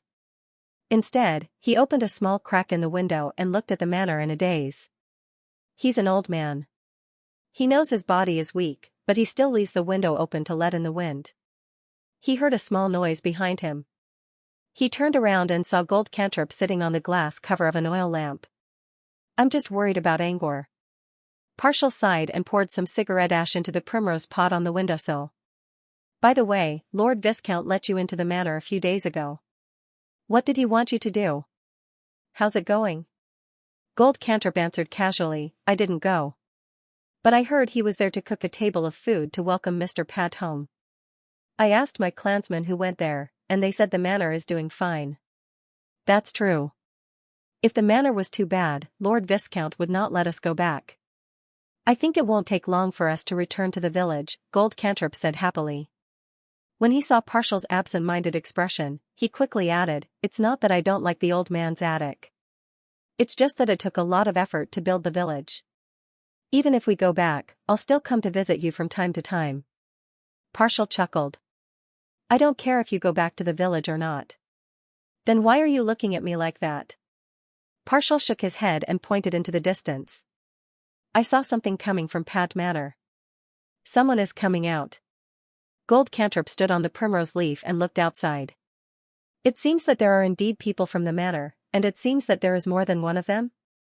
Just as Gold Cancan was wondering how there could be so many people in the manor, he saw the group of people suddenly fly up and move quickly through the clouds and the void. One of the people flew over the roof of Partia's house. They looked up and realized something was wrong. That so-called human was actually the height of a 5 or 6-year-old child. His body shape looked like a human's, but his face was rigid and shone with a metallic luster. It doesn't seem to be a living person. It seems to be something similar to an alchemy puppet that Lococo mentioned before, Golden Cancan said doubtfully. Lococo, are they your clansmen? Why haven't I heard of this name before? What are alchemy puppets? Pasha asked curiously. Gold Brilliance explained simply, Lococo has talent for cultivation and has already stepped onto the path of a magus. You can think of alchemy puppets as magical creations of magi. After all, Parshar was a famous pedant in Gru town. Wizard's creation? Something like a mechanical device? Do they not have life? Gold Brilliance frowned. I don't know. But I'm more interested in why so many wizard creations are flying out of the manor. What are they trying to do? At the same time, inside a hall in Pat Manor, Angor opened a window.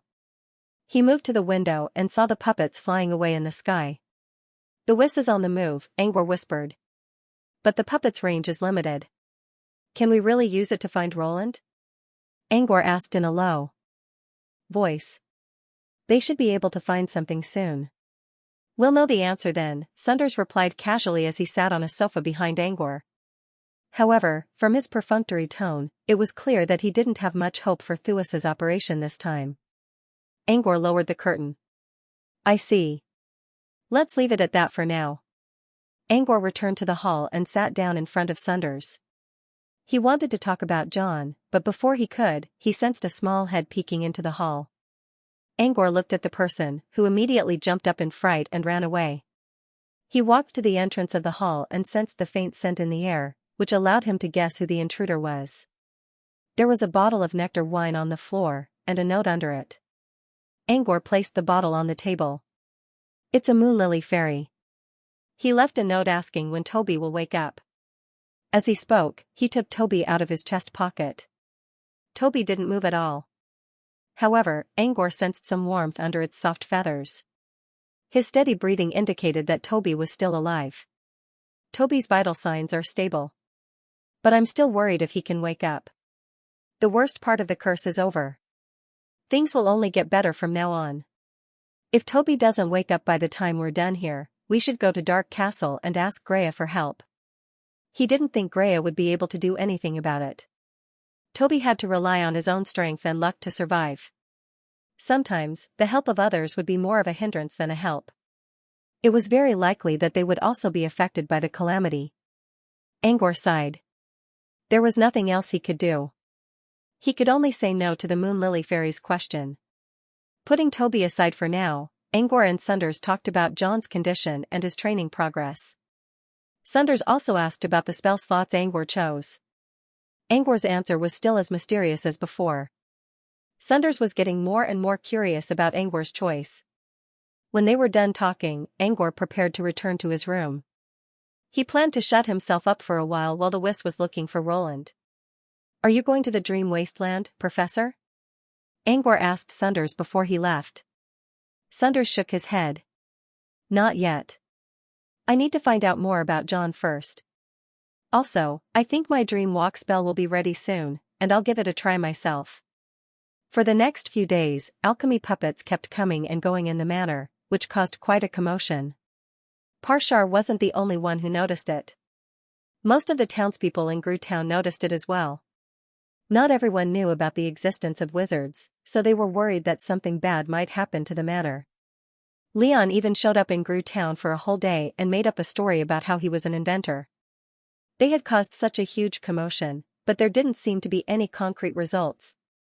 Angor didn't pay much attention to Thua's actions right now. He focused on his daily training, learning new cantrips, building his door model, and reading the book Sunders gave him in his free time. Among them, the construction of the model of the door was more stable, but the most effective one was the learning of cantrips. Especially when he was learning fire cantrips, even if he didn't use the primordial flame to assist him, the primordial flame in the earlobe mark would actively stimulate him when he was studying fire cantrips, allowing him to have a deeper understanding of fire cantrips in a short period of time. If he wasn't in the old earth, where elemental energy was almost non-existent, he would have made even more progress. Even without using the primordial fire origin, he was able to obtain such a boost. Just imagine, if he were to study the primordial fire origin, how much of an improvement would he get?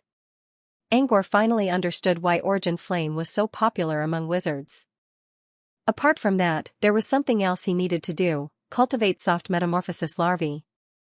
From the manuscript left behind by Heart of Bugs and Circode, Angor learned about several variables that could be used to cultivate soft metamorphosis larvae. When dealing with the soft metamorphosis larvae, Angor tried to find a new variable to stimulate the soft metamorphosis larvae to lay eggs. Using the new variable as an internal problem and the Dreamweaver ant as an external problem, the effect was obvious. A new type of larvae was finally born. However, even if he knew the different variables, it would still take a long time for the eggs to hatch. Ever since Angor started to stimulate the soft metamorphosis larvae in Brute Cavern, the soft metamorphosis larvae had only hatched 2 eggs. One was a normal larvae, and the other was a new type of larvae. After a period of cultivation, the new type of insect egg finally hatched. After waiting for more than half a day, a dark and glossy insect crawled out of the egg. Its color and luster were completely different from the soft metamorphosis larvae he saw before. But it was also different from the soft metamorphosis larvae recorded in the book. It seemed there was no new soft metamorphosis larvae this time. Still, if this soft metamorphosis larvae worked well, it should be worth something. However, after some observation, Angor realized that it was a soft metamorphosis larvae with strength and defense. Or rather, hard metamorphosis larvae was a better name for it. However, this hard metamorphosis larvae had lost the advantage of soft metamorphosis larvae.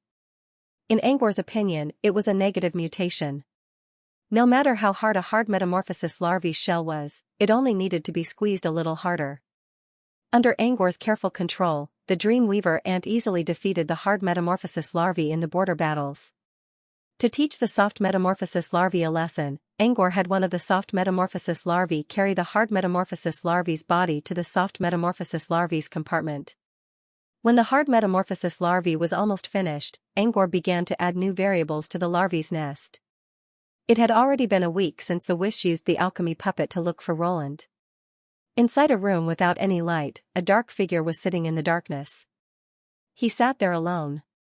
All that was left in the air was a murmur, nothing. Why is there still nothing? Suddenly, a bright light rose from the darkness. It was as if someone had chiseled out a hole in a dark and closed world. The light from the outside shone in and also illuminated the gloomy soul. The black shadow raised his head to look. The source of the light was because the door had been opened. A man wearing a white bear doll walked in with an oil lamp that emitted a dim yellow light. The light from the lamp dispelled the darkness. Along with the sound of footsteps, he finally stopped in front of the black figure. "Sir Red Hair." A low voice came from the white bear's mouth. The light then shone in front of the black figure. That head of flamboyant red hair shone faintly in the dim light. "Why are you here?" the Wiss asked in a hoarse voice. "I saw your alchemy puppets returning, sir," White Bear replied, "and they didn't come out again, so I thought maybe they already finished their search." The Wiss understood what White Bear was trying to say. "No. I didn't sense any energy signature from the puppets," the Wiss said. "He's not nearby."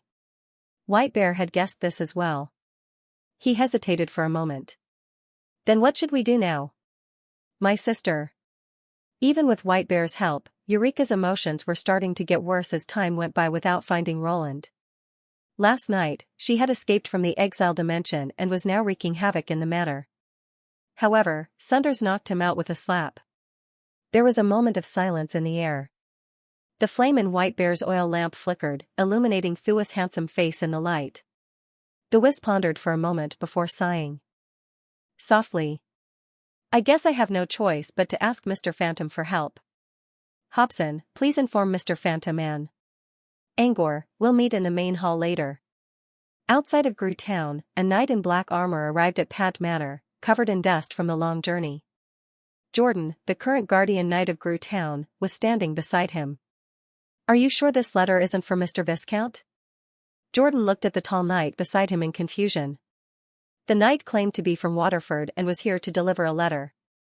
"Yes. The client asked me to deliver it to a noble young master named Angor." The Dark Knight was wearing a helmet. His voice came from the gap of his helmet. "Did Mr. Pat return to the manor already? Why didn't I hear anything about it?" Jordan muttered under his breath. Seeing the Dark Knight look over, he nodded. "All right, I'll go knock on the door." Angor was discussing his training experience with Leon in the main hall when Bruley flapped her wings and told him about a letter from a knight. A moment later, Angor saw the dark-skinned knight who came with Jordan. When the knight saw him, he placed his hand on his chest and presented the letter with both hands in a strict knight's gesture. Angor was wondering who sent him the letter. But when he saw the wax seal on it, he realized who it was. There was a picture of a pipe on the seal with a line of cursive characters. Angor couldn't recognize the initials, but he could see the words Detective Agency in the back. The knight, according to Jordan, was from Watford, so he must be the down-and-out detective he met earlier, Mr. Richard Cuff. Since Richard had sent the letter to Pat Manor as fast as he could, he must have gotten some information. Considering the population and size of Waterford, Richard, as an ordinary person, was able to find the results in a week's time. He lived up to his reputation as a detective. Angor couldn't help but exclaim in his mind. He thanked the dark-skinned knight and took out a silver coin as a reward. After Jordan left with the knight, Angor returned to the sofa with the letter in his hand. "Who sent this letter?" Leon asked curiously. "A detective agency. I asked someone to investigate a sailor from the Pulsatilla," Angor said as he unsealed the letter. "A sailor from the Pulsatilla?" Leon was curious. "You think it's Roland?" "Not at all. I'm pretty sure it's not Roland," Angor answered casually. "Then why did you investigate him?" Hearing that it wasn't Rolando, Leon's curiosity was instantly drenched in cold rain. "Just in case." Angor took out the letter. The thin paper had a faint scent of vine-purple orchid. "This detective knows how nobles do things." Leon was sitting right beside Angor, so he could smell the scent as well. Generally speaking, only nobles who were passionate about ritual and had a greater pursuit of a refined lifestyle would specially soak or burn their letters with incense. For this reason, noble families would have special incense servants. Pat Manor used to have one as well, but after the servant passed away, the job was given to a maid.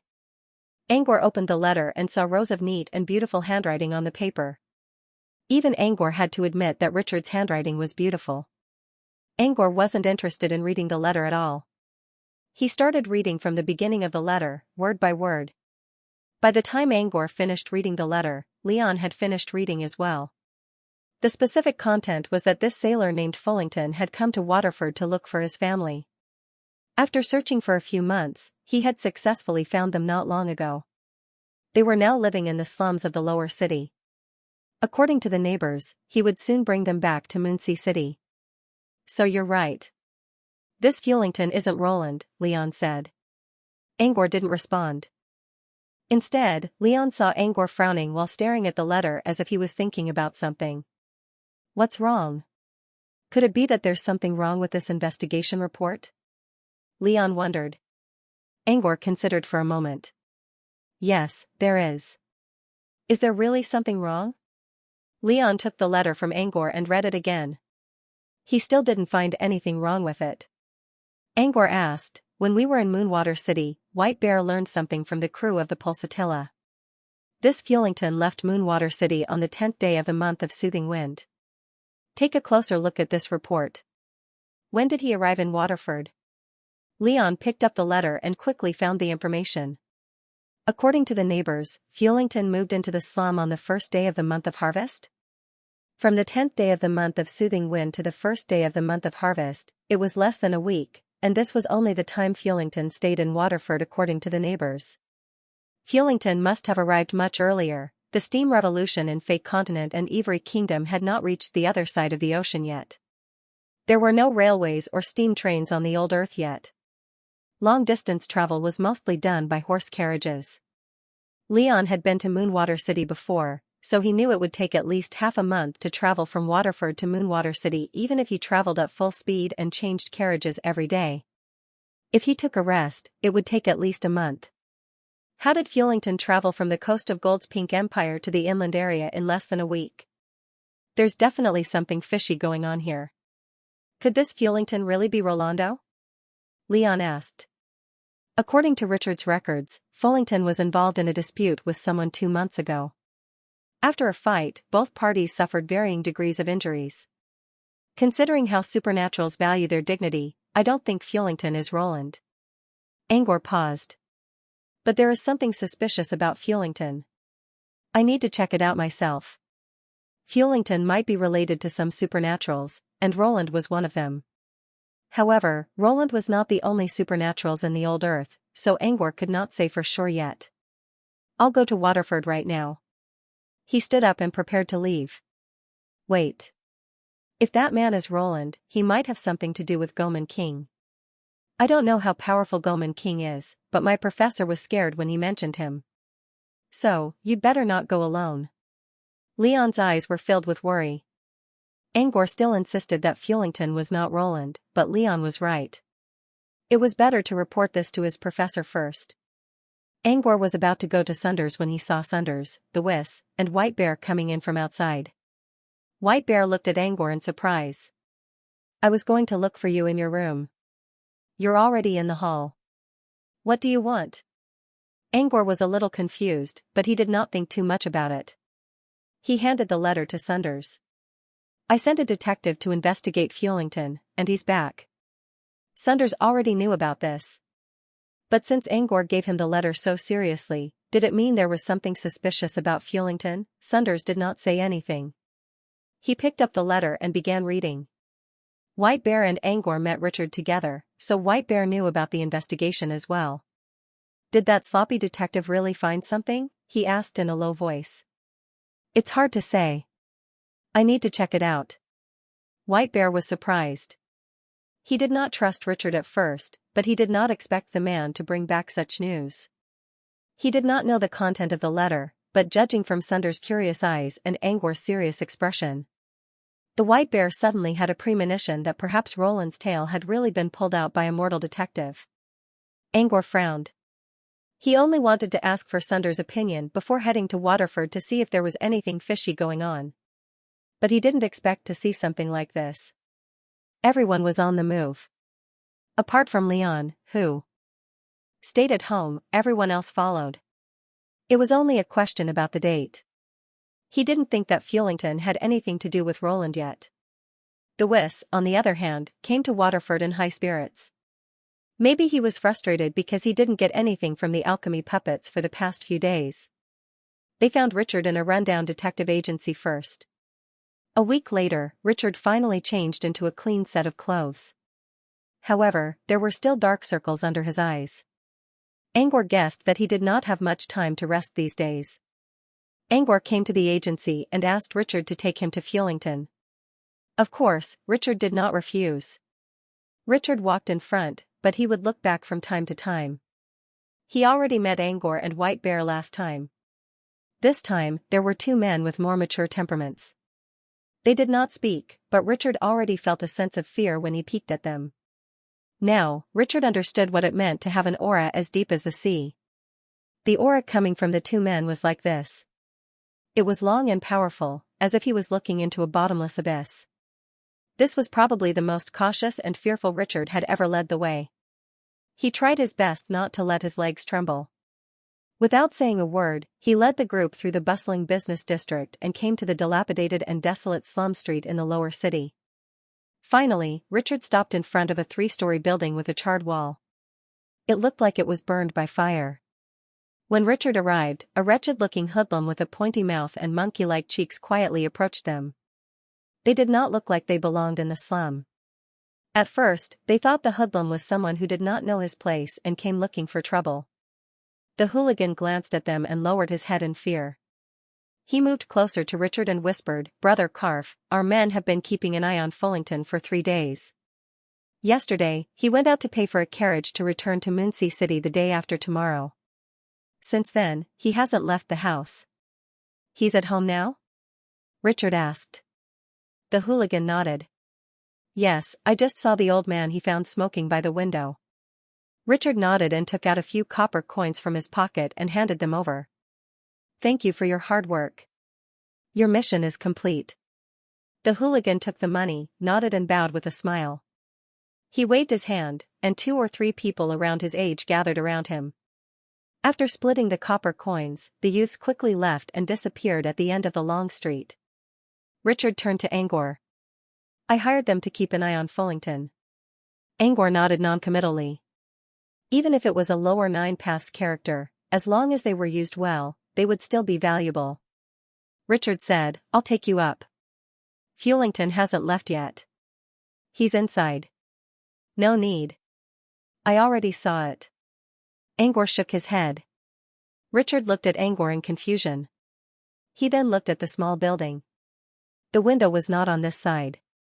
What did he see? Just as Richard was feeling puzzled, the red-haired, unruly man with a cold expression walked into the small building without asking any questions. White Bear followed behind him with an anxious look. Angor patted Richard's shoulder and handed him the money bag he promised. "Good job. You deserve it. Leave the rest to us." Angor glanced at Sunders. "Professor, is there anything going on inside?" "Something's wrong. That Fuellington guy seems to have some residual energy on him, but we can't tell what it is yet. Let's go inside." With that, Sunders and Angor entered the building as well. Richard was the only one left on the long street with a confused look on his face. His mind was a mess in the wind. Fuellington's face was filled with terror as he looked at the people who had suddenly barged into his house. He wanted to yell, but when he opened his mouth, nothing came out. More importantly, it was as if time and space around him had been frozen. He, his wife's father, and her brother were all unable to move or speak. As a sailor on the Pulsatilla, Fuellington knew more about the world of supernaturals than mortals. He knew that the intruders must be the work of supernaturals. But which superhuman would attack a mortal like him for no reason? As he pondered, he saw the red-haired the Wyss among the intruders. Fuellington's pupils shrank. Of course, he knew who the Wyss was. The Wyss was the strongest weapon on the Pulsatilla. According to the captain, the Wyss was an official wizard.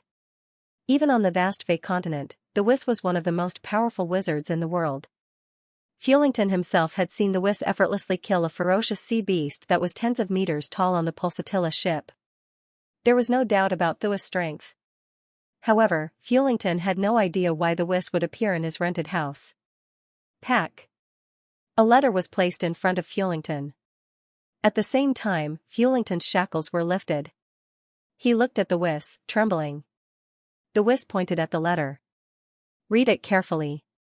Fulington finished reading the letter in a few seconds. It was full of his deeds since he came to Waterford. Someone was investigating him? Fulington shuddered. This meant that Thu's intrusion into his house was not a mistake. He was really Thu's target. But, why? He worked for the White Clam Shipping Company and had interacted with supernaturals, but he had nothing to do with the Wiss. He had never interacted with the Wiss on the Pulsatilla. Now that you've finished reading this letter, it's your turn to tell us how you managed to travel from Moonwater City to Waterford in less than a week. The Wiss asked coldly. He had intended to use mental confusion to interrogate Fulington like he did with Failing, but Fulington was just a mortal, and his mental strength was extremely weak. A little provocation might kill him, so he didn't do it. He could use illusions to confuse Fulington, but he could tell that Fulington already recognized the Wiss. Considering Fulington's personality, he did not need to use any tricks. As expected, Fulington was stunned for a moment before he cursed under his breath. Could it be that bastard did something to him? Damn it. I shouldn't have been so greedy. Under everyone's watchful eyes, Fulington told the Wiss everything. The reason he was able to reach Waterford so quickly was because someone had brought him here. They arrived at Waterford on a flying carpet on the second day after leaving Moonwater City. The Wiss asked coldly, "Who is that person? Why did he bring you with him?" Fulington said, "I don't know who he is, but I remember that he should be a passenger on the Bald Hatchet. I didn't see his face, but I saw his outfit. I don't know why he brought me with him. He asked me to do something for him." "What is it?" the Wiss demanded. Fulington swallowed his saliva. He already had an idea in his mind. It was probably because of this matter that Lord the Wiss had set his sights on him. Under Thu's terrifying gaze, Fulington's legs began to tremble, and his crotch began to get wet. Why yes. He asked me to do it. He asked me to bury a box in the ground. What's in the box? Where is it? I don't know. I didn't open it. I don't dare to. He asked me to bury it, near the Kraken waterfall, Fulington said in a trembling voice. Kraken waterfall? Where is that? White Bear asked. It's right next to Grue Town. My brother Leon used to train his body at the Kraken waterfall, Angor replied. By now, everyone had realized that there was something fishy about the box. Maybe the incident at Pat Manor had something to do with it. Why else would someone ask him to bury it next to Grue Town? Moreover, because Fulington was immortal, even if he was discovered, it wouldn't arouse any suspicion. My lord, what happened? I'm really innocent. I don't know anything. I was just greedy for convenience. That person told me that if I helped him with this matter, he would fly me to Waterford. At that time, I just found out that my family had been separated. I was extremely anxious, so I agreed. Fulington's face was filled with tears. I really didn't do it on purpose. I don't know anything. Fulington kept repeating the same words. He seemed to have realized that the box was the key to everything. Take us to where you buried the box. The Wiss couldn't be bothered to reply to Fulington. He grabbed him by the collar, kicked off the ground, and flew out of the window. The others quickly followed. Meanwhile, Richard, who was leaving the slum, was still in a daze. He didn't know who those people were, but the reward they gave him was very generous. He sneaked a peek at the box and saw a flash of golden light among the glittering silver lights. Just this one commission alone would allow him to live a carefree life for half a year. Just as Richard's heart was jumping with joy, there was a sudden exclamation around him.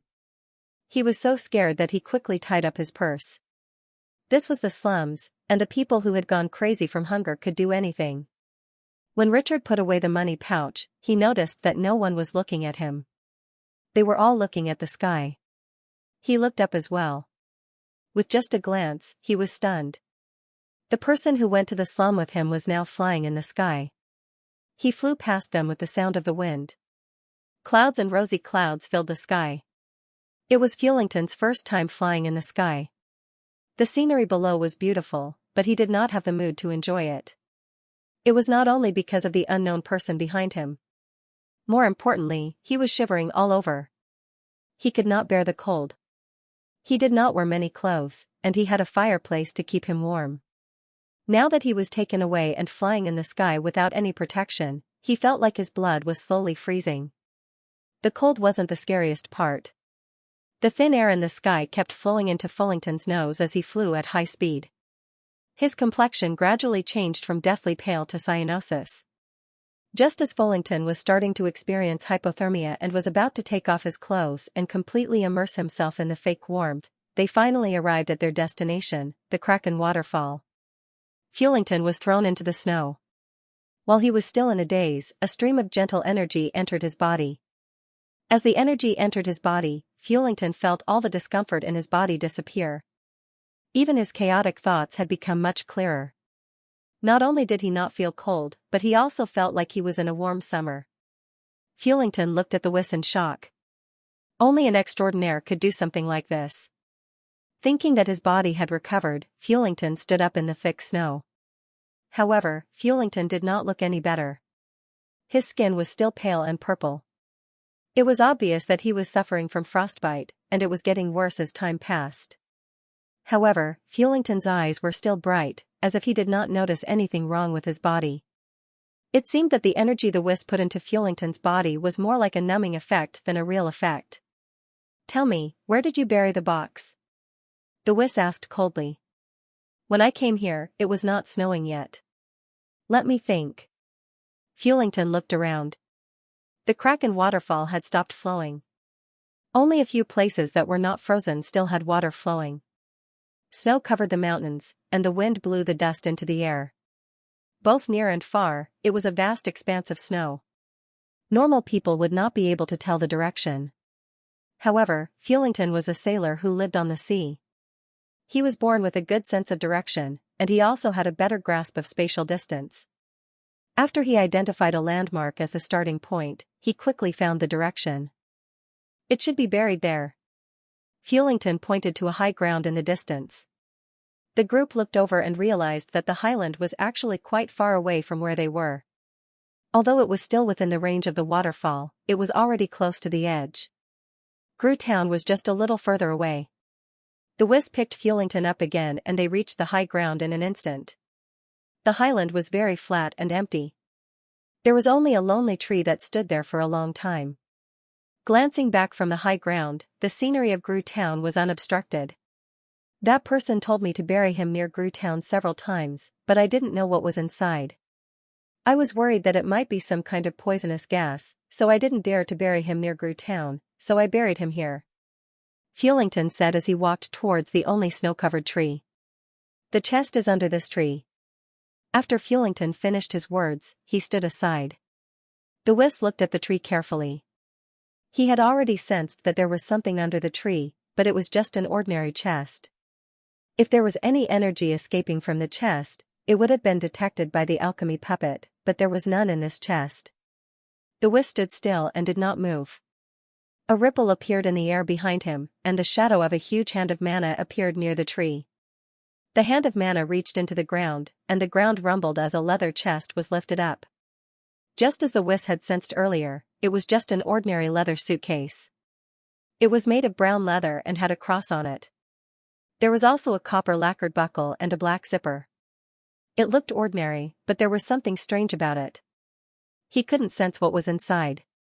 "Be careful," White Bear said in a low voice. "Fate has given me a feeling that this chest might belong to Roland. Even if Roland wasn't here, there might be a trap inside."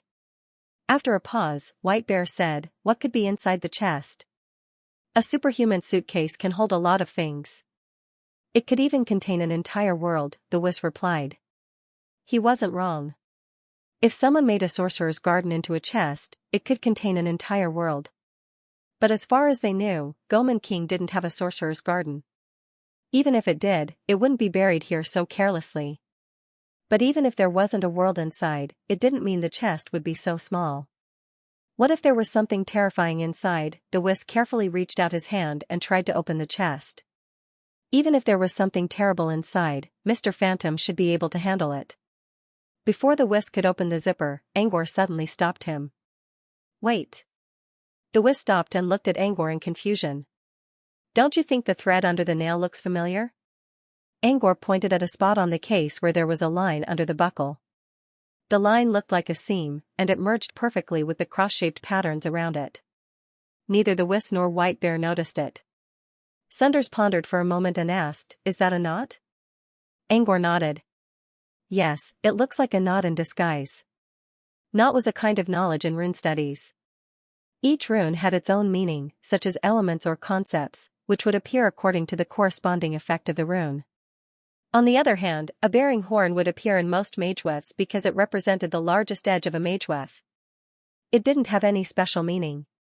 If one really wanted to describe it, it would be something like restriction or frame. In other words, runes were usually limited to the knot. However, the restrictions alone seemed to be too strict. In fact, the expressive power of magewefts was still very broad and free. Hence, the concept of bearing angle was actually more of a medium for other magewefts. Knot, huh? The whisk knew what a stud horn was, but no matter how he looked at it, it did not look like a stud horn at all. It was a bit far-fetched to say that it was a knot in disguise. Still, the whisk wasn't an expert in rune studies, while Angor was an alchemist who knew how to enchant spells. The whisk couldn't deny it. If it was a knot, did it mean there was a rune on the chest? Or a magic array? The whisk inspected the chest carefully, but he didn't see any familiar runes on it. In the end, the whisk had to leave it to Angor. The hand of spell held the case in front of Angor and allowed him to inspect it. Angor took a closer look at the chest's appearance. It was formed in one piece. The leather was very smooth, and the cross pattern was printed with some kind of paint. The only bump was the seam that appeared from the bottom of the buckle. However, upon closer inspection, the stitches looked more like ordinary stitches that were used to sew nails together. A moment later, he frowned again. He did not find any runes either. But the pattern made by the stitches did look like a bearing horn. Did you see it wrong? White Bear frowned when Angor didn't say anything.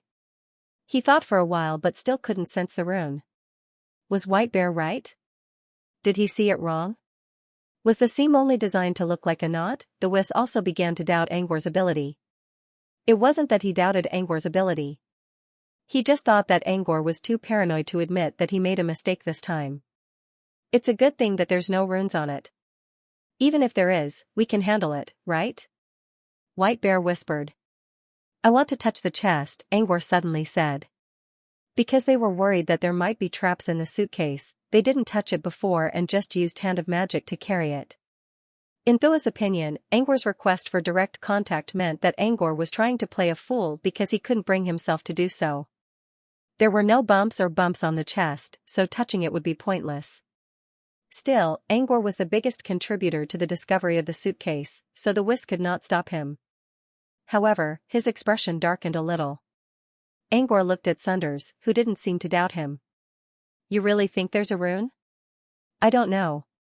But you can't see what's inside the chest, which means something is wrong. I have an idea, and I need to confirm it. Sunders nodded.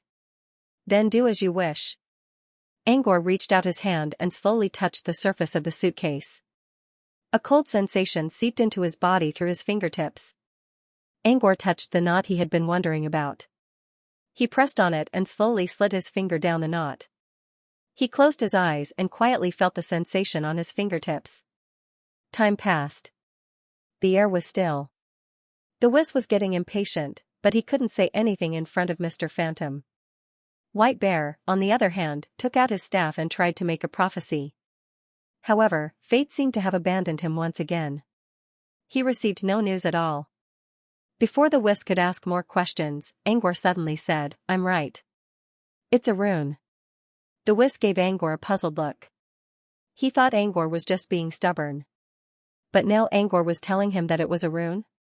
Could it be that his previous judgment was wrong? Angor picked up the suitcase and pointed at the corner that the whisk mentioned again and again. The pattern formed by these stitches is indeed a bearing angle. If this is Xianxia, then where is the magic pattern? The outer shell of the suitcase looks brand new, White Bear wondered. Yes. There are no runes on the outer shell. That's because the runes aren't on the outside. They're on the inner wall, where we can't see them. With that, Angor released a ray of light from his finger and drew several light traces on the outer wall of the suitcase. It was an illusion spell, which was used to cast basic illusions. You can trace your fingers along these traces of light and see. The Whis took over the suitcase and began to touch the traces with his finger.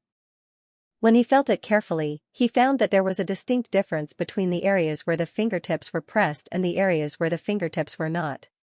These are the runes on the inner wall of the suitcase, Angor said as he added some more lines. Take a closer look at this. What's this? Initially, there were only a few scattered traces of light, but as they connected with the traces of light that he added, they formed a corner of a mageweth that everyone was very familiar with. Fire?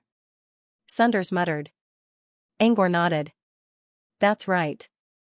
This corner of the rune represents fire. The Whis followed Angor's line and touched it again. The more he touched, the more serious his expression became. In the end, he sighed deeply and spoke with mixed feelings. You're right. There's a rune inside. Angor ignored Thua's strange tone and continued, there's a corner on the outside of the suitcase to extend the effect of the runes to the outer shell, so you can't see through the inner wall. I took a closer look. The runes almost cover the entire suitcase. There's also a rune extending from the zipper. This means that once you open the zipper, you'll destroy the runes inside. What would happen if a permanent mageweth was destroyed? If it was a non-offensive mageweth, it would be fine, but if it was a mageweth with powerful offensive abilities, it would be hard to say what would happen. Thua's pale face confirmed Angor's words. What are the runes inside? White Bear asked. I still need to confirm what the specific mageweth is.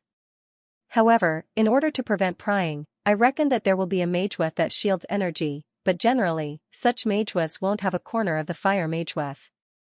He frowned. I think it's a compound rune, which means there's a magic array inside. The effect of the magic array was even more violent than the magic patterns. The Whis now understood that if he had opened the suitcase without a care, the explosion of the magic array inside would have resulted in a powerful energy collision. With Thua's strength, he might not be injured, but the suitcase would definitely be destroyed. The Whis felt lucky that Angor was an expert in mageweth and noticed the anomaly at first glance.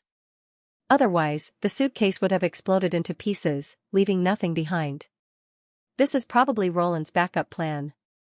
It's to prevent us from discovering the suitcase. White Bear immediately understood the crux of the matter after hearing this. We can't be sure if it's Roland's item or not. But we can confirm that it's not a world, and there aren't any strange creatures inside, Angor said. Angor spoke in a plain tone.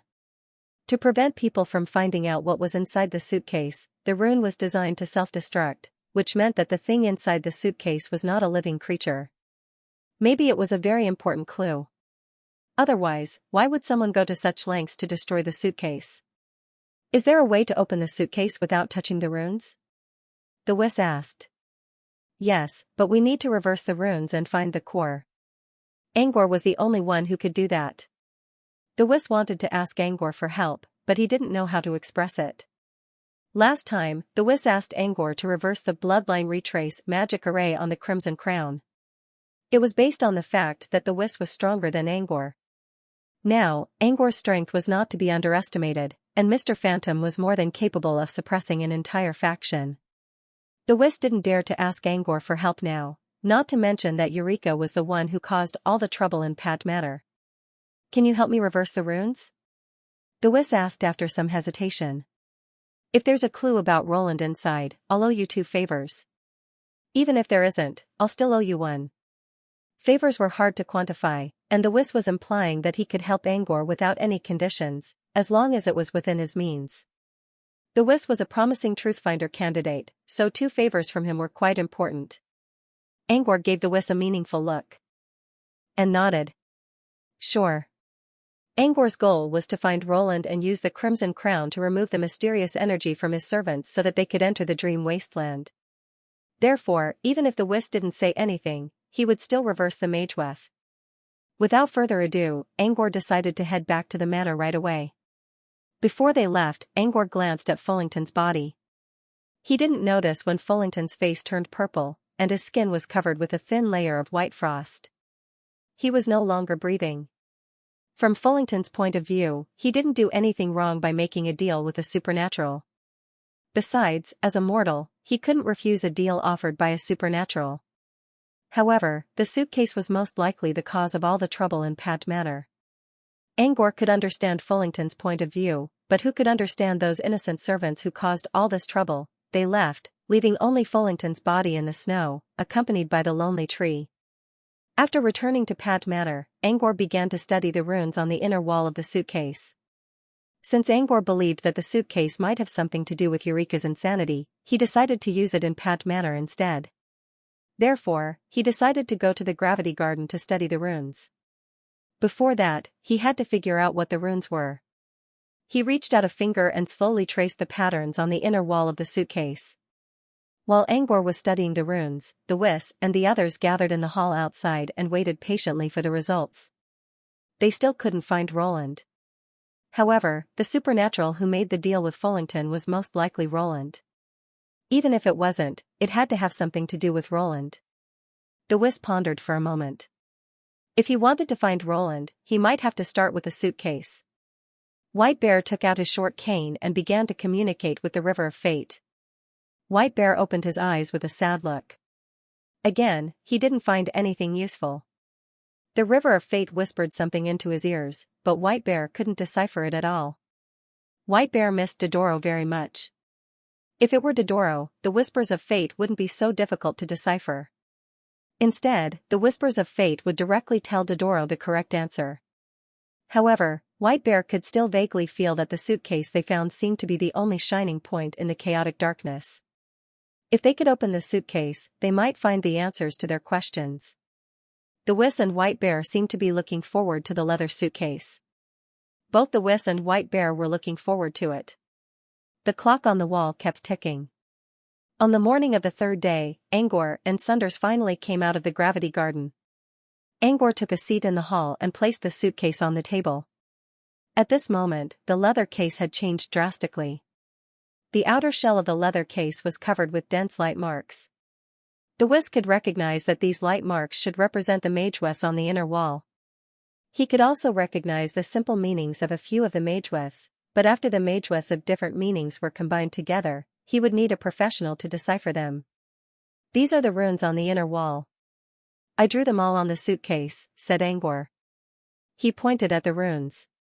Just as I thought, this is a magic array. There are 3 different runes inside. He snapped his fingers, and a part of the complicated runes on the case glowed in blue. The blue runes represent the runes used to block runes. Next, some of the runes glowed green. The green ones represent the Spirit Prohibition runes. Energy Prohibition runes and Spirit Prohibition runes differed by only one word, and their meanings were similar as well. However, their effects were completely different. Energy Prohibition runes blocked all forms of energy detection, while Spirit Prohibition runes prevented energy from leaking out. These 2 types of Mageweths were too similar, and a large number of the same lines were drawn together. It was a nightmare for many apprentices when they first started learning. Back when Angor was studying Prelude to Rebirth, he used Spirit Prohibition runes in his lab to prevent undead creatures from escaping. Since he had done it before, it was easy for him to identify them. Apart from the green and blue runes, there are advanced burn runes and some mediums for the 3 runes, said Angor. He pointed at the remaining white runes and said, the magic array created by these 3 runes is called Ignite. Just as they expected, the fiery containment spell would cause a huge fire to burn the rune and cause it to self-destruct and explode. It was extremely well hidden. Normally, it was used as bait. However, this suitcase was buried under the tree by Fullington. If it wasn't for Fullington personally digging it up, no one would have discovered this suitcase. Hence, there was no way it could be used as bait. Since it wasn't a bait, the fiery containment spell must be used to protect the secret inside. Can we bypass the fiery containment and open the trunk? The Whis asked anxiously. As long as Eureka wasn't doing well, the Whis couldn't stop worrying. It's impossible to bypass the fire, But as long as I destroy the self-destructing part of the high-level incineration mageweth in this magical array and modify a few of the mediating lines to maintain a balance between the energy prohibition mageweth and the spirit prohibition mageweth, I should be able to open the suitcase successfully. He reached out a finger and drew a red light mark on the leather case. The mark was crooked. It was not a flat rune. Most of it was three-dimensional and overlapped with the advanced burning rune. However, it was completely different from the other two runes. Release destructive energy along this red line. We need to destroy the inside of the trunk in an instant to stop the self-destructing effect of the advanced burning rune. Angor considered. At the same time, I need to modify some of the runes to maintain the balance between the other two runes.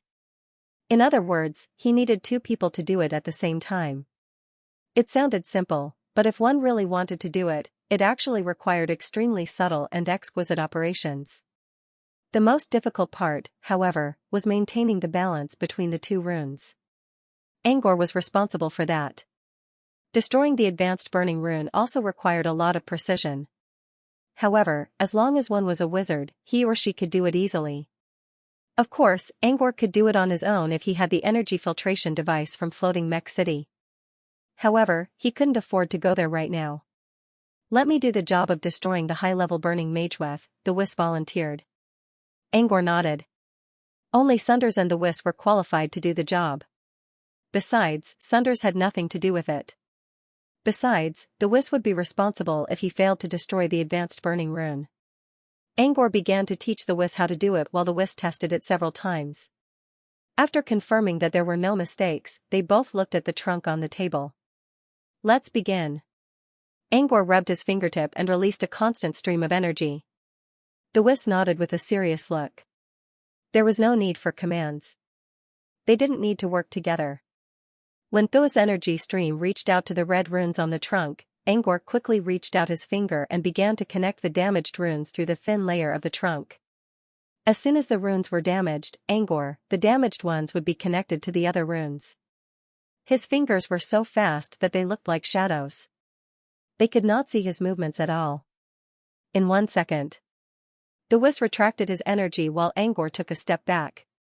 It looked simple, but no one could tell how many runes Angor had manipulated in 1 second. Even the Wisp, who was the one who destroyed the runes, felt a little embarrassed. This was the first time the Wisp witnessed Angor's terrifying alchemy talent. It was an indescribable feeling. The Wisp gave Angor a thoughtful look and sighed in relief. As for White Bear and Lion, they were completely dumbfounded. They didn't know how exquisite the operation was. Even with their realm, they couldn't understand it. They just looked at the leather case on the table, which seemed to be faintly rippling with energy, and asked, if we open the leather case now, there won't be a problem, right? The Wisp didn't answer. Instead, he asked Angor, is this a new magic array? There were no more advanced burning runes inside the trunk. Only Spirit Seal and Energy Seal runes were left. However, they were still in a relatively balanced state. This made the Wisp wonder if a new magic array would be formed. Spirit Seal and Energy Seal runes can be combined to create a magic array called Box of Concealment. Angor considered for a moment. But the compound runes inside the box can temporarily function as a box of concealment. However, the two runes are only in balance. This balance will be broken by the primal mana outside. Judging by the current mana density in pad matter, it can only last for 3 hours. After 3 hours, the spirit restriction and energy restriction mageweth will automatically be destroyed. So, it can't be called a new magic array. It was not a new magic array, but the Wisp was still amazed. If Angor could really turn a magic array into a new one in such a short time, he must be a true master alchemist. Even so, the fact that Angor could do this was already frightening enough. At least, the Wisp didn't know any enchantment alchemists who could do such a thing. Once again, the Wisp felt lucky to have Angor by his side. Not only did he discover the Yunhua, he even destroyed and changed it. Otherwise, if the trunk really belonged to Roland, things would go exactly as the Wisp imagined. Either the trunk would never be found, or it would be useless even if it was found. With this in mind, the Wisp glanced at Sunders on the other side. Phantom Island was really lucky to have such a good student. Sunders didn't show it on his face, but judging from his eyes and the small smile on his face, he was very satisfied with Angwar's behavior. The Wiz sighed and suppressed his jealousy. No matter what, Angwar's skills were more than enough to convince him to join them. What happened in Pat Manor might put some distance between them, but at least they still had other connections, such as friendship and Leon. It should be fine now. Let's open it and see what's inside, Angwar answered White Bear's question. The Wiz also put away the complicated thoughts in his mind, walked forward, and opened the zipper in front of everyone. The Wiz didn't know what was inside since the effect of the box of concealment was still in effect. Everyone was looking forward to the important clues in the suitcase. When the suitcase was opened, everyone was startled by the dense magic patterns on the inner walls of the suitcase. Then, they shifted their gaze to the only item in the suitcase. It was a piece of parchment. An old piece of parchment. At first glance, it didn't look strange. But when the parchment was unfolded, a strong smell of blood filled the air. This is... White Bear stared at the parchment with wide eyes. A trigger rune drawn with blood, Angwar explained. The Wiz frowned as soon as he saw the parchment. Shit. Eureka went crazy in the exile space. This is the first time she's gone crazy in broad daylight. As soon as he finished speaking, large amounts of sweat appeared on Thua's forehead. In the next second, Eureka tore open the boundary of the exile space and appeared in the hall. She slowly turned her head around and scanned the crowd. She paused for a moment when she saw the Wiz and Polar Bear, but her gaze soon fell on the parchment on the table. What? Eureka's eyes were fixed on the parchment on the table. What? The Wiz and Polar Bear's eyes were fixed on the parchment. Eureka let out an eerie laugh and reached out to touch the parchment. However, before she could do anything, a tall figure appeared behind her. Thud, before anyone could react, Eureka was already lying on the ground, surrounded by illusion nodes. She couldn't move at all, as if she was trapped in a dream.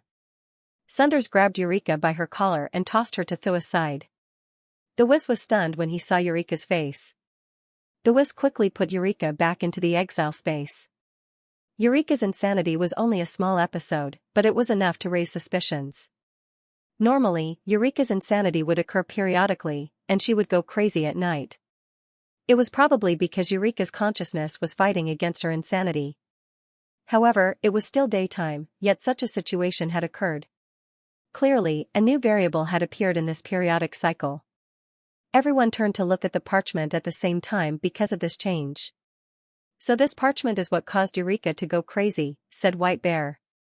White Bear said softly, in other words, the origin of this parchment and the leather case is indeed from Roland. Angwar nodded. The triggering runes drawn with blood on the parchment can control blood backtrack within a certain distance. The closer the distance, the better the effect. This also explained why Roland had repeatedly hinted to Fullington to bury the suitcase as close to Grue Town as possible. That way, the effect of the spell would take effect faster. Out of fear, Fullington buried the box near the Kraken waterfall. They could still see Grue Town from there, but it was still too far away.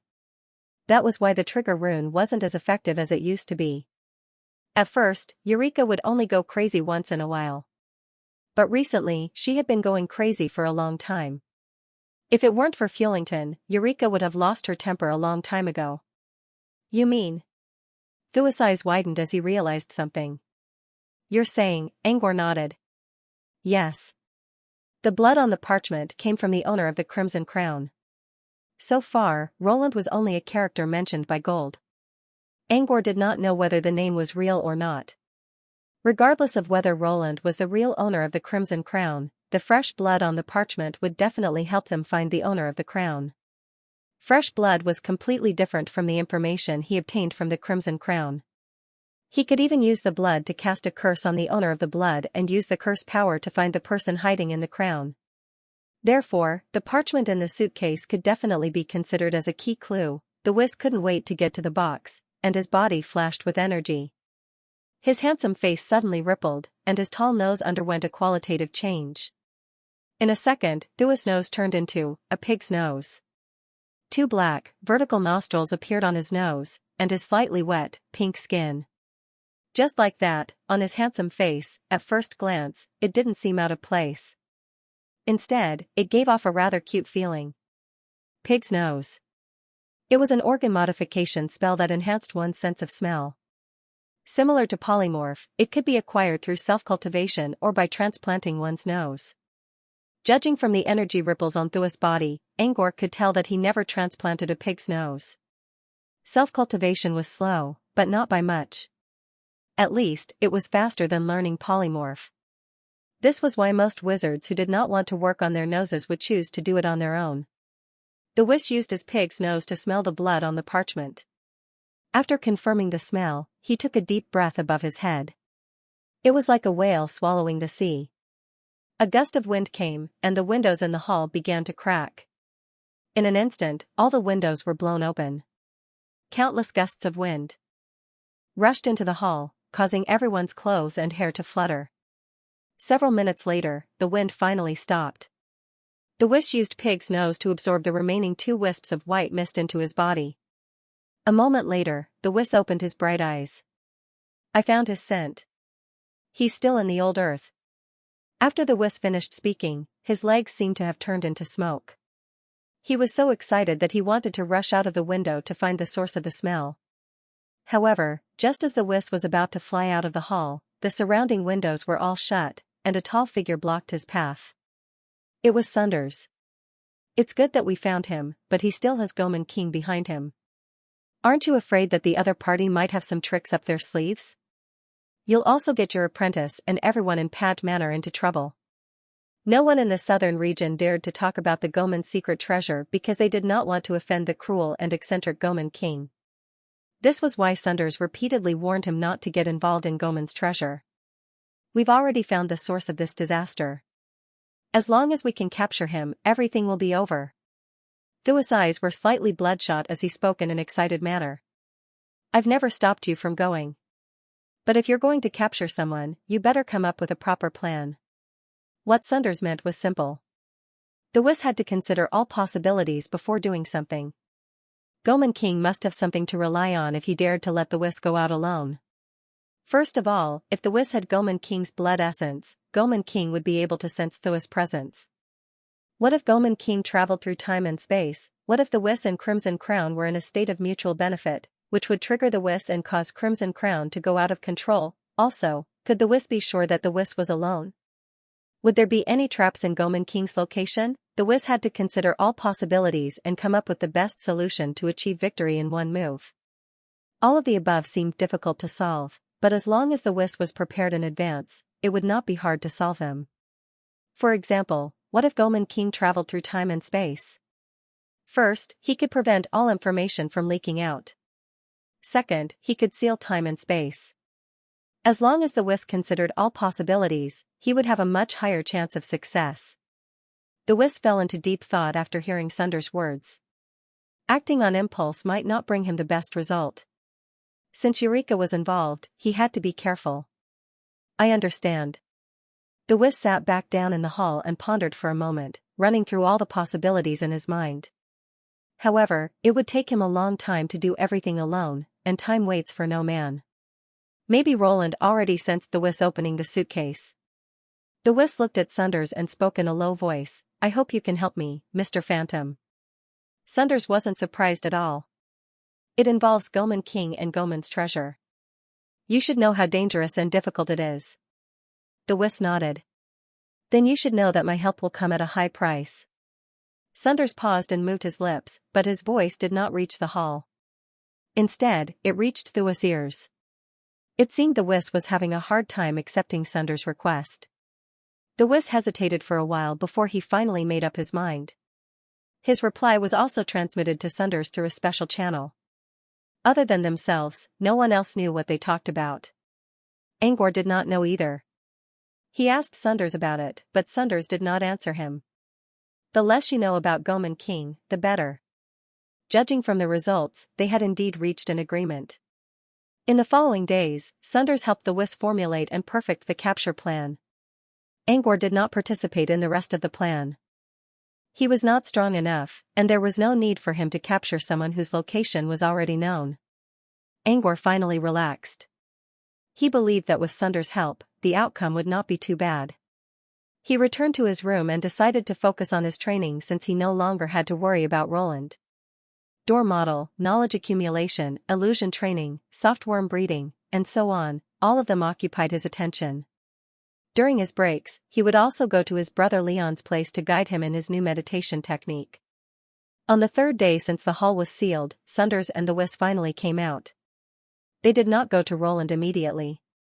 Instead, they went to Angor's room. Geometric lock? Angor looked at the Wiss, who was standing by the door.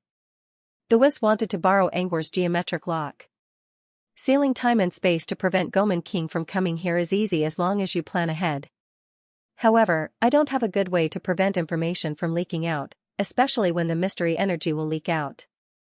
So, I have to borrow your geometric lock, the Wiss explained. The geometric lock was engraved with a magic array consisting of 5 runes, Silent Confinement. Silent Confinement was a magic array that combined defense, concealment, shielding, and aura concealment. After using it, it could almost prevent all information from escaping. It was a kind of lock concept. Angor used the geometric lock to lock himself when he was controlling the dream whelp to prevent mystery energy from leaking out. However, the geometric lock could also be used to imprison others. If the Wiss wanted to use the geometric lock to imprison Roland and prevent him from leaking information, it was indeed possible. Angor considered for a moment and nodded. By helping the Wiss, he was also helping himself.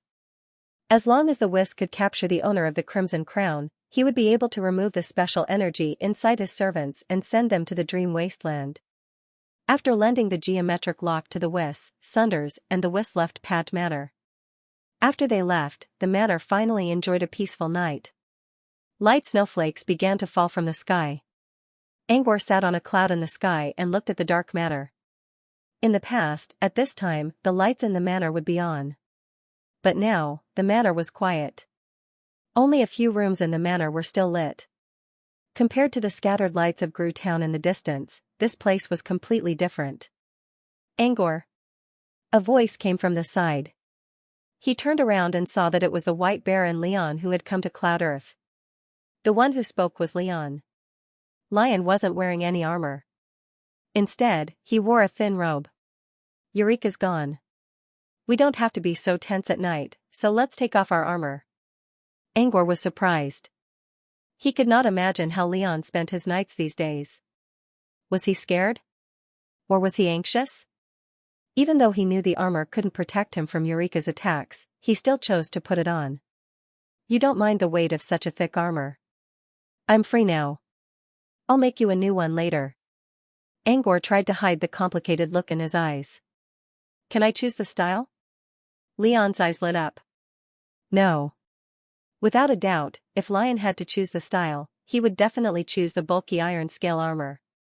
Leon groaned in pain. White Bear gave Leon an envious look. He knew that the other wizards in Brute Cavern had been begging Leon to do alchemy for them. Some even sent wizards from other organizations to ask Leon for help, but they were all rejected. But now, Angor was offering to do alchemy for Leon. Comparisons were odious. White Bear thought to himself that he should try to build a good relationship with Leon. Maybe he could get something from Leon. In White Bear's opinion, Leon was easier to deal with than Angor. After a round of laughter, their gazes involuntarily looked down at the pitch-black manor below. Angor sighed. Looks like the flame of Lionheart will be extinguished one day. Leon shook his head. There was no sorrow in his eyes. Instead, there was hope. The fire in the lion's heart will never be extinguished. As old Pat once said, as long as there is still a member of the House of Pat, the flame of the lion's heart will never be extinguished. You and I are both here now. The warmth between brothers, even after so many years, had never diminished.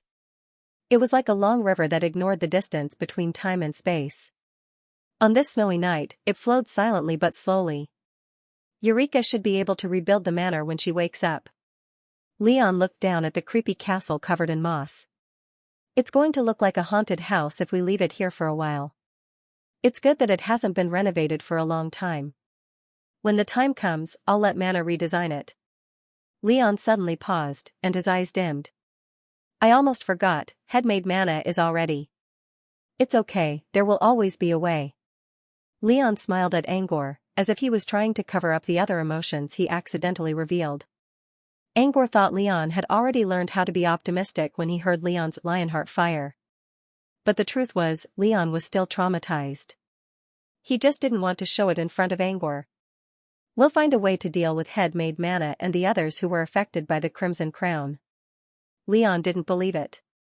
He knew that they were already dead. There was no way they could be saved after going without food for half a month. They were just being kept alive by some sort of energy. Once this energy was expelled, it would be time for them to die. But since Angor said so, Leon did not object. He simply took it as Angor trying to comfort him.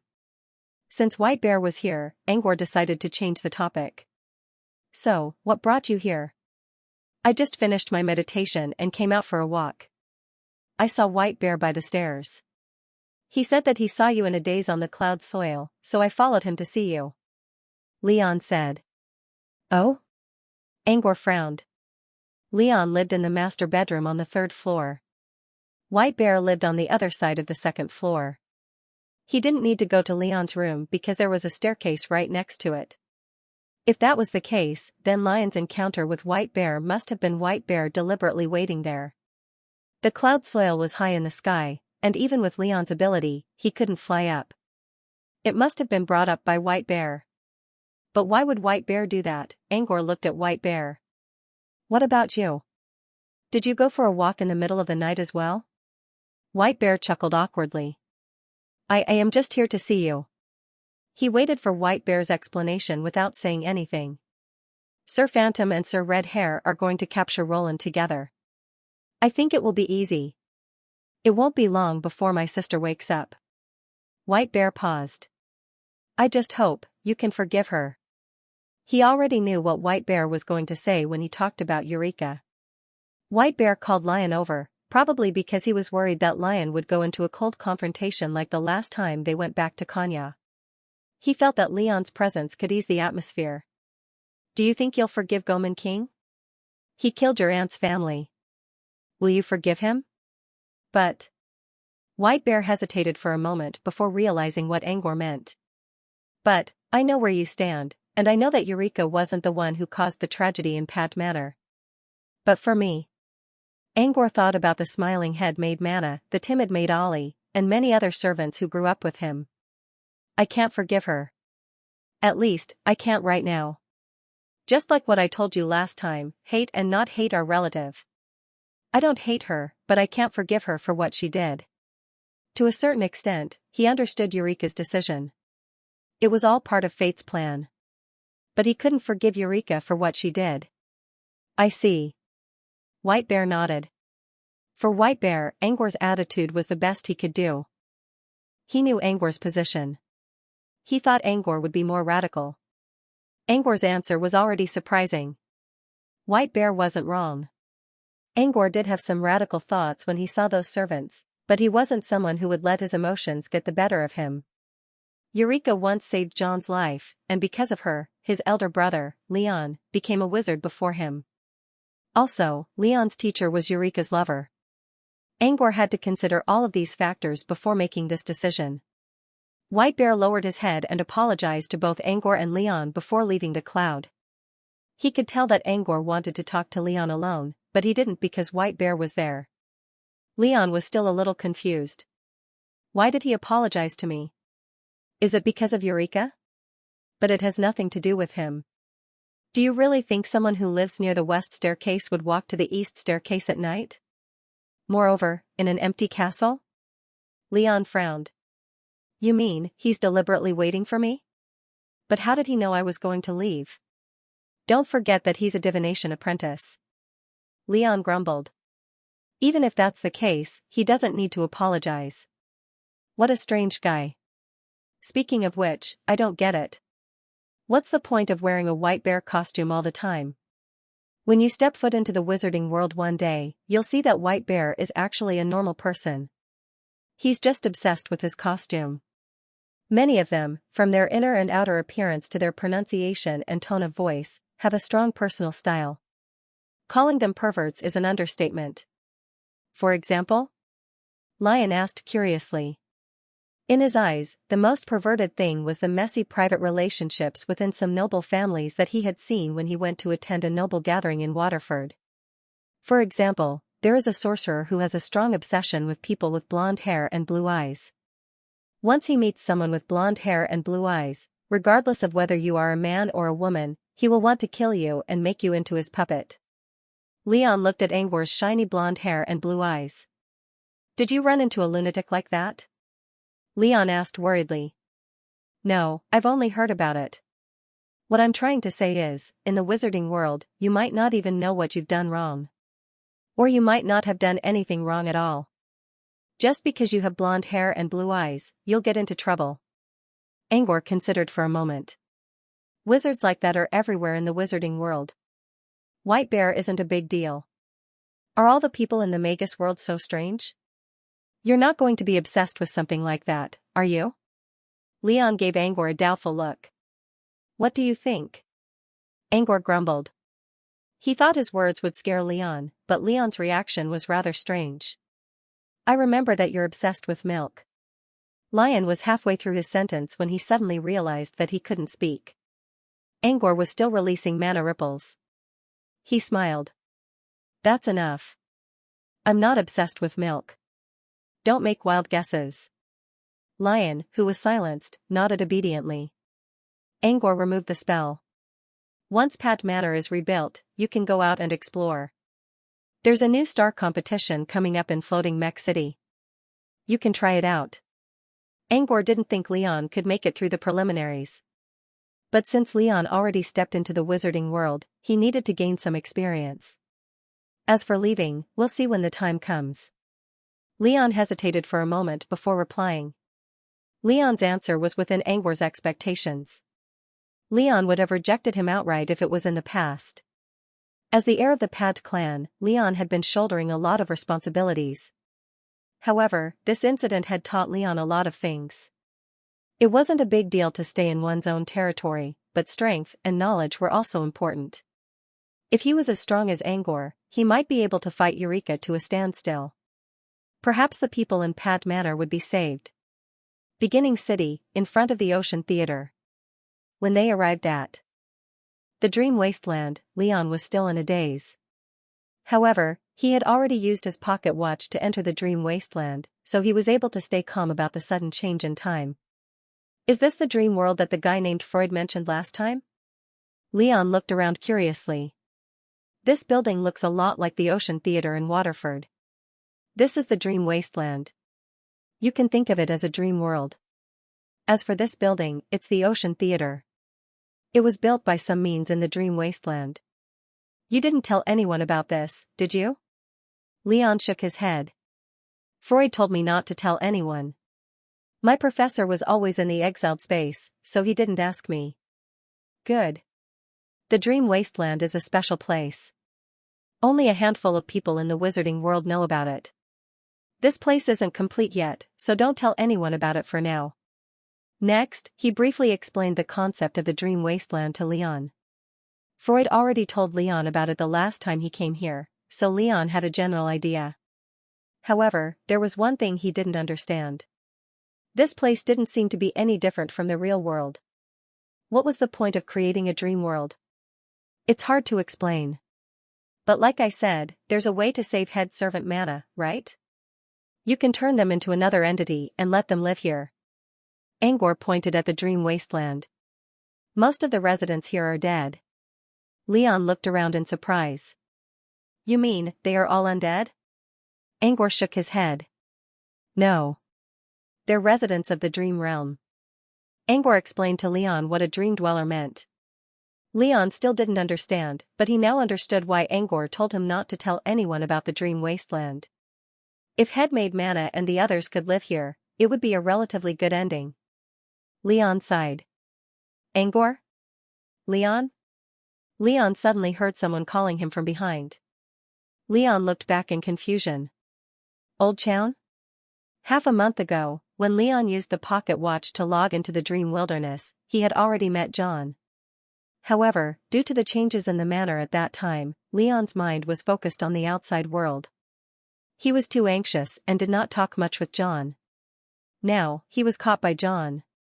Back in the real world, John was so weak that he couldn't even move, so he never stepped out of the stilt house.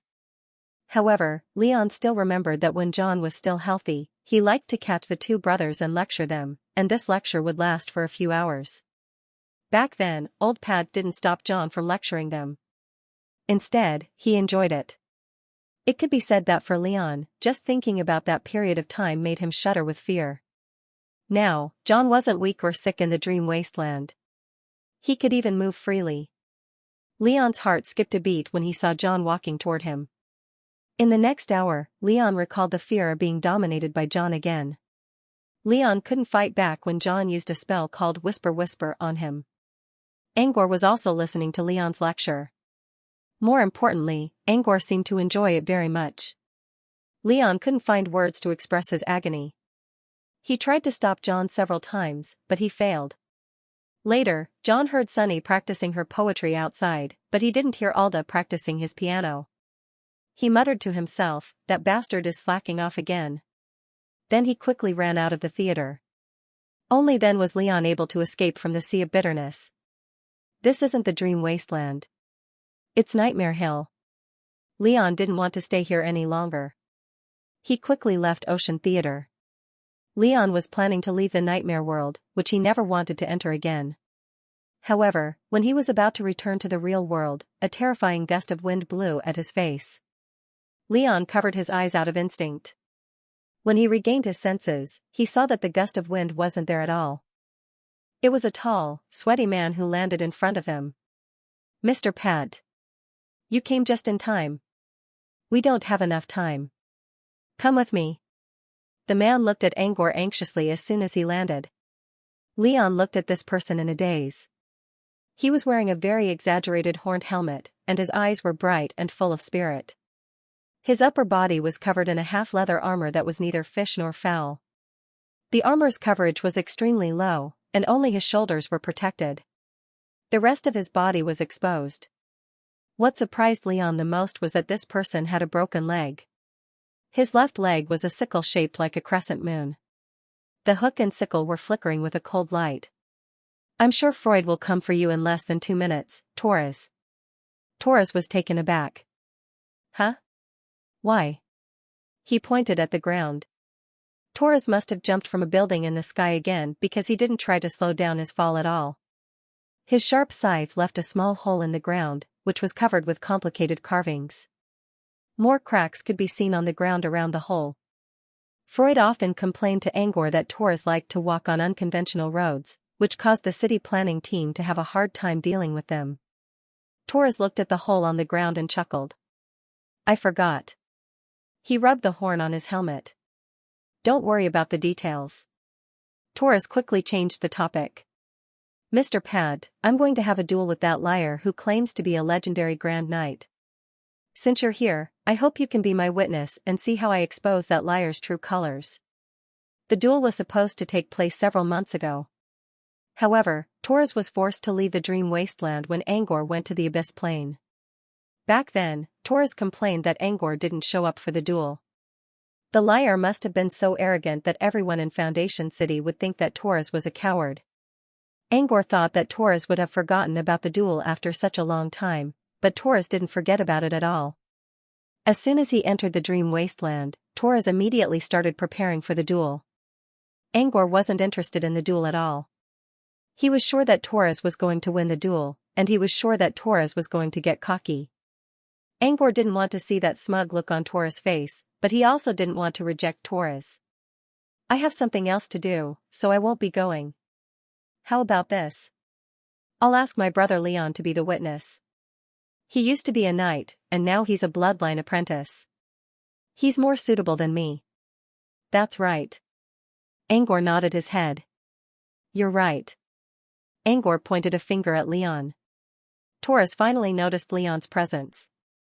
He carefully inspected Leon's muscles and nodded in satisfaction. "You're Mr. Pat's brother?" Leon nodded and was about to introduce himself when an angry voice came from the side. "Torres. How many times do I have to tell you to watch your strength? Don't ruin the streets." how dare you do it again? I'm going to put you in confinement today. Shit. Freud's here. Torres jumped in fright. He grabbed Leon and said, let's go, or he'll catch us. I'm going to prove my strength today. I can't let him put me in confinement. As soon as he finished speaking, Torres grabbed Leon and jumped onto a nearby roof, disappearing from sight in a matter of seconds. Wait. Why did you drag me with you? Why should I run? Leon, who was caught and had no choice but to run along, couldn't help but shout. Didn't Mr. Pat ask you to be his witness? This is a duel between men, a battle of honor. Someone important must be here to witness it. Torres said in a matter-of-fact manner. The big-shot lion really wanted to reject the offer, but he was actually a little curious about this duel, especially after he witnessed the strength of the man before him. Leon considered and sighed. Fine, I'll be your witness.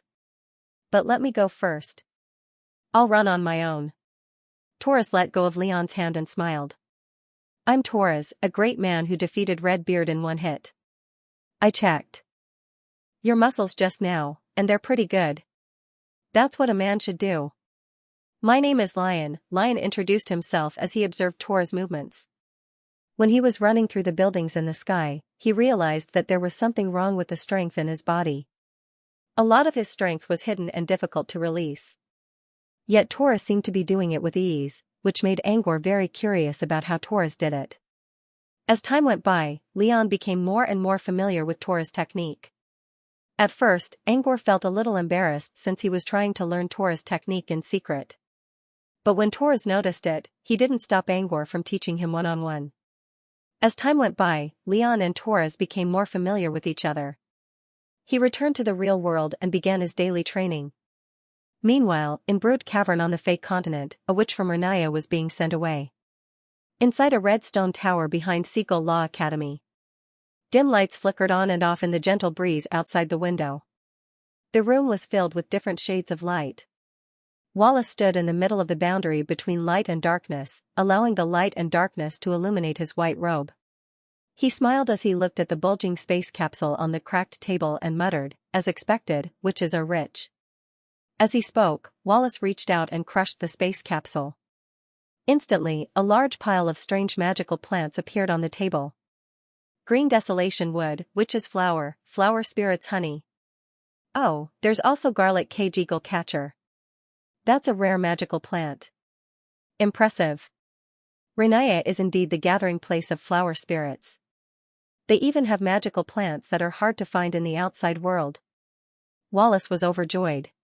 He pretended that he didn't pay attention to Oliveda's arrival and only glanced at the plants. He didn't expect to see such a big surprise, and this was only a part of it. Oliveda had already signed a contract that after the new issue of Firefly's Night Tales was officially published, she would hand over 10% of the net income to Wallace. As for Wallace, all he had to do was to let Ing City's Night Stories publish a piece of news ahead of him. Let me think. What should I do with them? I can use some for Mirror, and some for Seagull Law Academy's reward, Wallace muttered. A voice suddenly came from behind Wallace. Are you sure you want to use them for your own personal use? Wallace didn't look back. Instead, he pursed his lips. I knew you were here. As soon as he finished speaking, a naked man with only a leaf on his private part sat opposite Wallace. I won't object to your deal with Oliveda. I won't object to letting Firefly's Night Tale publish the news first, either. But this news came from Angor. Aren't you afraid that Angor will find out if you use it for your own personal use? Don't be so serious, tree spirit. I know you're here, so I'm just kidding. Wallace smiled. I'll let Angor choose the magic plants first. As for the rest, I'll use it on Mirror. It was tree spirit. He nodded at Wallace's words and changed the topic. Then, he changed the topic and asked, what do you think will happen after the publication of Ing City Night Stories? I think it'll cause a lot of trouble, Wallace said. Firefly's Night Tale has a much bigger audience than Mirror, and I'm sure Moonfrost Union's people will come to us right away. But we can't hide it forever. It'll blow up sooner or later. The earlier we erupt, at least it means that we are magnanimous, and we can stop the waves earlier. Have you thought about how to deal with it? Tree Spirit asked. Don't worry. I already sent a familiar to notify Mr. Rain. He should be back soon, Wallace said. With Rain here, they wouldn't be afraid even if Monkey showed up. That bastard Sunders. He knew this was going to happen, but he took Angor away first. Ugh. Inside the Forest of Eternal Night, the gathering place of flower fairies, Genoa. Inside the headquarters of Indu Nighttail, Olivia was holding a pen and writing something on her desk. Two names were written in black ink on both ends of the paper. Angor on one side, and Lord Flameless on the other. After some thought, Livetta added a line of words between the two names, Odorclass. Angor is not dead. Odorclass befriended him. Lord Flameless is dead. These few pieces of news were simply too big. Each of them could be discussed individually, but when they were put together, the quantitative change had reached the level of qualitative change. Even the hand holding the fountain pen was trembling with excitement. She was almost certain that this issue of Indu Nighttail would cause a huge impact in the southern wizarding region once it was published. Firefly's Night Whispers could definitely use this opportunity to rise in rank among all the Magus publications. Indu Nighttail might not be as authoritative as Forest of Time from the City of Truth, but in the future, every wizard would think of Indu Nighttail when it came to news and timely news. Olivia looked at the three names on the paper with bright eyes.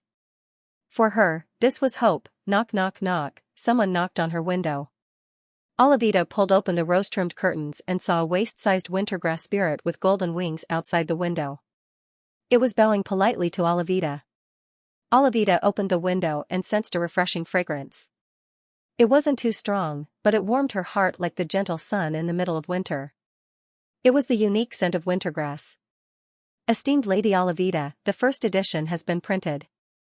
The wintergrass spirit's androgynous voice was very attractive. The first edition is ready? Olivia's eyes brightened up. All right, I'll go right now. Also, do remember to inform Mr. Diker? The spirit nodded. Windbringer is already on his way. He's faster than me. Maybe Mr. Diker is already at the printing factory. Half a day later, Levita arrived at the eastern outskirts of Genoa. There was a printing factory with a floral scent here. As soon as she opened the door of the printing factory, she saw a tall figure standing not far away. Olivia subconsciously tidied up her hat, took a deep breath, and walked over. Chief Editor Diker.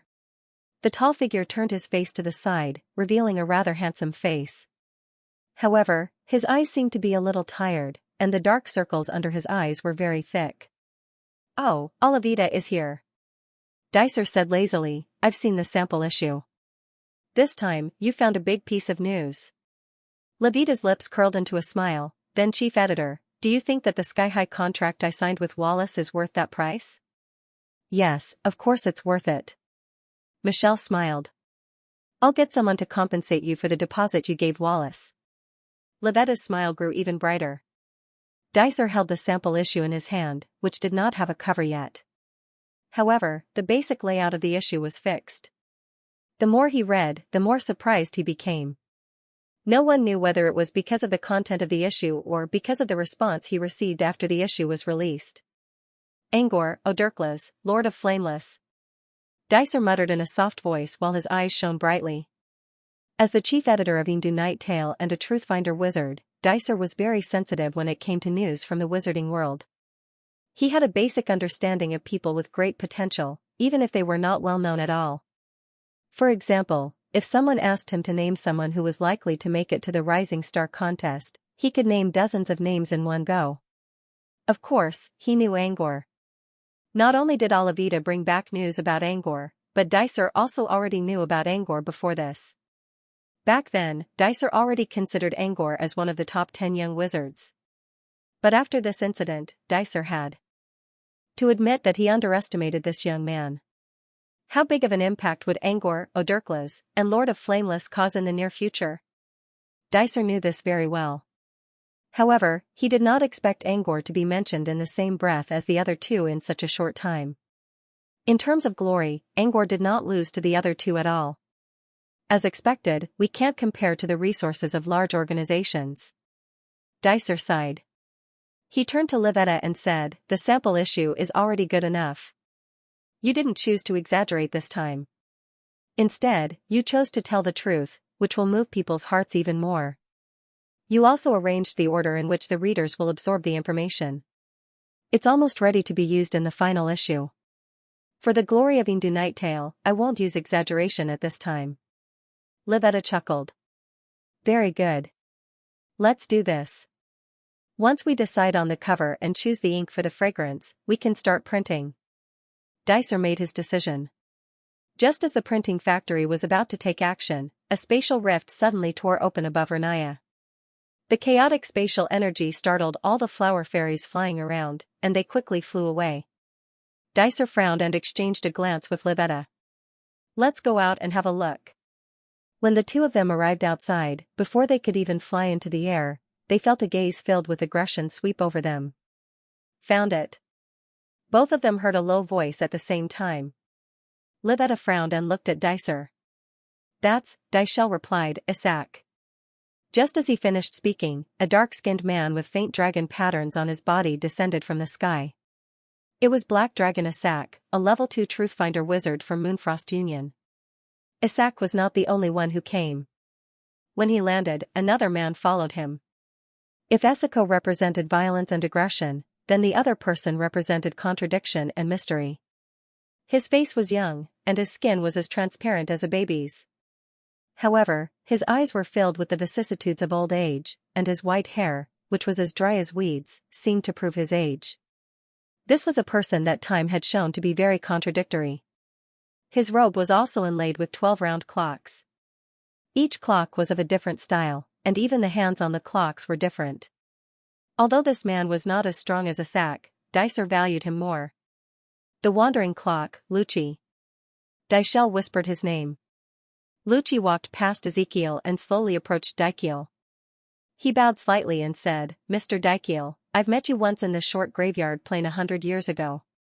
I heard that you've become a Truthfinder wizard, so I've been staying in Xianxia ever since. I still miss the feeling of fighting under your command. Dicer also went to the short graveyard plain to get the latest news from the front lines. The Battle of Demon Blood was too chaotic. Later on, Diker was forced to participate in the battle. It had to be said that it was because of that battle that Diker broke through the truth level and found her own path. Dicer looked at Lucci, who was still smiling. It has been a long time. Lucci, you're a wizard now. I guess you're not far from becoming a Truthfinder. Dicer paused. You didn't come all the way here just to chat with me, did you? Lucci and Isak exchanged a glance. Lucci chuckled. Actually, I saw something in the future in the Abyss Plane. I found that the problem that has been bothering us for a long time can be solved. Lucci looked at Olivita. To get the answer from you, Olivita, we came back from the Abyss Plane. At this point, how could Livetta not know what they were up to? They must be here for Angor. Lucci could not predict Brute Cavern's location. Brute Cavern was too powerful for a prophet to penetrate the net set up by Lady Mirror and Tree Spirit. Xianxia, on the other hand, was not located in the Night Whisper Forest. It was an unguarded city. It was not surprising that Lucci saw it with his prophet spell. However, Olivita did not expect Moonfrost Union to come knocking on her door so soon after she returned from Brute Cavern. Levita glanced at Dikiel. The latter pondered for a moment before nodding. Let them take a look. It won't be long before the new issue is published. The other party had a powerful black dragon and a mysterious prophet.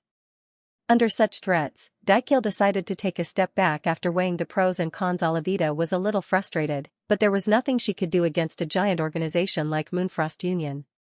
She handed the sample to Lucci. After receiving the sample journal, Lucci immediately used the reading spell to quickly flip through it. In less than a minute, all the news in the sample magazine was read by Lucci. Lucci's expression changed rapidly. He did not expect the truth to be like this. Angor was still alive?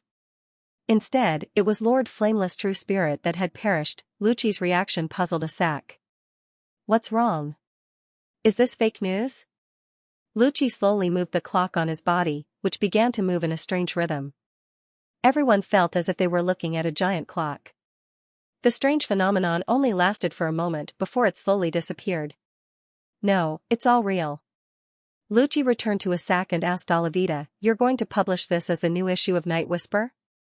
"Yes," Olivita replied. "Can we postpone this issue?"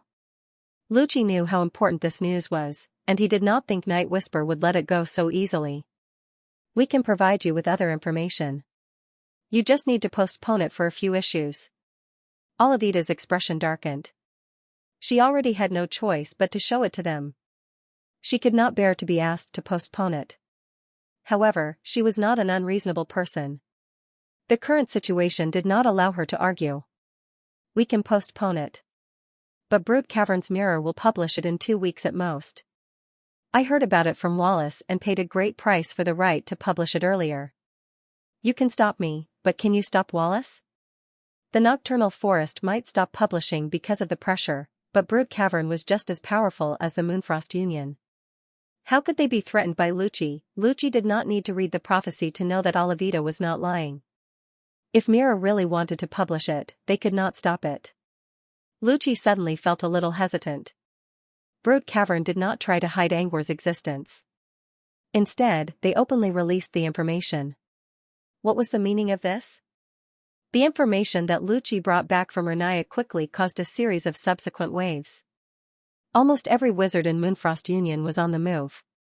Some went to find out if Lord Flameless Soul was truly dead, while others went to Brute Cavern.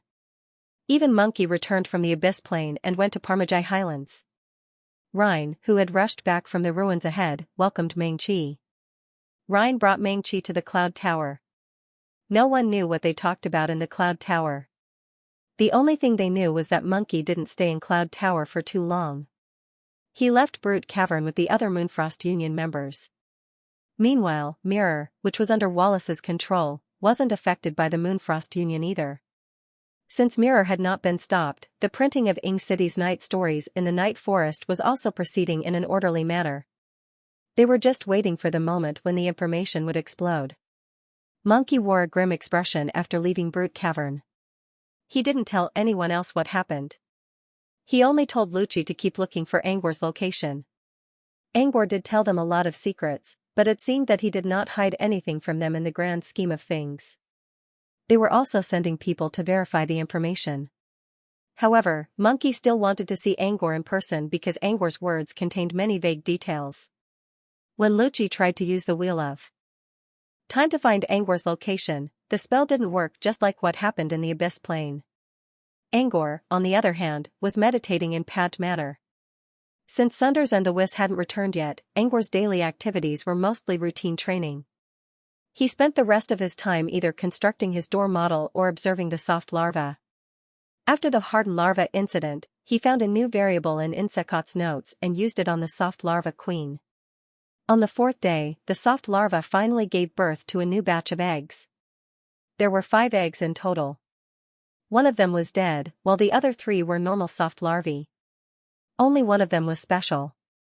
It attracted Angwar's attention from the moment it was born. Compared to the other yellow eggs, this one was almost transparent. Before it hatched, Angwar already sensed energy flowing inside it. This was something that had never happened before. Even the previous hardened worm behaved the same as an ordinary worm egg when it was still in its egg stage, without any energy leakage. However, this worm egg had been announcing its existence since it was still in its egg stage. Angwar paid a lot of attention to it. As he observed, he noticed that the energy inside the egg was somehow resonating with his own. It was as if the energy inside the egg had reached the same frequency as his own, and it felt like they were resonating with each other. From the bottom of his heart, Angwar was looking forward to the egg like never before.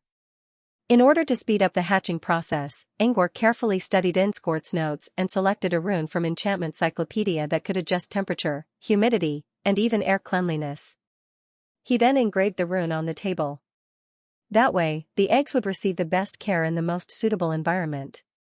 After a long incubation period, the transparent egg finally showed signs of loosening up.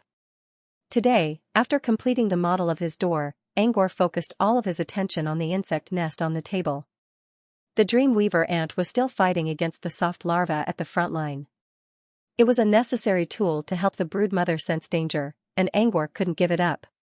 He didn't call the ant back even though it was a special day. There were still plenty of soft larvae around, and using them to block the ant's path wouldn't affect the broodmother. After the dreamweaver ant finished its meal, it returned to the edge of the nest, leaving behind a few shriveled corpses. It began to digest the corpses, waiting for the next battle. Angor glanced at the dreamweaver ant and looked at the incubation room. The other eggs were already hatching. The flesh-colored larvae wriggled out of the incubation room and went to the kitchen where Akiso's blood was stored to grow. The transparent egg was the only one that didn't show any signs of activity. However, this was only to say that there was no movement on the surface. Through the transparent skin, one could clearly see that the inside of the egg was actually undergoing changes.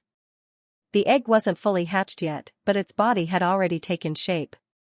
It looked just like other soft larvae except for its transparent body. Angor could only see the outlines of some of its internal organs. At this time, the transparent soft worm was trying its best to stretch its body, as if it wanted to use this force to break through the egg shell. After several experiments, the egg began to shake slowly, and at the same time, a crack appeared on the shell. As the crack appeared, air from outside rushed into the egg. Angor could clearly see the transparent soft larva's body changing color at a visible rate. From transparent to translucent, it slowly turned into a milky white color. After struggling for a long time, the soft larva finally broke free and crawled out of the egg. Angor noticed that the soft larva's body had completely turned into a pure white color. It looked like a white gem carving, very exquisite and beautiful. However, Angor frowned. This was because according to what he learned from its coat's notes, the body color of the soft morphing worm was not pure. In other words, the soft morphing worm that he had placed his hopes on for a long time had once again disappointed him. It was still not a soft morphing worm. Still, this was a special bug, and he needed to record its effects in his notebook so that he could gather more information about it. But he still couldn't determine the soft larva's true nature. In fact, apart from the color of its body, the rest of its habits were the same as that of an ordinary soft worm. It slowly devoured Akiso's essence blood, and after it was full, it ran to a place closer to the mother worm and fell asleep. Before hatching, Angor noticed the energy signature inside the soft larva queen that matched his own. But now, the energy signature was completely hidden as if it never existed. Angor rubbed his forehead and prepared to look away for now. However, the dreamweaver ant, which had been waiting for a long time, came to the front line again. Several soft larvae were still trying to fend off the dreamweaver ant's attacks. Angor pondered for a moment and decided to do an experiment. He used his spirit feelers to put pressure on the soft larvae while driving the dreamweaver ant toward the soft larva queen. When the dreamweaver ant was about to reach the soft larva queen finally woke up. It seemed to be afraid of the dreamweaver ant trembling. The soft larva queen backed away. Angor shook his head again. Maybe the soft larva queen was just born and didn't activate its special ability yet. He couldn't let the soft larva queen die yet since he didn't know what it was capable of. With that in mind, he decided to drive the dreamweaver ant away first.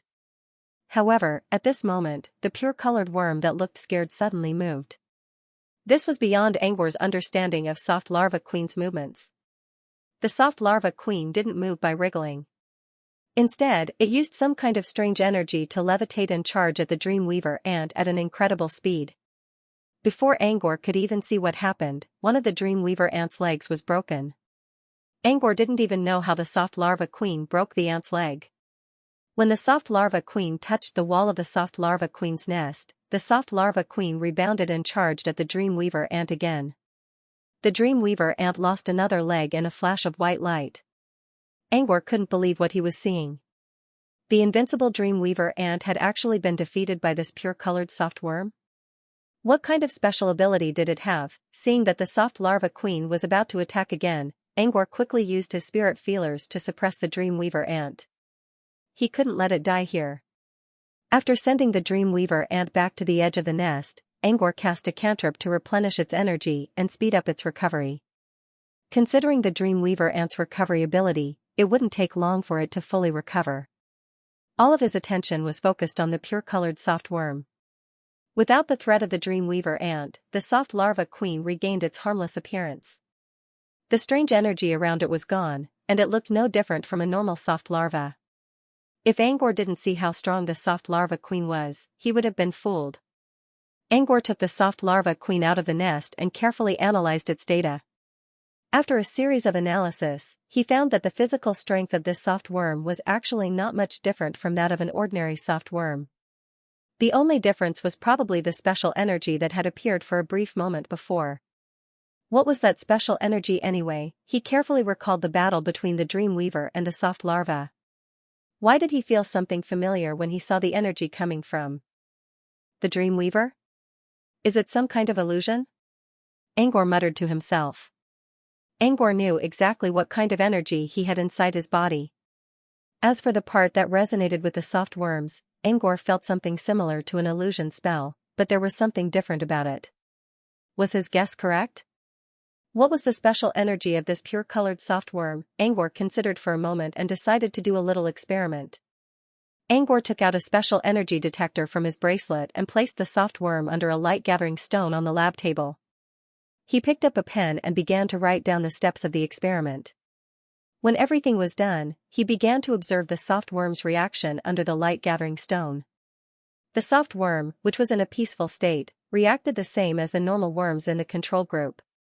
Even the way they moved was the same, slowly but firmly.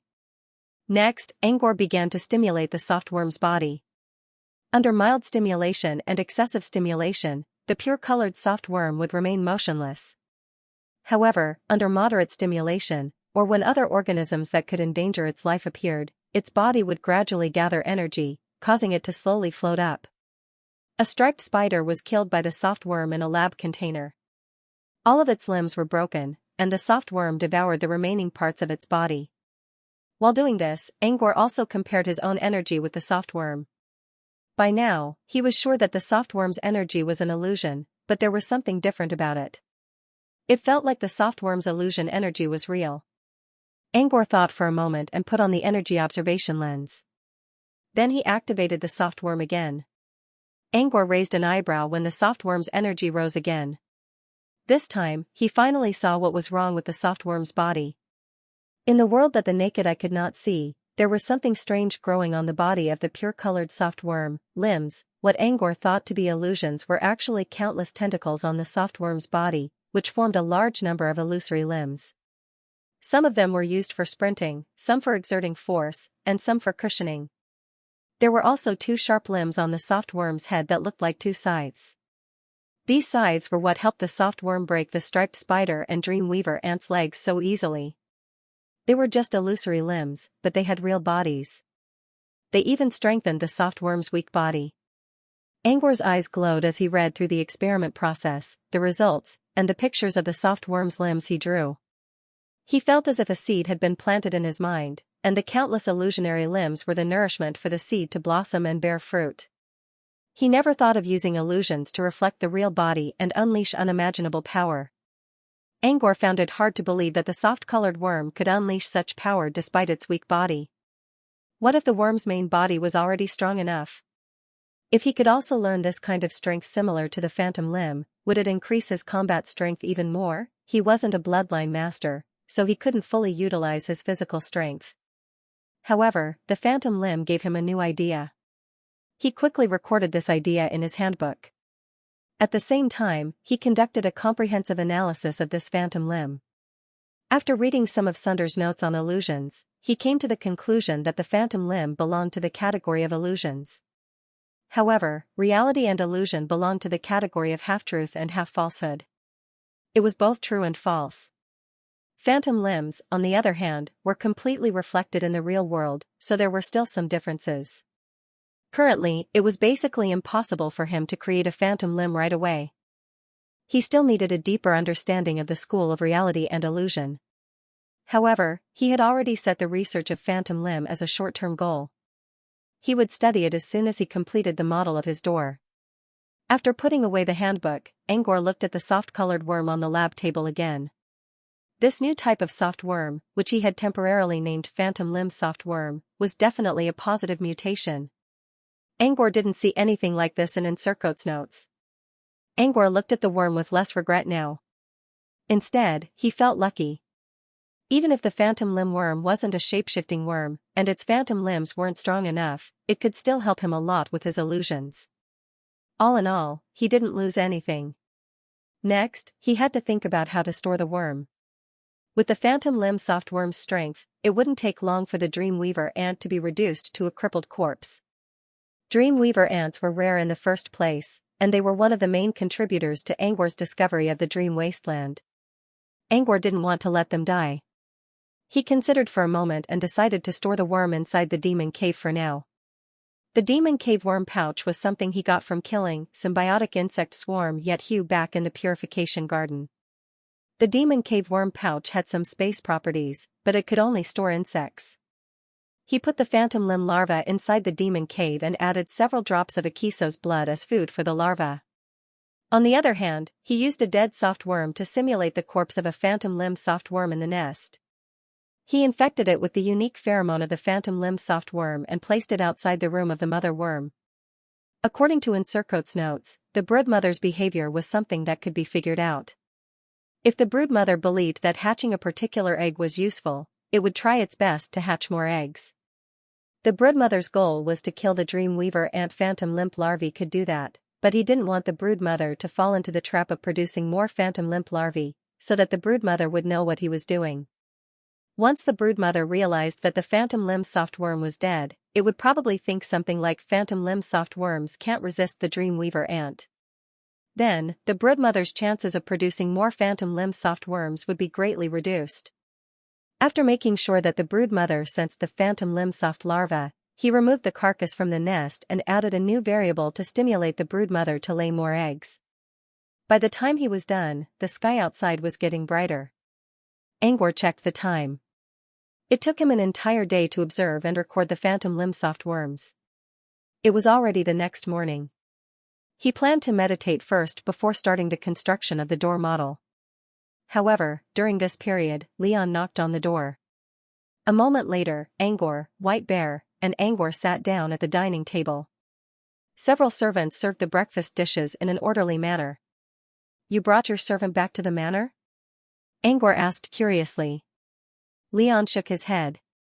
"They're here to tidy up the place during the day. They'll go back to Gru Town at night." "That's good. We'll discuss the next step when the professor comes back." Angwar nodded in agreement. He wasn't sure if Eureka's insanity could be cured yet, and the Crimson Crown was still a threat. "It's been a week, and they're still not back. Did something happen?" Leon looked hesitant.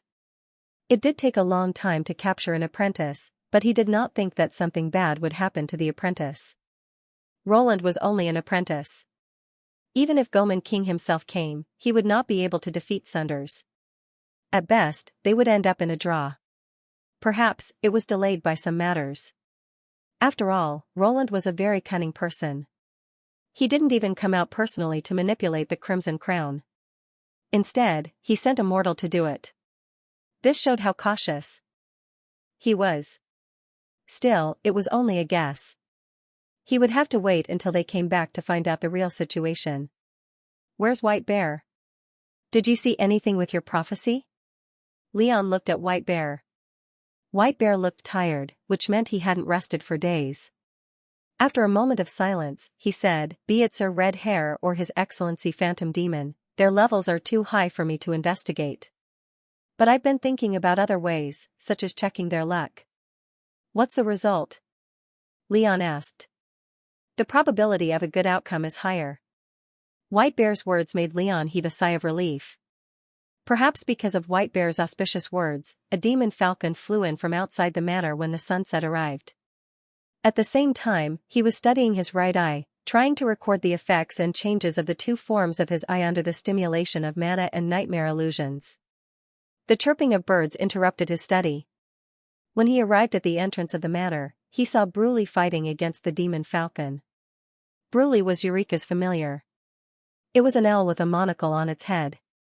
Although it was called an eagle, it was far from being an eagle. This demon falcon, on the other hand, was a true, ferocious eagle-type demon. Bruley was trembling when facing the demon falcon. The only thing that calmed Bruley down was the fact that the demon falcon didn't attack. It simply stayed on top of the tree and looked around. Leon and White Bear both arrived at the entrance. They had different reactions when they saw the demon falcon. Leon was cautious, while White Bear was doubtful. Could this demon falcon be? White Bear muttered softly. He remembered that there were many demon falcons on Phantom Island. Angor arrived before White Bear could finish his thought. The demon falcon dashed toward Angor like an arrow. Leon was startled and tried to stop it, but he was too slow. When Leon was about to warn Angor to stay away, he saw Angor caressing the falcon's feathers as if he was very familiar with it. You know it, Angor? Angor nodded. It's my professor's pet. The demon falcon placed its head on Angor's forehead and sent a message to Angor's mind. A moment later, the demon falcon spread its wings and circled around in the air before disappearing into the horizon. White Bear and Leon both looked at Angor. Your Excellency Phantom Demon's demon falcon is here to deliver a message? White Bear asked anxiously. Leon asked nervously, how are they doing now? They've captured Roland. Angor took a moment to sort out the information he just received and answered, they've captured Roland. The reason why it took so long was because something happened when the Whis wanted to refine Roland into a puppet. This was because Roland was the true master of the Crimson Crown. If he was killed, no one knew what kind of backlash the Crimson Origin backtrack engraved on the Crimson Crown would have. Therefore, after capturing Roland, the best way to make him obedient without affecting the Crimson Crown was to refine him into a humanoid puppet. Both White Bear and Leon knew what would happen to Roland if the Whis captured him. However, they didn't expect something to happen while trying to turn Roland into a puppet. What happened? White Bear asked. Roland broke free from his shackles. He returned to his room and did nothing. Instead, he leaned against the window and waited in silence. Sunders didn't just tell him about Roland's death. There was also something else he didn't tell Sunders. He stared at the sunset glow that was slowly being driven away by the dark night. His eyes twinkled as if he was waiting for something. There was a letter in front of him. The cover of the letter had already been flipped open to a page full of words.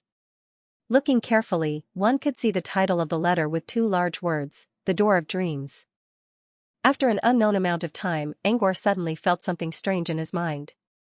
If he could describe it in words, it would be, warning. Something has entered the dream wasteland. Warning. Angor repeated the message several times. Following the source of the dream energy, he traveled through the thick fog in the dream and finally saw the person who received the message. It was a handsome man dressed in exquisite clothes. Every detail of his body was meticulous. At this moment, he was standing on one side of the Bridge of Dreams, slowly pacing back and forth. When he finally saw the face behind the mist, he released a long sigh of relief and sent a message to the Dream Gate. Accept. In an instant, the handsome man was thrown into the dream wilderness. Seeing this, Angor's eyes glinted. He picked up a piece of paper and quickly wrote something down in his notebook. A moment later, inside a noble's mansion in Foundation City, Angor greeted the man in front of him respectfully. Professor. It was Sunders, the first person who came to the dream wasteland without using a login device. The demon falcon also told him that Sunders had learned how to enter a dream and that he would be conducting an experiment tonight. This was why Angor was waiting for him. It looks like I can reach the dream wasteland with nightmare power. Sunders picked up a cup of steaming red tea and took a sip. But I still need to go through the test of the Dream Gate. It took Sunders 4 months to learn Dream Walk, and today was the first time he used nightmare energy to activate it. As it turned out, Sunders could use Nightmare Walk to enter the Dream Wasteland. As a matter of fact, Angor already expected this result. After he obtained the power of the Dreamscape Gate, he was able to transform the Dream Wasteland from a macroscopic to a microscopic one, allowing it to be displayed in his mind in the form of a sandbox. At the same time, he could also see what was happening outside the Dream Wasteland. The Dream Wasteland was actually a box attached to the Dream Realm. It was completely dark outside, and nothing could be seen. However, this did not mean it was safe. Once, a monster from the Dream Realm tried to invade this box but was killed by someone who looked like Shava. Angor now knew that the Dream Wasteland could be sensed by the Dream Monsters. Some of them could even destroy the wasteland. So how did they sense the Dream Wasteland? This question had been bothering Angor for a long time. After thinking about it for a while, Angor believed that there were two ways to do so. First, if one knew enough about the dream realm, there was a chance that one could find the dream wasteland outside of the dream realm. Second, one needed a key to enter the dream wasteland. The key was a medium that allowed one to bypass all obstacles and reach the dream wasteland directly. Angor believed that this might be the key to enter someone's dream. Now, Sunders was able to enter the dream wasteland without using a login device, which meant his guess was correct. Anyone who used Nightmare Walk would be able to enter the dream wasteland. The only fortunate thing was that there were very few people who possessed the Nightmare Constitution, and even fewer who could activate Nightmare power and learn the dream invasion technique. So far, Angor and Sunders were probably the only ones who knew about it. If someone else learned Nightmare Walk in the future, Angor did not need to worry too much. With the barrier of the Dream Gate, they would need his permission to enter the Dream Wasteland. I've made some changes to the Dream Gate. From now on, you won't be stopped from entering the gate, Angor explained. This meant that as long as he and Sunders were both in the southern wizarding region, no matter how far away they were, they would be able to communicate with each other through the Dream Wasteland. Next, Angor and Sunders discussed the conditions to enter the Dream Wasteland. After reaching a consensus, Angor asked about Sunders' current situation. Sunders sent the demon falcon to Angor's manor, but he did not tell them much. Why did Roland run away? Where did he go? And what happened next? Sunders did not explain in detail. Sunders' expression changed when he heard Roland's name. He shook his head and said, "That's strange too." Angor did not know whether Roland was his real name or not. He was hiding in a very remote place. However, the blood-stained parchment in the suitcase was still discovered. At that time, the Whis had made ample preparations. When he went to capture Roland, he not only sealed off space-time, but also spent a great deal of effort to block any information that might leak out. Even prophets would find it difficult to break through such shackles. Roland did struggle and fight back, but he was only an apprentice. In the end, they caught him easily. Since Roland was captured, the Whis planned to turn him into a puppet. This would prevent the Crimson Crown from being destroyed, and it would also delay Goman King's discovery. In the end, an unforeseen event occurred during the process of refining the puppet.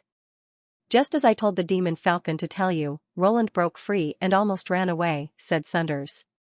Almost escaped? You mean he didn't get away? Angor was puzzled. Sunders nodded. Speaking of which, the Whis should thank you. Because of the geometric lock, Roland couldn't break free for a second time, which allowed us to capture him for the second time. In Angor's mind, Roland's capture meant that this was the end of the story. However, it was not the case. Now we know why Goman King chose Roland as the new master of the Crimson Crown. Because Roland has a second personality. Dual personality? Angor frowned. Dual personality wasn't rare, but it wasn't that rare. When Angor was young, his father, Old Pad, once told him and his brother about a shocking case that shocked the entire noble circle of Waterford. A seemingly cowardly and introverted young master committed a series of skinning murders. The victims were all people in his family. The reason was that this introverted young master had a cruel second personality. In the end, the case was exposed by a coachman. However, since most of the victims were servants, the case was not made public, and the coachman was arrested in the end. As for the young master with dual personality, he was imprisoned. No one knew what happened next. Dual personality is nothing special. But Roland's second personality is a little strange. Sunders' eyes glinted. His second personality is the embodiment of all evil intentions. Dual personality referred to the different characteristics of a person. It was normal for someone to have an evil personality. However, Roland was different. Not only was this personality filled with absolute malice, but when this personality was activated, his strength also changed. He reached the level of a formal wizard. This was very strange, because even if their personality traits were different, they shared the same body. How could a change in personality lead to a difference in mana source? Roland's second personality showed up when the Whis was about to turn him into a puppet. As soon as Fu appeared, he caught the Whis off guard. Roland attacked the Whis with all kinds of malicious means without regard for his own life, and the Whis couldn't do anything about it. Thanks to Sunders and the help of the geometric lock, the Whis was able to subdue Roland again. However, after Roland was captured for the second time, the Whis couldn't turn him into a puppet. Roland's second personality is almost immune to all mental interference. Evil intentions have taken over his mind. Without controlling his mind, he can't make a puppet. In other words, the Whis had to either kill Roland or stay in a stalemate. Immune to almost all mental interference? He didn't understand at first, but he did after Sunders explained it to him. Being immune to mental interference meant that he couldn't hypnotize Roland or leave a mark in his mind, which meant he couldn't turn him into a puppet. Besides, Roland's personality was even crazier than Eureka's. It was as if the body he was in didn't belong to him at all. Roland didn't feel any pain during the punishment. Instead, he smiled sinisterly and used provocative words to provoke the Whis, trying to make the Whis kill him. However, the consequences of killing him were even harder to control, so the Whis could only endure. However, Roland's words were like magic. Every time the Whis was attacked, Roland's words would hit him where it hurt the most. There were several times when the Whis almost attacked Sunders. Luckily, Sunders was there, or Roland's trick would have worked. His personality is almost flawless. If he's stronger, he could be called the sharpest sword in Goman King's hands. Sunders had a very high opinion of Roland's second personality. This kind of terrifying personality usually lurked in a nonchalant appearance, hiding among the masses. No one could discover it, and no one could detect it. But when he really appeared in the outside world, Roland seemed to have put on a layer of steel armor, an armor woven from mutual destruction, madness, and malicious thorns. No one could penetrate the soft body beneath the armor. The only way to stop the armor was to destroy him. Perhaps this was why Goman King chose Roland. The Crimson Crown's power was used to create puppets. If the crown's power backfired on its owner, Roland would have a second personality to replace the main one. Killing him will result in unimaginable consequences. The Whis and Roland have been trying to find a way to control Roland or get rid of his second personality. But there's no progress. Sunders paused for a moment before continuing, but there's no progress. Most importantly, not only did Roland have this terrifying second personality, but he was also the master of the Crimson Crown. As long as the Whis was by his side, Roland would be able to control Eureka and the Crimson Crown in the exile dimension. Sunders might be there to help, but no one knew if Roland was hiding his true strength when it came to the Crimson Crown. Therefore, the Whis and Sunders couldn't return to Pat Manor for now. If Roland really had something else up his sleeve, they wouldn't be able to predict what would happen if the Crimson Crown was triggered again. After listening to Sunders' explanation, Angor finally understood their predicament. It's like he's holding an invincible shield. He's not afraid of death. He even wants to die. Angor shook his head. This was the first time he saw something like this. If someone else was in his situation, they would know that they couldn't escape. However, Roland was different. He had given the choice to the Whis, and he had played 3 cards: the terrifying second personality, the desire to die without fear, and the ability to control the Crimson Crown. There was no deck that could absolutely deal with every card that was revealed. It seemed that there was no other way to deal with it. So we can only watch him do whatever he wants? Angor frowned. Sunders was also feeling helpless. He had thought of other ways, but they all had flaws. Besides, it was highly likely that Goman King would come after them. It would be a bit tricky to deal with Roland's matter in secret. Still, Sunders didn't think that there was no other way. If they couldn't do it in secret, they could just deal with Roland openly. That would make things much easier. But if they did that, they would become Goman King's enemy. Angor remained silent and tried to come up with a solution. If even Sunders couldn't do anything about it, it would be impossible for him to come up with a solution. The crux of this matter was this terrifying second personality. Perhaps, the only way to solve the problem was to start with his personality? A perfect second personality? Does it really exist? Angor muttered to himself. I don't think there's anything perfect in this world. There's no such thing as absolute perfection. But there are things that are relatively perfect. So far, this second personality of his has a lot of unimaginable qualities. In my opinion, it's relatively perfect, Sunders explained. If it's a relatively perfect personality, why is it only the second personality and not the main one? Shouldn't the second personality want to take over the body? Angor wondered. Why do you think it's a second personality? Because I used the name second personality? Actually, I'm referring to the second personality I've seen. Sundar smiled faintly. Angor was surprised. Sundars was right. He didn't say that the second personality was not the main one. It was possible that he had a third personality, a fourth personality, and so on. Kim had been with Roland for so long, and Roland had also made a deal with Fullington. We can basically confirm that during that period, Roland's personality should have been relatively peaceful, and he was temporarily positioned as the first personality. If Roland was under the control of the first personality, there should be a flaw in his personality, and he couldn't be immune to spirit interference.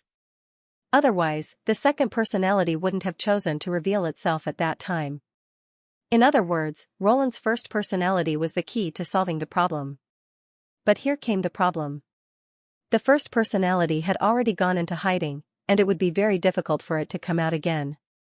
What's puzzling me the most is why his strength changed so drastically after his personality change. Sundars pointed out what troubled him the most.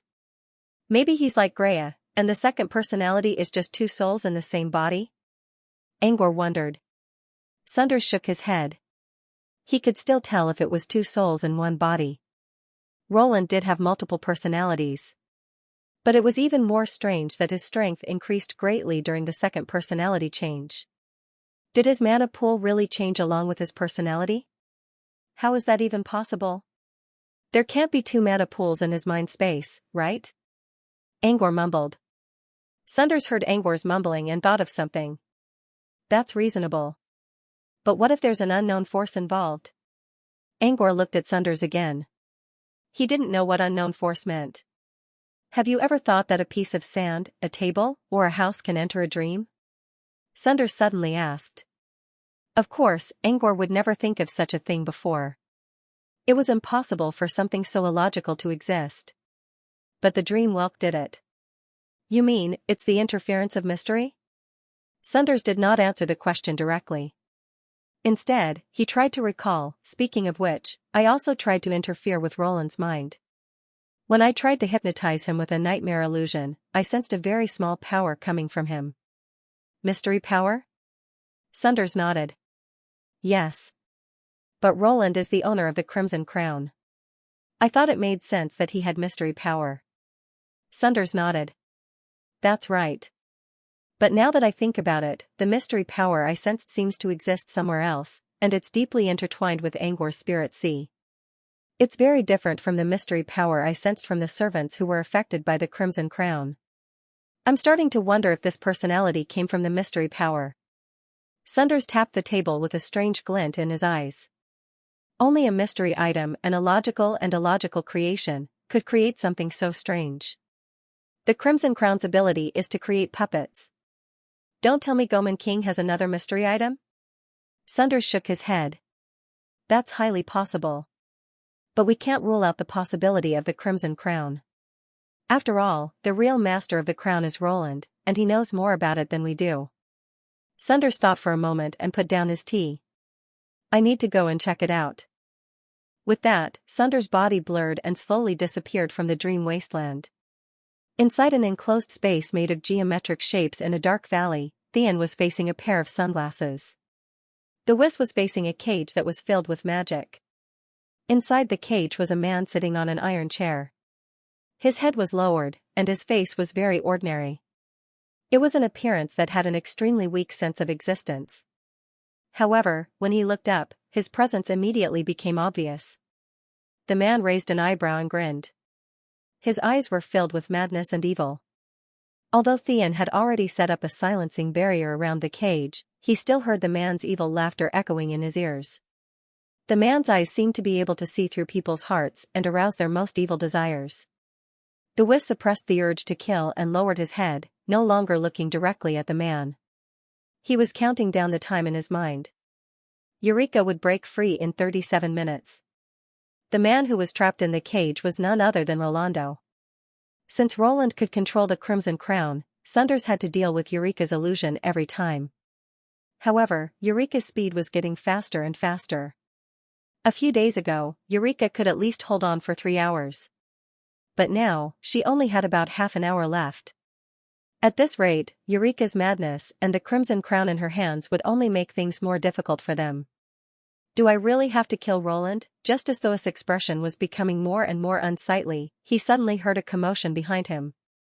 He looked back and saw Sunders, who said he was going to take a nap, suddenly opening his eyes.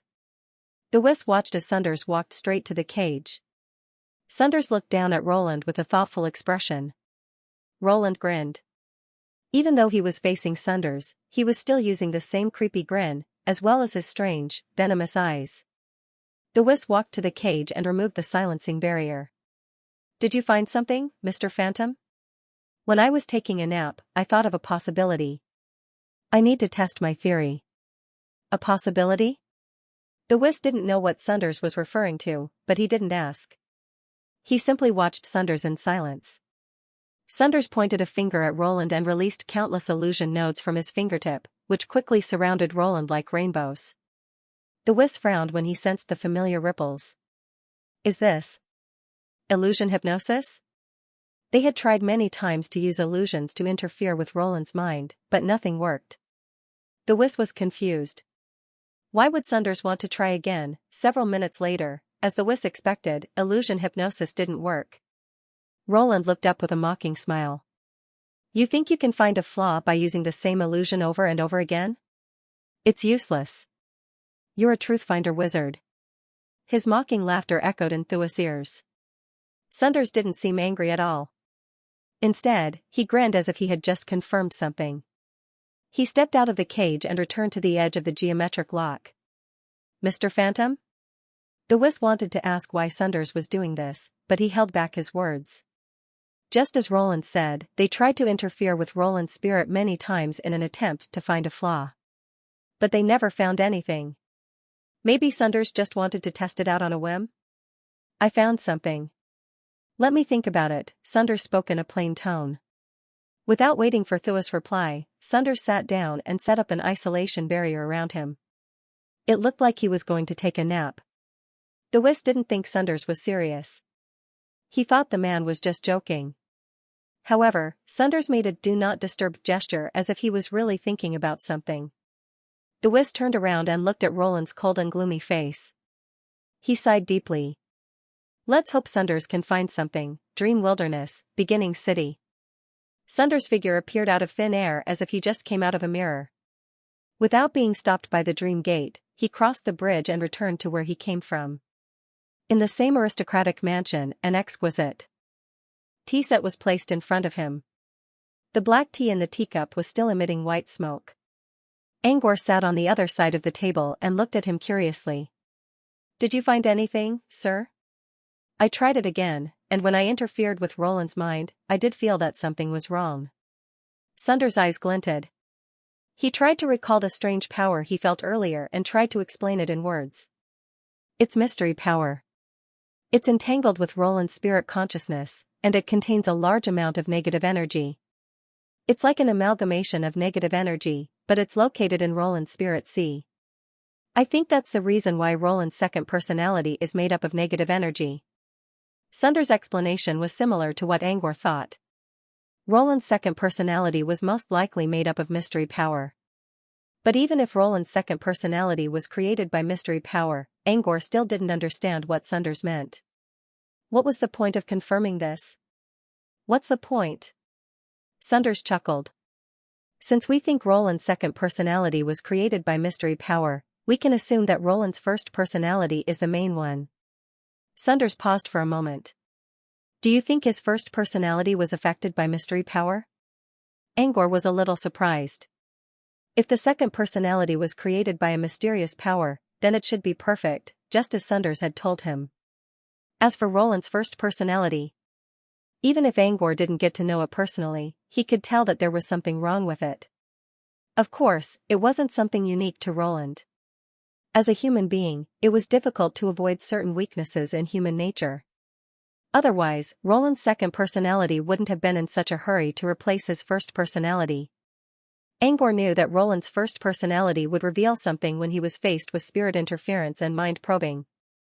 Otherwise, he wouldn't have been able to turn the situation around. Sunders already had an answer to his question. Since the first personality was still lacking, the possibility of being affected by the mystery power was very low. The second personality is difficult to deal with because of the mystery power. Let's focus on the first personality. Angor still didn't understand what was going on.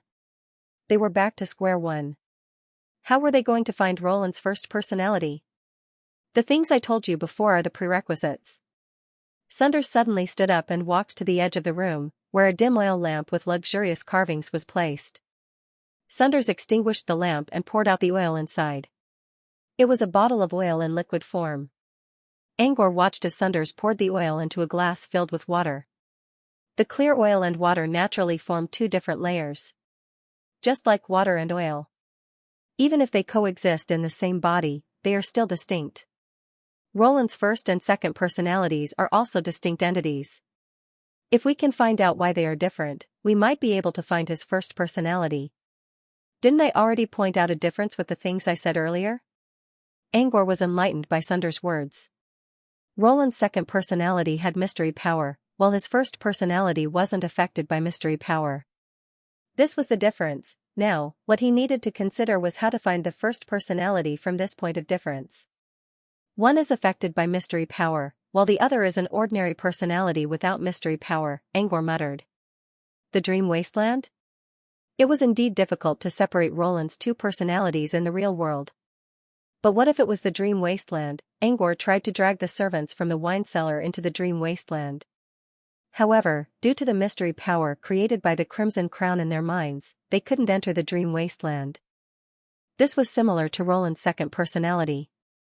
Roland's second personality was full of mystery power, which would definitely be rejected by the dream wasteland. But would an ordinary first personality be rejected by the dream wasteland? He believed the answer was probably no. If he could separate the two personalities in the dream wasteland, he would have a lot more room to maneuver. Yes. We can use the mystery power in the dream wasteland to separate Roland's two personalities, Sunders nodded.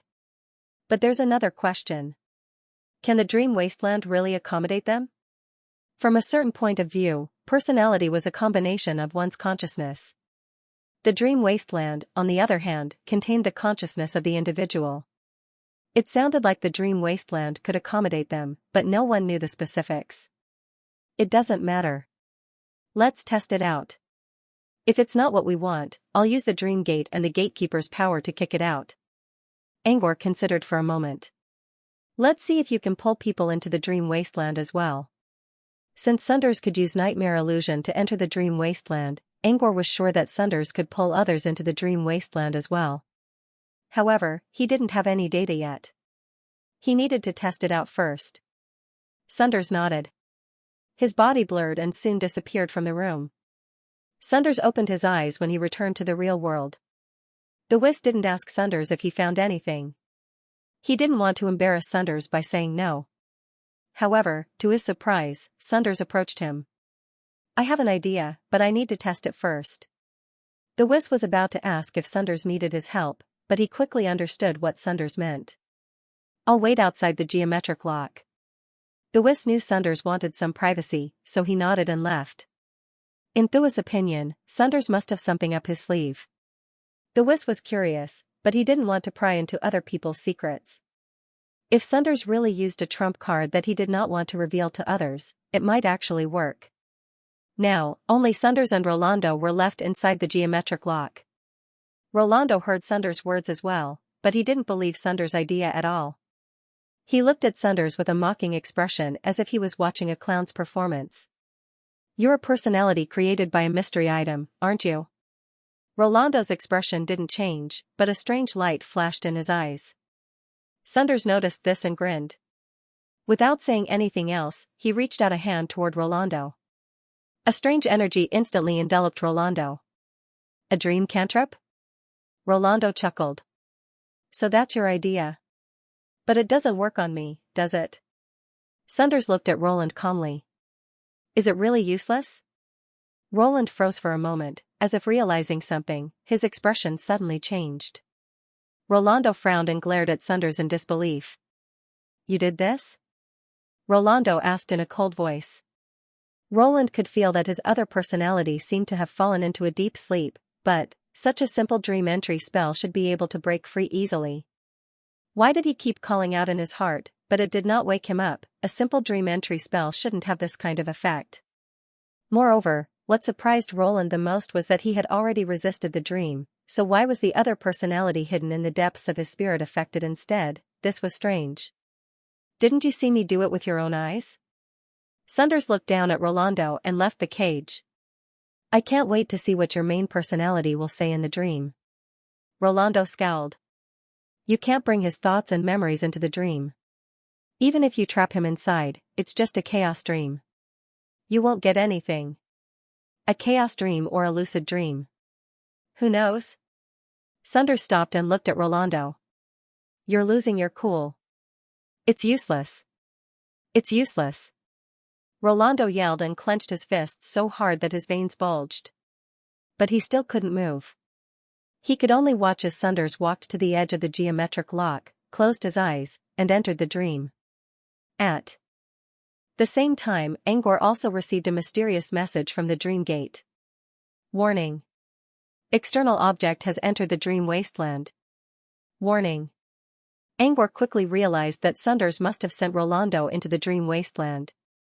Thanks to the power of the dream gate, Angor's vision was able to see through the layers of worlds and beyond to the other side of the dream.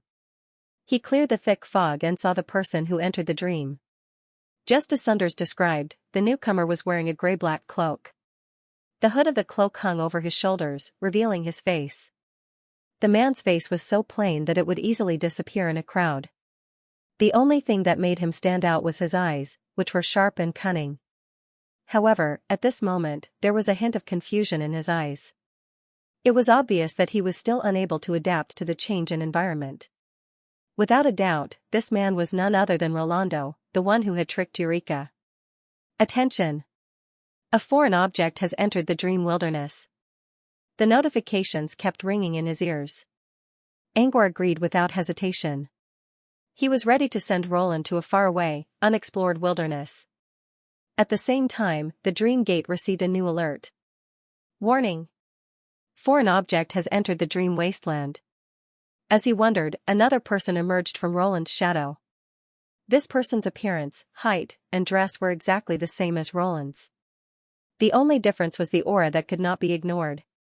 Although his appearance was also very ordinary, the trace of evil in his eyes, the unconcealable madness, and the coldness and sharpness hidden in the dark, all of these indicated that he was different from the rest. Shadows covered his entire body. Together with his gloomy and evil aura, he was like a cruel devil that bloomed from the flower of evil. It was as if he was a completely different person compared to the previous Roland. When placed next to each other, it was as if they were white and black, light and darkness. Judging from the difference in aura, Angor could tell that these two Rolands were actually two different personalities of Roland. The first personality was smart and cunning, but it was still in the category of a human. The second personality, on the other hand, seemed to be wearing an impenetrable armor. In the shadow cast by the light, it bred damp and cold evil that normal people could not understand. Through the mist, Angor quietly observed the two Rolands. Both times, Angor chose to accept Roland's request. The first Roland successfully crossed the barrier of the dream gate and arrived at the dream wasteland. As for the second Roland, when he was about to step into the dream wasteland, a strange force suddenly appeared out of nowhere and kicked him out of the dream bridge. As the second Roland disappeared, Angor felt as if he saw the terrifying gate closing with a loud bang. A notification followed. Strange energy has invaded. The door to the dream world has automatically closed. Warning. Angor sighed. As Sunders expected, the second personality was tainted by mystery energy. Otherwise, the dream gate wouldn't have rejected him. Fortunately, Angor's first personality didn't touch the mystery energy and successfully entered the dream wasteland. Angor looked at Roland's first personality. Roland was currently looking around in the boundless wasteland. He had no idea where he was. Roland didn't know what to do. He was still in the room created by the dark personality. How did he suddenly appear here? He tried to contact the dark impersonality, but strangely, he didn't get any response. He couldn't contact the dark personality? Roland had tried countless times to get rid of the dark impersonality, but he had never succeeded. The dark impersonality was like a twisted branch of an old tree, deeply rooted in his mind and unshakable. But now, when Roland couldn't feel the dark personality, he was not happy. Instead, he felt a little scared. Maybe it was the hostage effect, or maybe it was because Roland always talked to the dark personality, but at the same time, he was jealous of the dark personality. The dark personality created a perfect version of himself, a version of himself that Roland never thought he could become. This kind of feeling, accumulated over time, made Roland a little reluctant to throw away this kind of personality. Now that the dark personality was gone, Roland felt as if there was a giant hole in his heart. He pinched his thigh as if he suddenly remembered something. It hurts. But why do I feel like I'm dreaming? If this is a dream, I should be able to wake up. Roland mumbled to himself and tried to wake up from the dream. But no matter what he did, he couldn't get out of it. Meanwhile, Angor and Sunders were observing Roland's performance from inside the mist not far away from them. Looks like the experiment worked. Angor didn't expect to be able to separate the two personalities in the dream wasteland. Sunders nodded. This must be the first personality hiding in his spirit sea. Or should I say, the main personality. Since there were no other personalities, and the second personality was confirmed to be created by a mystery item, the first personality had to be the main personality. He can't leave the dream wasteland because of the gatekeeper's power? Angor nodded. The gatekeeper can restrict the entry and exit of the dream wasteland. But there's a limit to it. According to Freud's experiment, if a living person's consciousness is trapped in the dream wasteland, they won't be able to escape perfectly.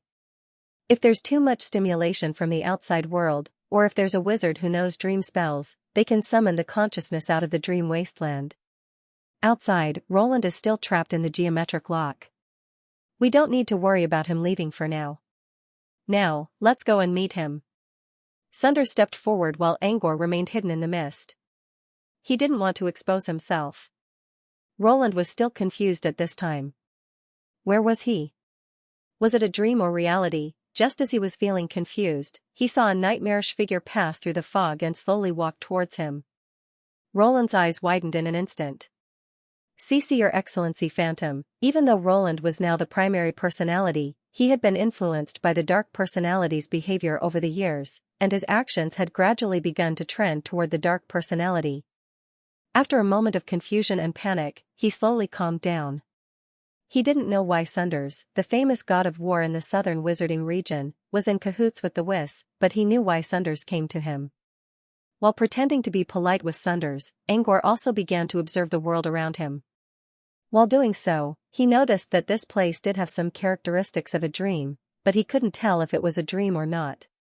However, he was sure of one thing. Sunders seemed to be here. Did his ability disappear, or rather, it wasn't just Sunders. Angor's power was gone too. Back in the real world, Roland could clearly sense Sunders' terrifying aura. But here, he couldn't feel anything apart from the fact that Sunders' aura was stronger than his own. Since he couldn't feel Sunders' aura, why should he be afraid? Roland's mind was spinning, and his eyes were also rolling. He was right, but he wasn't a perfect dark personality. He couldn't think of everything. Sunders might not be able to use his power in the real world, but it didn't mean he couldn't make Roland talk. Sunders didn't say anything. Instead, he took out a magic scroll from his pocket. The magic scroll flickered with a faint brilliance. When Roland saw it, he was stunned. Is this illusion hypnosis? Roland's eyes widened in shock. Roland couldn't figure it out either. Wasn't this place supposed to have characteristics of a dream? Why was there a scroll here? When Roland fell into a trance, Angor finally walked out of the mist and mumbled, "Didn't I get a lot of items from Freud? You can beat him up first, then use hypnosis on him." "That'll only waste time," Sunders said in a plain tone. "Get ready." Angor sent the scroll into the dream wasteland using the dream whelk to help Freud manage Foundation City better. Apart from the scroll, there were also many other alchemy items. Angor couldn't bring his real power into the dream wasteland, but he could still use these items to control someone. Under the influence of the magic scroll, Roland had completely fallen into a state of confusion. "What's your name?" Angor asked casually. Roland nodded. Roland answered after a moment of hesitation. So he didn't lie to Kim about his name. Rolando nodded. "Is that really your real name?" Sunders suddenly asked. Roland hesitated for a long time, and a lot of sweat seeped out of his forehead before he said softly, "No." Angor was surprised by the answer. "How do you know that, sir?" Angor frowned in confusion. "He's already hypnotized. How can he lie? You once told the Whis that the real owner of the Crimson Crown is someone who shares the same bloodline as Goman King, right? Since they share the same bloodline, they should share the same surname. And the Goman royal family's surname is Goman, not Nord." Roland's surname was obviously different from the real one, which was why Sunders wanted to know if it was a real name. As expected, Roland denied it. "As for whether he's lying or not, let's ask him." Roland seemed to be brooding over his name and answered hesitantly, "I know my name isn't Roland, because I don't think Nord is my surname." "What do you think?" Angor frowned. "What kind of situation would someone use words like I think to express their surname?" "I don't know my real name either. The king gave it to me later, so it's kind of my name," Roland answered. Angor's question was answered now. Because he didn't know his real name, and had always used Roland's name in public, his answer before was not considered a lie even though it was a little back and forth. "How come you don't know your real name?" Angor asked curiously. Roland explained, "This is the price for the birth of the blackened personality. The moment he was born, my name was taken away." "Dark personality?" Angor and Sunders exchanged a look. So the dark personality was Roland's second personality. Angor didn't expect to find out such a secret when he asked for Roland's name to test whether the hypnosis worked or not. And from Roland's answer, it could be deduced that the second personality, which was the blackened personality, was not Roland's original personality. "What's with this dark personality?" Angor asked. They were here to find out how to remove the Crimson Crown's bloodline retraction. Since the dark personality was preventing them from doing so, they had to learn more about it. "It's because a mysterious person made a deal with the king," Roland explained. At first, they thought that this blackened personality had appeared because of the Crimson Crown, but as Roland explained, they realized that there was more to it than meets the eye. Roland's name was taken away, but he still remembered it.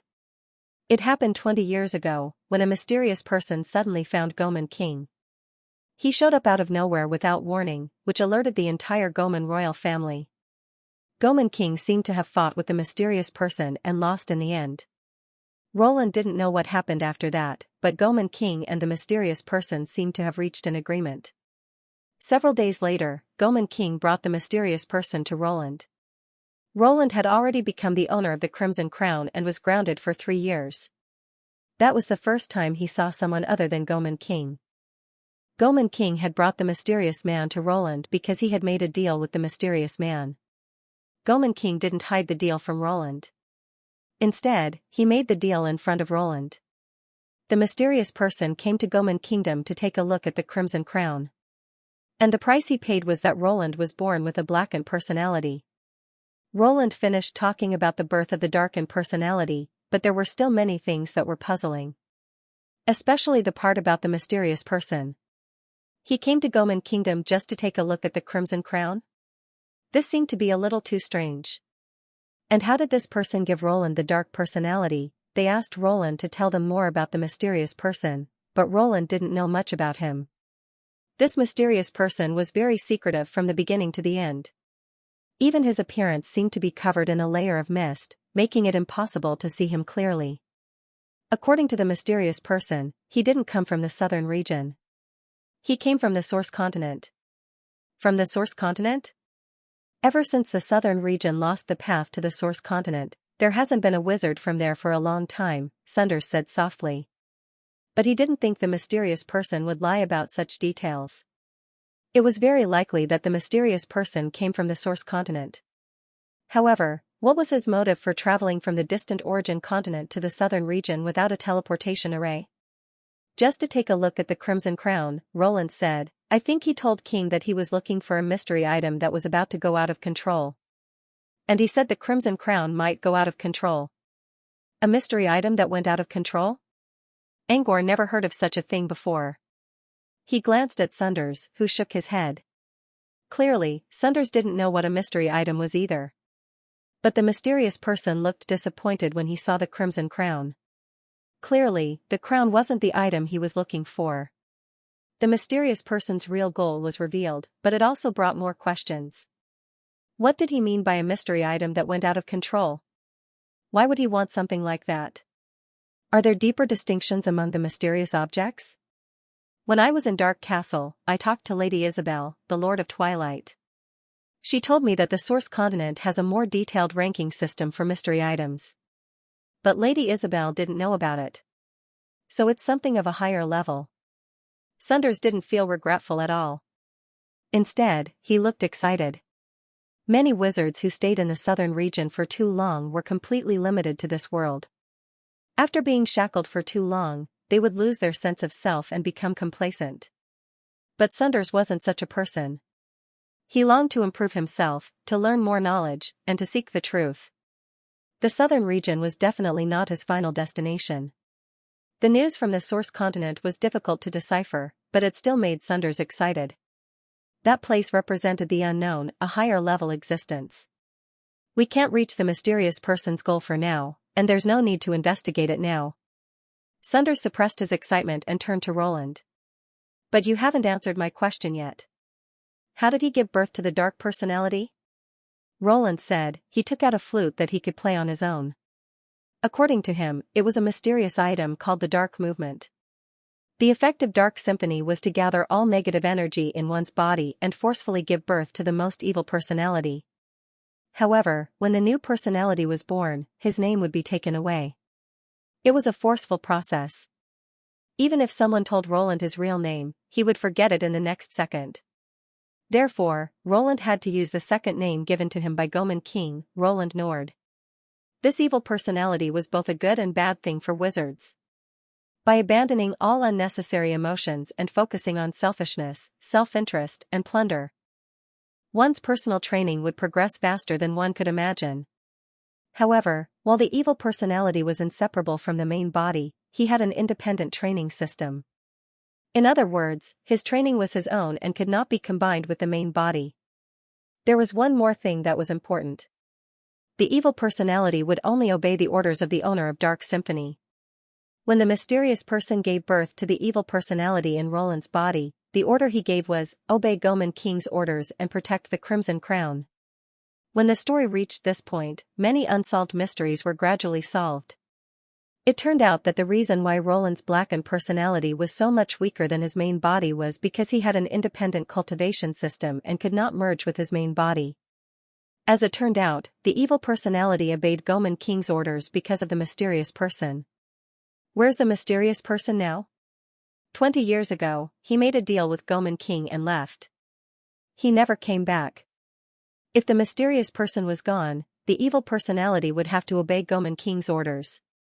They also asked more questions about Eureka's madness, and the general situation was similar to what they expected. It was true that Roland used the scroll in the suitcase to control the Crimson Crown, which led to the tragedy. Now that everything was clear, the only problem was how to deal with the Crimson Crown.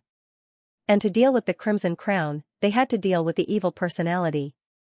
What will happen to the Crimson Crown if you die? The reason why the Whis and Sunders didn't dare to touch Roland was that they were afraid of what would happen to the Crimson Crown after Roland's death. But this was only their guess, and there was no proof. Now that Roland's main personality had been separated, they could ask for the real answer. Roland said, if I die, the blackened personality will replace me and completely control my body. In other words, to kill Roland, they would have to kill him twice. The first time was when the main body died and the evil personality took over the corpse. The second time was when the evil personality died. No wonder the dark personality kept yelling at you to kill him. Angor finally understood. Roland continued, the Crimson Crown won't do anything if my main body dies. But if the evil personality dies as well, the Crimson Crown will suffer unforeseen consequences. Roland didn't know because Goman King didn't tell him about it. But he was sure that Goman King would find the Crimson Crown's location immediately. The king never worries about losing the Crimson Crown, not even when it was stolen by Tainted Blood Thorn. That was what Roland said. Also, Goman King didn't seem to be worried about the Crimson Crown ever since Eureka stole it. What was the reason? Roland explained. After studying the Crimson Crown for 20 years, as well as the information revealed by Goman King, I've learned a lot about it. My darkened personality analyzed this matter. The bloodline backtrack engraved on the Crimson Crown actually appeared when the Crimson Crown was created. In other words, it's closely related to the Goman royal family. You can say that the Crimson Crown will only be recognized by those who have the Goman royal bloodline. Anyone else who obtains it will just be another puppet. Goman King knew that even if Eureka stole the Crimson Crown, she wouldn't be able to obtain it. Instead, she would only end up as a puppet controlled by the Crimson Crown, which was why he didn't show any signs of worry. This was in line with the nature of this matter. Roland only came to the Old Earth recently because Goman King already received news that Thua's sister, Crimson Ghost Irisa, was secretly looking for someone to create a replica of the Crimson Crown. At first, Thuis was the only one who went after Eureka because of Goman King's order. Goman King knew very well what Eliza's actions meant. Thuis had betrayed him. Goman King wasn't angered by this outcome. Instead, he decided to turn Eureka and Thuis into puppets under the Crimson Crown's control. This was the mission Roland had taken to the Old Earth. The matter fell into a stalemate. The Crimson Crown couldn't recognize an outsider as its master. Even if they found someone with the Goman royal bloodline, the process to change the owner of the Crimson Crown would be very complicated. According to Roland, the process was a complicated process that Goman King personally controlled, and no one else knew about it. In other words, there was no perfect way to solve the current situation. Hansen could not kill Roland. Killing Roland would cause unknown changes to the Crimson Crown, and Goman King would know where the Crimson Crown was. He could travel through time and space to come here at any time. It was also impossible to refine Roland into a puppet. Because of the existence of the blackened personality, he was immune to almost all mental interference. Goman King had turned the Crimson Crown into an impenetrable wall. It was very difficult to find a way out. Since he had no idea where to start, he could only look at Sunders. It is indeed like an iron wall, but haven't we found a breakthrough? Using the dream wasteland to separate Roland's dark personality from his main one. That's the breakthrough. You said that if you die, your dark personality will replace you and take control of your body. Angor looked at Roland with a strange glint in his eyes. Yes. Roland nodded. So you're saying that the primary personality and the blackened personality exist in the same body. The blackened personality isn't the main personality, but you? Angor quickly realized what Sunders was trying to say. If Roland's main personality was the one who controlled the body, then this was indeed a breakthrough. And it was the only way to break through. If Roland's main personality was the main body, he could ignore the blackened personality's protests and withdraw it. Once the blackened personality returned to Angor's spirit sea, the situation would change. Angor looked at Rolando with a pair of burning eyes, waiting for his answer. After a moment, Roland nodded. Yes. I'm the main personality of this body. The blackened personality is a secondary personality, and I'm the one who controls it. In other words, when the Whis wanted to refine you into a puppet, you were the one who released your blackened personality? Roland nodded. Then can you retract the blackened personality and take control of it again? Yes. Angor looked back at Sunders. I thought the blackened personality wanted you to kill him because something unexpected would happen to the Crimson Crown after his death. So the blackened personality is trying to fix the only loophole in the wall. Sunders nodded.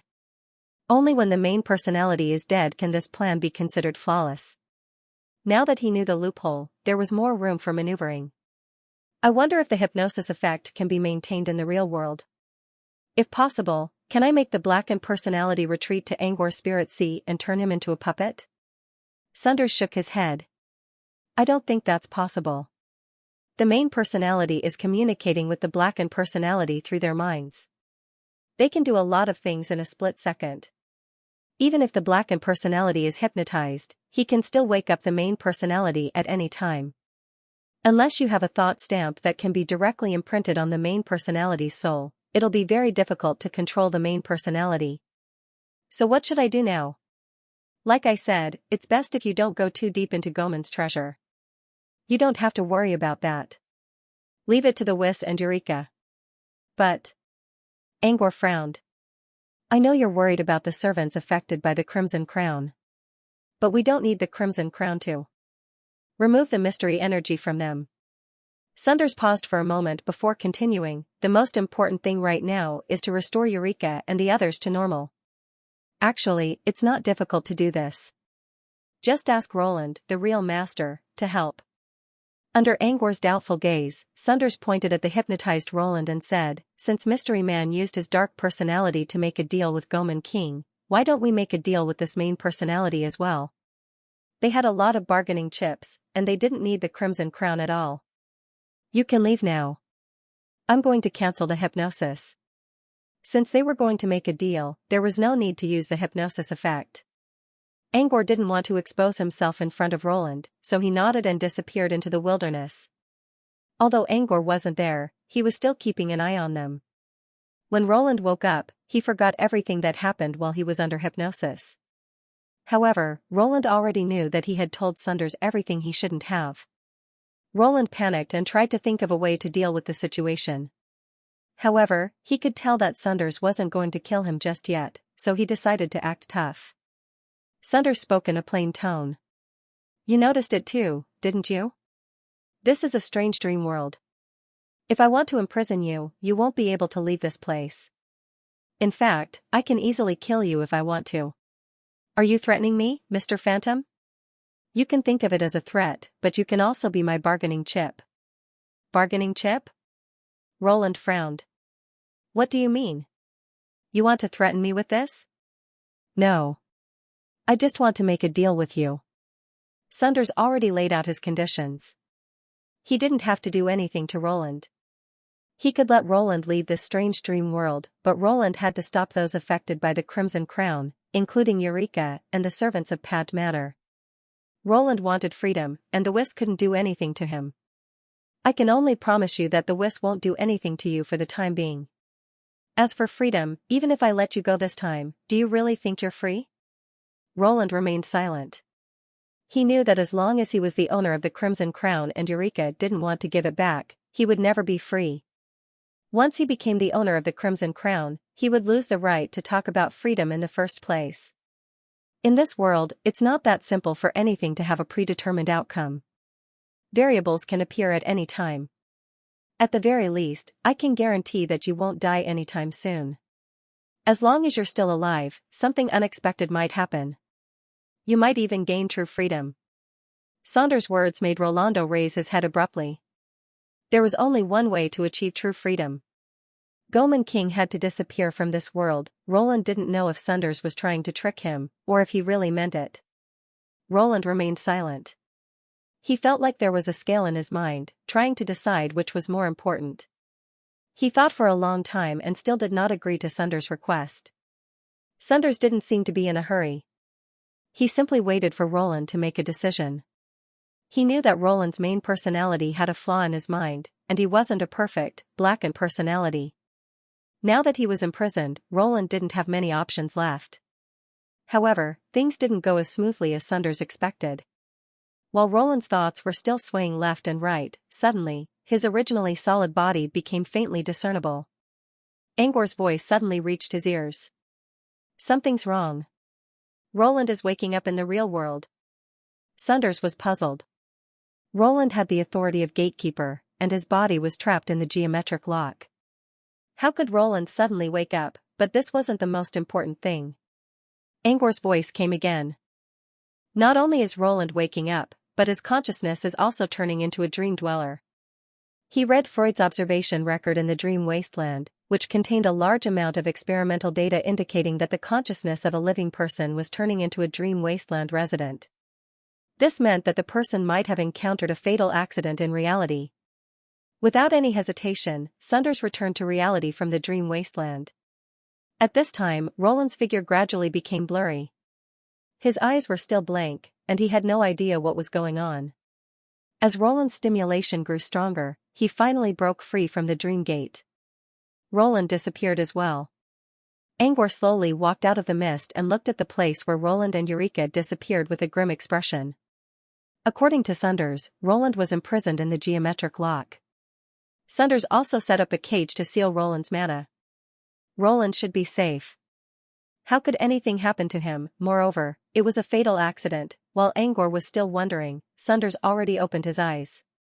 The first thing he saw when he opened his eyes was a shadowy figure standing inside the cage with his back facing Sunders. However, he could still hear the sound of water dripping, and the ground was dyed red. It was Eureka's silhouette. According to Sunders' calculations, Eureka shouldn't have been able to wake up so quickly even if her resistance to illusions was slowly increasing. And even if she did, the Wish shouldn't have lost control of her. Sunders glanced at the Wish, who was standing on the side with a complicated look on his face. Sunders didn't have time to think about what was going on.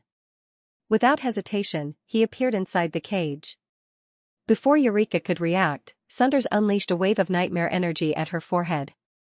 No! The Wish screamed. The illusion nodes Sunders used to trap Eureka weren't as powerful as they used to be. But this time, Wish's heart skipped a beat when he sensed the terrifying nightmare energy coming from Sunders. But it was too late for the Wish to stop her. Eureka's face paled and she collapsed to the ground. Sunders didn't care about Eureka's condition. Instead, he looked at Roland, who had a large hole in his chest and abdomen. Blood was gushing out of the wound. However, in the face of such fatal injuries, Roland's expression was full of strangeness. The corners of his mouth curled up slightly, and his eyes were filled with pride. Sunders quickly reached out a hand and began healing Roland's wound with his finger. However, even if the wound was healing at a speed visible to the naked eye, it could not completely stop Roland from losing his life. It's useless. You can't save him. Ahahaha. Roland's laughter came out of his mouth, followed by blood and flesh. The Wish was checking on Eureka's condition when he heard Roland's words. Why would Roland say he couldn't be saved? Who was this he? Are you going to come out? Sunders spoke in a cold tone. The Wish asked, Who? Who? Sunders ignored the Wish and looked at Roland.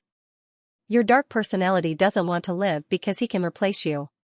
But what about you? Once you die, you will fall into the eternal darkness of hell, and you will never be able to return to the real world. The blackened personality will replace you, be reborn in your body, and replace everything about you. Do you want to see that happen? The Wish vaguely understood that Sunders was talking to Roland's other personality. But would it work? Roland's expression darkened. So you know something. But it's useless. He won't listen to you. Before he could finish, Roland's expression began to change. His eyes flickered between hatred and calmness. What are you doing? Get back! Roland shouted. He's lying to you. You won't be able to do anything even if you come out. You'll be turned into a puppet. Are you going to betray Goman King? Roland's last shout caused his erratic expression to return to its cold and gloomy expression. It was as if the words, betray Goman King, had become a curse that restrained his main personality. The Wish was still in shock. Did this mean that Roland's two personalities were interacting with each other? How did Sunders do it? Sunders looked at Roland quietly. Your life is heading toward the end of the road. What are you still afraid of? What I promised you before is still the same. Roland glared at him. What did you promise him? I'm telling you, it's impossible. You'll never succeed. You idiot. Why do you trust this dark wizard? Roland's tone was different. Clearly, he was arguing with his main personality again. Sunders continued to speak to the main personality hidden deep inside Roland's body. Do you trust the dark personality who wants to take over everything you have, or do you trust my words? At least I won't break my promise. For the first time, Roland's vicious face showed signs of panic. Even the flawless iron shield had a moment when cracks began to appear. He can't save you. Why are you so stubborn? He can't save you.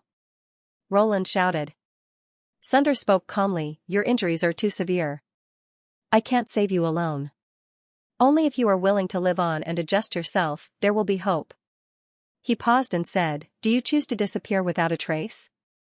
Or do you want to risk your life so that you can at least survive and seek your freedom?" Sunder's words were like bright sparks that pierced through time and space and reached Roland's mind. Roland's main personality, who was trembling in the shadows, looked up at the fork in the road. One path led to the endless darkness of the abyss of death. The other path was occupied by the dark personality who knew him too well. The dark personality was trying to persuade him with all kinds of words. The last path was covered in mist. Roland could vaguely see Sunder's figure. This was an unknown path, the only one that could lead him to the abyss of death. In this difficult moment, the primary personality closed his eyes. He didn't listen to the seductive whispers of the blackened personality. Instead, he stretched out his leg and stepped onto the misty path. The dark personality began to curse him with all kinds of vile words. The primary persona paused and turned to look at the blackened persona. "I just don't want to die so early." With that, the main personality stepped into the mist. At the same time, in reality, Roland's vicious expression was replaced by the desire to live again. "I said yes. Help me." As the blackened personality cursed in his spirit sea, Roland's small and humble voice finally came out. Sunder sighed in relief and nodded to Roland. He turned around and prepared to destroy the mana cage. The only way to save Roland's life was to use life spells and healing potions on him. At the same time, Roland had to use channeling spells to guide the potions to the right places so that he could cooperate with Sunder's treatment as much as possible. Only then would he have a chance to live. Therefore, only by destroying the magic power cage could Roland use guidance to save himself. But before Sunders could destroy the cage, the Wisp stopped him. "He might be the second personality in disguise. How can you trust him? Whether it's his second personality or his first one, we'll know when we see how strong he is." Sunders continued, "I'd rather hear an explanation from you. Why didn't you stop Eureka from killing him? Why did you enter the geometric lock?" The Wisp was stunned. He mumbled a few words, but he didn't know where to start. Sunders didn't care what Thua's answer was. The most important thing right now was to save Roland's life. After destroying the mana cage, Roland was able to sense his mana pool once more. The mana that he had not felt for a long time finally filled his dry body once more. At the same time, Roland could feel his life draining away and the countdown timer above his head. While Roland was still trying to figure out what was going on, a bottle of healing potion was poured into his mouth. "Guide the potion to your wound if you don't want to die." Sunder's voice reached Roland's ears. Without hesitation, Roland obeyed the order. Because he had to control the guidance spell, Roland began to concentrate. The curses of the dark personality in his mind, as well as his emotional state, gradually disappeared. All of his focus was placed on the guidance of the potion, as well as the observation of the inside of his body. Even though Roland himself was actively trying to find a way to survive, his injuries were too severe. All his organs were damaged, and the treatment progress was barely leveling up. And it was still going downhill. Roland also realized this. He was a little desperate, but his obsession to live made him not give up. However, because of the moment of despair in his heart, the blackened personality seized the opportunity to seduce and curse Roland. Different kinds of information intertwined and rushed into Roland's mind. His channeling spell began to change. Seeing that everything was heading towards the worst outcome, just as Roland himself felt that there was no hope, another life force entered his body. Roland raised his head in confusion, only to see a head of bright red hair. It was Thua's turn. The Wisp didn't know why Sunders insisted on saving Roland's life, but there must be a reason. The Wisp had also discovered that the current Roland wasn't the perfect second personality, but an ordinary first personality. If he saved him, he might really be able to find a way to break out of this situation. With Thua's help, the progress of the treatment was finally reversed and gradually increased. 10 minutes later, they stopped at the same time. Roland's injuries were almost 80% healed. As for the rest, even if they did not treat it, with the physique of an extraordinaire, it would be enough to slowly recover. Finally, Sunders relaxed a little. He looked back at the Wisp and didn't say anything, but his eyes conveyed a message: "It's time for you to explain." The Wisp didn't know what exactly happened. "Not long ago, I heard Eureka calling out to me. Her voice and thoughts were normal. She told me a lot of things, and I'm sure she's fine. The Wiss looked a little embarrassed. She said she hadn't seen me for a long time and wanted to see me. I got careless. And then, the Wiss lowered his head. He didn't need to tell what happened next. If Eureka wanted to see the Wiss would have to destroy the illusion nodes around her. Once Eureka escaped, the Wiss wouldn't be able to stop her easily. I thought it would only take a few minutes for the illusion nodes to disappear on their own. I saw that her condition was very stable, so I removed it first. But as soon as the nodes disappeared, she went crazy again and tore open the exile zone to escape. The Wiss saw Eureka rushing into the geometric lock and heading straight for Roland, who was still trapped in the mana cage. It seemed that she was going to kill Roland. At that time, the Wiss' mood seemed to have been affected for some reason as well. The repressed feelings that he had been feeling after being mocked by Roland for the past few days instantly erupted at that moment. He was about to stop Eureka from killing Roland, but he suddenly realized that Eureka wouldn't mind if Roland killed Roland. In the end, he didn't try to stop him. I don't know why, but I just suddenly had those thoughts, the Wiss muttered in a low voice as if he was sleep-talking. He did it. At this time, a panting sound came from behind them. The one who spoke was Roland, who had just survived a life-threatening situation. He covered his wound and said with a pale face, "Even if I am imprisoned in a magic cage, I am still the master of the Crimson Crown. The Crimson Crown is very close to me, so I can vaguely feel the condition of the Crimson Crown. I can even slightly control it." However, he had always kept this trump card hidden and had not used it. Just now, when I separated from him, he might have felt that something unexpected would happen, so he couldn't wait to attack. Roland looked at the Wiss. As for your mind being affected, he's the one who manipulated the crown. The Wiss listened to Roland's words with a blank expression. He didn't know why Roland kept talking about me and him. The him you're referring to, his second personality? The Wiss asked. Roland lowered his eyes. It's my blackened personality. Roland has two personalities inside him. He's the main personality, and the main personality is the true owner of this body, Sunders explained. If Roland dies, it's the main personality who dies. His dark personality will be reborn from this body. The Wiss was stunned. After a long while, he said, "If the primary personality is dead, the blackened personality will take control of this body?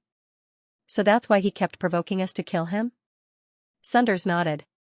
The Wiss couldn't believe it, but he didn't think Sunders was lying. So it's true? The Wiss suddenly felt guilty. If Sunders didn't intervene in time, the dark personality would have succeeded. "Mr. Phantom, how did you know? What's the promise you told him?"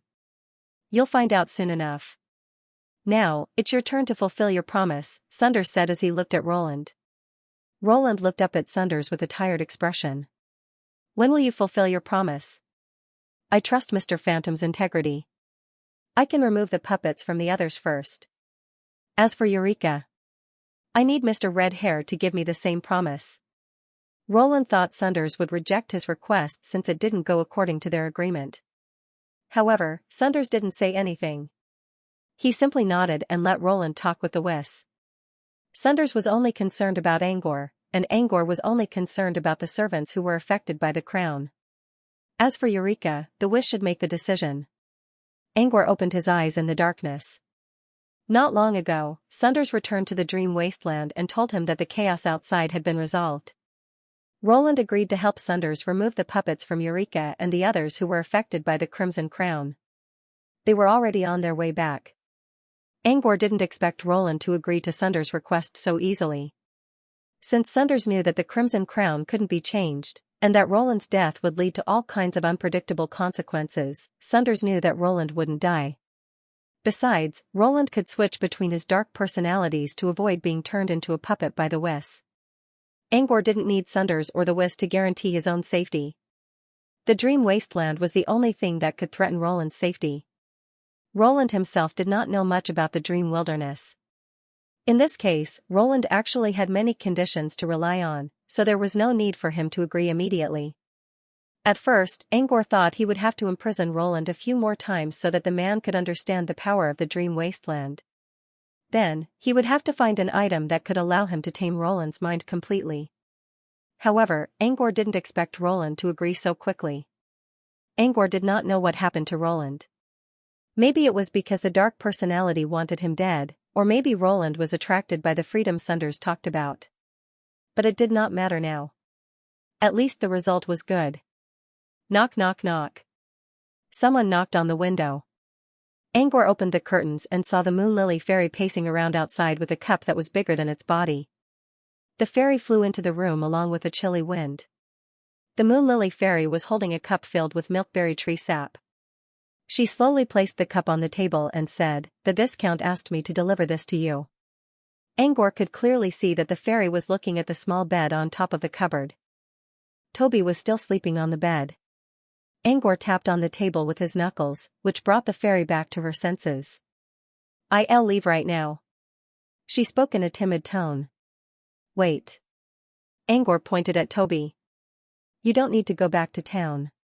Stay here and take care of Toby. Also, the milkberry tree hasn't been taken care of for a long time." The Moon Lily fairy paused for a moment before nodding happily. "All right, take care of Toby for now. I have something to do." With that, Angor left the room. Angor asked the fairy to stay in the manor because Roland had already signed a contract with him and agreed to release the others from their puppets.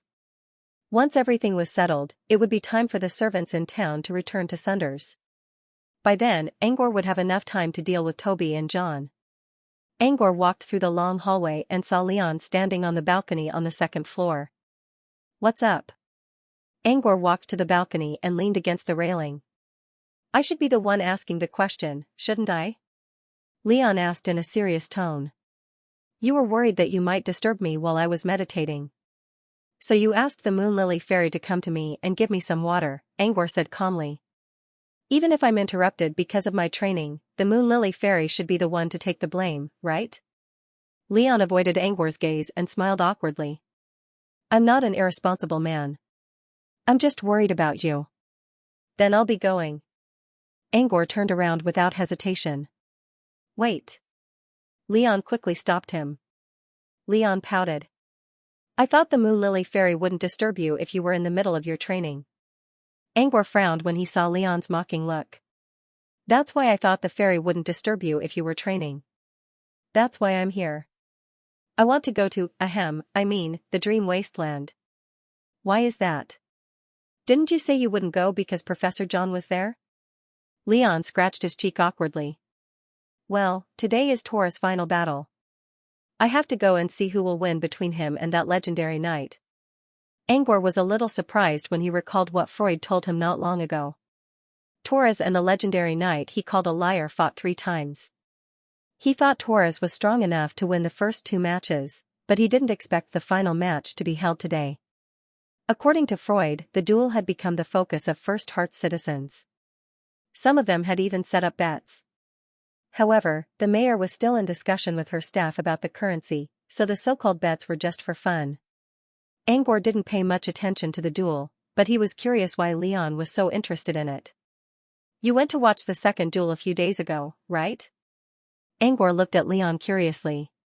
"Since when did you care so much about Torres?" "I've learned a lot of battle techniques from Torres. Furthermore, Knight Sable's battle techniques are almost at the supernatural level. I've heard that he's even killed a real supernatural before. I think we can learn a lot from them," Leon said seriously. Knight Saber was the one Torres called a liar, and he was also one of the main characters of the duel. This was the first time Angor heard that Saber Knight killed a supernatural before. Angor couldn't help but feel a little curious. "All right." Angor nodded. In First Heart City, the number of people on the streets was much sparser than before. Almost half of the city was empty. Everyone was heading to the Pillar Coliseum located in the southern part of the city. Angor found the Coliseum in a remote town located in the Central Empire of the Land of Revelation. It covered a large area, comparable to the Ocean Theater. The whole building was made of white granite in the shape of a bird's nest, but it was surrounded by many round stone pillars of different heights. The stone pillars were also engraved with exquisite animal statues. It looked not only shocking, but also had a pure white beauty. This was why it was called the Pillar Colosseum.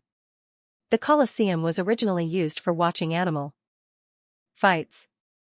However, there were no animals in Foundation City. Since the Colosseum was large enough, it became a place for residents to settle their personal grudges and duels. Today, there was a battle happening in the Colosseum that almost every citizen of Foundation City was interested in: Sheriff Torres versus City Guard Captain Sibel. The Colosseum could hold up to 1,000 people, and more than 70% of the seats were already occupied by the crowd. When Angor and Leon arrived, all the good viewing spots were already occupied. Angor only came here to accompany his brother and to check out Knight Sibel, who was said to have killed a supernatural. He wasn't that curious about the fight, so he didn't really care where he watched. Besides, he had God's eye, which allowed him to observe the fight even if he wasn't in the Colosseum. They chose a quiet spot with fewer people and looked down at the center of the Colosseum from above. The fight hadn't started yet, but the atmosphere was already very lively. Angor and Leon were still far away from the center of the crowd, but they could still hear the chatter from the crowd. A bespectacled young man expressed his opinion. "I support Knight Saber more. He's more stable. He uses the most basic techniques to fight steadily and surely." "But Sheriff Torres showed off his abs," said a girl beside him. A little fangirl beside the bespectacled man replied. The little fangirl's eyes were looking up, and she seemed to be swallowing saliva. Clearly, she was recalling Torres's 8-pack abs that were like a washboard. "Knight Sibel has abs too. But Captain Sibel always wears armor. We can't see them. It's called uniform seduction. If he's 40 or 50 years younger, you'll find that word. He already has a bunch of white beards, and he's still trying to seduce me," the little fangirl said disdainfully. "Torres is someone who only knows how to show off and act cool just to attract women like you. He's not as good as the low-key Saber Knight. But I like people who show off their skills. The most important thing is that he has abs and looks good." For the skinny, ordinary-looking bespectacled man, this was a critical blow. He clutched his chest with a hurt expression. The couple was nearby, so Angor was able to hear the whole thing. The reason why she thought they were a couple was because which couple would deliberately choose a secluded place to watch a fight? Moreover, there was no one else around, and they were the only ones sitting together? Moreover, although they seemed to be bickering, the atmosphere brewing inside was actually filled with all sorts of pink bubbles. Angor felt that the man was right about one thing. Torres was the kind of person who liked to show off his skills. However, it was wrong to say that he did it for the sake of attracting women. He simply liked to show off his small achievements. If Torres really won this fight, he would definitely brag about it for half a year. He would probably change his catchphrase of killing Redbeard in seconds to crushing Sibel. To prevent his ears from being poisoned, Angor decided to side with Saber Knight, who sounded like he was getting old but was more mature before the battle began. When Leon's eyes began to glow, Angor suddenly froze. "I need to leave for a while," he said to Leon in a soft voice. Under Leon's puzzled gaze, Angor walked to a secluded spot outside the Colosseum. At the same time, he moved his lips and used nightmare energy to transmit his voice to the distant wilderness. After a long while, an illusory shadow suddenly appeared in this empty corner. But soon, the illusory shadow gradually condensed into a solid body. It was Sunders, who was wearing a black gentleman's suit. Back in the Colosseum, he sensed Sunders entering the dream wasteland. However, since Sunders left the dream wasteland and returned to the real world, Angor was still in the middle of the endless wasteland. Sunders couldn't use any mana in the dream wasteland, so it was basically impossible for him to return to Foundation City. Fortunately, Angor sensed that Sunders was online, so he quickly went to a secluded spot and asked Sunders to enter the dream again.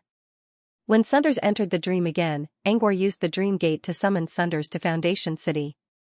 "Did something happen again, Professor?" Angor quickly asked. "Did Roland do something again?" "Nothing." Sunders shook his head. "We're on our way back. We don't want to face the Wiss, so we came here to check on him." Angor could already imagine Sunders and the Wiss looking at each other awkwardly without saying anything to each other. "I see." Angor nodded with a serious look. "What's this place? It's so crowded here." Sunders also noticed their surroundings. They were in a secluded spot, but he could still hear loud noises coming from the other side. The Colosseum. Angor quickly explained the situation. More than half of Foundation City's residents are here to watch the duel? That's interesting.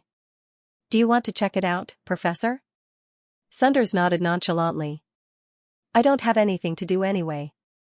Let's check it out. Angor led Sunders to the Colosseum.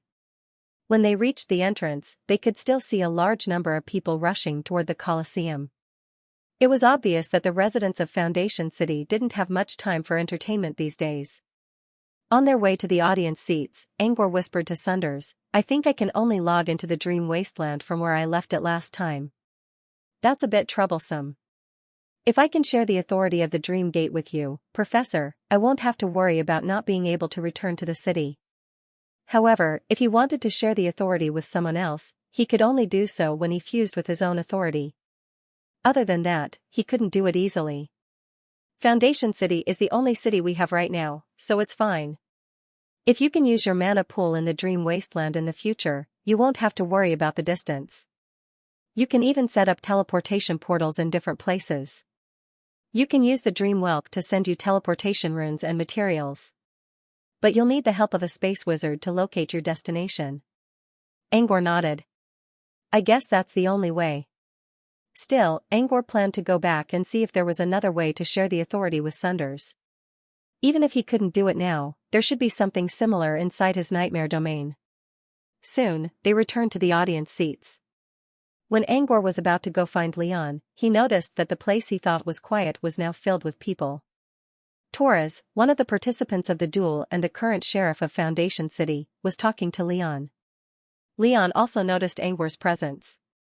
He was about to greet Torres when he noticed Sunders standing behind Angor.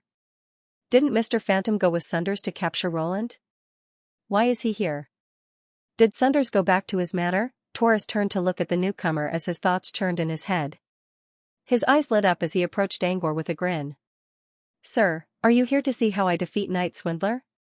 Torres looked excited. With your support, I'm sure I'll beat him to a pulp. I'm not here to cheer you up. I'm here to see you lose. However, on the surface, he still said calmly, are you still calling Night Saber a liar? If I remember correctly, you lost one round to him. Torres' expression froze. After a while, he laughed and said, I let him do it. Yes, I lost to him. He's an old man in his 70s. What if I beat him 2-0 and he can't take it anymore? Angor didn't bother to correct Torres' expression. If I remember correctly, you're at least 10 times older than Night Saber, aren't you? Torres, whose age was a mystery, twitched his mouth and fell silent. Angor walked around Torres and was about to take a seat when Torres interrupted him. Sir, we're too far away from the arena. We can't watch, my heroic performance. Let's go to the front row. There are judges there. Leon was the judge for the last 2 rounds. Since you're here, sir, please join us. I'm sure you won't be biased, sir. Angor really wanted to tell Torres that he already had a bias in mind. Angor was about to refuse, but there were too many people around him. He didn't mind if it was crowded, but Sunders was here.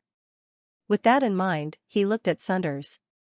Professor, there are too many people here. Shall we go to the judges' seats? Sunders nodded noncommittally. Torres finally noticed the tall man behind Angor. He lowered the brim of his hat and looked at Angor. Torres stammered when he saw Sunders' face. Mr. Sunders, don't shout. Take us to our seats first. Torres quickly nodded and signaled for them to follow. Angor called Leon, who was still in a daze, and followed Torres to the arena. Their movement attracted everyone's attention. Leon used to be a fair judge, so most people knew who Angor and Sunders were. However, not many people knew who Angor and Sunders were. But judging from how respectful Torres was to them, they couldn't be ordinary people. Everyone began to guess who they were. Even Torres' opponent, Night Saber, had noticed them. End of chapter 13:19. Don't forget to subscribe, like, and share the video to support the channel.